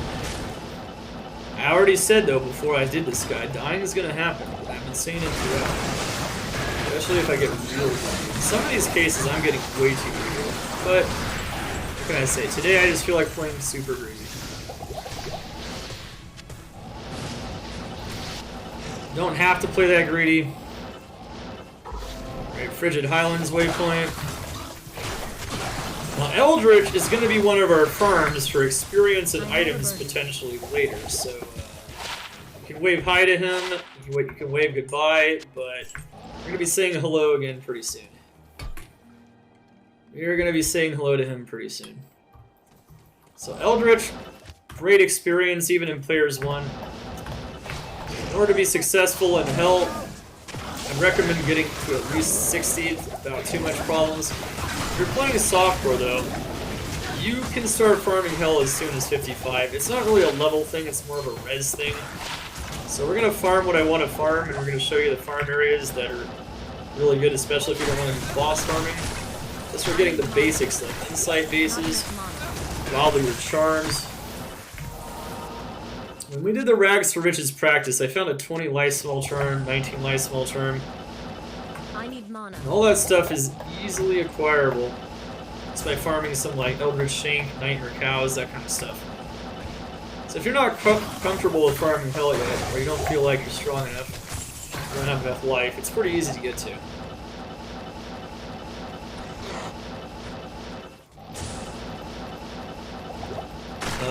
Viper Magic. Alright, so... where is the third one? You can get some free runes here. Literally free runes. And they can help you make more rune lords in the future.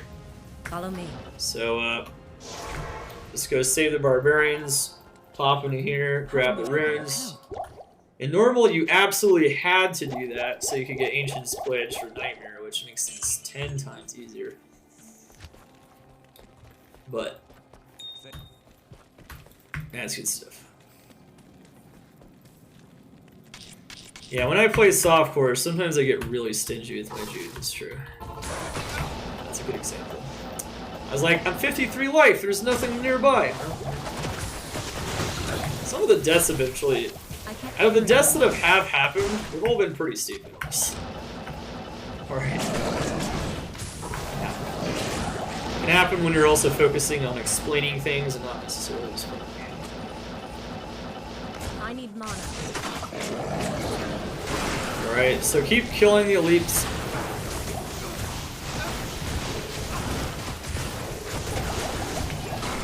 Killing the elites, killing the minions, it's going to help you a ton with the experience situation as you push to the end of Act 5. So our goal right now is to kill Bale and to get the Anya quest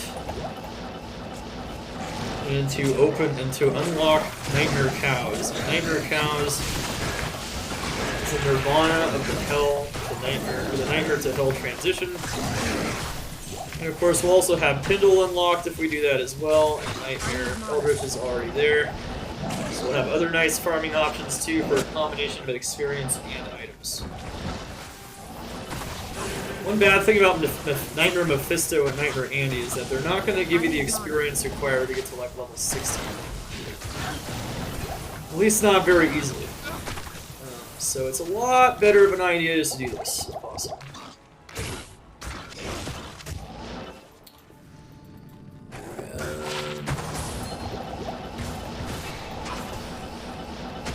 It's not on cooldown again. People are slacking, yeah.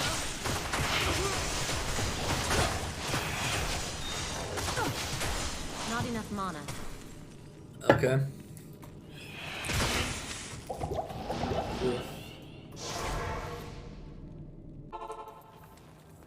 A multiplayer Rags to Riches? This is on Battle.net. You mean like with playing multiple people? Oh man. I mean I could do that. I could coordinate with other people. It'd be a lot tougher though. Well, you know what? I'd much rather have 39 light res, I think, and same amount of MF. Light res, the res is just so important. Especially when you transition to Hell. That's gonna be... Wait, why are we doing that? Okay. That build's pretty solid, actually. What's up, Shuri? You're fucking Sleep! You were asleep? And while you were asleep, you were doing that? Wow. I am overburdened. That's pretty impressive, you know. I don't know how people do that when they're asleep, but you know, I've heard legends. Yeah. These are the new streaming hours, yes. Roughly speaking, it will be for now for sure. When Ladder launches, move it a little bit later overall. We'll see. We'll see what's going on. Alright, so we found the frozen river. Remember, the waypoint is always going to be to the east or to the right of the entrance tile. Entrance tile is here, so it's to the east or to the right. And remember also that frozen river is straight ahead, roughly speaking. It is. So we got the waypoint. We can do frozen river. Oh, souls. Okay. Oh, this might be a reroll in hardcore unless you have 75 light res. I do have 75 light res though. Okay, we're good. Alright, never mind. That's right. Oh, we're risen. Now, I recommend for this. I need mana. Oh my god, the mercenary's dead. Okay,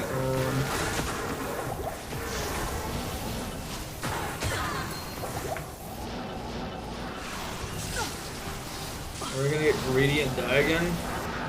Probably. Not enough mana.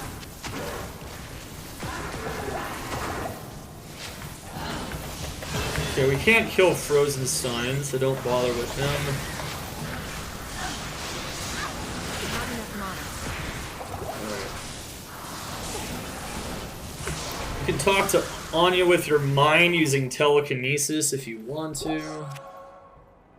That's always a fun tip. Yeah, just res at this point isn't really gonna cut it.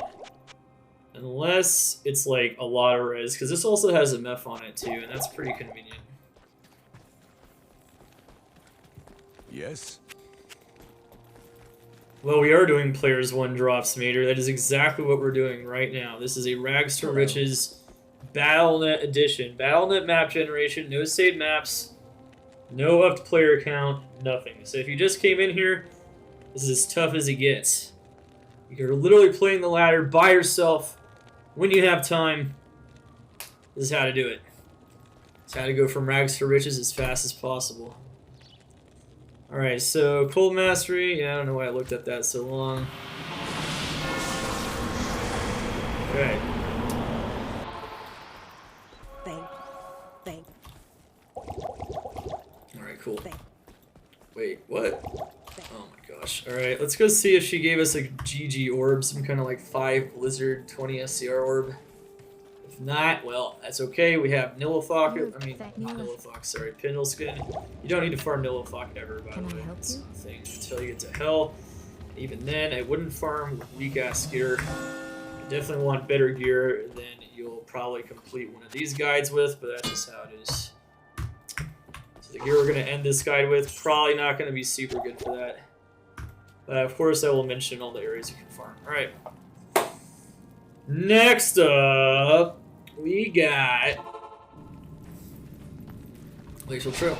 Alright, so let's keep pushing. Now we just have to push to the end of the game in Nightmare. So notice how much faster Nightmare was than normal. A lot faster. And that's with also doing bonus Mephisto and bonus Andariel in this movie. Things that we didn't even have to do. So that just tells you. Where is it? It should be like over here somewhere. Is it like, oh, there is another side area over here. Oh, interesting. It wasn't just a long hallway or causeway over there. Interesting. Okay. Alright, it's pointing this way. This is Nightmare Glacial Trail. We also don't need this waypoint, so we're just going to go straight to the left. Ooh, we got a waypoint here, Frozen Tundra. Don't need the Nightmare Ancients waypoint unless you want to rush, but I'll go get it because rushing is nice.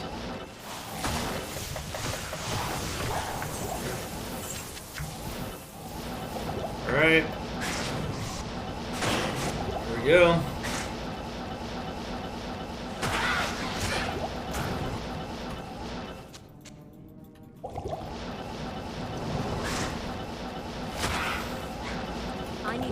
such a monster? Why are you saying that? What did I do? I need mana. I'm a monster. Oh, wow. Does that mean I'm a beast? Okay. I think that's probably what you mean. Thank you, man. Beastly. Monster. Alright, so we got the Ancients. The Ancients' waypoint was somewhere on the right. Now, Not enough if mana. we want the Ancients' way, if we want to get to the Ancients, it's going to be over in the other direction. Wow, this is a very long Ancients map. What the heck? It's super long. There are cold immunes in Act 5 Nightmare. Don't engage them, just ignore them.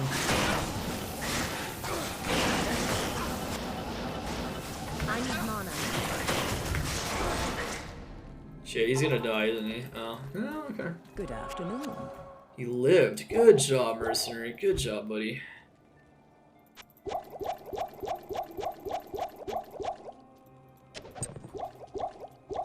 Honestly, with a 4-slot build, I should probably just using that method. The lift the belt method. Shift click the potions in. Probably the way to do it. Alright, so Nightmare Ancients is also nothing that is insanely tough, but it can be. One thing to note is that in Nightmare Act 5, starting in the area at Plateau, you can start finding full rejuvenation potions. So we're just finding full juice now off the ground. And of course, you can now cube up these regular ones in a full juice as well. That's not going to be a bad idea. I wouldn't really bother with that until you get to Hell. You see all these Jews you kept? Now you're going to have a much easier time pushing through Hell if you want to. And you'll be good to go. You'll be ahead on Jews. Now I feel like you're constantly just using them up on the Mercenary and yourself. And you'll be able to farm stuff, so that's why we wanted those earlier.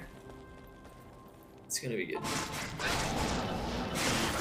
Alright, so you can kill the minions, you can't kill the main guy. Well, the Mercenary actually can kill him. He actually has a weapon that does some damage. That's right, we put a pretty decent partisan from Diablo on him. Okay. Don't have to though. I can't carry anymore. This is a weird ancient sway. Okay.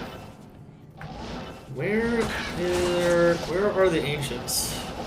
Well, if it's this way, then it's gotta be to the left somewhere. Oh, okay, never mind. I already found it when I was looking for the waypoint. I'm dumb. Okay. Alright.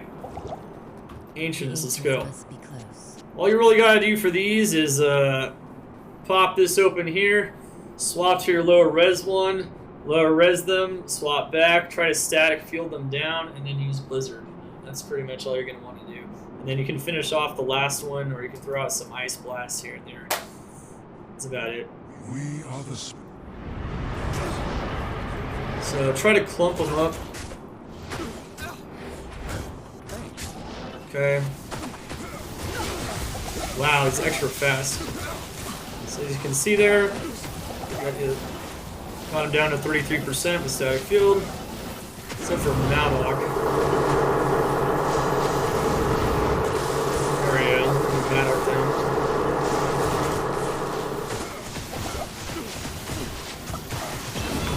Cool. Alright, that was super easy, right? Over-prepared. Always over-prepare if you can, though. Make sure you have as many potions as possible before you engage the Ancients in Hell mode if you want to push Hell Ancients really fast. That's going to become insanely important for sure. What's up, the G Smasher? How you doing?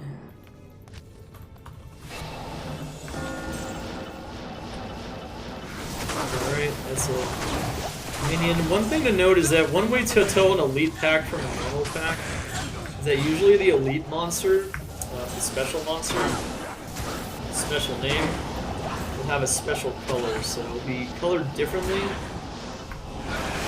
than the normal color for that thing. So like for instance, Hierophant is usually brown. If a Hierophant is red, that's usually going to be an elite one or a Shenk. And it's a very easy way to find them very quickly.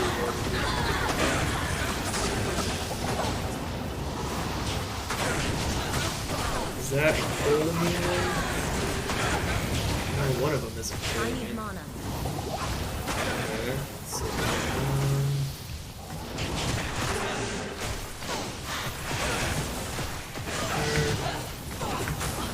most of the time... Remember you have that lower res one for all bosses. Just remember that. It's going to be very important. Alright, I'm doing great, Bloodlust. How you doing, man? Okay. Experience Shrine, very nice. Cold immune. Alright, so we're level 46 now, which is not bad. A little under leveled, but not really. Level 46 for Act 5 Nightmare is fine. Before we go into Hell, though, we're definitely going to want more levels than this. Don't want to make it super challenging. So we got the waypoint there. If you find the waypoint in Worldstone 2, there is a way to find Worldstone 3. It's going to be to the right or to the east. It is. It's a right or east facing tile, which means that we're probably going to be checking to the right first once we find the waypoint. It's the reverse, of course, if you find Worldstone 3 first. We talked about that in normal. Back to Experience Shrine now. Experience Shrine's very good. I can't carry Killing those elite packs with an Experience Shrine, always gonna feel good. Finally found Worldstone. Found Throne pretty fast there.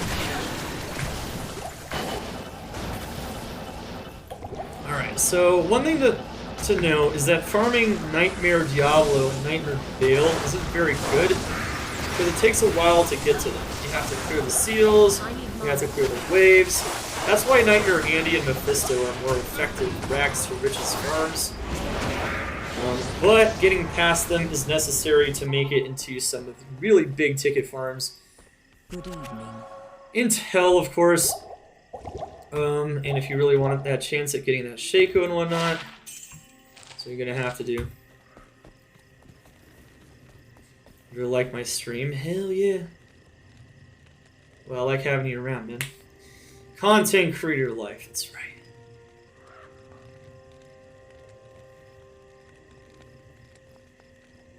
Thank you guys for all the support once again. I feel like I'm losing my voice. Ugh. I've been talking so much during this. Oh my goodness. Okay. So, you can get cold immunes in the Nightmare Throne. Alright, but if you have your lower resist on one, you look at that, you can lower resist the cold immunity off of it.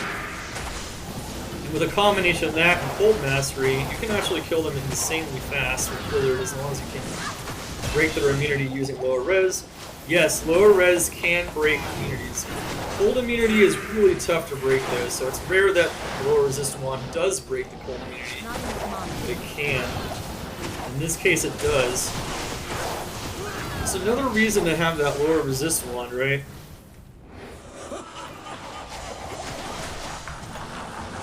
So now, in case you get an unlucky throne spawn in Nightmare that has the witches, which are cold immune even in Nightmare Act 5, you can break them with the lower resist and you can finish them off.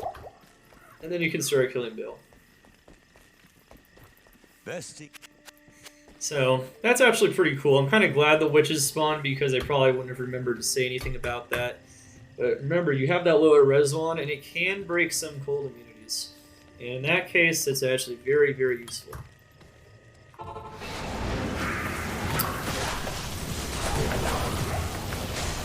You can just kill them with the mercenary.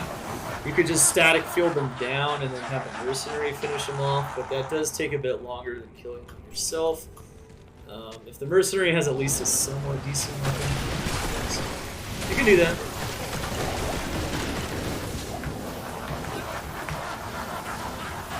Sorceress can farm naked. That is true, but you're gonna die a lot. Well, it's not gonna be that efficient. You are correct. Hammered in, you just see double spirit really, which by Nightmare cows, you can get that done pretty easy. Even normal cows, you can get a 4-socket Paladin shield. If you get a white one, you can socket it from ours if you can.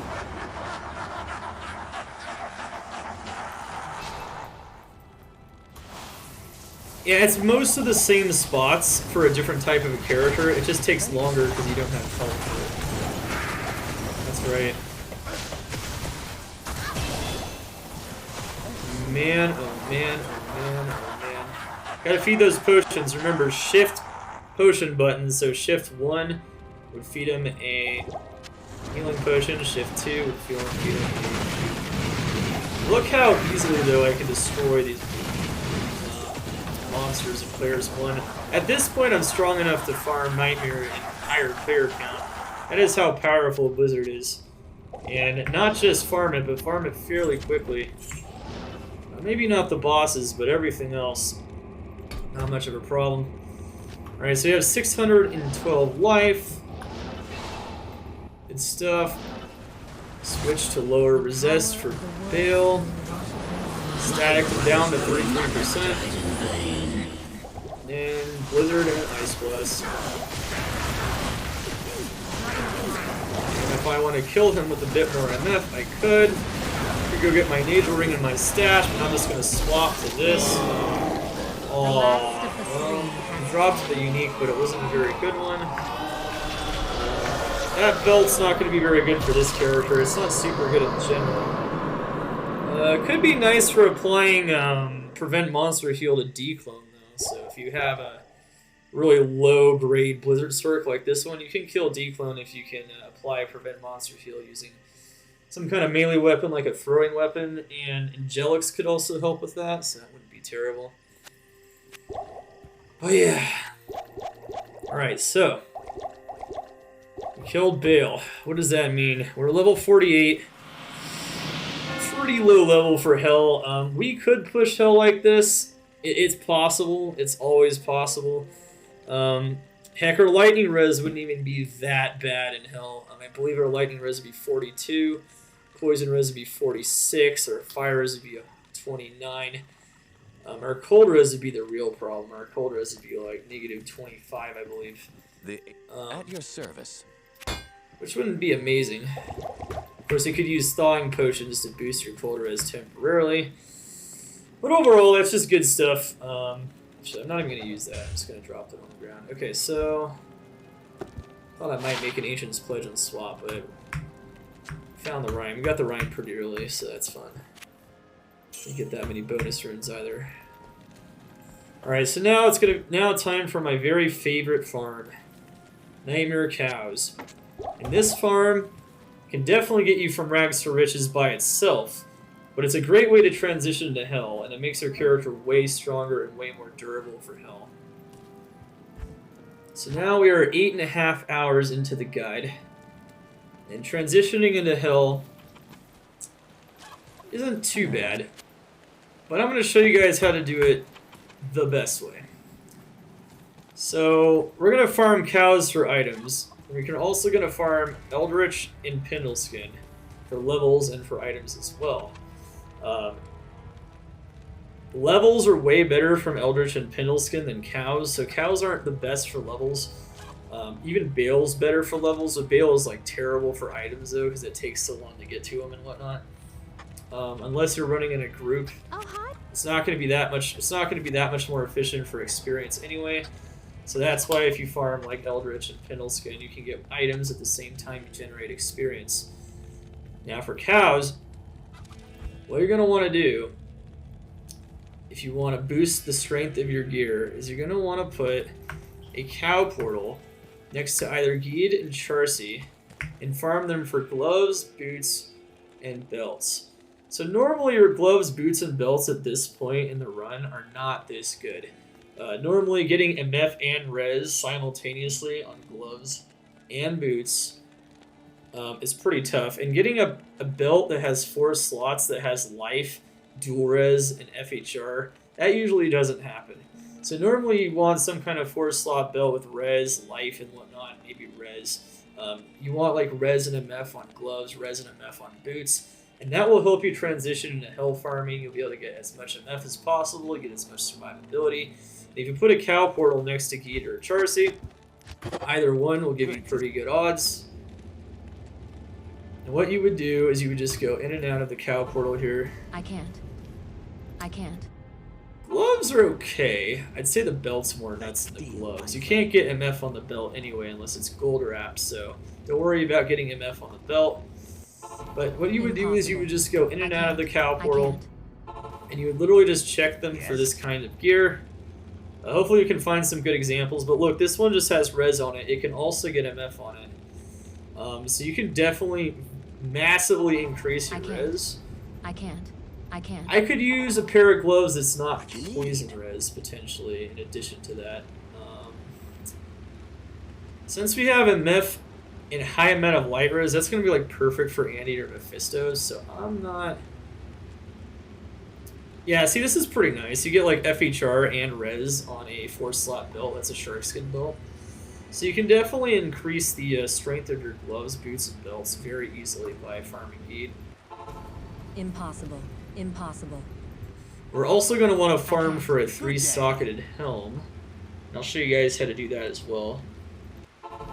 It's just interesting that in this run we got such good gloves, boots, and belts from just farming with slightly higher MF. And then we didn't actually have to end up doing this. I can't. We don't actually have to do this. It's kind of crazy. Hello. We have not even for like one of the items, not even just for like one of them. I can't. It's pretty solid. I can't. Yes. Are we rich yet? Not yet. Impossible. Impossible. Impossible. Not even to the land of plenty. Not quite. Will be soon. But you see this 34 MF boots, you could also get like 40 light res on top of that. So we could get boots from Geed right now that are better than all these items, but it's pretty tough. The belt is almost impossible, but the gloves and the boots are definitely possible to get some better items from them. Impossible. I probably not going to farm this too much. I'll try to show you guys a really insane example of an item here, whether or not we need it or not. Good day. To show you what's possible from farming Geed and Charcy. Impossible. I can't. Yes, on blue gloves and belts, you can get double stats. Ah, perfect. So this is a good example right here. So this is kind of what I was looking for as an example. Fire res and MF. And so if you wanted to farm like Mephisto, you wanted to farm the council members, this would be a pretty good way to do it. I'll actually hold on to these because it might be better than light res in a lot of situations. It has the same amount of MF. These are the kinds of items you want to farm from either Geed or Charcy using the cow portal, technique, and nightmare. You don't need to really bother farming nightmare vendors until you're able to make the cow portal a nightmare because it's not that efficient. Going in and out like this is way more efficient. If you have a ton of gold, you can gamble, but like I said, you might notice that my gold has been significantly lowered from constantly rebuying the mercenary. So don't gamble everything and not be able to rebuy your mercenary. Otherwise, you're going to have to be farming Nightmare Lower Cross or something for enough gold to continue. And that's a great way to continue, by the way, if you find yourself without gold. Farming Nightmare Lower Cross for good items, good class-specific items, good armors and whatnot. And then selling them to the vendors. Impossible. Impossible. You can get up to 25 MF on gloves and 30 res of a single res. And on boots you can get up to 35 MF and 40 res.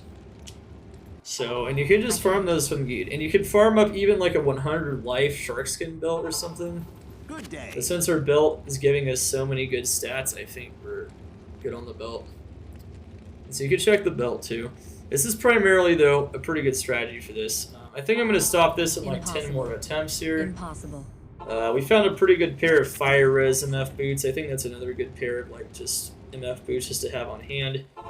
Depending on where you farm and where most of the primary element of the monster's damage, you might want different kinds of res in combination with MF. And you can farm these vendors for a very long time if you want before you transition to Hell. May I help you? Farm them for an hour and just get some really sick gloves, boots for every situation you want. Impossible. And then you'll be prepared. You can do that.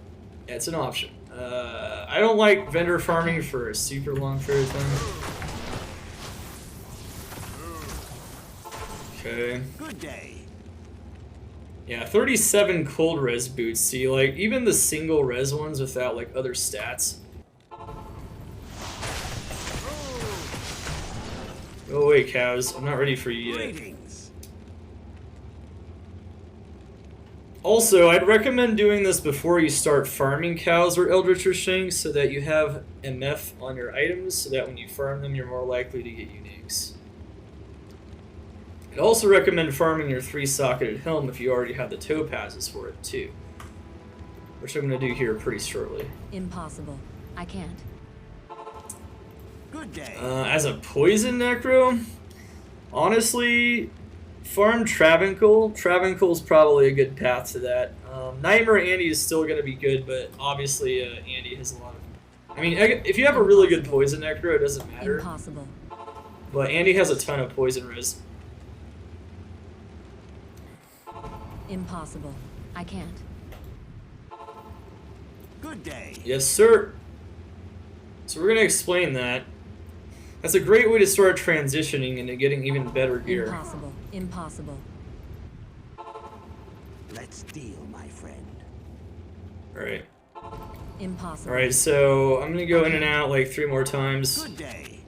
Those boots are pretty sick. 30 fire res gloves.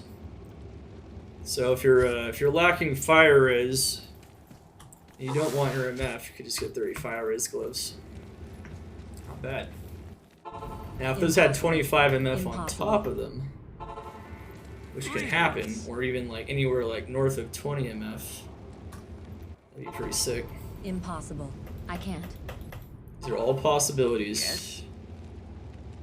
Alright, so I think we're done with that. So what we're gonna do now, we have the cow portal open. I'm actually gonna farm up the 3-socketed helm, and the way you want to do that is from Larzuk.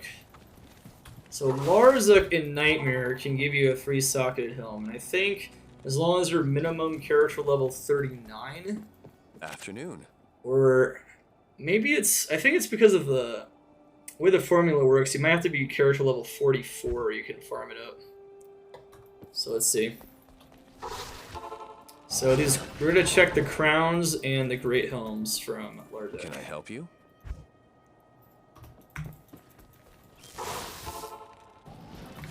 Stop making noise! Stop woofing in my ear! Go away! Alright. What do you need? Darn monsters, rip!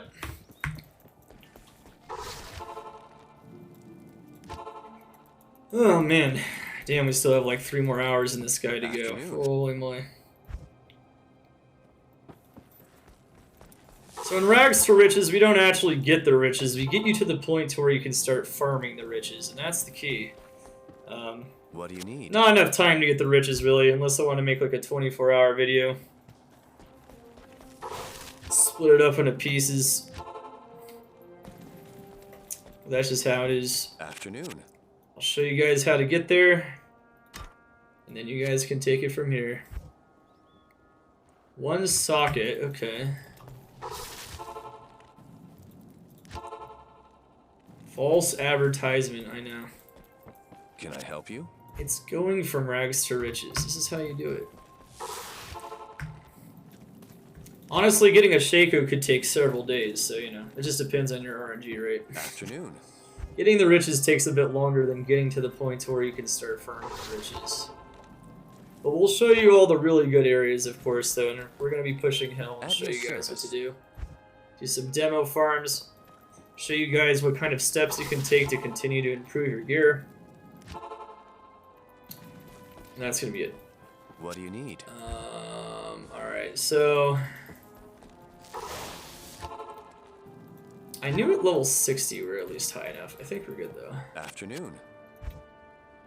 Alright, so we need a 3-socketed... Come on, man! Well, if we don't get the 3-socketed Can I helm help you? now... we could try to get it again later. The only thing, though, is that if we get it now, I can farm with a crap ton of magic fund. At your service. And that's what would be ideal.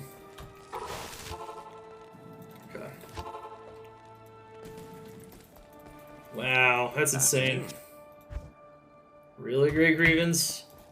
The luckiest I ever got in a ladder was when I was a level 49 sorceress, I entered Can I help you? Cold Plains Hell, and I was just pushing super hard. I didn't care if I died or anything. Actually, I might have been like level 50, 55 or something. And then I killed a champion pack in the Cold Plains, the very first one when I entered the Cold Plains. And one of them dropped Harlequin Crest. Unique shakeout just right there. That was such a good start to the ladder. Dude, that ladder was like a breeze, At man. your service. It was over when it started. I think I found a day 1 Arachnid's mesh using the shakeout, if I can recall. Found that from Ancient Tunnels when I was trying to farm for my Monarch. Afternoon.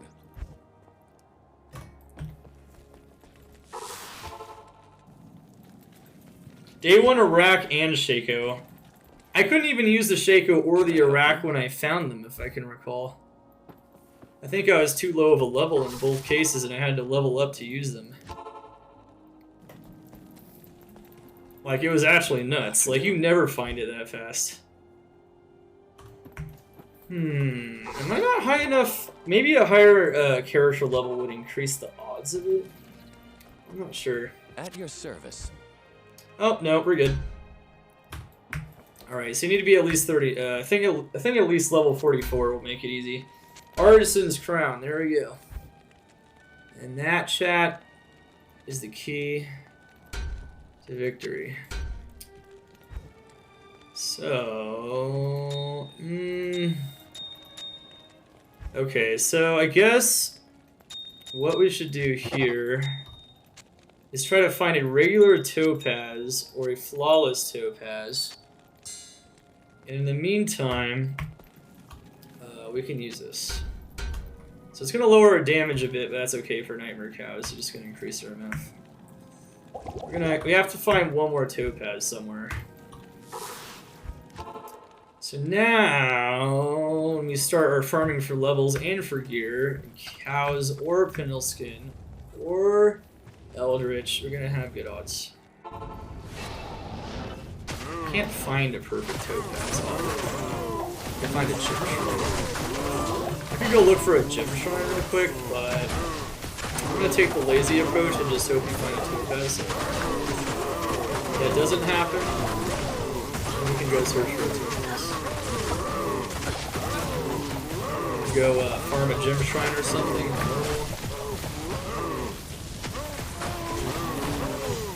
Nightmare, doesn't really matter where. Look at that crown, just like zoom in on it. She's a queen, man. Not enough mana. Alright, so Nightmare Cows can draw 4-socketed flails. 4-socketed paladin shield straight up. We're not talking like white ones that can get 4 sockets from Larzik. We're talking straight up. 5-socketed flails, 4-socketed pull arms, ethereal 4-socketed pull arms, up to exception. Can't drop elite items though, so you can't find your white monarch here if that's what you're looking for. You gotta do hell counts, or hell areas for that.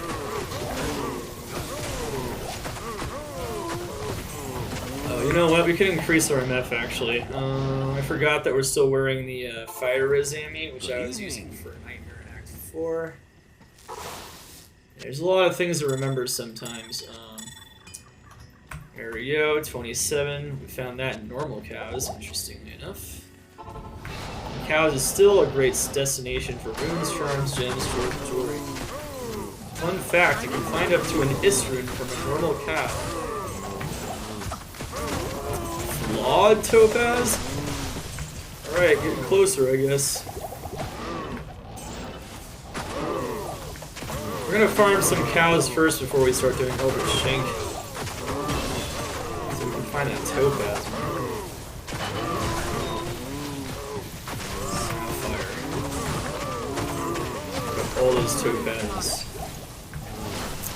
Don't always get that many topazes, though, so you might not have a 3-socketed perfect topaz helmet to start farming these goodies.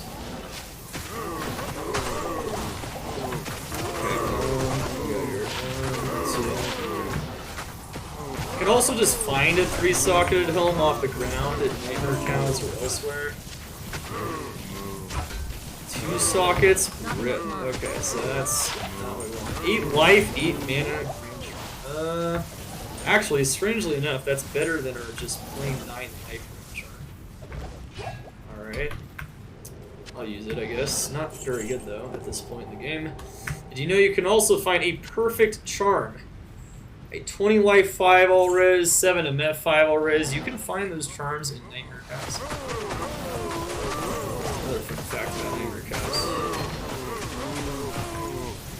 You can also find lifers, I believe, up to 40 life. At the very least, up to 35 life.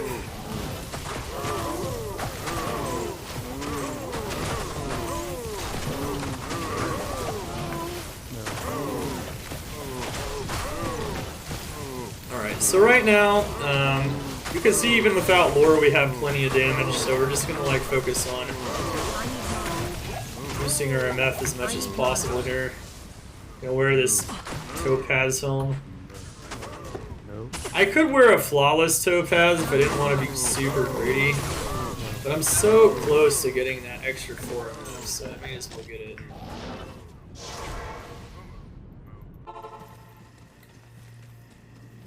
Alright. The Order welcomes you. Street smarts! Good! Use them. Alright, we still have a plain 10 FCR ring. Oh my god. Such bad RNG on those. No! Hylena!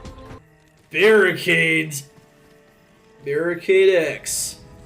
Xanafine, Benjavitis, making him a member of Xan's attacks called the Ghost of the Machine, the Arcane Disciples. That iron we found, by the way, if you find another one, we theoretically could make. A spare weapon, Make some another gold, lumber a small because- gem is all I want in exchange for the equipment you'll need on whatever quest you might undertake. Nah, don't be shy. 100 small gems, chap. No problem, man. You know what? You're a beast. Love the community, and hope you're doing well, man. Thank you so much for the 100 small gems. Thank you so much for gifting a sub to my channel. Definitely appreciate it a lot. You spread the love up in here, man. We try to. Okay, we're finding the wrong flawless gems. Come on, where is the topaz? Shipped amethyst? Are you kidding me? Okay, well.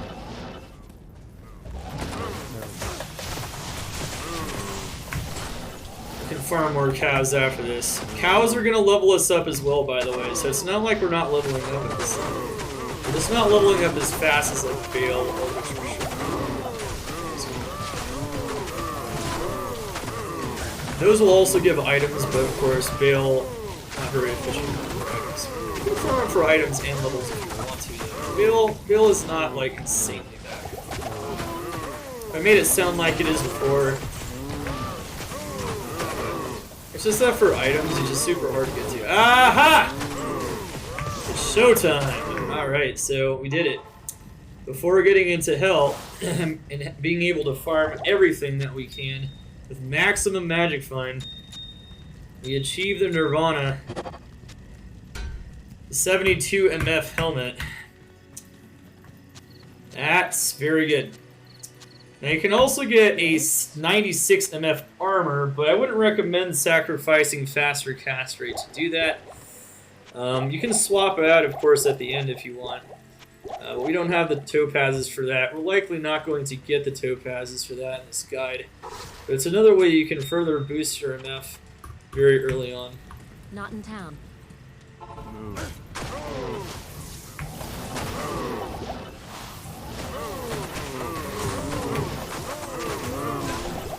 Where's the what's the earliest? I think you can start finding them in Nightmares, so if you check Grey Helms, like crowns, Grey Helms and things like that. But if you're at least character level 44, I can guarantee that if you farm Larzuk, you can just farm it like I did. So Nightmare Larzuk, not normal Larzuk, Nightmare Larzuk. And I showed that, I literally demoed how to get that, so we got it. Didn't take too long.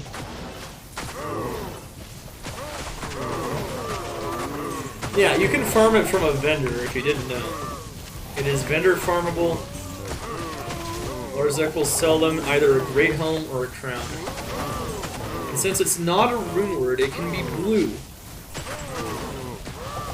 Rune words, you always want gray bases, but for this one, you don't need it because it's not a rune word, it's just gems. Boosting your magic. I have 155 main hand and F right now. And I have 100. Excuse me.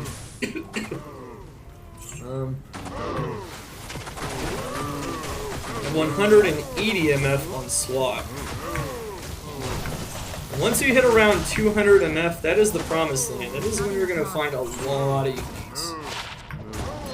Once you get past that, chances will increase, of course, but it becomes less influential.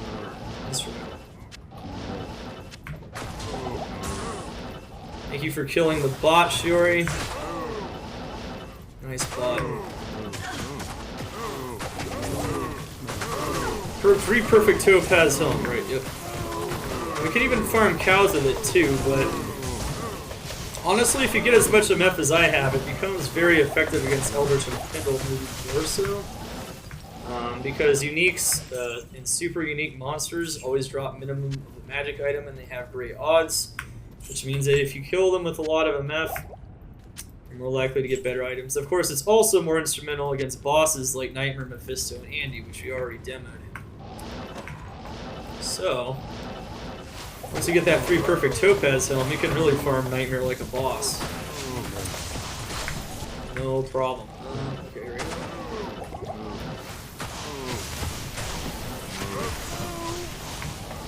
Alright, so I think we cleared this cow level. If we don't get a 4-socketed pole arm, I'm just going to have to socket the bill that I have in my stash. And then make an insight for the mercenary, and that's going to make hell farming and pushing so much easier. For now, though, I recommend greeting because you never know. You don't need it this early in the game. Bot down. Game over. Alright, so we already killed Eldritch and Shenk, so let's go do it again. Next game, we're going to go kill Eldritch, Shenk, and cows. And in general, we're just farming for better charms.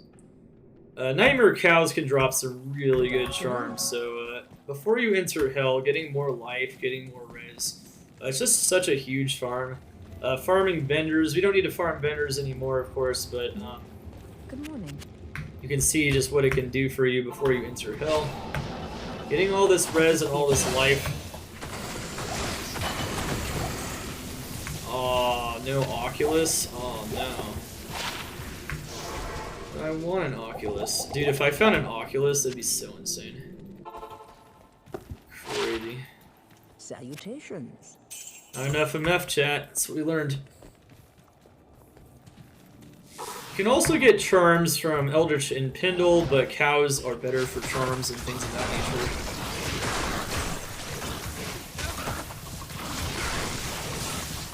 nature. Mercenary can finish him off. You have a pole arm, use it. Okay, thank you. You can also kill Shenk in Nightmare. Shenk will blow up and everything around him will blow up. You can get a lot of items. Like the experience isn't as good as Pindleskin and Pindleskin and Eldritch though, so 17 life. There we go. See? That's all we needed in life chat. Honestly, our charms were doing very well coming out of normal, but we haven't been finding many good charms at all in Nightmare, so now our charms are kind of mediocre for pushing home. I mean, you can push home with any kinds of level of charms, but the better charms you get, the easier it's going to be. That's why I recommend if you farm more Nightmare cows, it's a very nice pit stop. I don't know how long we're going to stick around here, though, but we're going to definitely get our levels. We're level 50 now. We're going to farm cows again.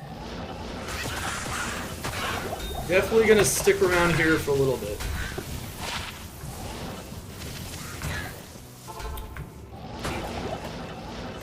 We have 3 hours maximum more in the guide, so there's a lot of other things we can go over. And of course we have to push to at least some Mephisto.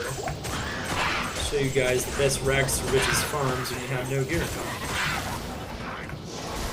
Mephisto is the holy grail of farming in the early game. Hell Mephisto. So you're definitely going to want to push that. Good day. Yeah, it's a 12-hour stream today. Pretty much. I told you it was going to be a long one when we did this. I said it might be tomorrow when I said yesterday. What did I do? I made it tomorrow. Made it today.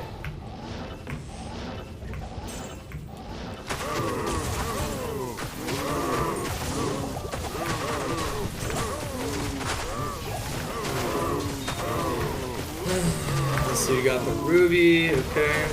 Keep those flawless gems if you don't have perfect gem versions, and of course always keep the diamonds, the rubies, the amethyst. We don't have many amethysts. If we had more amethysts, we could craft maybe like a caster belt. Since our belt's pretty good though, I wouldn't bother.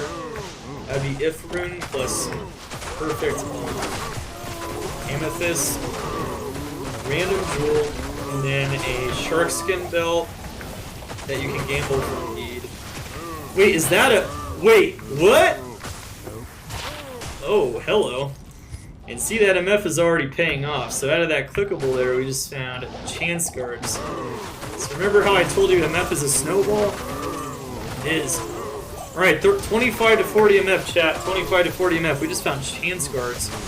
That's an MF boost right there, so we're actually going to want to use that ASAP. Even if it rolls as 25, that gives us 1 MF. Hopefully it rolls better than that, though. And then... So Partisan is not better than Bill. Partisan maxes out at 5 sockets, not 4, so Larzik will give it 5 sockets. Helps to memorize the socket tables for how many sockets items get, various item levels. I can already tell that I'll be your best But I can just friend tell in you this some things, mess. like Bill will max out at 4 sockets from Larzik, Partisan will max out at 5, Battle Scythe max out at 5. So we need to find it 4 sockets off the ground if we're going to want it like that. 30! There it is. Chance cards. Nice, you just got 6 more MF. Not a super good roll, but it rolls 25 to 30, but you know what? If this is day 1 of ladder, I don't think anyone's complaining, right? Interesting. That could be nice for a res stacking ring, but besides that, I don't know what else you use that. Alright. So yeah, I love Nightmare Cows. Nightmare Pindle. You could do Nightmare Bale if you want. The order Nightmare Eldritch. Nightmare Eldritch, Bale, and Pindle are the best for experience. Cows is the best for like charms, and trust me, the charms are amazing. We've been finding some decent charms, but you can get like really good skillers in here. You can get all kinds of things. You can just get plain skillers. You can farm Nightmare Cows for a long time if you want. You'll get pretty rich doing it, irrespective of trying to move into Hell. So we're gonna do this farm a few times here. Probably do like 5 times. Usually I like doing this farm like 10 times though. I mean, honestly, like 10 to 15 times, get even better charms. For the purpose of this guide, we're gonna run out of time if we do that, so probably not gonna want to do that. Hiya Buzz, thank you so much for the follow. Welcome to the Cold Zane birthday. What's up, SY Woo? How you doing? 30, baby. Did anyone guess 30? Someone raise their hand if you guessed 30. Just found chance cards. Wow, that's really good for an MF start. Normal gloves can't even get 30 MF, so highest they can get is 25. We don't have our poison res right now, but poison damage and cows and Pindle and Eldritch is non-existent pretty much, so don't have to worry about that. Use that topaz. make another flawless topaz. Or I can hold them to cube ums into pounds, but usually you don't want to do that. Ooh. Remember, you can kill the Cow King as much as you want. Look at that sucker, though.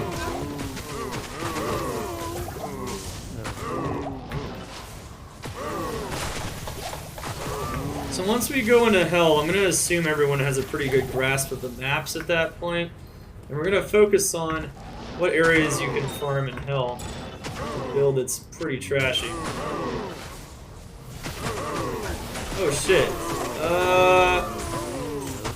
Well, need to put one more point in for strength. I forgot my gloves had 1 strength on them. Oopsie daisy. Alright, now we got our life back, alright. Not enough.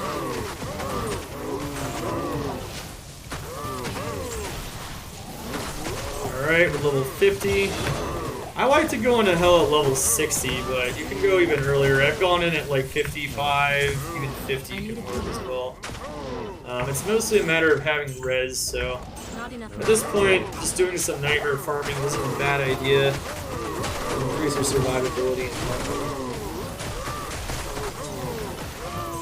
I will not be doing rags to riches for every class, unfortunately. Maybe someday. That would be a pretty good idea to show how to go from rags to riches on non-sorceress classes. I think that would be a pretty popular idea, and it's something I've thought of before. You don't have the time for it though. For the new ladder, I have other guides I have to work on. So we're gonna focus on the, the OG, the real rags to riches, quote unquote. The sorceress. Sorceress is the. It is the rags to riches. I mean, it is. Let's go over here. 26 life grand charm. Voila. Lo and behold, now all of a sudden we have 668 life.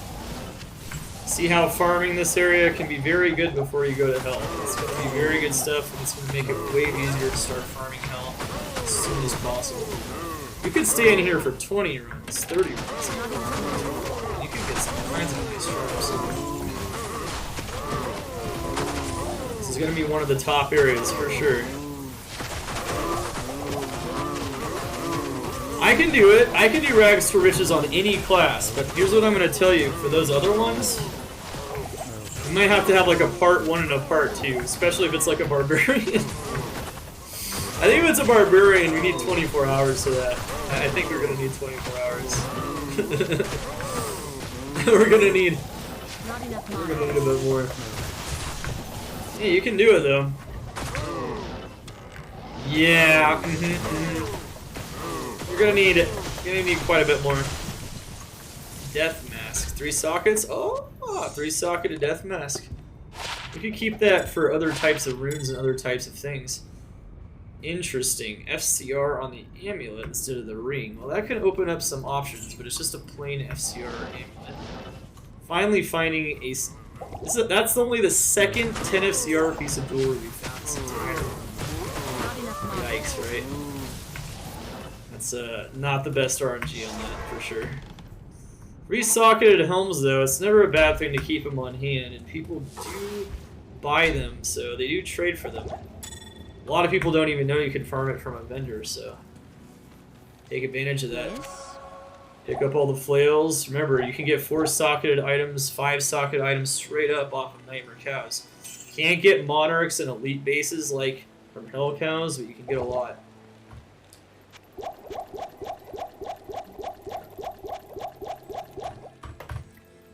Alright.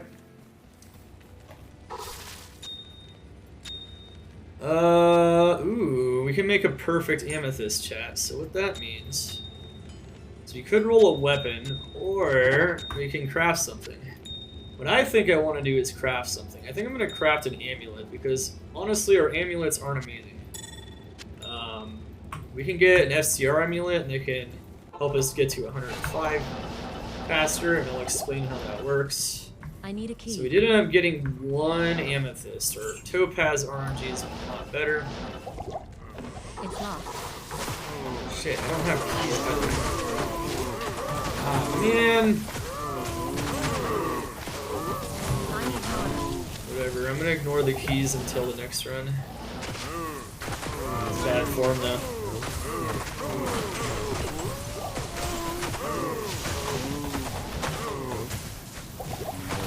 A summary? Well, I don't know about a summary, but there'll be It's locked. I'll try to do a summary at the end, I always do, but there will be chapters so you guys can access any part of this guide. At the end, I'll kind of do like a short like summary of where to go from here, how to get rich, what happens when you finish, get to the end, what happens once you can access Hell Mephisto, that kind of stuff. What items, what other steps you can take. Just in general, give you guys all the tips that are necessary to get going. Yes, sir. YouTube has a max allowed length, I think, is 12 hours. I don't know if it's still 12 hours. Hopefully it is. Otherwise, I'm going to have to split it somehow. Should be 12 hours, though. I go pretty close on this, too. Here we go. Spend a lot of time explaining things. We don't just do it, we explain it all as well. Take some stopping, some looking at shit. Alright, so cows. We done. We're level 51 Sorceress. Once you get to 60 for sure, it's going to be pretty easy to push Hell. You don't have to get to 60 though. I like to emphasize it's not about level. It's more about resistances, everything else. Now, our resistances and whatnot are pretty trash right now, but that's because we're focusing on Magic Find, so we're just almost Magic Find on us. When we actually want to push Hell, we're probably going to want to put on different items, and that's going to be a totally different ballgame. We demoed that in the guide already, Path the Goats. Yes, sir. That's a good idea. It's not a bad idea. Not enough mana. Is it necessarily the best idea? I'm not sure. I think what I prefer to do is to get to Hell and just start farming Hell and Mephisto as soon as possible. Because for me, those are the monsters that can drop the most amount of really good items. And then you can get like Shaco, you can get the really high ticket stuff from day one. If you really want to go hard, you can do it without any help. If you get help, it's even easier. If you get player count, single player saved maps, it's even easier. But if you don't, you can do it just like this. Rank players 1 on BattleNet. I'm actually swapping to my MF swap before I kill them. How much MF do I have on my swap? 186. Wow, that's really good. Okay, so Good afternoon. that is exactly what we're gonna want. We're gonna want a pretty decent amount of MF, and that's how it works.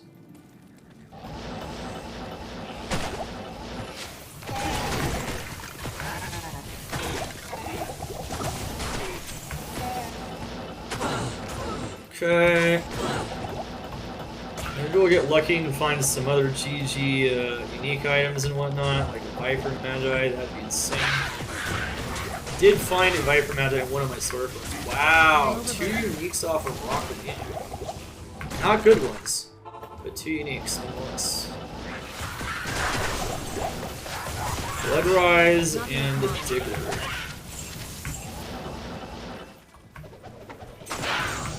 Why didn't you drop Viper Magi, Arachnid? You can drop a Viper Magi, I know you can. You don't give us a lot of experience, but you can drop a Viper Magi. The order welcomes you. 110%.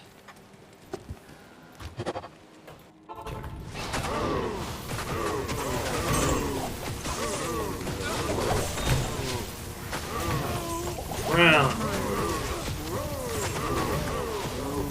We already have the crown. We already have the good one. Even we have a raw piece. So. That's Saigon's belt right there. So if you didn't have a very good belt, Saigon's belt's pretty good. It's got life and it's got rhythm. Not better than mine. People do buy Saigon's belts though, so getting the full Saigon set day 1 pretty profitable. Hard isn't. Or sockets. Oh.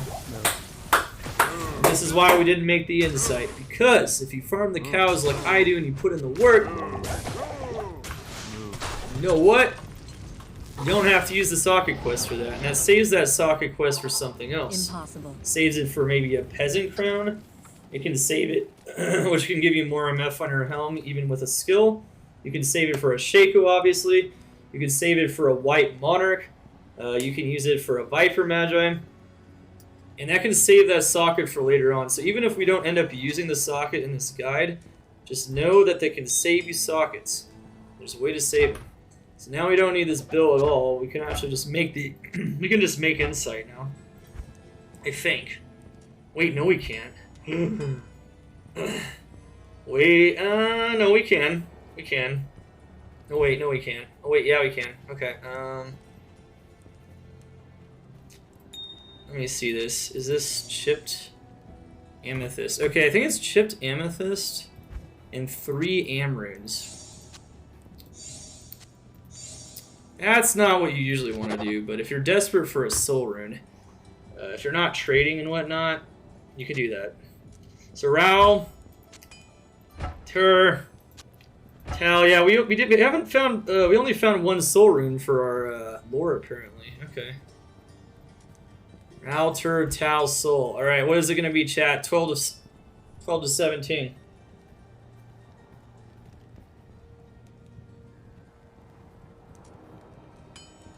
12 to 17, get it, chat. That's a pretty good one. I'm going to make it in that because I highly doubt we're going to find something better that doesn't require a Larzac socket quest. I'd be so surprised. A Partisan is an exceptional base. So, like, it's a good exceptional base, too. We could find an F one. I could eat my words. Partisan also has a lot of damage on it, too. So, I mean, we could find one, but I highly doubt it. I'm just going to make the insight now to reduce my mana potion consumption to improve our speed of farming. And since we got this here, 12 with 1 crit! Oh no! Disaster. 220. Well, what you would want to do at this point is maybe reroll it. If you don't find another base soon, you can get a chipped emerald plus 3 dual runes equals a hell rune. You can go farm Countess, Nightmare Countess for a hell rune, and then you can go farmer for the other runes and then reroll it. We're not going to do that on the Rags to Riches guide. 1 insight is sufficient. However, that's kind of sad. So the mana regen is going to be a little lower, and 220 ED is low mid as well, so that's not even that good. And then 1 crit means that he's not going to do as much damage as he could otherwise. That's a little sad. Still, from the items we have on our mercenary, we are doing solid. You know, I feel like we're doing pretty good. Insight is an insight. That's right. You know, to some degree, that's very, very true. It's a little sad that it's not better, but what can you do? That is a bad roll. Holy crap. Well, I'm glad the spirit didn't roll badly, because otherwise that would have been a very painful nightmare to play through. We would have had to farm 10 of Sierra Ring or something. That was pretty bad. Neither roll was like worthy of winning an Oscar, so that's what it is. Good news though is that with Insight and Holy Freeze, this mercenary is a beast. He's gonna help us farm. It's got Life Leech on the helm too, which doesn't even always happen. You don't have to have Life Leech on the mercenary to farm hell, but you do need to make sure he has decent res.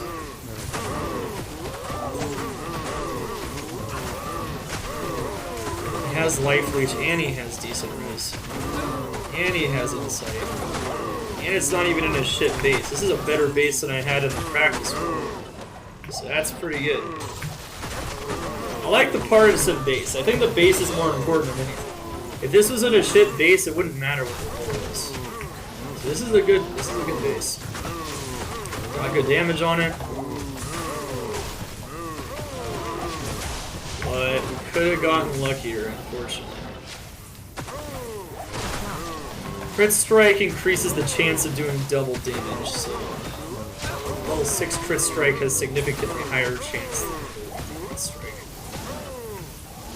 I don't remember how much higher. I think it might even be upwards of like 20% higher. Again, it's just pretty high. It's a bit of a shame.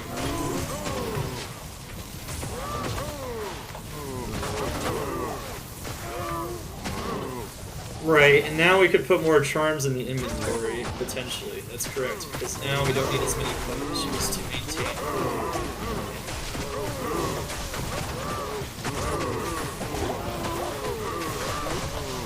Cool, so we got the insight. And insight is one of the big milestones before you hit hell. Remember, you can just run the white base in normal cows. If you get really unlucky in hell, don't find a bill or any four-socketed other base in cows.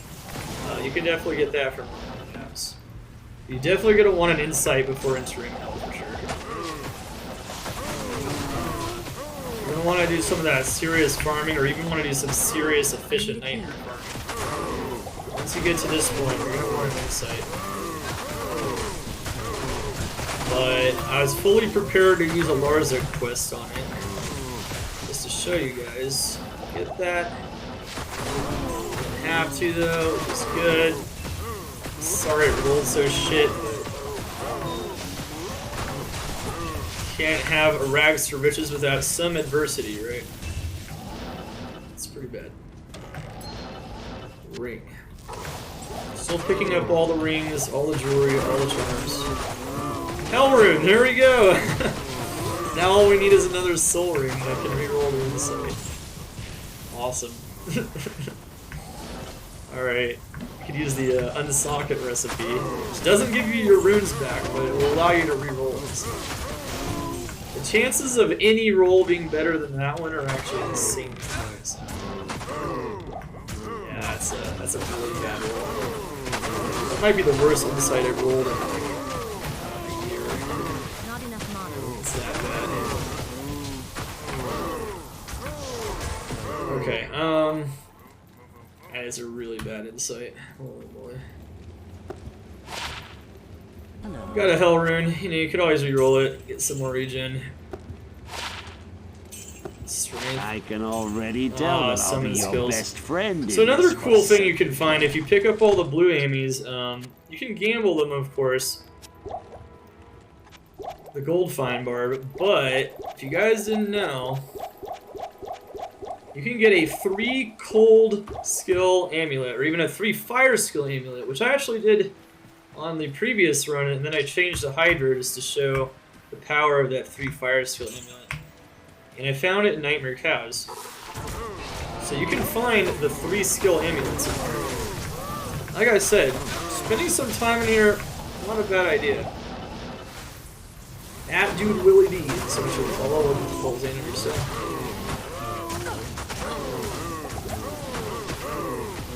Yep, D&D Mentat got, yeah, I've definitely done that before. 91 life? Well, maybe good for pushing this year. It's our best survivability amulet, so if we want to push with it, that's going to be useful for pushing Propel right there. 91 life. Definitely not a sleeper. Oh, look at that. Got 19 life large charm. I feel like the quality of our charms has been somewhat decent in Nightmare Cows, but it could be better. 30 res, light res ring. So one thing to note is if you're lacking res, you can also use various recipes. Not just the roll of 3 rings into an amulet recipe. But you can also use the like the 3 amulets into a ring. You can also get 6 perfect gems of each type, and a blue amulet, and roll a chromatic amulet that rolls somewhere between 20 to 30 all res. That's another pretty nice tip. Wait, is that a 10 all res ring? Oh, I'd rather have that than a 30 light res. Oh yeah, 10 all res? Damn, that's sick. Alright. I need a key. I have some pretty good light res items, including my boots, so I'm not too worried about the light res. Normally you might want to keep it to give to somebody else, but this is a guide. We don't need it. Just pumping it. Oh wait, we didn't pick up the Hawk Helm? That's gold, bro. No it's not, because there's no skill in it. Doing great, man. That was the practice guide. This is the real deal. Practice definitely has made this guide a lot better, I can already tell you.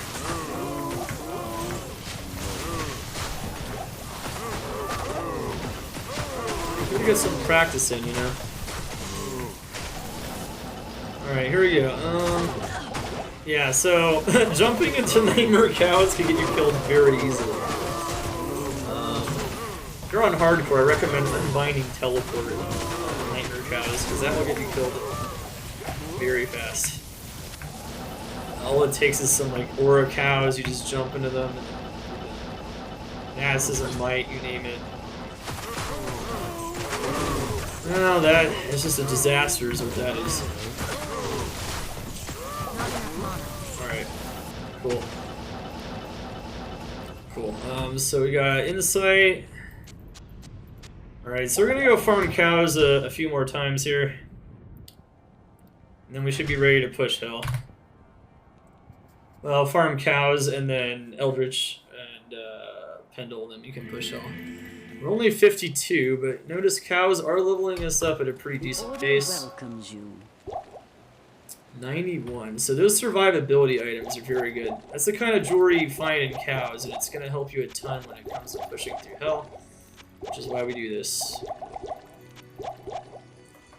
If you think this is out of the ordinary to find things like that in cows, you would be wrong. It's actually pretty easy. Things like that are already in there. I thought you can roll a chromatic one. Sorry, a chromatic amulet, not prismatic. Chromatic amulet. Which is better. Chromatic, you can roll a really good one. To roll a chromatic one, though, you need 6. So you need 1 of each type of perfect gem and a regular amulet. So we don't even have that, but we could do that. So spin it on enough, which is usually the better way to go. Usually. There are alternative methods, though, of getting some survivability, though. That's all I got. That's all I'm saying here.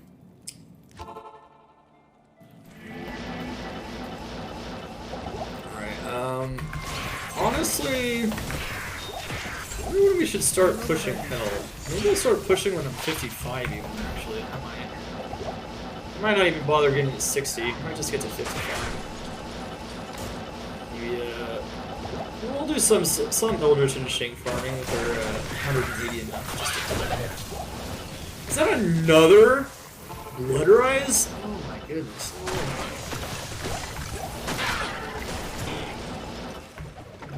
Popping those monsters sometimes can give you some free loot. You can even get a Viper Magic from one of those random champions. You never know. Good day. You can pop them pretty fast with Blizzard.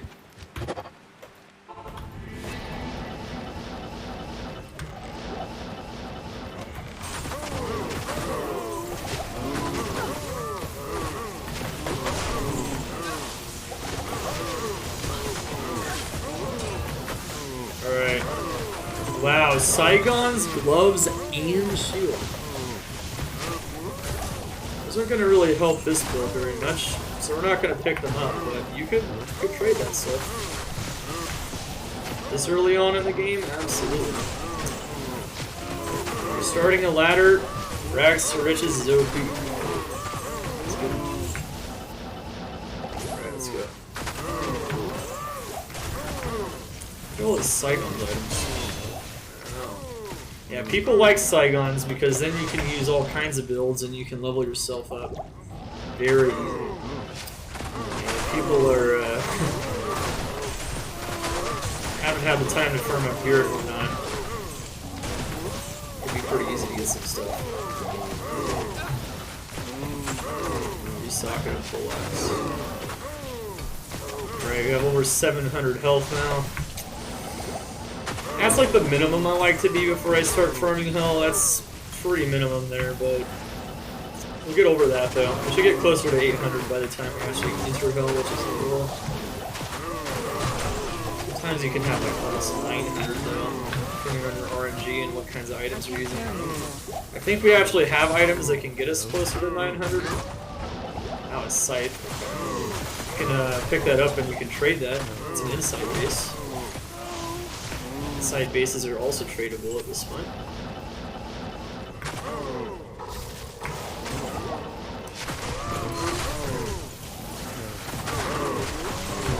Crap.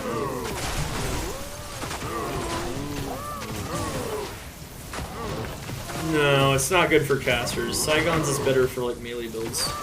Saigons is great for a starting like barbarian build. It helps get your barbarian off the ground, because otherwise barbarian leveling is pretty painful. So, where are the plus skills? What is going on? Okay, you know what? I haven't bought a key this whole time because I keep forgetting, and I bet it's losing us some items. These clickables are no joke, even in P1. All you got is one player in the game. That's all you can do. Don't sleep on it, man, I'm telling you.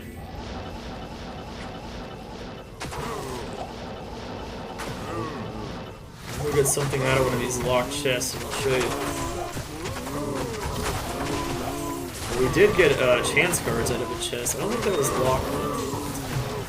Maybe it was.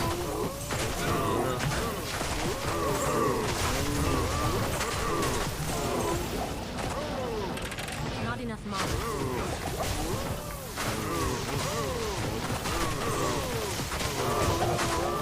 Ice Blast. Got the DPS. Alright.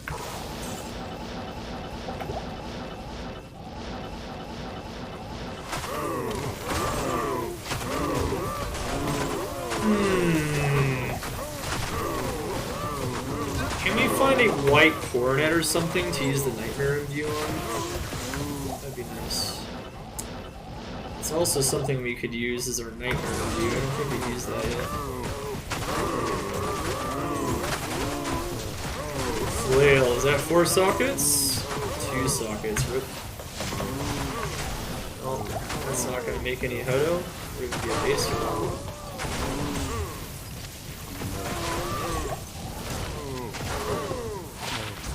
Wow, plus skills are, oh, that's actually a pretty high level skill. Sulfur something.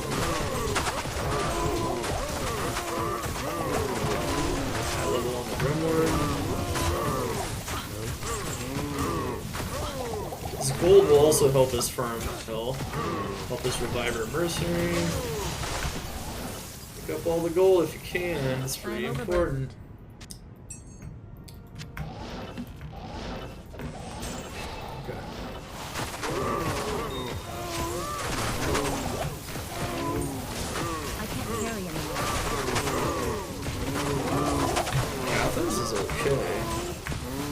Not a good set for casters until you get towels in there, right? 9 life, large charm. I guess I'll use it.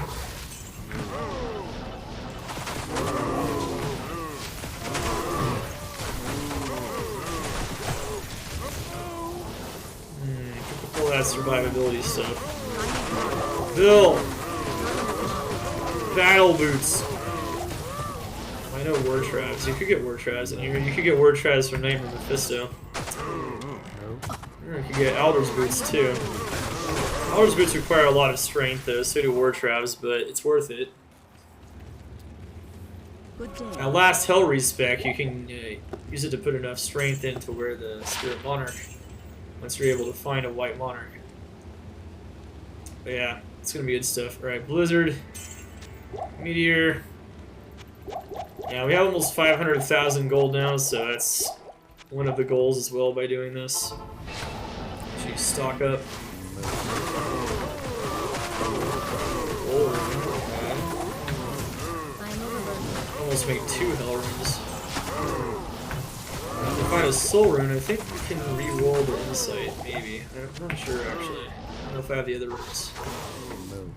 Probably not going to bother refarming Hell Countess or anything for the purpose of this guide. But you could do it later if you wanted to.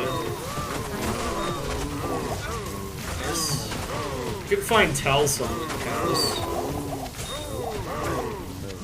More gems. Alright, sweet. I think we'll do like one more cow run and start farming Eldritch and shit. Eldritch and Pindle. Like exclusively just to get more levels and get more items. And then we can use our MF and our MF swap to really get those odds in on those monsters that have good odds to drop stuff. You never know.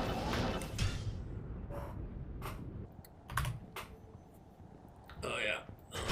Cool. Thoughts on wealth. So if you can get a Ko and a Lem fairly quickly, wealth is good. That being said, you can literally just find a 4-socketed armor. Hello. Which you can find in Late Nightmare, no problem.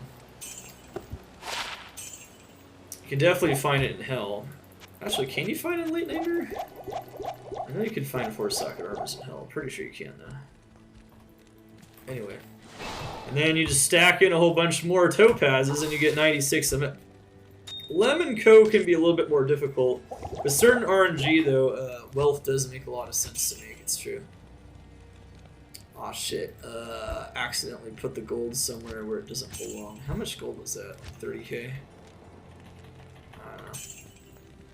Not 300k. Oh, no. Try not to cheat here. Okay. Alright, let's go. That's gold that was acquired not on this, so I can't use that. That is not legitimately acquired gold. I am overburdened. Cheating.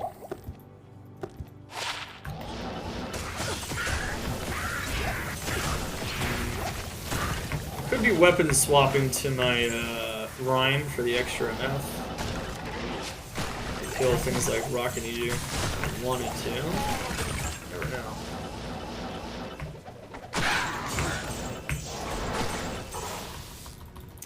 Cool.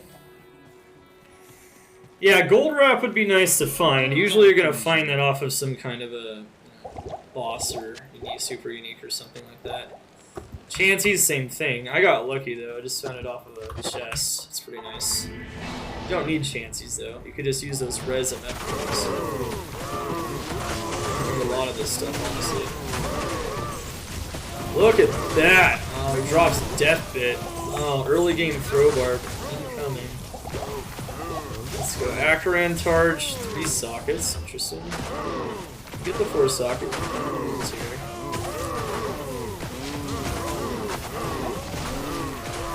Getting a wealth though isn't a bad idea. It's just that wealth only has 4 more MF than 4 perfect topazes. So it depends if you don't want to make a lem or like a treachery for the mercenary. Depends on how much you want to wait for that.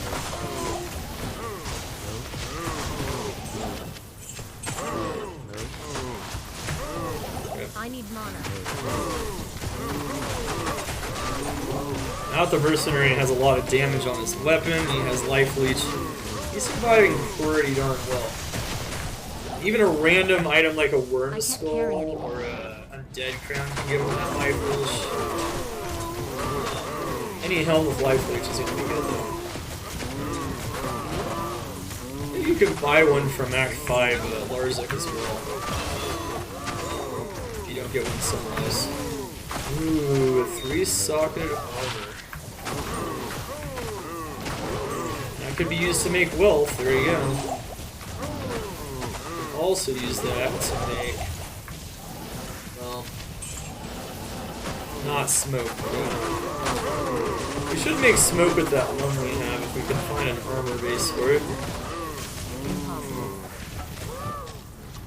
Let's see here, what do we got? Another 2-socketer. Yeah, you can really pick up a lot of bases just by farming this. You have insight, needs her. Impossible. Alright, we're good to go on that. Read to decrepify.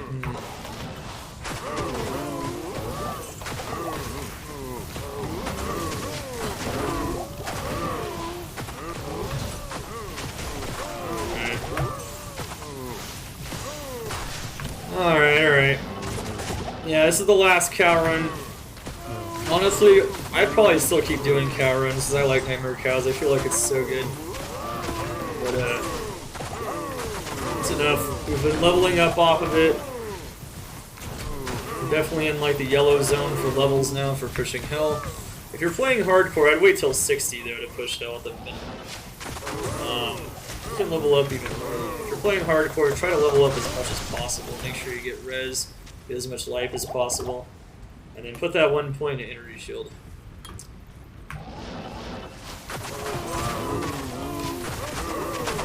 Also, farming Nightmare Cows in hardcore. It's so good. Get as good of a charm inventory as you can get. I'd spend a lot of time in here on hardcore for sure. Always do.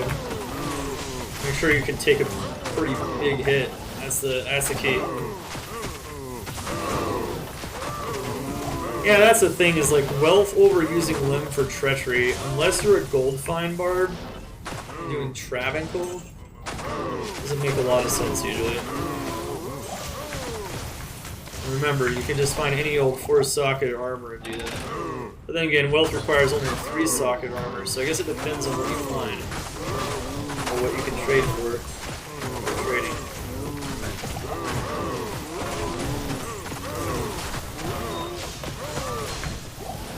There's a ring.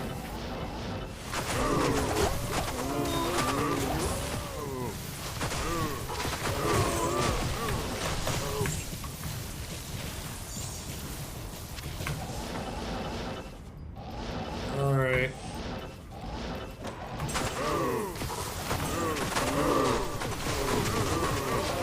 Now we're gonna go kill just Pindleskin and Eldritch, so we're just gonna go in and out for a bit.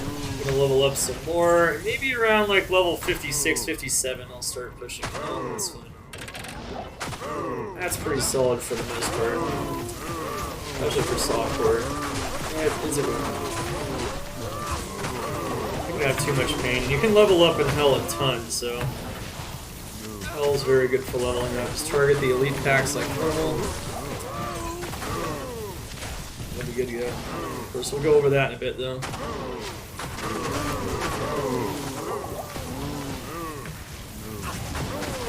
Are we going to use that imbue? I don't know if we will.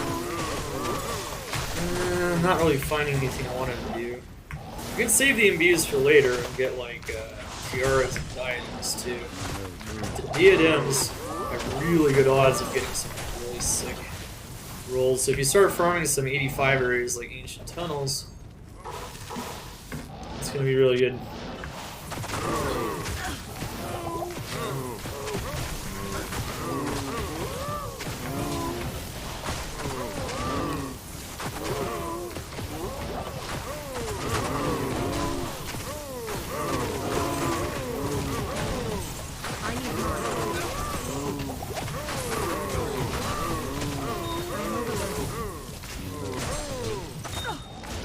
Okay. For dexterity. Rip.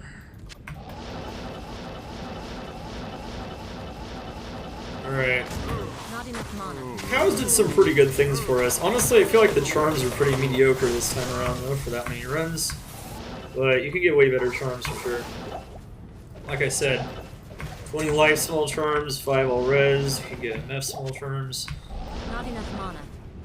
Definitely not a bad idea to farm a lot of Nightmare Cows. My favorite pre-Hell transition farm by far, and it almost always performs better than anything else. Alright, so let's move on though. Oh, see? We're not a Wind Druid. You could trade that to a Wind Druid, but we're not a Wind Druid. I'll keep that to show at the end though. That is a 3 elemental skill charm. I mean, if you're a Fissure Druid, you can also make really good use of that. That's really nice. Very cool. Alright, so we just found a 3 ammy. And we're good to go. Alright. Let's go get like one more level maybe. Maybe like 2 more. I think we'll get like 2 more levels and then we'll push Hell. Done the vendor farming. Gotten pretty much all the items you want to do to start farming that stuff. It's about time to get our hands dirty and start farming Hell and start farming the real areas. We're gonna get on our pushing gear though, so we're gonna get gear that's not our MF gear. Get as much res as possible from what we found. Get as much life on as possible, and we're gonna start pushing. Could this be a trap? Impossible. Oh, you gotta be kidding me. I had my swap on too, and it didn't work. Yellow Shaco. I'm pretty sure he can drop Shaco, actually. Pretty sure he can. Nightmare Pindle. What monster level is Nightmare Pindle? Does anyone know? I'm pretty sure you can drop that. Wow, that would have been insane. Holy moly. Alright, so now let's just farm some Eldritch and Pindle. Get a level a bit higher. These things will level you up way faster than cows. Obviously, Nightmare Bale also extremely good for leveling. Not very good on the items though, so this is where like getting the loot and the experience simultaneously really shines. Could this be a trap? Impossible.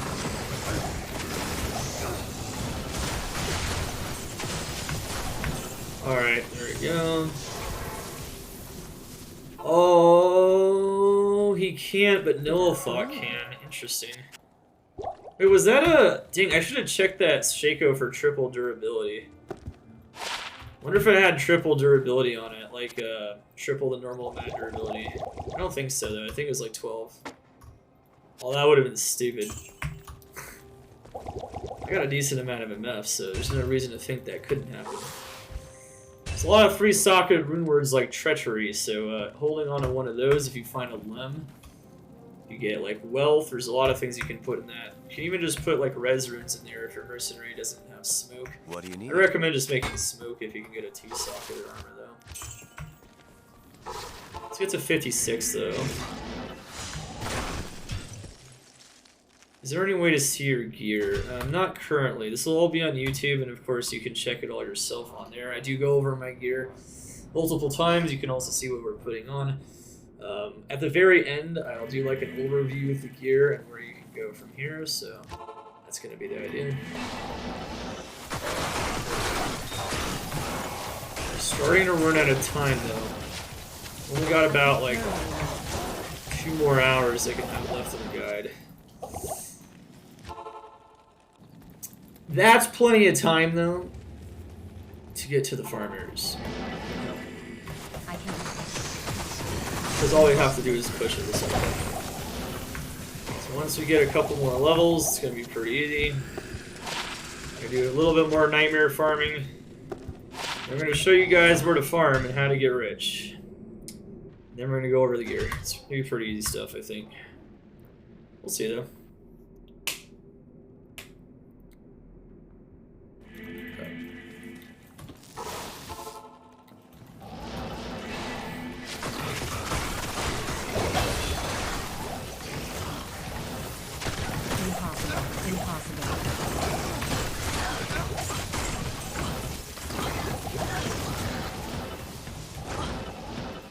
Alright, we are level 55. That's not bad. There's one.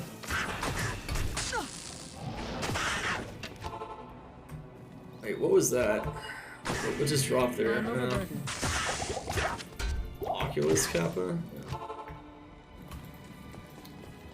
Still got all the stuff we need to push. Good morning. Yeah. Okay. Got her 3rd Shaco. 2 days in single player. Wow. Impossible. Awesome. I can't carry anymore. That's nice. Why are you sad, though? You wanted it to be non-single player? I could understand that, I guess. Okay.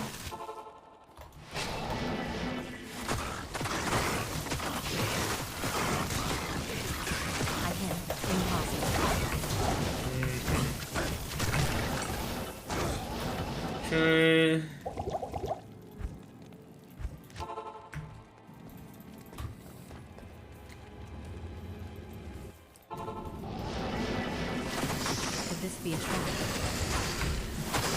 Come on. Ooh, dark glow. That could be cool to put on your mercenary if he has a lot of res elsewhere, but for the most part. I think we've wow, if that was one more socket, you could make a delirium in that. Be a 5-0 delirium. That's a good item.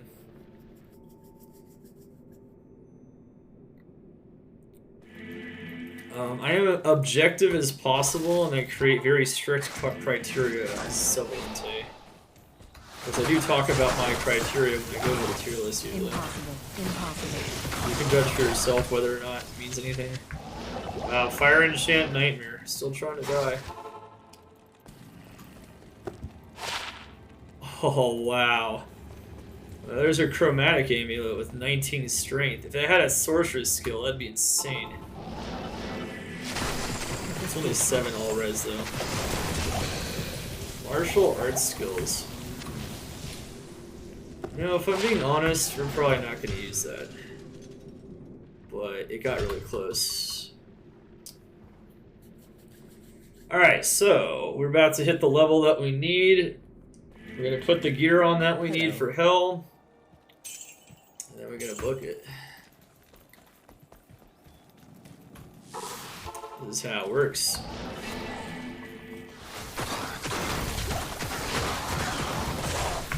Hopefully not a lot of dying in Hell. Ah, well, there we go. So we did find her imbue. Okay, we didn't end up finding it in cows. Is that 2 socket? 1 socket, damn. I could have saved some time too, maybe.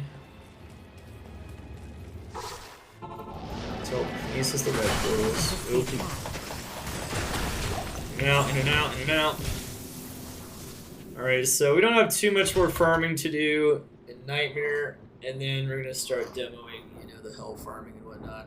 First we're gonna do a push, and then we'll demo the farms. Good afternoon. Go over the gear. Push should be pretty fast, so long as I don't biff it and die a lot, but I think we'll be fine in that front. Alright, let's imbue the circlet. Even the circlet is pretty good.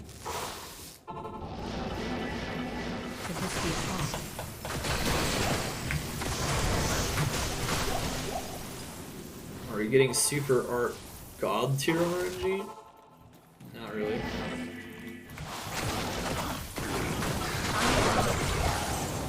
Interesting. So this gives you some MF. If you don't want to make a rhyme, I recommend rhyme over that, but that's the really cheap swap option. It's a Brega's shield. Alright, let's go imbue this circlet real quick and use our Nightmare imbue. Still have a Hell one too. Probably not going to use that though. 1 Amazon skill with mana per kill. That could be very nice on a starter Amazon. But we're not going to get to that though. We're not using that shit. Alright. Rags to riches.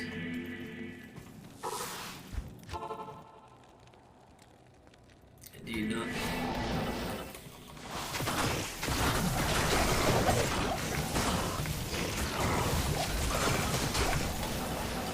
Choking gas potions. Alright, we're almost at 56.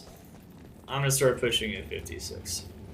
So what we need is, because we didn't get a lot of really good FCR gear elsewhere, I'm not going to use a smoke on myself, but using a smoke on myself would be nice if we had FCR elsewhere. I explained that before. We will be putting the smoke on the mercenary. I think smoke would be better than what he's doing currently, overall, for most types of farming. So as long as I can, I don't think I've been picking up enough armors to find a 2-socketed one, so that's kind of my bad. I can farm like normal Pharah though, so Hello. you can get it done. You can get a decent smoke, you know, nothing with defense, but enough res. You know, res is the key. So Spirit Forge isn't bad, but I think we're just gonna want more res. We can always hold on to the Spirit Forge in case we need strength for like a CV like a G4. That's what we would do, likely.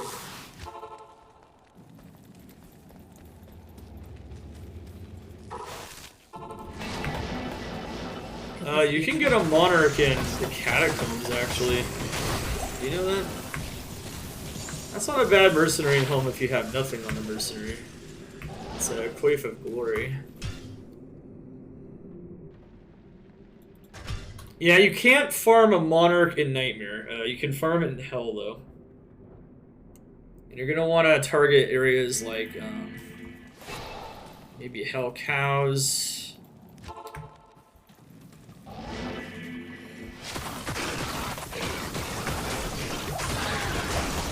You can target. Before that, you can target Ancient Tunnels. That's what most people do. They get their Monarch. If you're on single player, you can farm a Monarch rack. It's pretty easy to do.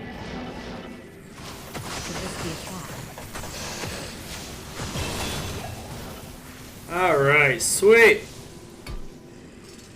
Alright, so we have life, we have cold mastery. Max out cold mastery, by the way. You're going to need as much negative enemy res as possible to kill the bosses as fast as possible in Hell.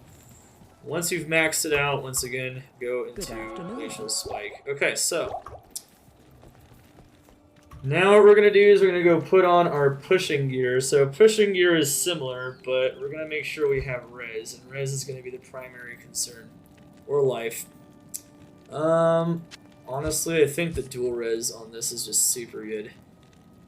We could push with Frostburns, though. We could. Can make us not run out of mana. I don't know, I think I just want res, honestly. I'll deal with the mana potions. I want res. I want lots of res. Okay, so that's pretty good too, but we're gonna want one of the other amulets. Yeah, probably the 91 life one. I'd say that'd be probably best for pushing. Silver 63 FCR.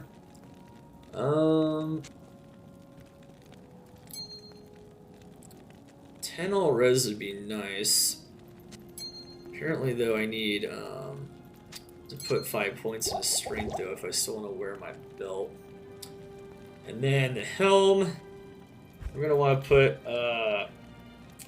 whatchamacallit back on. Lore. There you go.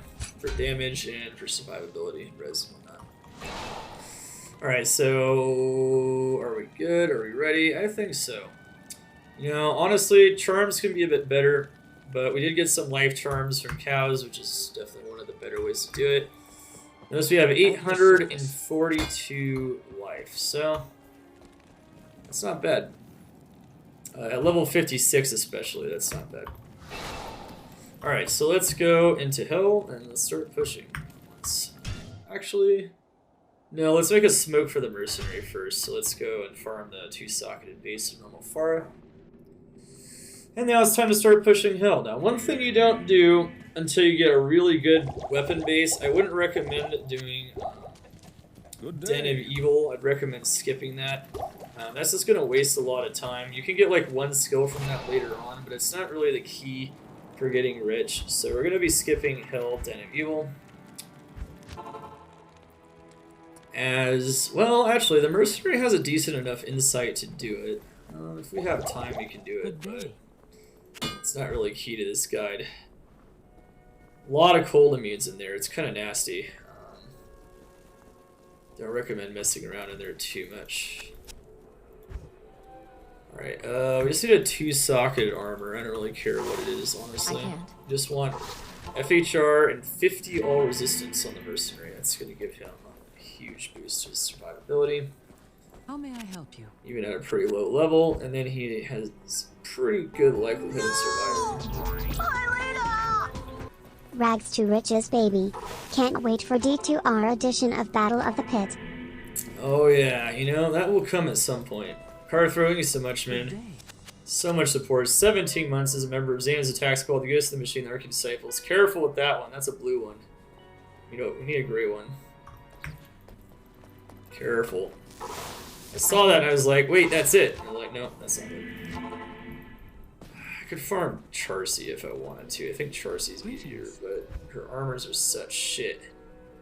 I'd like something with at least some defense. Because smoke does give the armor defense as well. So like having some defense would be nice. That's why we're trying Pharah. And not Charcy. 3 sockets? Are you kidding me? Come on, man. Just give it to us. Give it to us, man. I should have been picking up more armors. Possibly checking for 2 sockets. I probably would already have one. Maybe. No guarantee, but It is an honor to serve it's you. possible. Nice. There's a 3-socketed large shield. Alright, so we are now equipped to go into Hell. Mercenary is gonna get res. He's got insight. Good day. I showed you the rest of the items that we had. I'll show them again at the end.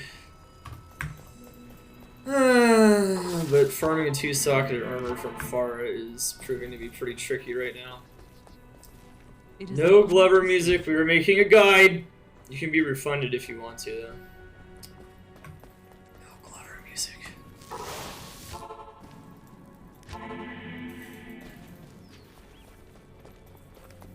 No, you can't. You can't add sockets to something that already has sockets. It doesn't work. Alright, you know what? That's not bad. I'll take it. It is a chainmail.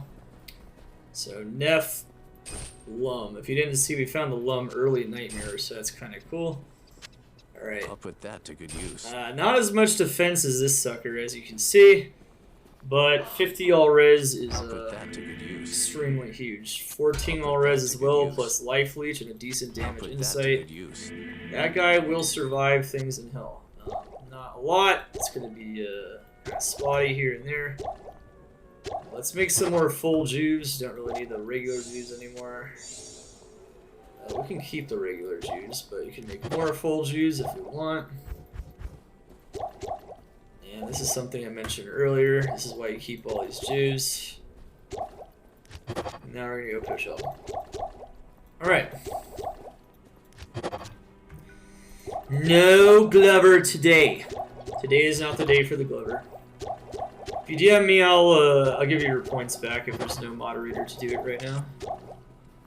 Right now I'm kind of focusing on packing as much information into this guide as best possible. friend in this forsaken And we only have 2 more hours to do it, roughly speaking.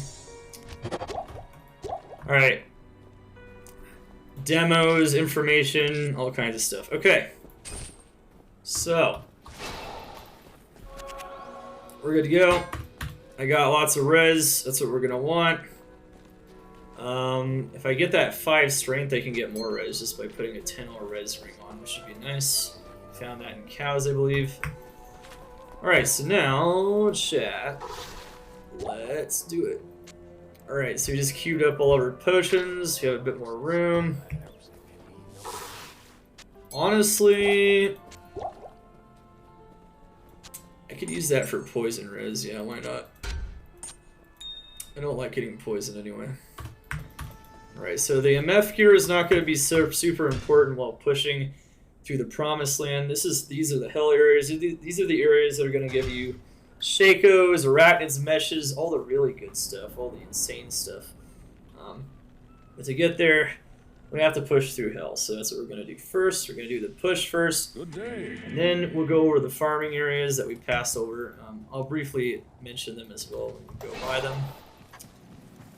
And we should get there just fine. So no Den of Evil, but just know that when you do the Den of Evil, you can get another respec for when you find a white monarch to put a spirit in, and so you can get your 105 faster cast rate very easily. Alright, so what's our res looking like in Hell? 29, 42, 2, 31. Alright. Not bad. They're positive resistances, and most of them are pretty good. Most of them are almost 30 plus a piece. Extra strong cursed. Thanks. Mercenaries getting pounded. Oh wait, we're not doing that. You could put a TP by the Den of Evil if you wanted to. For the most part, we're going to follow the path, and we're just going to push. You could do Kane for a ring if you wanted to improve it. I think we might do that. We'll just try to do things pretty fast, though, in general. Alright, Alright, so we're not amped anymore. We got Experience Shrine. If you get amped in Hell, though, you should probably take it off.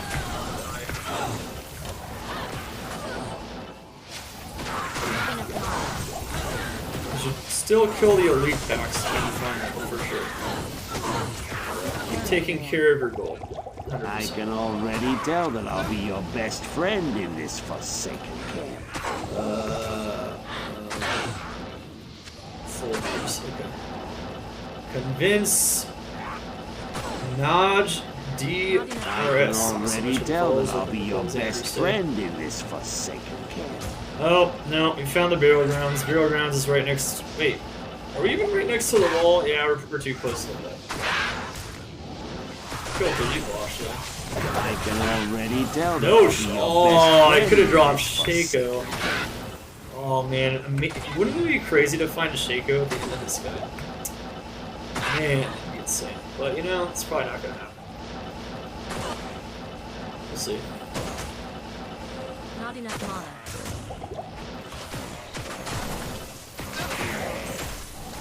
Alright, so we're pushing Hell just fine now. Got our Experience Shrine. Got our damage. So as you can see, we are going to be on our way to riches pretty soon. All we gotta do is find those key farming areas, and the rest is history.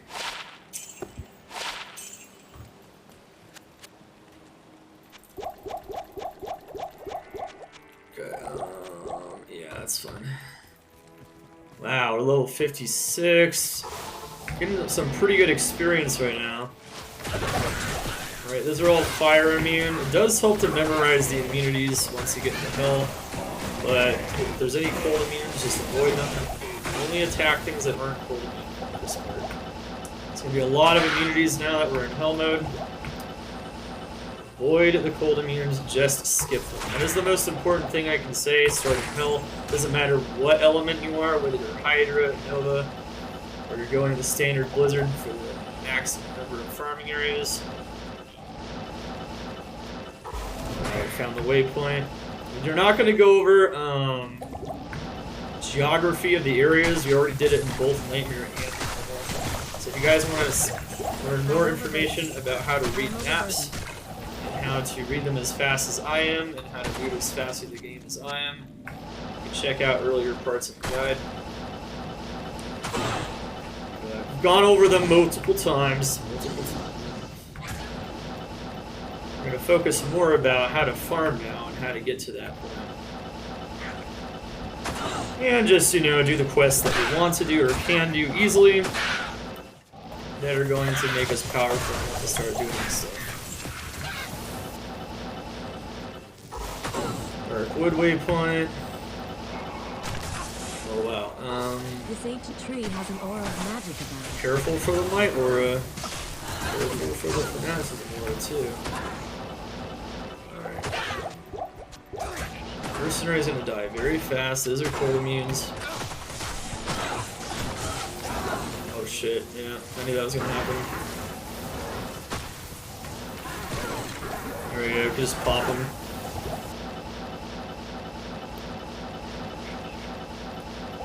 Alright, let's push to the Black Marsh. You can just push as fast as we want now because we have all our gear.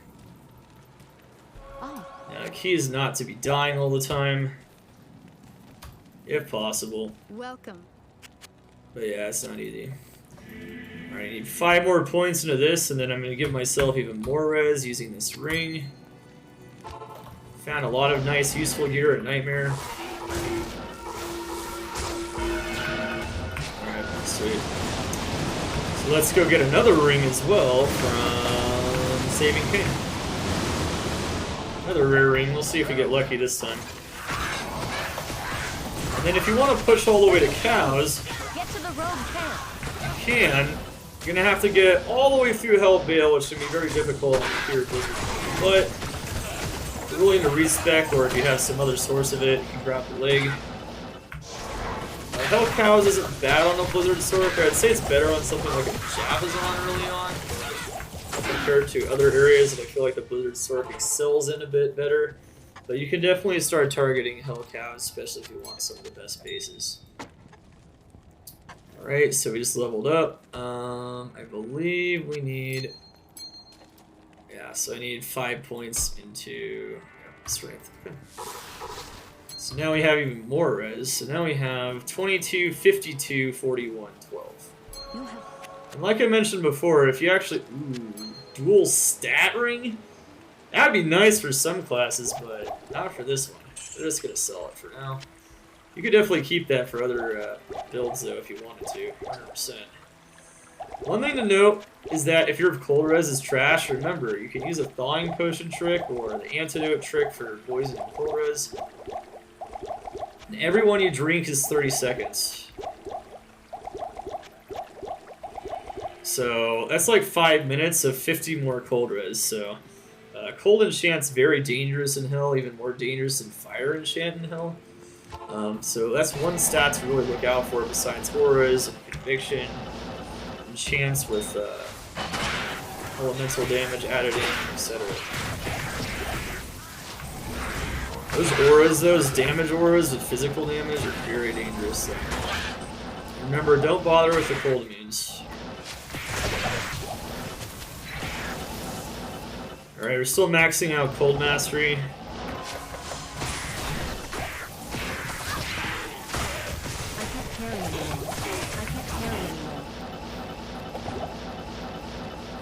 Alright, so Black Marsh, all you really need is the waypoint because we're not farming the Countess. In the standard Rags to Riches, you use a Blizzard Sorceress, and Countess is horrible on a Blizzard Sorceress. That's where Hydra, and especially Nova, really shine. It's farming. Players want Hell Countess for T-keys and for rooms up through yes.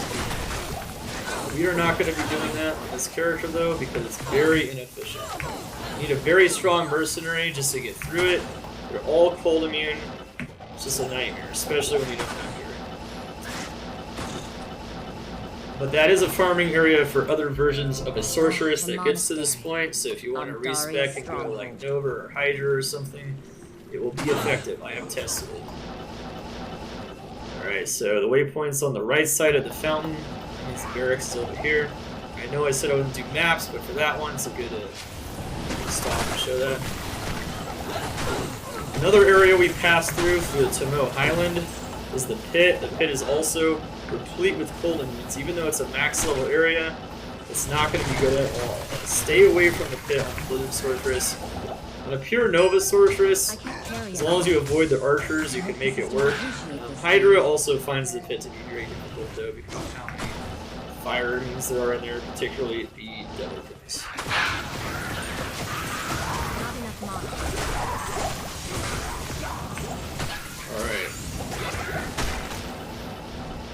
Alright, so we can get the Roderick Malice if we want. Wait, I already got it. Okay, we're good. So you can then do another imbue if you wanted to. These imbues are really nice. If there was magic here, it's long gone now. Very nice imbues. Wait, did I use the other imbue in Nightmare? I'm pretty sure I did. Let's see. Oh, it must have ended up being trash. Yeah, I think that's what happened. Rip.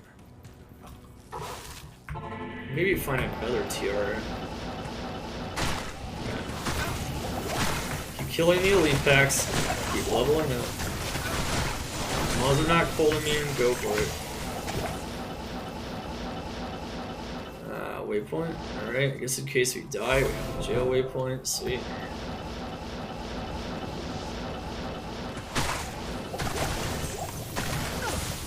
If they have dangerous auras, if they have cursed, if they have extra strong on top of that, physical damage, you can avoid them, but you can also just be very clever with your teleports and you can just watch around. You could die though. In hardcore, you definitely have to be careful at the beginning, kind of which packs you engage. You have to be able to gauge based on how much health you have if you can survive various things. But that takes some experience. Alright, Flawed Ruby.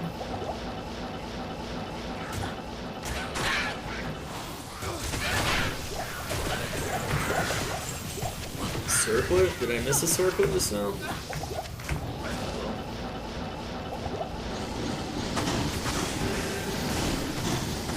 Okay, he's not cold immune. Sometimes he is. killed pit spawn foul dog. That's good experience. Alright, cold mastery, GG. Vitality, GG. Oh, we're amped. Oh, that's very dangerous. And hell, don't be skimpy on the juves. Use juves if you feel like you're gonna die when you jump into something, and you can pre-use juves to prevent death. See how there I kind of used a juve as I knew I was jumping into that pack. Damn. It's gonna prevent a lot of death for sure. Okay, so we're almost all the way through Act 1. We're almost to one of the golden ticket farms. The first golden ticket farm that is super reliable in farming. The Harlequin Crest Shaco. Hell Andariel. Hell Andariel is amazing for a Blizzard Sword for a few reasons. One, Andariel goes down pretty fast to Blizzard, even faster to Hydra in Fireball and Meteor, but pretty fast to Blizzard. And then two, there are no natural cooldowns in Catacombs except for the mages in Catacombs 3. So there's nothing in Catacombs 4 that's immune to cold. So you can farm all of those. And you can farm almost every elite pack throughout the Catacombs on the way to Indy, and you can even use that to level up. And it's very reliable for leveling up at least to level 80, so you can actually just stick around there, farm as much Andariel as you want. Now we're doing that. Push it right now. I have 52 light res. Don't have to fear them a lot. That's why we took care of our res, so we don't get wrecked by these monsters. Trust me, res is the most important stat in Hell. It's the most important stat for moving through Nightmare. For Nightmare, all you really need is Ancient's Pledge. For Hell, you need a lot of items with res. And once you get those items, you farm as I showed you. Hell's not going to be that scary. Chills me to the bone. Have I died yet in Hell? No, I haven't. We're able to just push at level 58 without too much of a problem. Greetings. Having said, I might still die. I mean, we still don't have all the survivability in the universe. I'm not even using 1 point energy shield. But you can make it work. Alright, what do we got here? Ew, that's disgusting. Greetings. Well, we're about to go over that very soon, so there will be some changes to it, actually, that are updated from the new ladder. Arachnid Lair is also amazing for Blizzard. Why are we trying to put our gold in there? Okay, we should be trying to put it in there. Cool. Alright, so let's go find Catacombs 2. Keep leveling up. Dang, I keep getting amped. That's going to increase the odds that we die from something for sure. I am overburdened. I'm going to be greedy. Let's go fast. Screw it. This is software. Sometimes my hardcore brain though. Ooh, Alder's Helm? For real? I got Alder's Helm is kind of shit now, to be honest. Interesting. You could pick it up if you wanted to, though. Go for that full Alder set. Not bad, not bad. Catacombs 2. Alright, so you can get up to Vextron from the clickables in Act 1 Hell, which is really cool. Oh, I thought that was an elite pack. Oops. It's not. I can't carry anymore. The spiders are so big, man. They fill up the screen. Alright, to the right, to the right. There it is. And Hell Andariel. So, once again, you'll notice all the monsters here. Very good for farming on Blizzard Sorceress early on. Especially at level 58. The experience is going to be amazing doing this. We have enough survivability to survive most scenarios. As long as we lever correctly. Avoid taking too much damage. Teleport past things. Use our range. Smart. Alright, Catacombs 4. I like farming the elite packs in Catacombs 4. Very good for experience. There's no quota move in here no matter what. Mercenary's taking some damage. Notice the Mercenary in general has done pretty good at surviving now. That's because he made sure put that smoke on him. There's no guarantee you'll get a Lumberine by this point, but if you do, you should have a smoke. If not, just get as much res as possible in the Mercenary using Rune's Towel through Duel and just regular socketed armors. Use the Spirit Forge that I found. You know, just use whatever you have at your disposal and try to get as much res as possible. If you check his res is actually maxed out. So he's got 75 res in Hell, Mercenary currently. Notice that we did that in one sitting. This whole sitting here, we were able to achieve that. Now the Mercenary can actually survive pretty easily. Alright, Poison Red is pretty good. Alright, so we're just gonna get past Andy, but if you start farming her, you're gonna want to use that MF gear that I showed, especially if you're on softcore, and you're gonna want to swap it out. Remember, we do have upwards of 200 MF in items that we have farmed so far. Make use of that. Hello. We're farming Andy. Might get some more Andy farming in here though, as we go over some more stuff. But we're gonna keep pushing those so that we can get to the rest of the GG farming areas as well. She didn't drop anything though. That drop was trash. The quest kill was horrible. That's okay. Once again, you can go back and do the Den of Evil if you get a stronger mercenary, or if you're more patient. You can definitely do the Den of Evil quest, I'd say, with a partisan insight. So you could do that if you wanted to. It's not super important though. I think you guys know all about. Just gotta use that static field on those gargantuan beasts and the zombies and the Den of Evil, and you can get it done if you wanted to without any further respecs. I know. You don't have to waste a respec on that.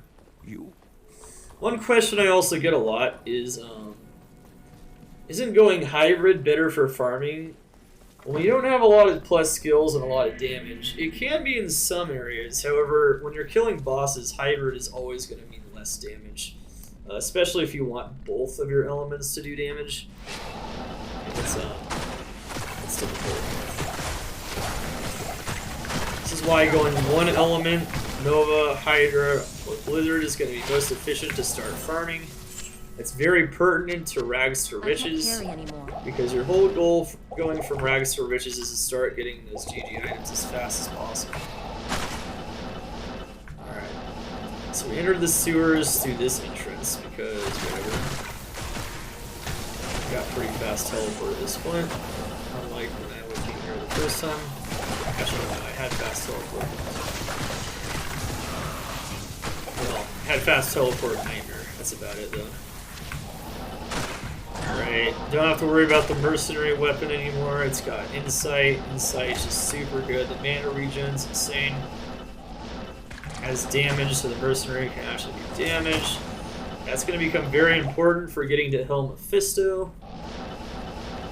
That's why we need insight. This is not going to work without insight. Now, it would have been nice if our insight rolled a bit better, but what can we do? Oh, no way. Wait, no way. No freaking way, dude. No way. A Ethereal Duriel Shell? Wow. Also, I have like no MF on right now because we're using pushing gear, so that's 20 MF on that sucker. Wow, Ethereal Duriel Shell. That's crazy. Oh my god, can you give this to me at the start of a ladder, please? Honestly, I need the FCR myself, but... I'll put that to good use. Well, I think he would rather have the res, honestly. I'll put that to good use. This will be a token item, alright, chat? I'll put that to good use. So if we leveled up our mercenary and got way more levels on him, he gets 1 all resistance per level. Once he hits like level 80 or level 85, guess what you would slap on? Yeah, Ethereal Shell, but for now, it's actually better that he wears a smoke. Strangely enough. That's crazy though, man. That's nuts. We're not gonna get to use that in the guide, but hilarious. That's such an insane mercenary item. And you can even get like 2,000 defense on it because you can upgrade it using the upgrade recipe, Perfect Diamond, Lem Co rune. So if you get your hands on those runes, you can make a really sick mercenary armor for a very long time.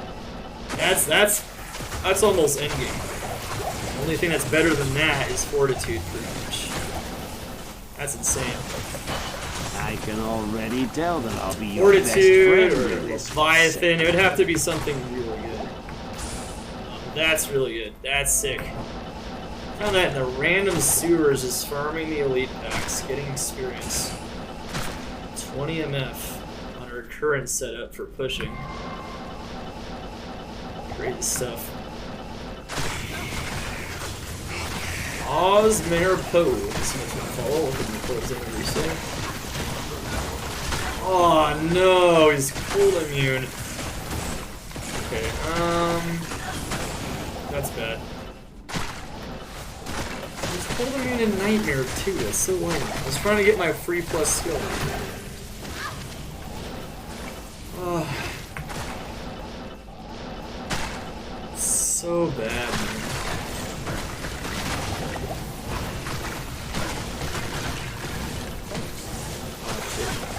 Oh, I killed my mercenary and almost killed myself there. Close. Alright, let's try reloading the Radamant. Let's see if we can get that free skill.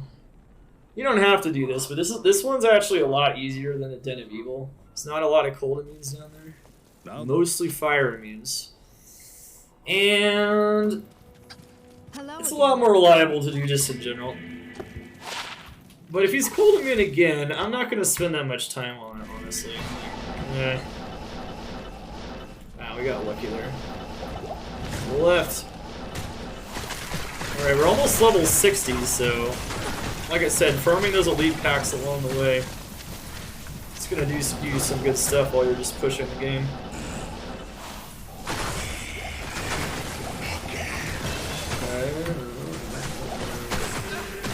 Okay, he's cold immune again. Do we try one more time? I don't think he is always cold immune. I don't think so. I could be wrong. I think only if he rolls magic resistant or if he rolls cold enchanted. I think those are the only times he's cold immune. We are level 60 now though. So at level 60, that's where, you know, that's where the farms get pretty solid. But obviously you're going to want to keep pushing levels with this character in areas like Ancient Tunnels and Stony Tomb, which we're about to come up on. He's often cold immune, so good luck. We'll try one more time. Let's see here. He is. It requires magic resistant or... I think he needs to be either magic resistant, so 25 all, or he needs cold enchant, which is 75 cold resist. Cold enchant's insane, so there's no getting around that one. I don't think we can break magic resistant even with the lower resist one. I think it's too high. Should have tried that the first time, but I don't think we could break it even if we wanted to. Watch out, cold enchant conviction. That can kill you with just that Nova there. I don't have that much cold res. I only have 12. Wait, can I break this? Let's see here. Oh, I can break it. Oh, I could have broken it the first time, but I'm an idiot. Okay.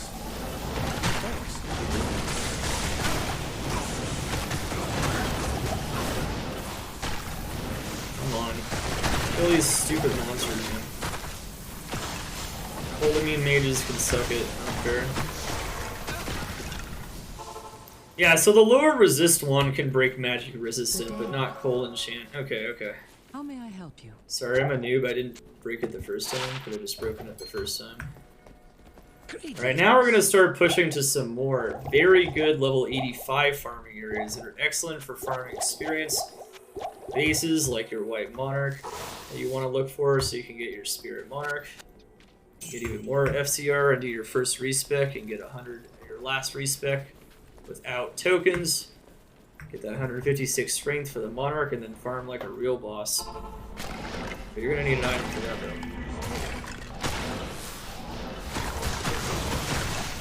That's pretty good. Cold Mastery will do the rest of the work, so as long as we can break his immunity, Cold Mastery will reduce his cold resistance. So you can actually break that cold immunity. His cold immunity must be pretty low. Must be like 105 or 100 or something. It kind of looked like 100, honestly. Looks like he has 100 cold immunity, 100 resistance. Alright, now it's time to start leveling Glacial Spike at level 60. Nice. Alright, so as you can see, farming Hell is going pretty smoothly, honestly, and it should, so long as you have, you know, resistances that look kind of like this.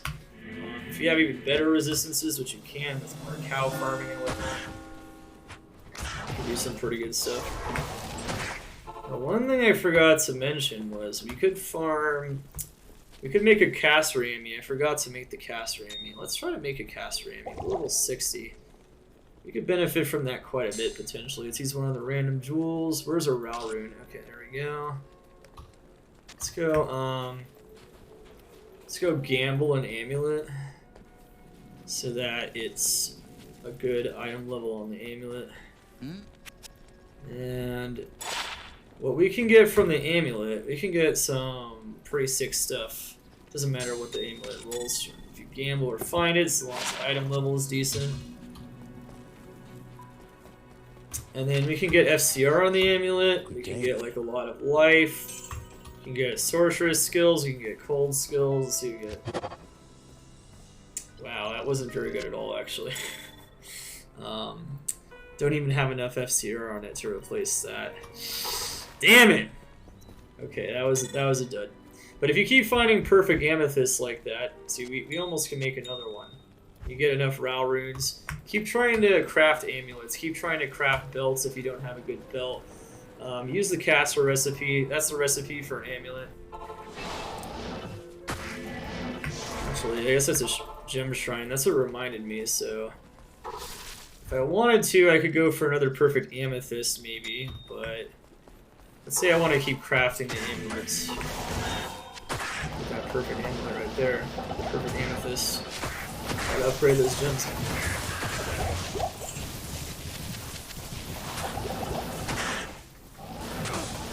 Cold immunes. Alright, so that's the Stony Tomb there. That is one of the 85 areas you can farm very well on a Cold Sorceress, but it's even better on Fire because there is one monster in there that is always cold immune, which is the super unique that drops 2 items, which is Creeping Feature. So it's okay on a cold character. I'd say that Ancient Tunnel is still way better though. But you can definitely do it. We'll demo it if we have time. I think we will have time, but you know, yes. I can already tell that I'll be your best friend in this fuss. Alright, so once again, we don't need to be in the dry hills. Let's just keep pushing. Killing the elite packs along the way. Just get more levels. Stuff. 300 mana, not bad.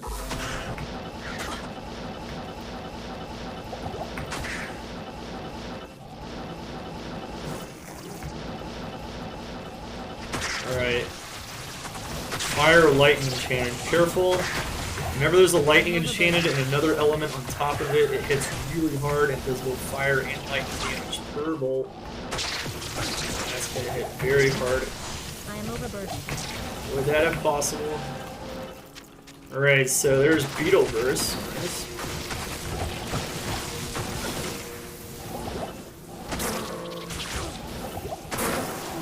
Ah!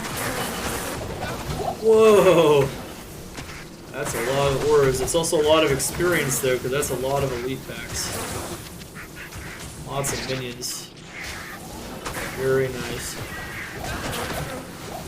All that experience. Oh, yeah. Work it. Imagine if you could set the player count. I'd be like level 80 by now, or even higher.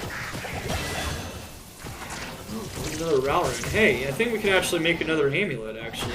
Interesting. Alright, we'll try another one. Cool. Alright, so you could put, since I don't have a waypoint yet, I'm gonna just put a TP by the maggot lair. Go look for a waypoint. Not enough mana. So that we can just get the staff and the amulet. You're going to want to push through Act 3 at the minimum to go from Raxor, which is because Mephisto is the most important of all of them. You can also farm Chaos at your own risk. You're probably going to die quite a bit with gear like this, but if you get slightly better gear, Chaos will be a lot easier. I don't know if we're going to even bother pushing through Chaos, though.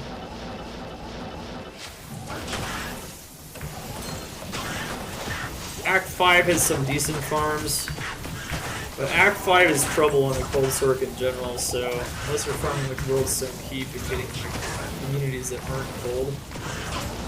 Alright, so one thing to notice here is that you can actually break those cold immunities. You can break this. There's not a lot of cold immunities you can break at all, but you notice Radamant can be one of them. So can,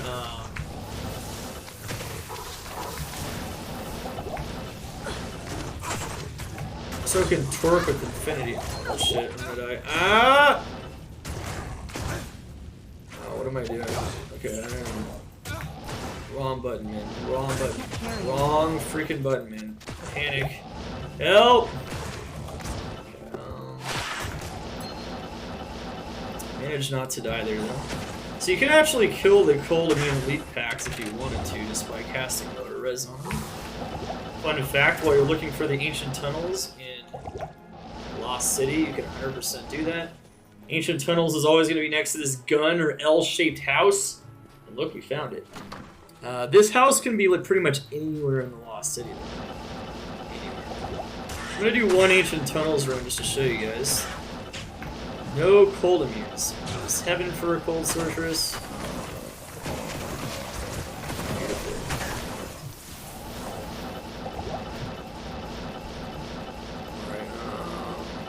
Find the waypoint, man. Did we? Oh, we did find a waypoint. Okay, we're good. Never mind. We're good. We're good. We're good.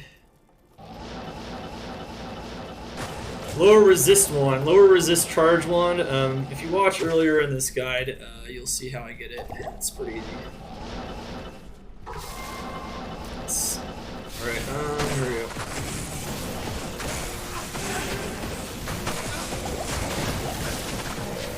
So, Ancient Tunnels can be a little dangerous, especially if you don't have Lightning Res, because those Lightning Mages hit really hard. Also, those Infidels, Zombies can hit hard. Right now I'm Amplified, so that can get us killed very easily. But luckily we're... Oh yeah. Oh no. Oh, he's Cold Enchant. Okay, that's too much Cold Res. Alright. Most Cold Immunes you can't break anyway. I can try though. That's Magic Res. He might not have that much cold immunity. So there are no native cold immunes, but if the elites roll certain stats, they can't be cold. If that happens, obviously you just skip it like any other situation. Kills all the elite packs. The elite pack density and the density in general in here is very good. Light Monarchs definitely drop here quite a bit, even in P1. Usually find one in here without too much trouble, but sometimes it can take a while.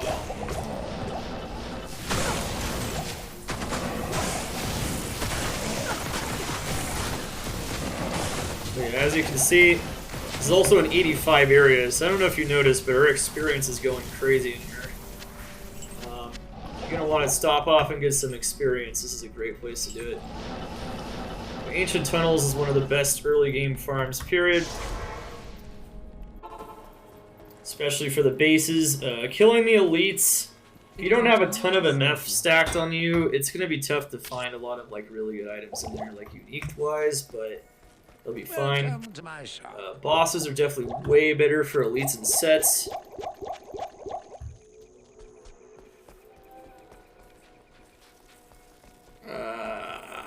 Well, if you're playing hardcore, you just get as much res as possible, usually. Can reroll Grand Charms. It's true.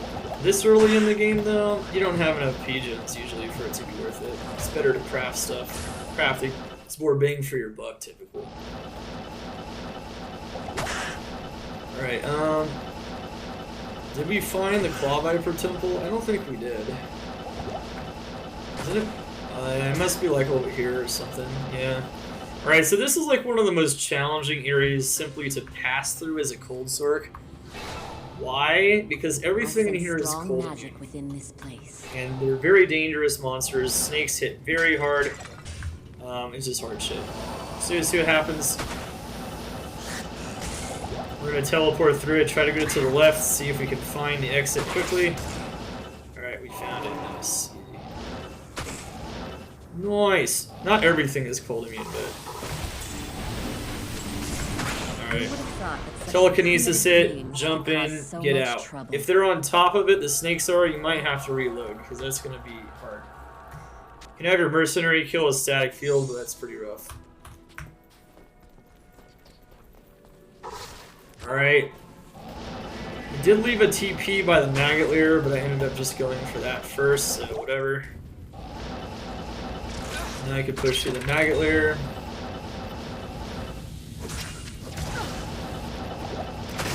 How can you upgrade set and unique items?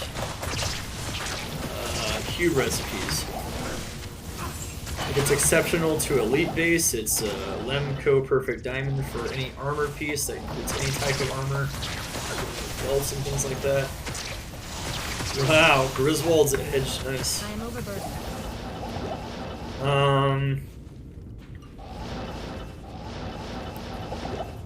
Wow, nice finds. You could even farm the Maggot Lair. 84, 85 areas, no native cold immunes. The only problem though is that it's hard to get your damage in, and it's very easy to die in here, so I would just stick to the Ancient Tunnels. It's just so much better. Unless we're running out of areas to farm, group farm game or something, I wouldn't do that. Alright, so we got 1700 blizzard damage now. We have negative 130 on enemy cold res. Negative 150 would be the goal, so if we got more plus skills, we'd still keep this maxed out unless we got enough to where it exceeded negative 150. Negative 150 will get most bosses and most monsters and hell down to negative 100. If you want to farm Arcane, like Ghosts, Spectres have 70 cold res, so you need a negative 170. For the most part,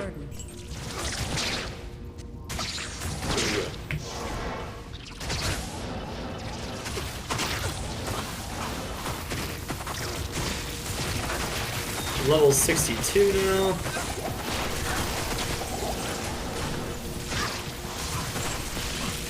Alright, sweet. I am overburdened. Most part, they'll just pass through the Maggot Lair. It's gonna be good. Good day. Alright, we could try crafting another amulet real quick. Let's see. That first amulet's pretty poopy though, unless you need poison res, and that's just about it. That's why we kept some of these random jewels. The jewel doesn't matter. Rao, perfect amethyst, and then I'm gonna go gamble the amulet again to make sure it's the character level or near the character level.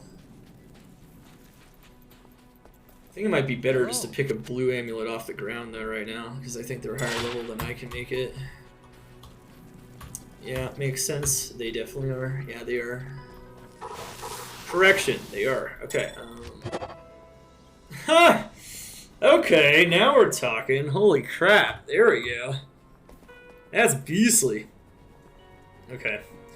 So, instead of wearing this crappy 10 FCR ring and that, you got mana, you got MF, we got fire res, you got poison res, you got... Damn, dude. There we go. That's a lot better than the first one. And the question is, do we have a ring that can kind of step in for that? I guess this ring can again. I don't know. Could also wear the Nagel ring. Or the 22 cold res ring. You know what? 22 cold res ring. We don't have any cold res. Cold res is trash. There we go. Cool. Now look at our resistances. Our life definitely dropped quite a bit though because we took off that amulet, but our resistances are looking really good now. So now, you know, we're gonna be able to farm hell without too much of a problem now. That life reduction could get us killed though. Also means more magic find. Yay! Alright, so we made the Roderick staff. We're gonna keep pushing through Act 2. We stopped by another very key farming area to go from rags to riches on a Blizzard Sorceress though, which is the Ancient Tunnels. Besides Andariel, it's going to be insanely key. Stony Tomb is okay, but as you'll see, it's not amazing when I gloss over that one. Alright, let's go push to Act 3, and then go push to the Golden Promised Land, Mephisto. So hopefully we don't die because we have less health now. We might. But we have better res, so that fire res is going to be nice for farming council members on Mephisto. Also have max poison res, which is amazing for farming. That ring could be better than anything I have here.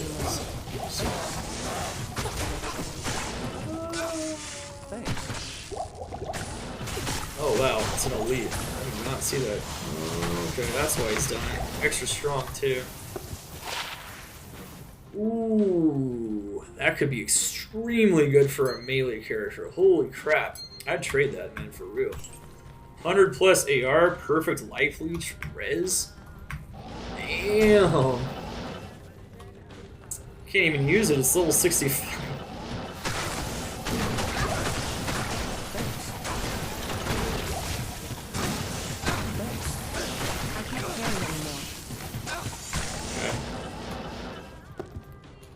That's insane. Alright, let's go to the middle. Alright, found Fire Eye. Fire Eye is like never meaningful. I think he is sometimes, but I am overburdened. another free 2 items. You can always pop them using the Arcane waypoint too, just going backwards. This place actually distorts reality. Oh god. Alright, so these are where the ghosties are. The land of the Burrunes. But only if you can do it.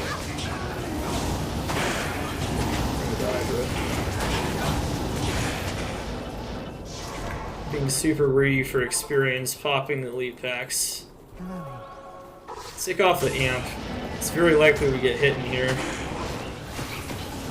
Now, see, in Clear's 1, even with this level of Blizzard, we can clear the ghosts, but if you want to clear it in a higher player count, or you want to increase that room efficiency, you're going to want higher cold mastery, higher level.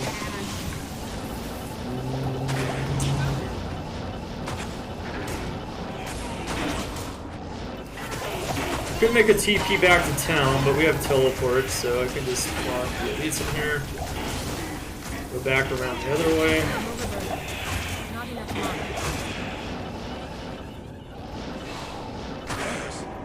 mana. Dropped a burr from Trav. Congrats, Dr. Deadman. Found a John here, right? Not enough mana. HVAC, pumping it up. You told me you found one, man. Pretty recently. That's another Ort rune, by the way. You shouldn't leave the runes on the ground if possible. Again, trade the runes, you can use them for more rune words. At this stage, all the runes are valuable, not just the jaw and the burr runes. I am overburdened. But you can start finding them though in here for sure.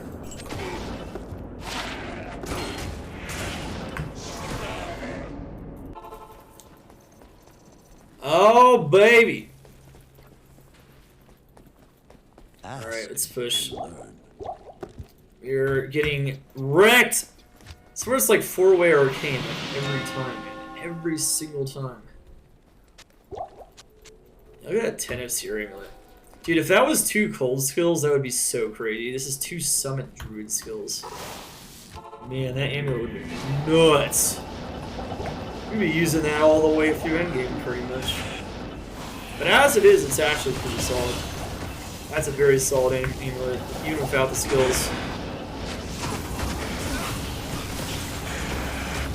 Just a good reason why you should make those crafted amies. That's a good demo right there of what it's capable of.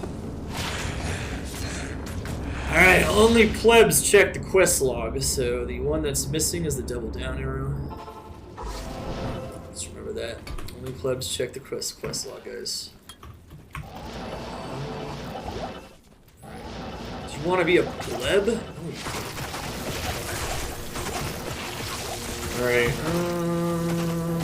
demon head, that's a necro head. Less skills, nice, that's 35k, easy. Where's my player's one bird? There's one. Plus 3 cold skill amulet.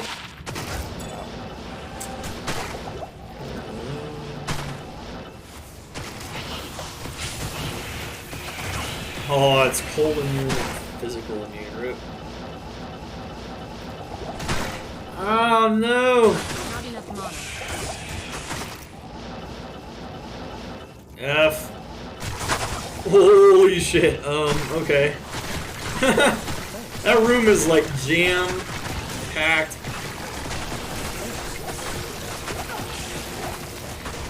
Oh, those are cold immune.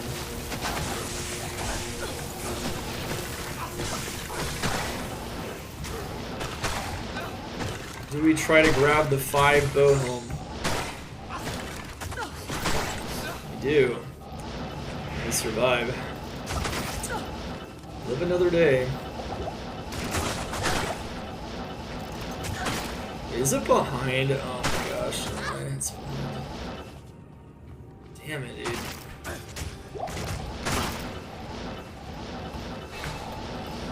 Bruh, it's supposed to be to the left somewhere. Oh, it's this stupid thing. It's a left-facing tile all the way to the right. Okay. Yeah, now. Can I break that? Oh, I can. I can break that cold immune. Nice. I could have killed the other ones then. 11 cold res. Perfect single res small charm. There you go. I was expecting one of those from like Nightmare Cows, but doesn't always happen right away. Alright, cool. Do we finally have a ladder? Not yet, man. Not yet. Everyone keeps asking about ladder, but the truth is, how may I help you? we don't know. Alright, and so then Act 3 is the last place where you really need to go with gear like this to start farming up your riches. You need to get to that Mephisto, lower Kurast. Heck, even Arachnid's Lair is pretty good in Travincal. Those are going to be the really key areas. For sure. We'll get there.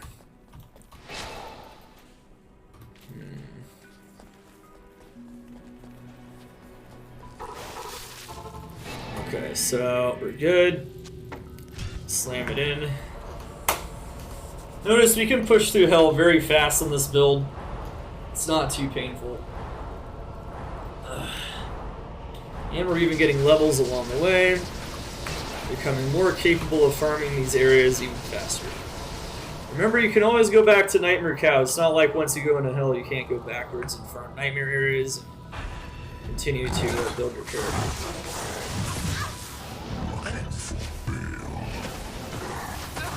Alright, lower res wand plus cold mastery equals dead. He has a ton of cold res, but we're good. We got an essence, nice. First piece for respect token. Diablo and Vale have escaped.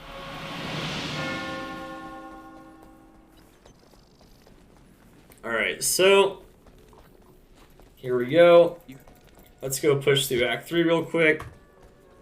And then it's time to start talking about these areas, farming them, to show you guys what is capable in this character.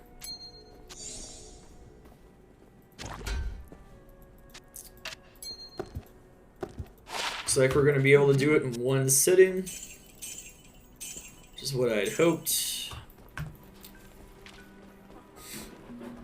So I can show you guys that Jaren, ahoy, you mate. dedicate a good day to Diablo 2, and you're going to be on your way Well, as fast as possible.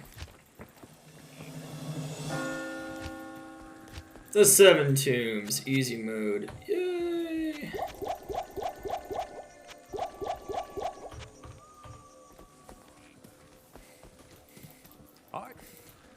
Alright, so now we are in Act 3. So Act 3, Spider Forest doesn't have a lot of cold immunes, so you can definitely kill some elite packs in here. But when we get in the Fair Jungle, it can take a turn for the worst.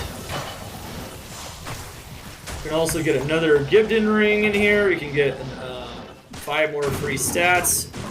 And of course, we can get another 20 life from the Jade Figurine. The only quest that's more impactful once you get into Hell would probably be Busy, and you can definitely do Busy as well. Alright, first Grotto, Spider Cavern, nice.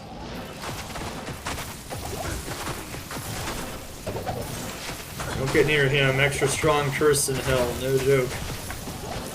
That is gonna kill you.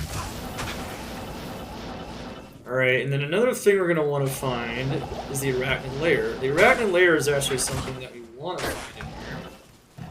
Because in Hell mode, it's an 85 area. There's not nearly as many packs and whatnot on average as in the Ancient Tunnels, but it's right next to the waypoint, so it's a really easy farm. You don't have to go find it like the Ancient Tunnels sometimes. It's just a nice, easily accessible area that can drop any item in the game, being a max level area. Yes, even Griffins, everything. Death's Fathom, if you want to keep playing the Cold Sword and make her even stronger. You can drop that stuff. Is it rare? Yes. So we got the Spider Forest, and then here's the Arachnid Lair. Let's check it out. It's one of the new 85 areas in patch 2.4. And guess what? No cold immunes native at the very least. No native cold immunes. Alright, so there's one elite pack right there. I think this spawns between 2 to 4 elite packs. I don't know how many are this one. Oh, we got some champions. Ow! That was a berserk. Here's a Jade Figurine. Magic about this item. Very strange. Legend Spike. That's a pretty valuable. That's a TC-87. Highest treasure class base item. Found it. So we only found some champions and one elite, but the champions count as one elite. So that's actually a pretty empty one. You can definitely get better ones than that, though. That's not the best example of an Rat Lair. I think we can maybe check it out again soon. We definitely find our white monarchs in there, too. Maybe not as much density as certain areas, though. It's not live yet. Nope. We're gonna go turn in the Jade Figurine, though. Gonna go get some more damage. Get some more life. And we're back up to the life we were at before we swapped out the Ami, which basically means now we just have more life. And we have more res, just period. Look at that life, look at that res now. That is what you can accomplish. Heck, you could do better than that if you get luckier on the charms, but... So our resistances in Hell are very solid. You don't have to worry about dying all that much. Alright, let's go push to the Flare Jungle. Let's see if we can just get a skip. That's not a skip. Also, I think I heard a soul, so yeah, that's going to be very dangerous. Souls in Hell, I don't even have max light res, but even if I did, yeah. Extremely dangerous. It's a mana leech res helm. Dang, if that was life leech, I think that would have been slightly better than my mercenary's helm.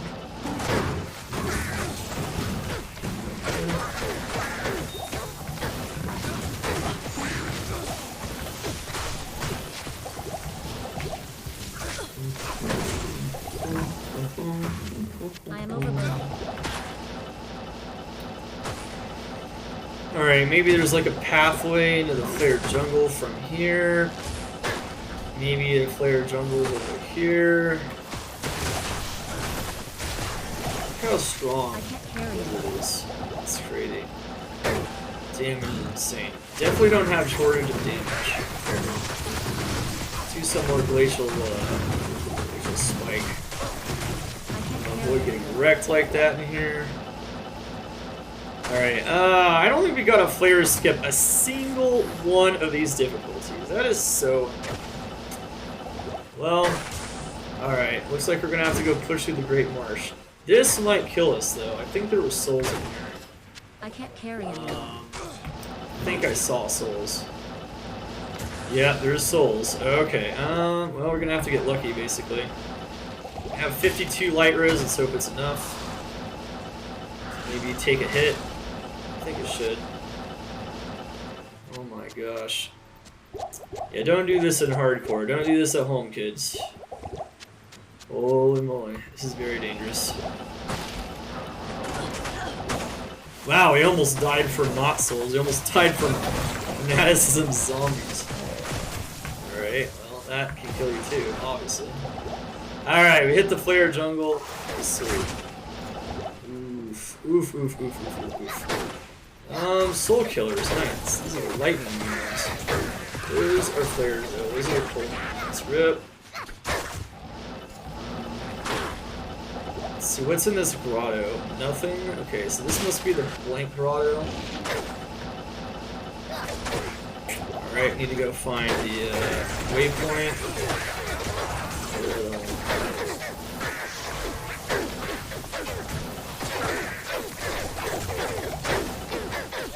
We're good. Is that the other grotto? Let's see which one this one is. This one is... Okay. Alright, let's go put a TP there. And let's go push lower cross for a waypoint.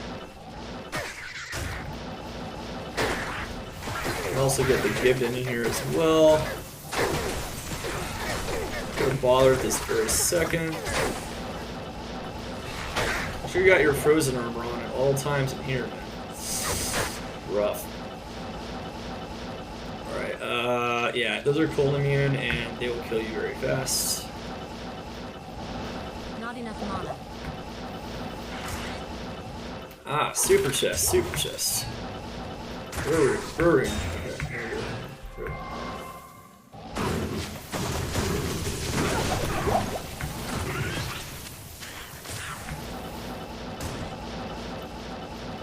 Alright, lower cross, you got it. Now I can go take that TP and then go get the brain. Lower cross is another major farming area though. We will talk about this one. Okay.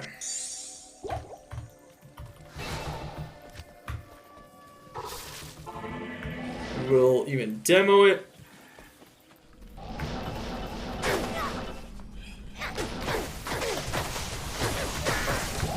I can't carry it. Lower cross is a very good farming area for a budding cold sorceress.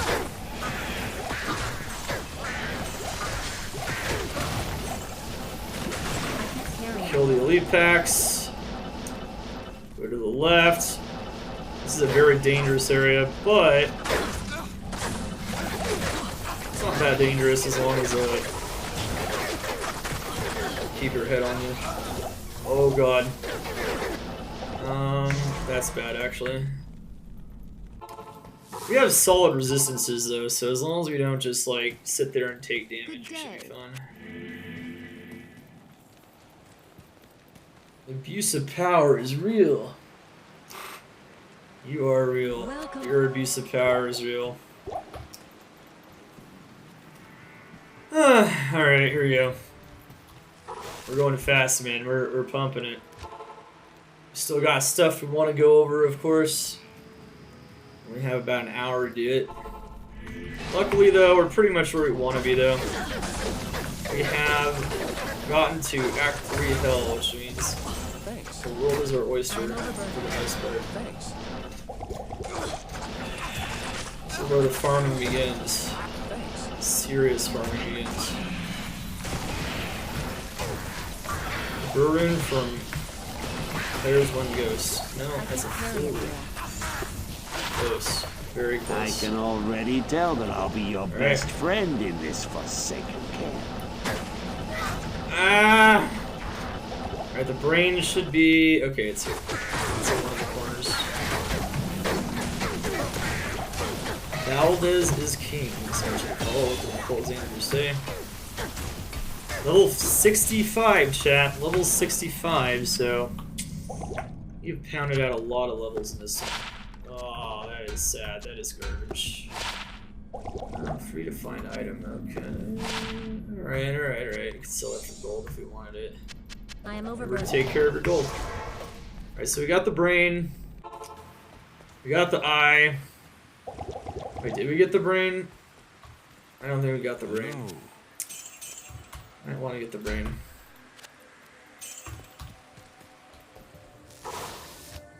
For that gold, we got 700,000, so we're doing pretty good. That means we're ready to farm. Did we get the Gibden? I don't think we got the Gibden, actually. Forgot to get the Gibden. It's a free ring. It's not too hard to do, I don't think. There's the Experience Shrine. Okay. Free ring. What's up, Siflo? How you doing? This is more of a PTR guide. No, it's for the Sword of Ladder. It's on the new patch, on the PTR. I must take this to Ormus. This is a literally how to go from rags to riches, playing Players 1 Bnet map generation, starting on Bnet, new ladder, solo. You can do it yourself. I show you how in this guide. It will be on YouTube. Don't worry. And we could make another one. Shoot. I could make another amulet if I find another Rowrin. It's easy. Did I get my ring? No. Wow. That's a hell ring from Hellormus? For real? Bro, we need to sell it to Geet or something. I don't even know. Let's get some immersion Geet emotes in the chat.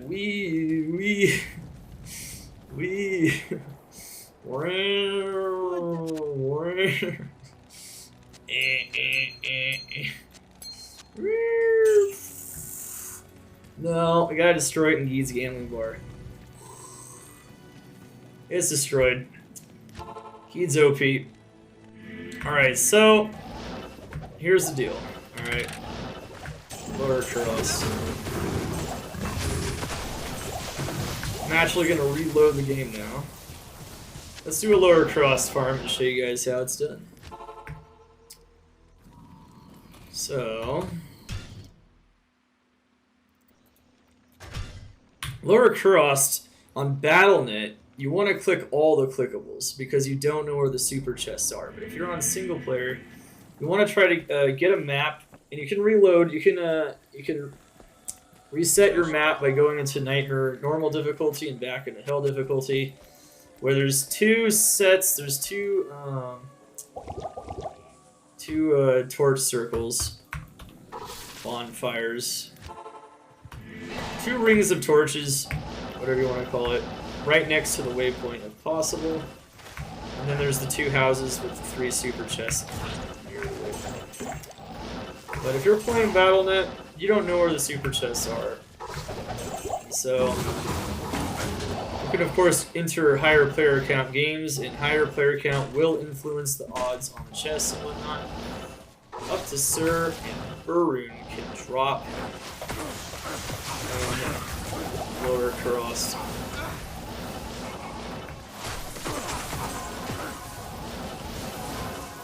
And Surun is pretty common.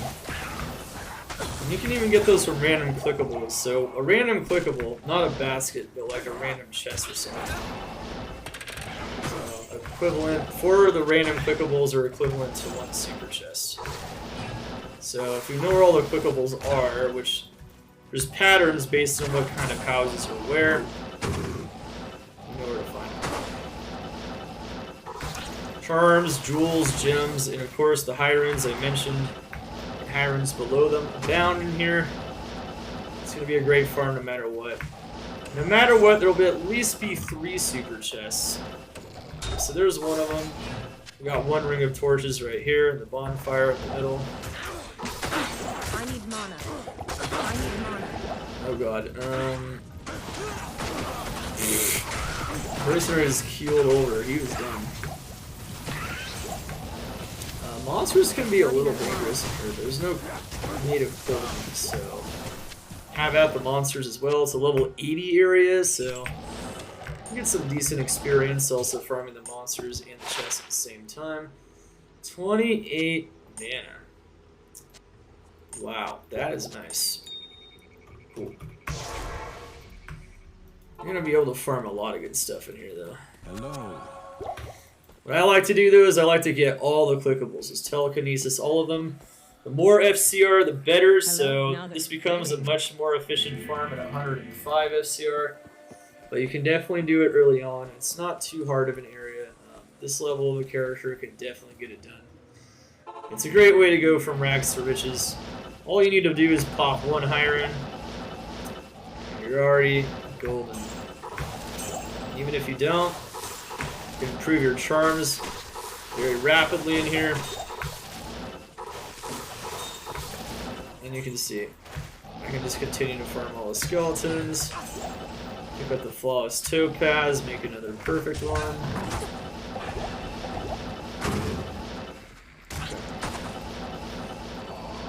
But yeah, I think you guys get the idea. Very good farm. There's clickables inside of all the houses, outside of all of them. It's going to be a very good farm.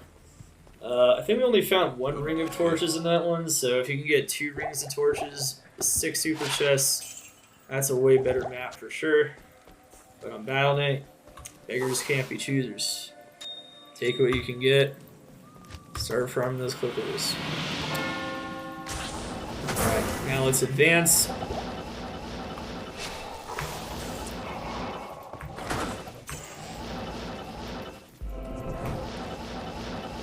Alright, so if we want to get to Mephisto, we gotta get the heart still in the sewers. So we're gonna be checking the edges like always.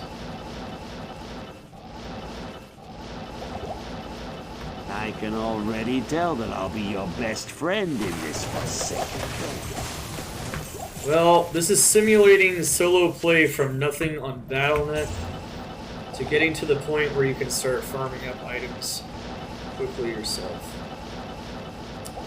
So, our maps, we don't have saved maps. Okay, those are cold immune, don't touch. Sewers can be okay sometimes for farming on a cold sorceress, but there's a lot of cold immune bats oftentimes. There's dolls, so it's very dangerous. Not the best for wolves usually. Stone skin, alright, so we found the heart. Easy mode. And now we can farm the. We can get the temple. We can get those bonus 5 stats if we wanted to. It's just another 10 life for free, basically. So it's not a bad idea to farm before you start farming to get those riches for real. Let's see, where is that temple? Spring Shrine. These are pulling in. That's not pulling in. And we are level 65 still. Okay. Temple is here. Alright, so Battle Maid is cold immune. Careful. I'd recommend kind of going around the outside here. Around the outside, around the outside. These are mad skills to do what I did just there, and you're good to go. If you can't do that, just wait till your mercenary gets stronger. Get some help. Use a different element. Or hybridize. Or just try again, you know, just die. Die your way to it. So I just telekinesis the book off the thing. I jumped into it, I grabbed it. May the black Yeah. book bring a black day to hell. It's pretty painful to get to it otherwise. Alright, mad skills. Now what we're doing is we're coming up upon another farm that's actually good. Ruined Temple is terrible for this character, as you can see. But Travincal at Players 1 is farmable, but we're also going to have to get past it and get to Mephisto. We do have 58 fire res, so it does make it somewhat farmable. Just keep in mind your mercenary isn't going to survive. I recommend getting a slightly better gear before you start farming Travincal. Maybe max fire res. Maybe your mercenary can wear the Andariel shell, you know, that kind of stuff. Before you start doing that, because those monsters are strong. You can't even kill Torque. Actually, can you break his cold immune with the lower resist one? I don't think so. Not normally. Alright, anyway. Here it is. You're going to want to jump around a lot. Don't use Ice Blast at all in here, or your mercenary's toast. Use Blizzard. Just run them through the blizzard. So if you go back and forth, and you just put the blizzard down right on top of them, they'll run themselves through the blizzard, or they'll stay on top of it, and stay perfectly still. And they can drop runes up through Cham as well. Ghosts and Arcane can drop through Cham. The chests and Arcane can drop up through Low. Lower Cross can drop up through Burr, so it's all good stuff. These guys can also drop your Burr runes, your Jaw runes, your Cham runes. Pick them up. I can't carry anymore.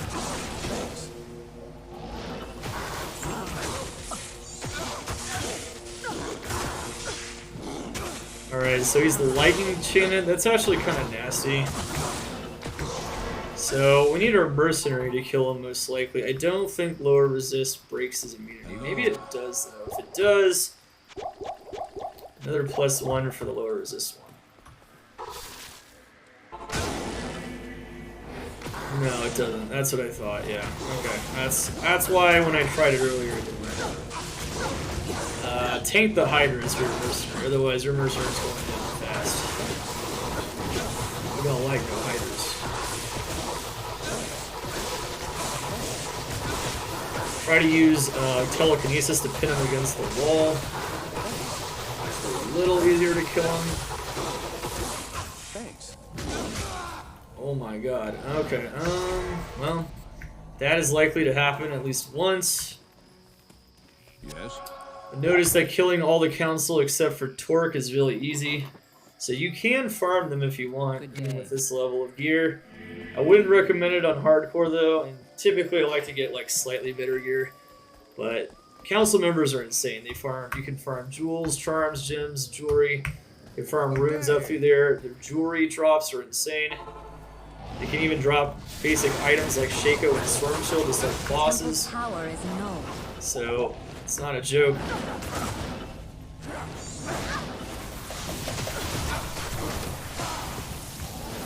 Alright, time to complete the essential quest. The one and only essential quest in Diablo 2. Everything else you're allowed to pass up. What's this in Act 2? That's about it. Alright,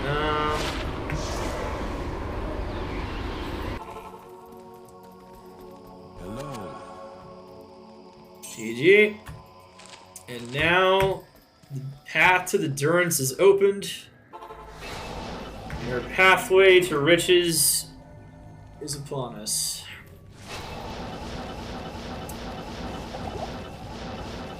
Once you can start farming Hell Mephisto, that's when you know you've made it. Hell Mephisto can drop all of the valuable items, including, we're talking like Mara's, Iraq. Not every single one. I mean, you can't drop like Crown of Ages and Griffins, but you can drop all those, Shaco, Viper Magi, everything. And once you start farming him, if you can get enough MF stacked on your offhand and you put enough MF elsewhere, you'll be good to go. Of course, we can put our MF swaps back in here if we want to. gonna be really good stuff in general. So just put all that MF back in, and then we're about ready to go here in a moment.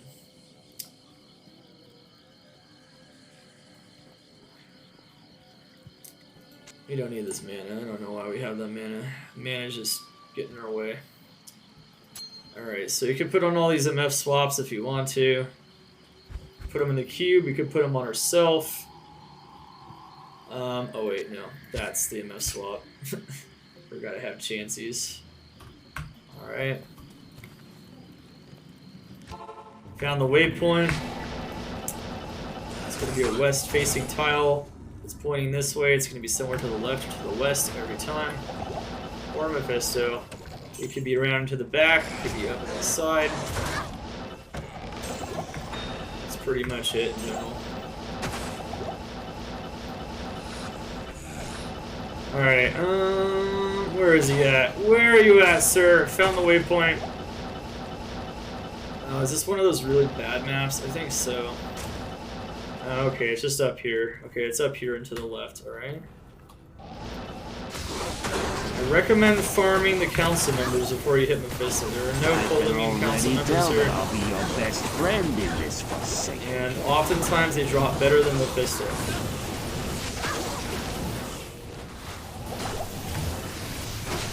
Just gotta kite them out with Blizzard, and they're dead. See? That wasn't too hard, right? Keyword there is not too hard. Jap Brasser, thank you so much for the follow. Welcome to the cult, Zan Andrews Day. Greetings. Yeah. Alright, chat.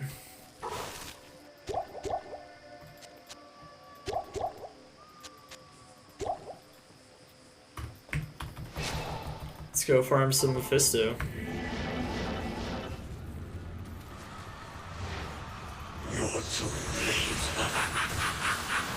Now remember, you can use the moat trick, and against Hell Mephisto, that's probably advised, because the gear's pretty shit. So just try to keep him right, barely in vision, and then swap with your MF gear. I didn't have my MF gear on, but that's okay. Darken our souls with heat. Look what we found. Wow. Corpse Lord. Okay. I forgot to put on my MF gear, but I'll do it next time here in a second. Let's go farm some Mephisto for a bit. This is the most efficient farm for valuable gear, period. Hell Mephisto. And on a Blizzard Sorceress, you can see how easy it is. Hybrid Sorceress can also do it very easily, though, so don't feel like you have to do the Blizzard Sorceress. Normally I'd sell this stuff for money, but at this point, I think you guys get the idea. Sell it all for money if you can. And we're going to Act 4. So even better than Nightmare Mephisto is Hell Mephisto. Now that I can farm Hell Mephisto, this is going to be nice. I'm going to try to farm him 5 times just to celebrate reaching pretty much the end of the Rags to Riches guide, the last area that's really important.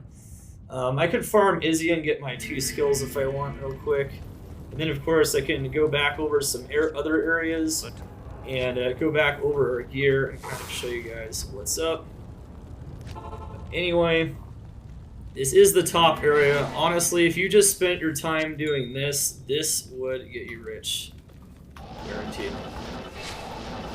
And since we have almost 200 MF in our gear already, we're already set. We could farm more perfect topazes if we want for like an armor swap if you wanted to. But honestly, if you farm enough Mephisto, he'll give you more MF gear anyway, like bull wrap and stuff. Oh wow, okay, Conviction and Brim Sparkles. That's very dangerous stuff. Mercenary won't survive very long at all. He'll just die in one shot or something. I'll die on this in one shot.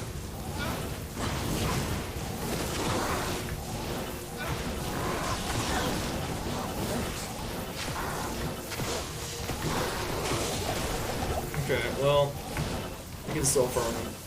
No problem. Right. Easy. Look, use the lower resist one.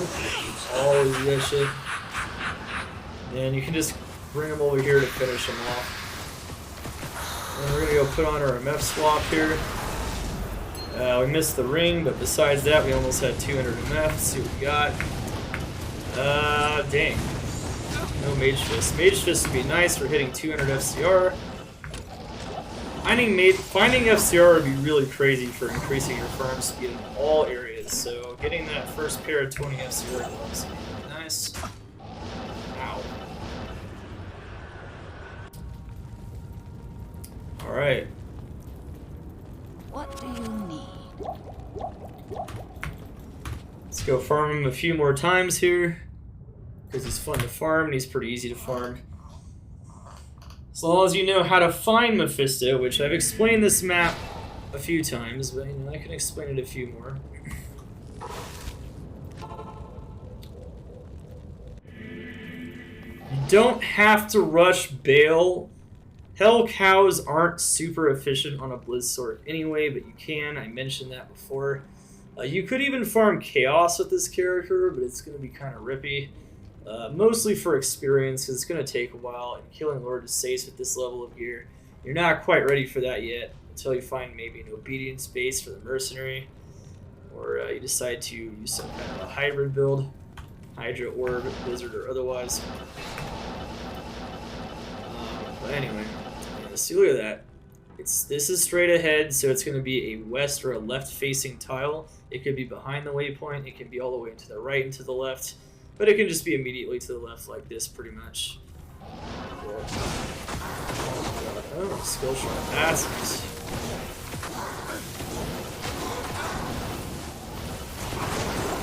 Find the Conviction Aura. Thanks. Got full. So you can farm the council members pretty easy.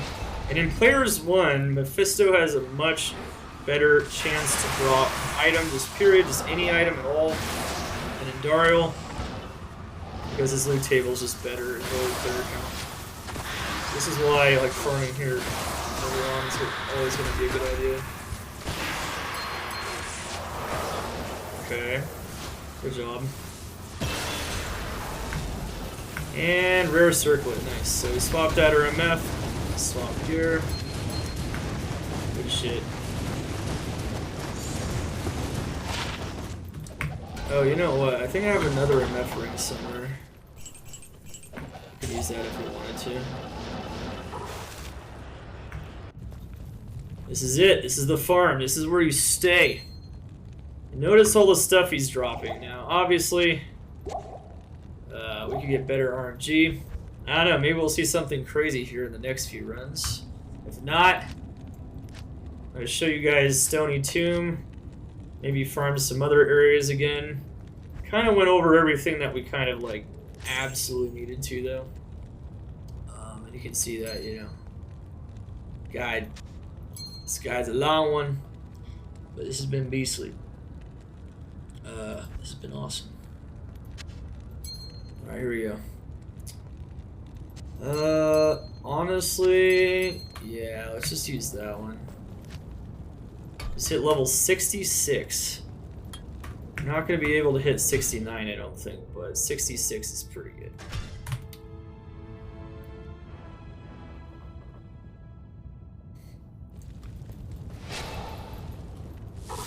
Good night, sir. Go and get it.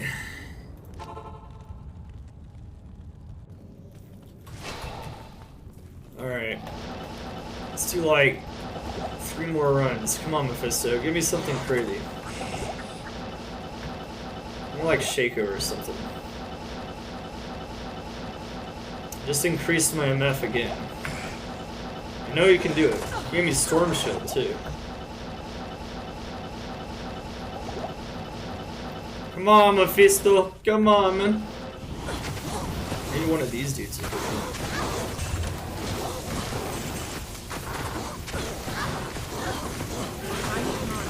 I have an amulet with slightly higher MF, but I'd rather just keep the res. It's got 16 MF on it. Could use a 27 MF amulet if we wanted to, though.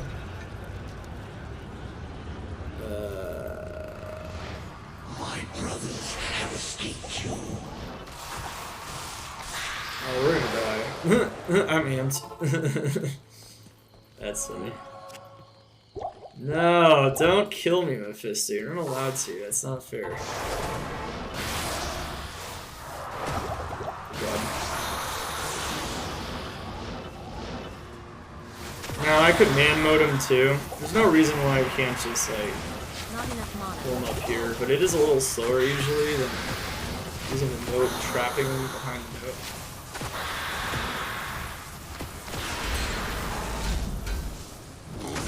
Oh, no way!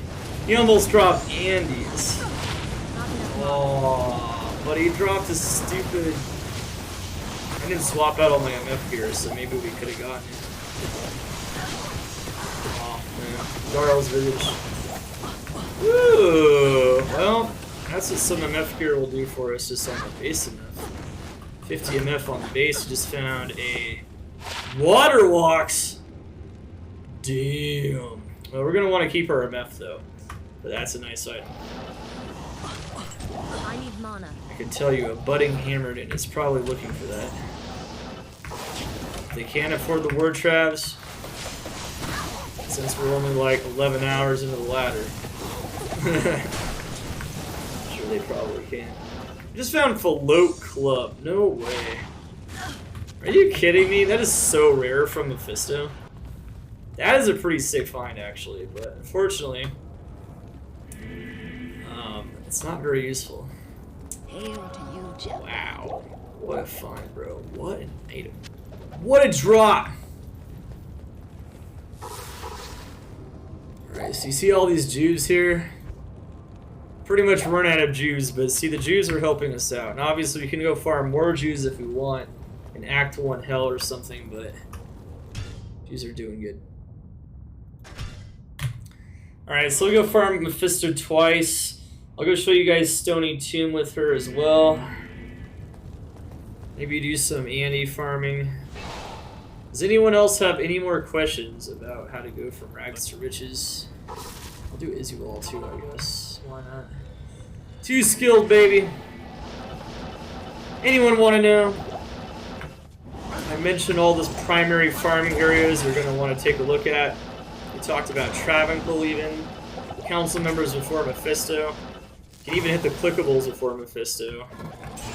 You can also get brew runes and sewer runes from here too.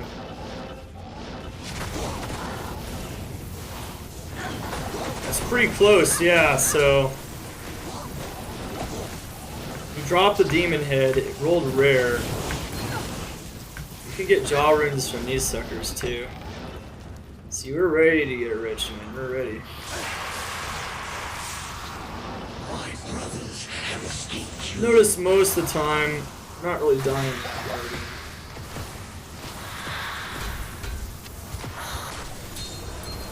There we go, got our MF gear on that time, I think. Ah, charge essence, nice. Respecs are coming soon. Excellent.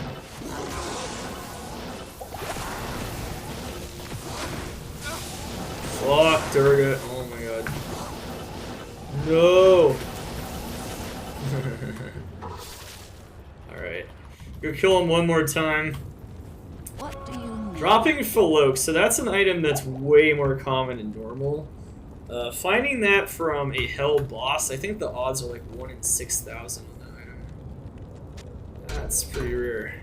Hail to you, If you champion. farm enough Mephisto and Andy, though, I can assure you, you'll find the promised items. I mean, you found many good items from either the bosses or the monsters near them, the other council members. Very good stuff. Council member. I think the council member dropped that water walk right there. So we're ready to start farming some GGs. We're already starting to find them. The Andariels. Get to it. Now we can boot boss farming. It's good to go. Andy and Mephisto will be the most efficient farms in the beginning because they're boss farms and they just drop lots of uniques and sets, and those items tend to be very valuable. If you farm the council before Mephisto, pretty good odds of high runes, especially even in P1. One thing to note is the best odds for high runes in P1 are council members. So killing Travincal, Mephisto, super chests and lower cross, or even just chests and lower cross are also decent in P1. fun.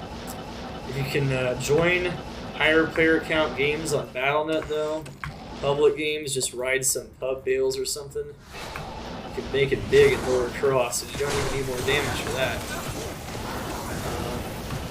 Definitely can use a lot more damage though if you're going for like P8 Mephisto, P8 Travincal.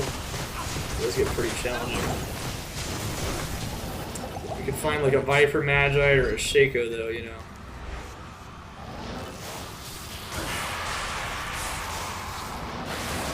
Okay. Come over here.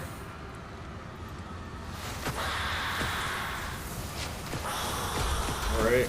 My brothers have escaped you. That's one way to do it. You can just trap them over there. Are you kidding me? That is so annoying.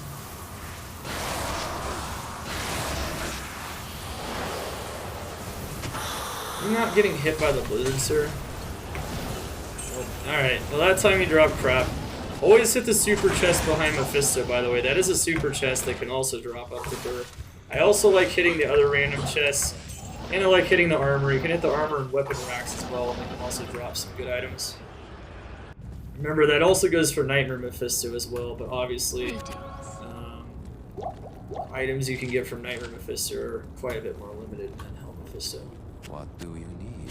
So GG. We made it. You've gone from rags to farming for riches. That's what rags to riches is all about. Now what I can do is I can go farm Izzy. If I wanted to, just get my other stuff. You can farm with or without your MF gear, depending on what your tolerance to dying is. I actually have a decent amount of MF just on me at the moment, but you can get more. Would you farm Mephisto at this point if you played hardcore? If I had 1 point energy shield and maybe farmed for a few more charms from Nightmare Mephisto, I actually probably would. That's a good question though. Once you get about like 1,000 HP, you get 1 point energy shield, have at least like 300 mana, maybe 400 mana. And as long as you pot pretty well, you can start farming Mephisto in hardcore, 100%. You gotta be careful though, because sometimes those lullers, dangerous dolls, you can die very quickly, so I definitely would recommend maybe getting a bit more survivability before just jumping right into Mephisto. You can farm Andy like this pretty much though. I don't really think you would need that much more to justify farming Andy. You have to be careful of course, but just gotta get that 1 point energy shield, some kind of energy shield staff, maybe a memory staff.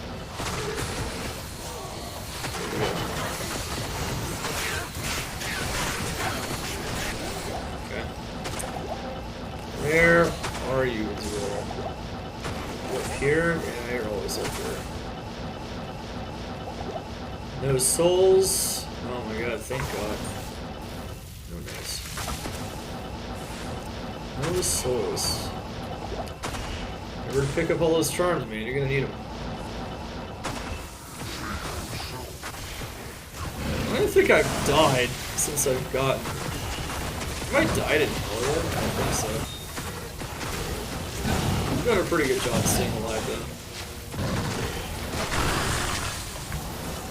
I can't carry anymore. I've been playing pretty dangerously, but you know, we can keep it alive. I can't carry anymore. He was corrupted to the core. I pity him. So you can start farming chaos, of course, from here as well.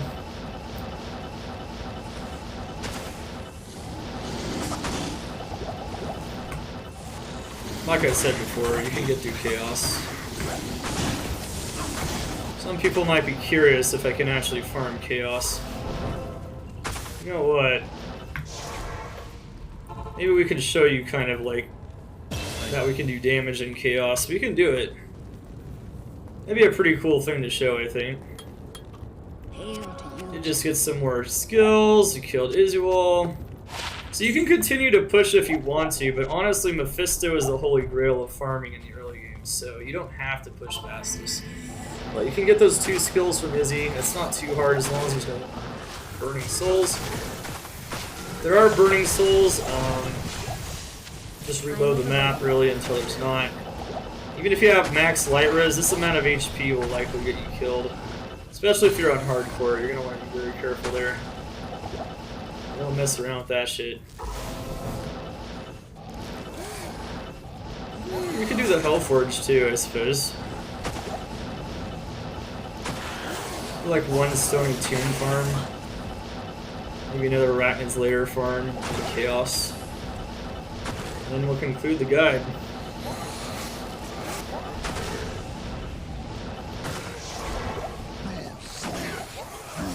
Alright, got lucky there. Not cold immune. It can be cold immune, that's just too damn good. Alright, chat. You were all waiting for. Guess on the Hellforge. Any rune from Hell to Gold. Hell, Io, Lum, Ko, Foul, Lem, Pull, Mal, Ist, Goal. Type them in the chat. We're gonna pound it. So you can also get your Hellforge on this Rags for Riches character, and honestly, if you can rush people to Hellforge, that's another good way to get a go from Rags for Riches as well. You can just rush characters and just farm up good runes, maybe. That being said, I don't recommend that. I feel like it's a lot more efficient just to farm bosses. Impossible. You could do it. Impossible. Oh, we don't have the right thing. The hammer to do it. Co-rune! Well, you know what? That could make a Hodo, it could make a Wealth. Alright, that's not bad. Co-rune, not one of the best runes from the Hellforge, but I would say also not one of the worst. Alright, cool. Cow rune, that's right. Alright, so now let's go do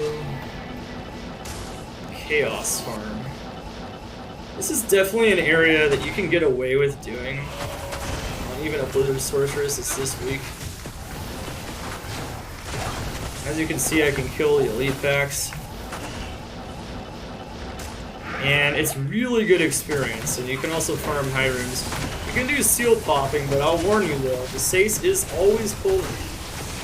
And Infector is also often cold, so it's not going to be insanely fast until you get somewhat better gear than this. You're going to want to get your bases, or better insight bases from like ancient tunnels. You're going to want to farm Stony Tomb before you get to this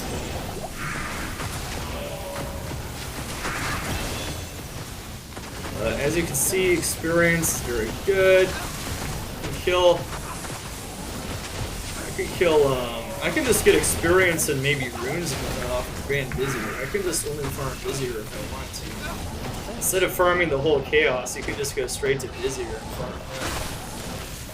You can get maybe high runes off of him too, because he's got a lot of minions, a lot of ghost minions.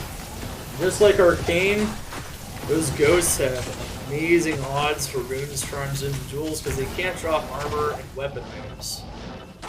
So you can definitely go to that, 100%. Alright, so kill the minions first. Now you'll see he is cold immune. Oh, he's also lightning immune. That's even worse. Because what that means is you can't static him down to half. At least he's not stone skin. Stone skin would make it impossible.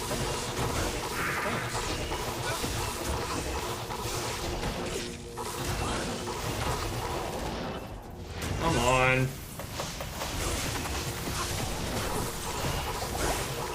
This is a pain in the ass. Mercenary's got that max res, remember. Give him that smoke. He's good to go. Alright, and well, there we go. See, we can actually run Chaos fairly decently, and Chaos is definitely a pretty strong farm. But as you can see, the Sace is kind of a pain in the ass. Until you get an even better insight base or an obedience base or something. So that's why if you farm like pure Vizier, that could be quite good. Alright. We'll at least get to Act 4, right? Not enough mana. We'll get to Act 4. Inside of Act 4, This character is just gonna struggle until you get like hybrid builds, more damage on the mercenary. It's not a lot I could say about that, except for maybe Pindleskin. So Hell Pindle would actually be really good to farm. So if you can somehow get past Frozen River with this build, you could do it. Just have to, you know, telekinesis Anya and avoid taking damage. You can start farming Hell Pindleskin as well, and that's also a very good way to go from rags to riches. But we're not going to show that. We've run out of time anyway. The good news is, yeah, if you can somehow get past that, you're good to go. You could also farm the halls. The halls aren't bad to farm. Ooh. Act 5, baby. Yeah, I mean Act 5, yeah. Lilith's, baby! Now, if I could somehow find another source of FCR, I have a 10 FCR ring. I need Mage Fist or something, and then I could hit 105 with this if I wanted to. Now my res would be garbage without Ancient's Pledge, so I don't know how good that would be. But it does have an extra skill, and it would allow you to teleport faster. So on softcore, you know, use the most dangerous strats. You just found a freaking Lidless off Diablo. So yeah, you can farm Diablo, you can farm Chaos. Is it going to be the most efficient thing in the world? I don't know. Stay a while and listen. So yeah, you can, as long as you can save Anya, you can farm Pindleskin. I think Pindleskin is really the only super efficient farm with this level of gear. If you get better gear, Worldstone Keep is also possible. But really, Worldstone's better on a Lightning Sorceress. So that's not too hard to get to, though. That's not too hard. You just gotta save Anya. You could definitely do it. Alright, we're gonna go demo the Stony Tomb, show you guys the cold immune creeping feature. It's not a bad one. We kind of skipped it because I wasn't sure if we'd have enough time. Looks like we barely have enough time. And then we'll also show the Arachnid Lair. And we did kill Andy once. And I think that might just be sufficient. Stony Tomb can be anywhere out here, by the way, which is kind of annoying. Can be kind of hard to find it.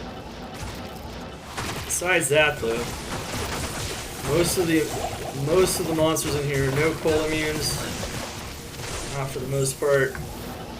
Another nice 85 area you can pop into. The game has been farmed up.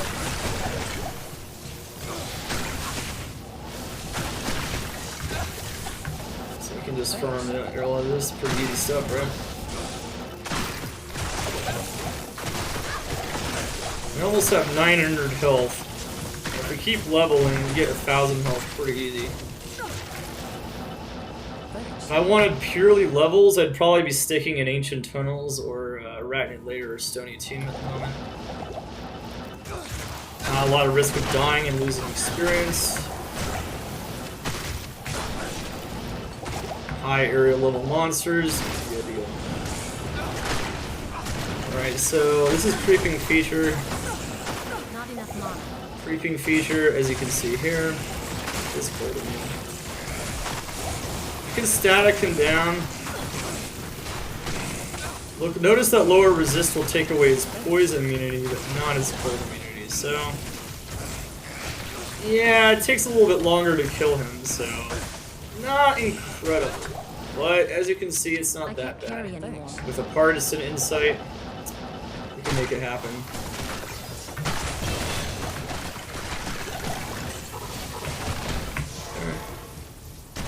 Shit.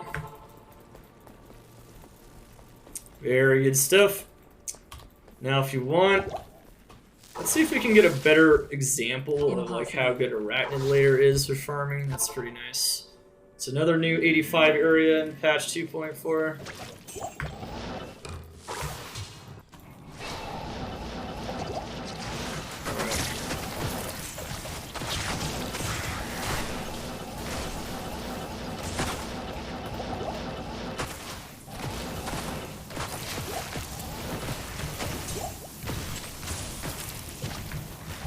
Alright, Where are all the elite packs at? Oh wow. My aura. Careful. No cold enemies in here once again. No native ones. Not enough mana. There we go. Dropped a legendary mallet. That's a good base. Man, where are the good Arachnid layers, man? This one's got some champions and like a couple of elite packs again.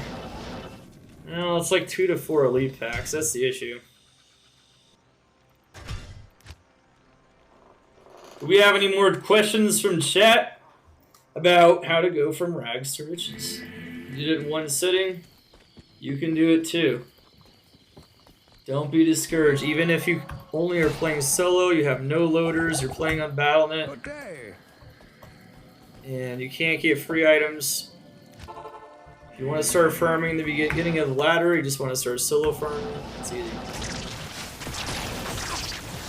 Okay, there's one elite pack. That's not even an elite pack. That's an elite pack, okay. This one's already better than some of the other ones I've had. What kind of layer can be?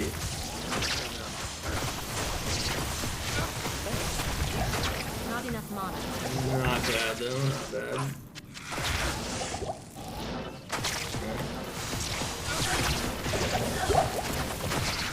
We're gonna go over the items real quick. So at this point, if you farm and get 105 SCR, it makes it easier to do things like seal popping. You get a white monarch for one of these areas, you continue leveling, it's a good idea. Continue farming up gems for crafts. And of course, continue farming those bosses. That's gonna do it. You can go back to Nightmare 2 and farm all of those sick Nightmare areas as well. And at this point, you do so much damage, you can like insta-kill like Nightmare Mephisto. You have so many good options to farm on this character, so many ways to farm experience and items. And it really gets you to the end of the game fast. So start farming up for all those dream builds, 100%. I take it my cold res is trash. How did you know? Let's go kill Andy again. We're gonna go over the gear here in a second. You can review it, of course.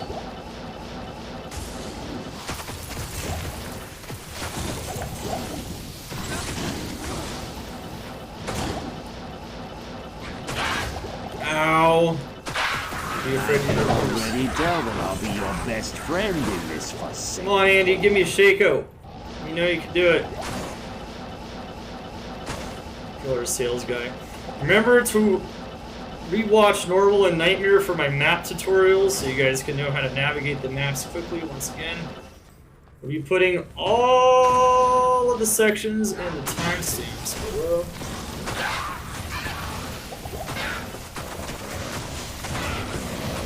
There's gonna be timestamps. Am I gonna bother to get my MF gear? Nah, you know what? Easy Shaco, 50 MF. Capo, alright, well. Oh, that is a perfect way to end the guide. Oh my god, that's hilarious.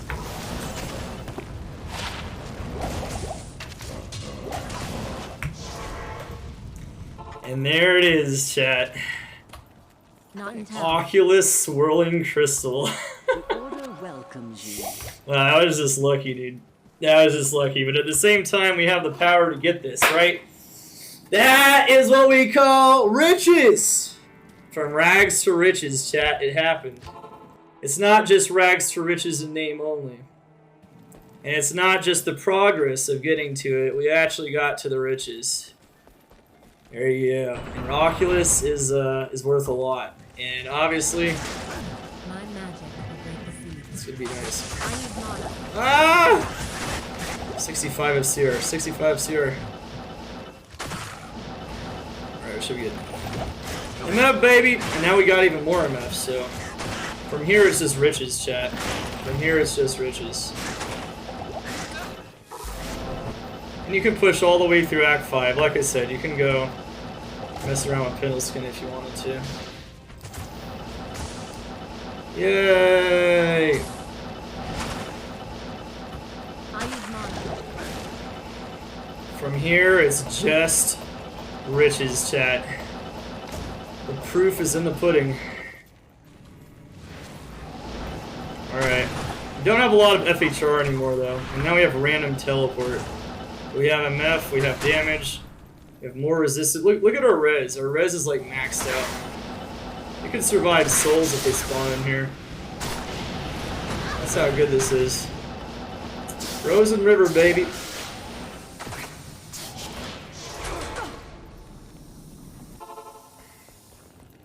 Oh my god. See, we could go farm another Rags to Riches area too. Just have to get Pindleskin. Okay.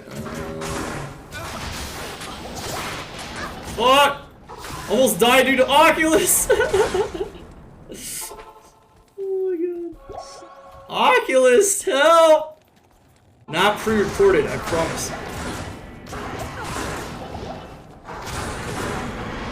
Not pre-recorded. Alright, so all you gotta do is talk to her, all you gotta do is telekinesis her again, and hey, there's your 10 res. Look at that, now we got almost max all res in hell. What do you know? We don't have any Jews anymore though, so that's a bit of an issue. And then this is the last Rags to Riches area. Hell Pindleskin. Can't go wrong with this. You can also farm Nilithok too. But he's challenging. I'd recommend getting more gear than this. Pindleskin's super easy though, so you can just stack MF and kill Hell Pindleskin. And even find things like Griffin's Eye. It's pretty darn efficient, very boring. Easier to do in single player where you can just keep reloading. You can do that to some extent on Bnet, there's a lot more lag. Anyway, there it is, there's a Pindleskin kill. Let's show off the gear real quick. Those are all strong areas for the Cold Sorc. We went over them all. Hope you guys learned a lot. Insight. Life Leech Res. It's like a Towel's Helmet, it's not. You imbued that. You found that base in Nightmare Cows. We just farmed that base from normal Farah, but you could find a better base somewhere, like some kind of Mage Plate or something. We found the Lum Rune though from an Elite in the tower, farming Countess and farming levels. Found that at the end, farming Andariel from her explosion killing an Elite. Oculus. Good to go. Lore. Farmed up the base and cows. Got the runes from Countess, I believe. Actually, I think the first soul rune was not from Countess. That was from normal cows. Stealth. It's the best we got until we get Viper Magi. Res, MF, FCR. We crafted this on our second craft. If this is cold skills, it'd be insane. Found that from normal Charcy pretty early on. Super early on, normal Act 1. And then got the runes, of course, from the normal Barbarian quest. Found all these rare items just kind of everywhere. Of course, you can farm the Nightmare Cow Portal. Use the Nightmare Cow Portal technique to farm the vendors for similar items. Found these rings through various quests. Kane quest. The other quest. Yeah, Ormus. Found this from Nightmare Cows as well. A lot of these charms are from Nightmare Cows or just along the way. 11 Cold Res charm. Pretty basic charms, honestly. You could definitely farm so many more cows, and Nightmare Cows will just give you way better charm inventory if you're not feeling comfortable in hell. We got an F Broadsword. 4 socketed that from Larza, guaranteed for normal cows, and it rolled 29. Minimum is 28 to hit, 63 FCR with 1 piece of 10 FCR jewelry. Our FCR jewelry RNG was not very good, but some of our rare RNG was. We were able to stack enough MF. We were able to get enough MF items. We were able to even find things like Lidless Wall, F Durial Shell, Frostburns, Sanders, F Rib Cracker. It was a crazy item. Obviously the Oculus. Chance Guards. From here on out, for Rags to Riches, all we want to do is want to get all these MF items and just go to town. Just start swapping them out. Get the rings. Where's the other ring? We have another 10 FCR ring too if we want to make it easier to hit 105 if we get another item. Just swap out all this MF stuff. Use the Oculus. How much MF do we have like that? Let's see. Let's check it out. On swap. I actually have more not on swap because of the Oculus now. You can even put the Oculus on the swap too if you didn't want to bounce around and still use the Spirit. At any rate, maximum MF is 254. That's a lot. 254 is super solid. You can keep getting more and it will still help, but it's not needed. And GG. Alright guys, see you guys later. We got this.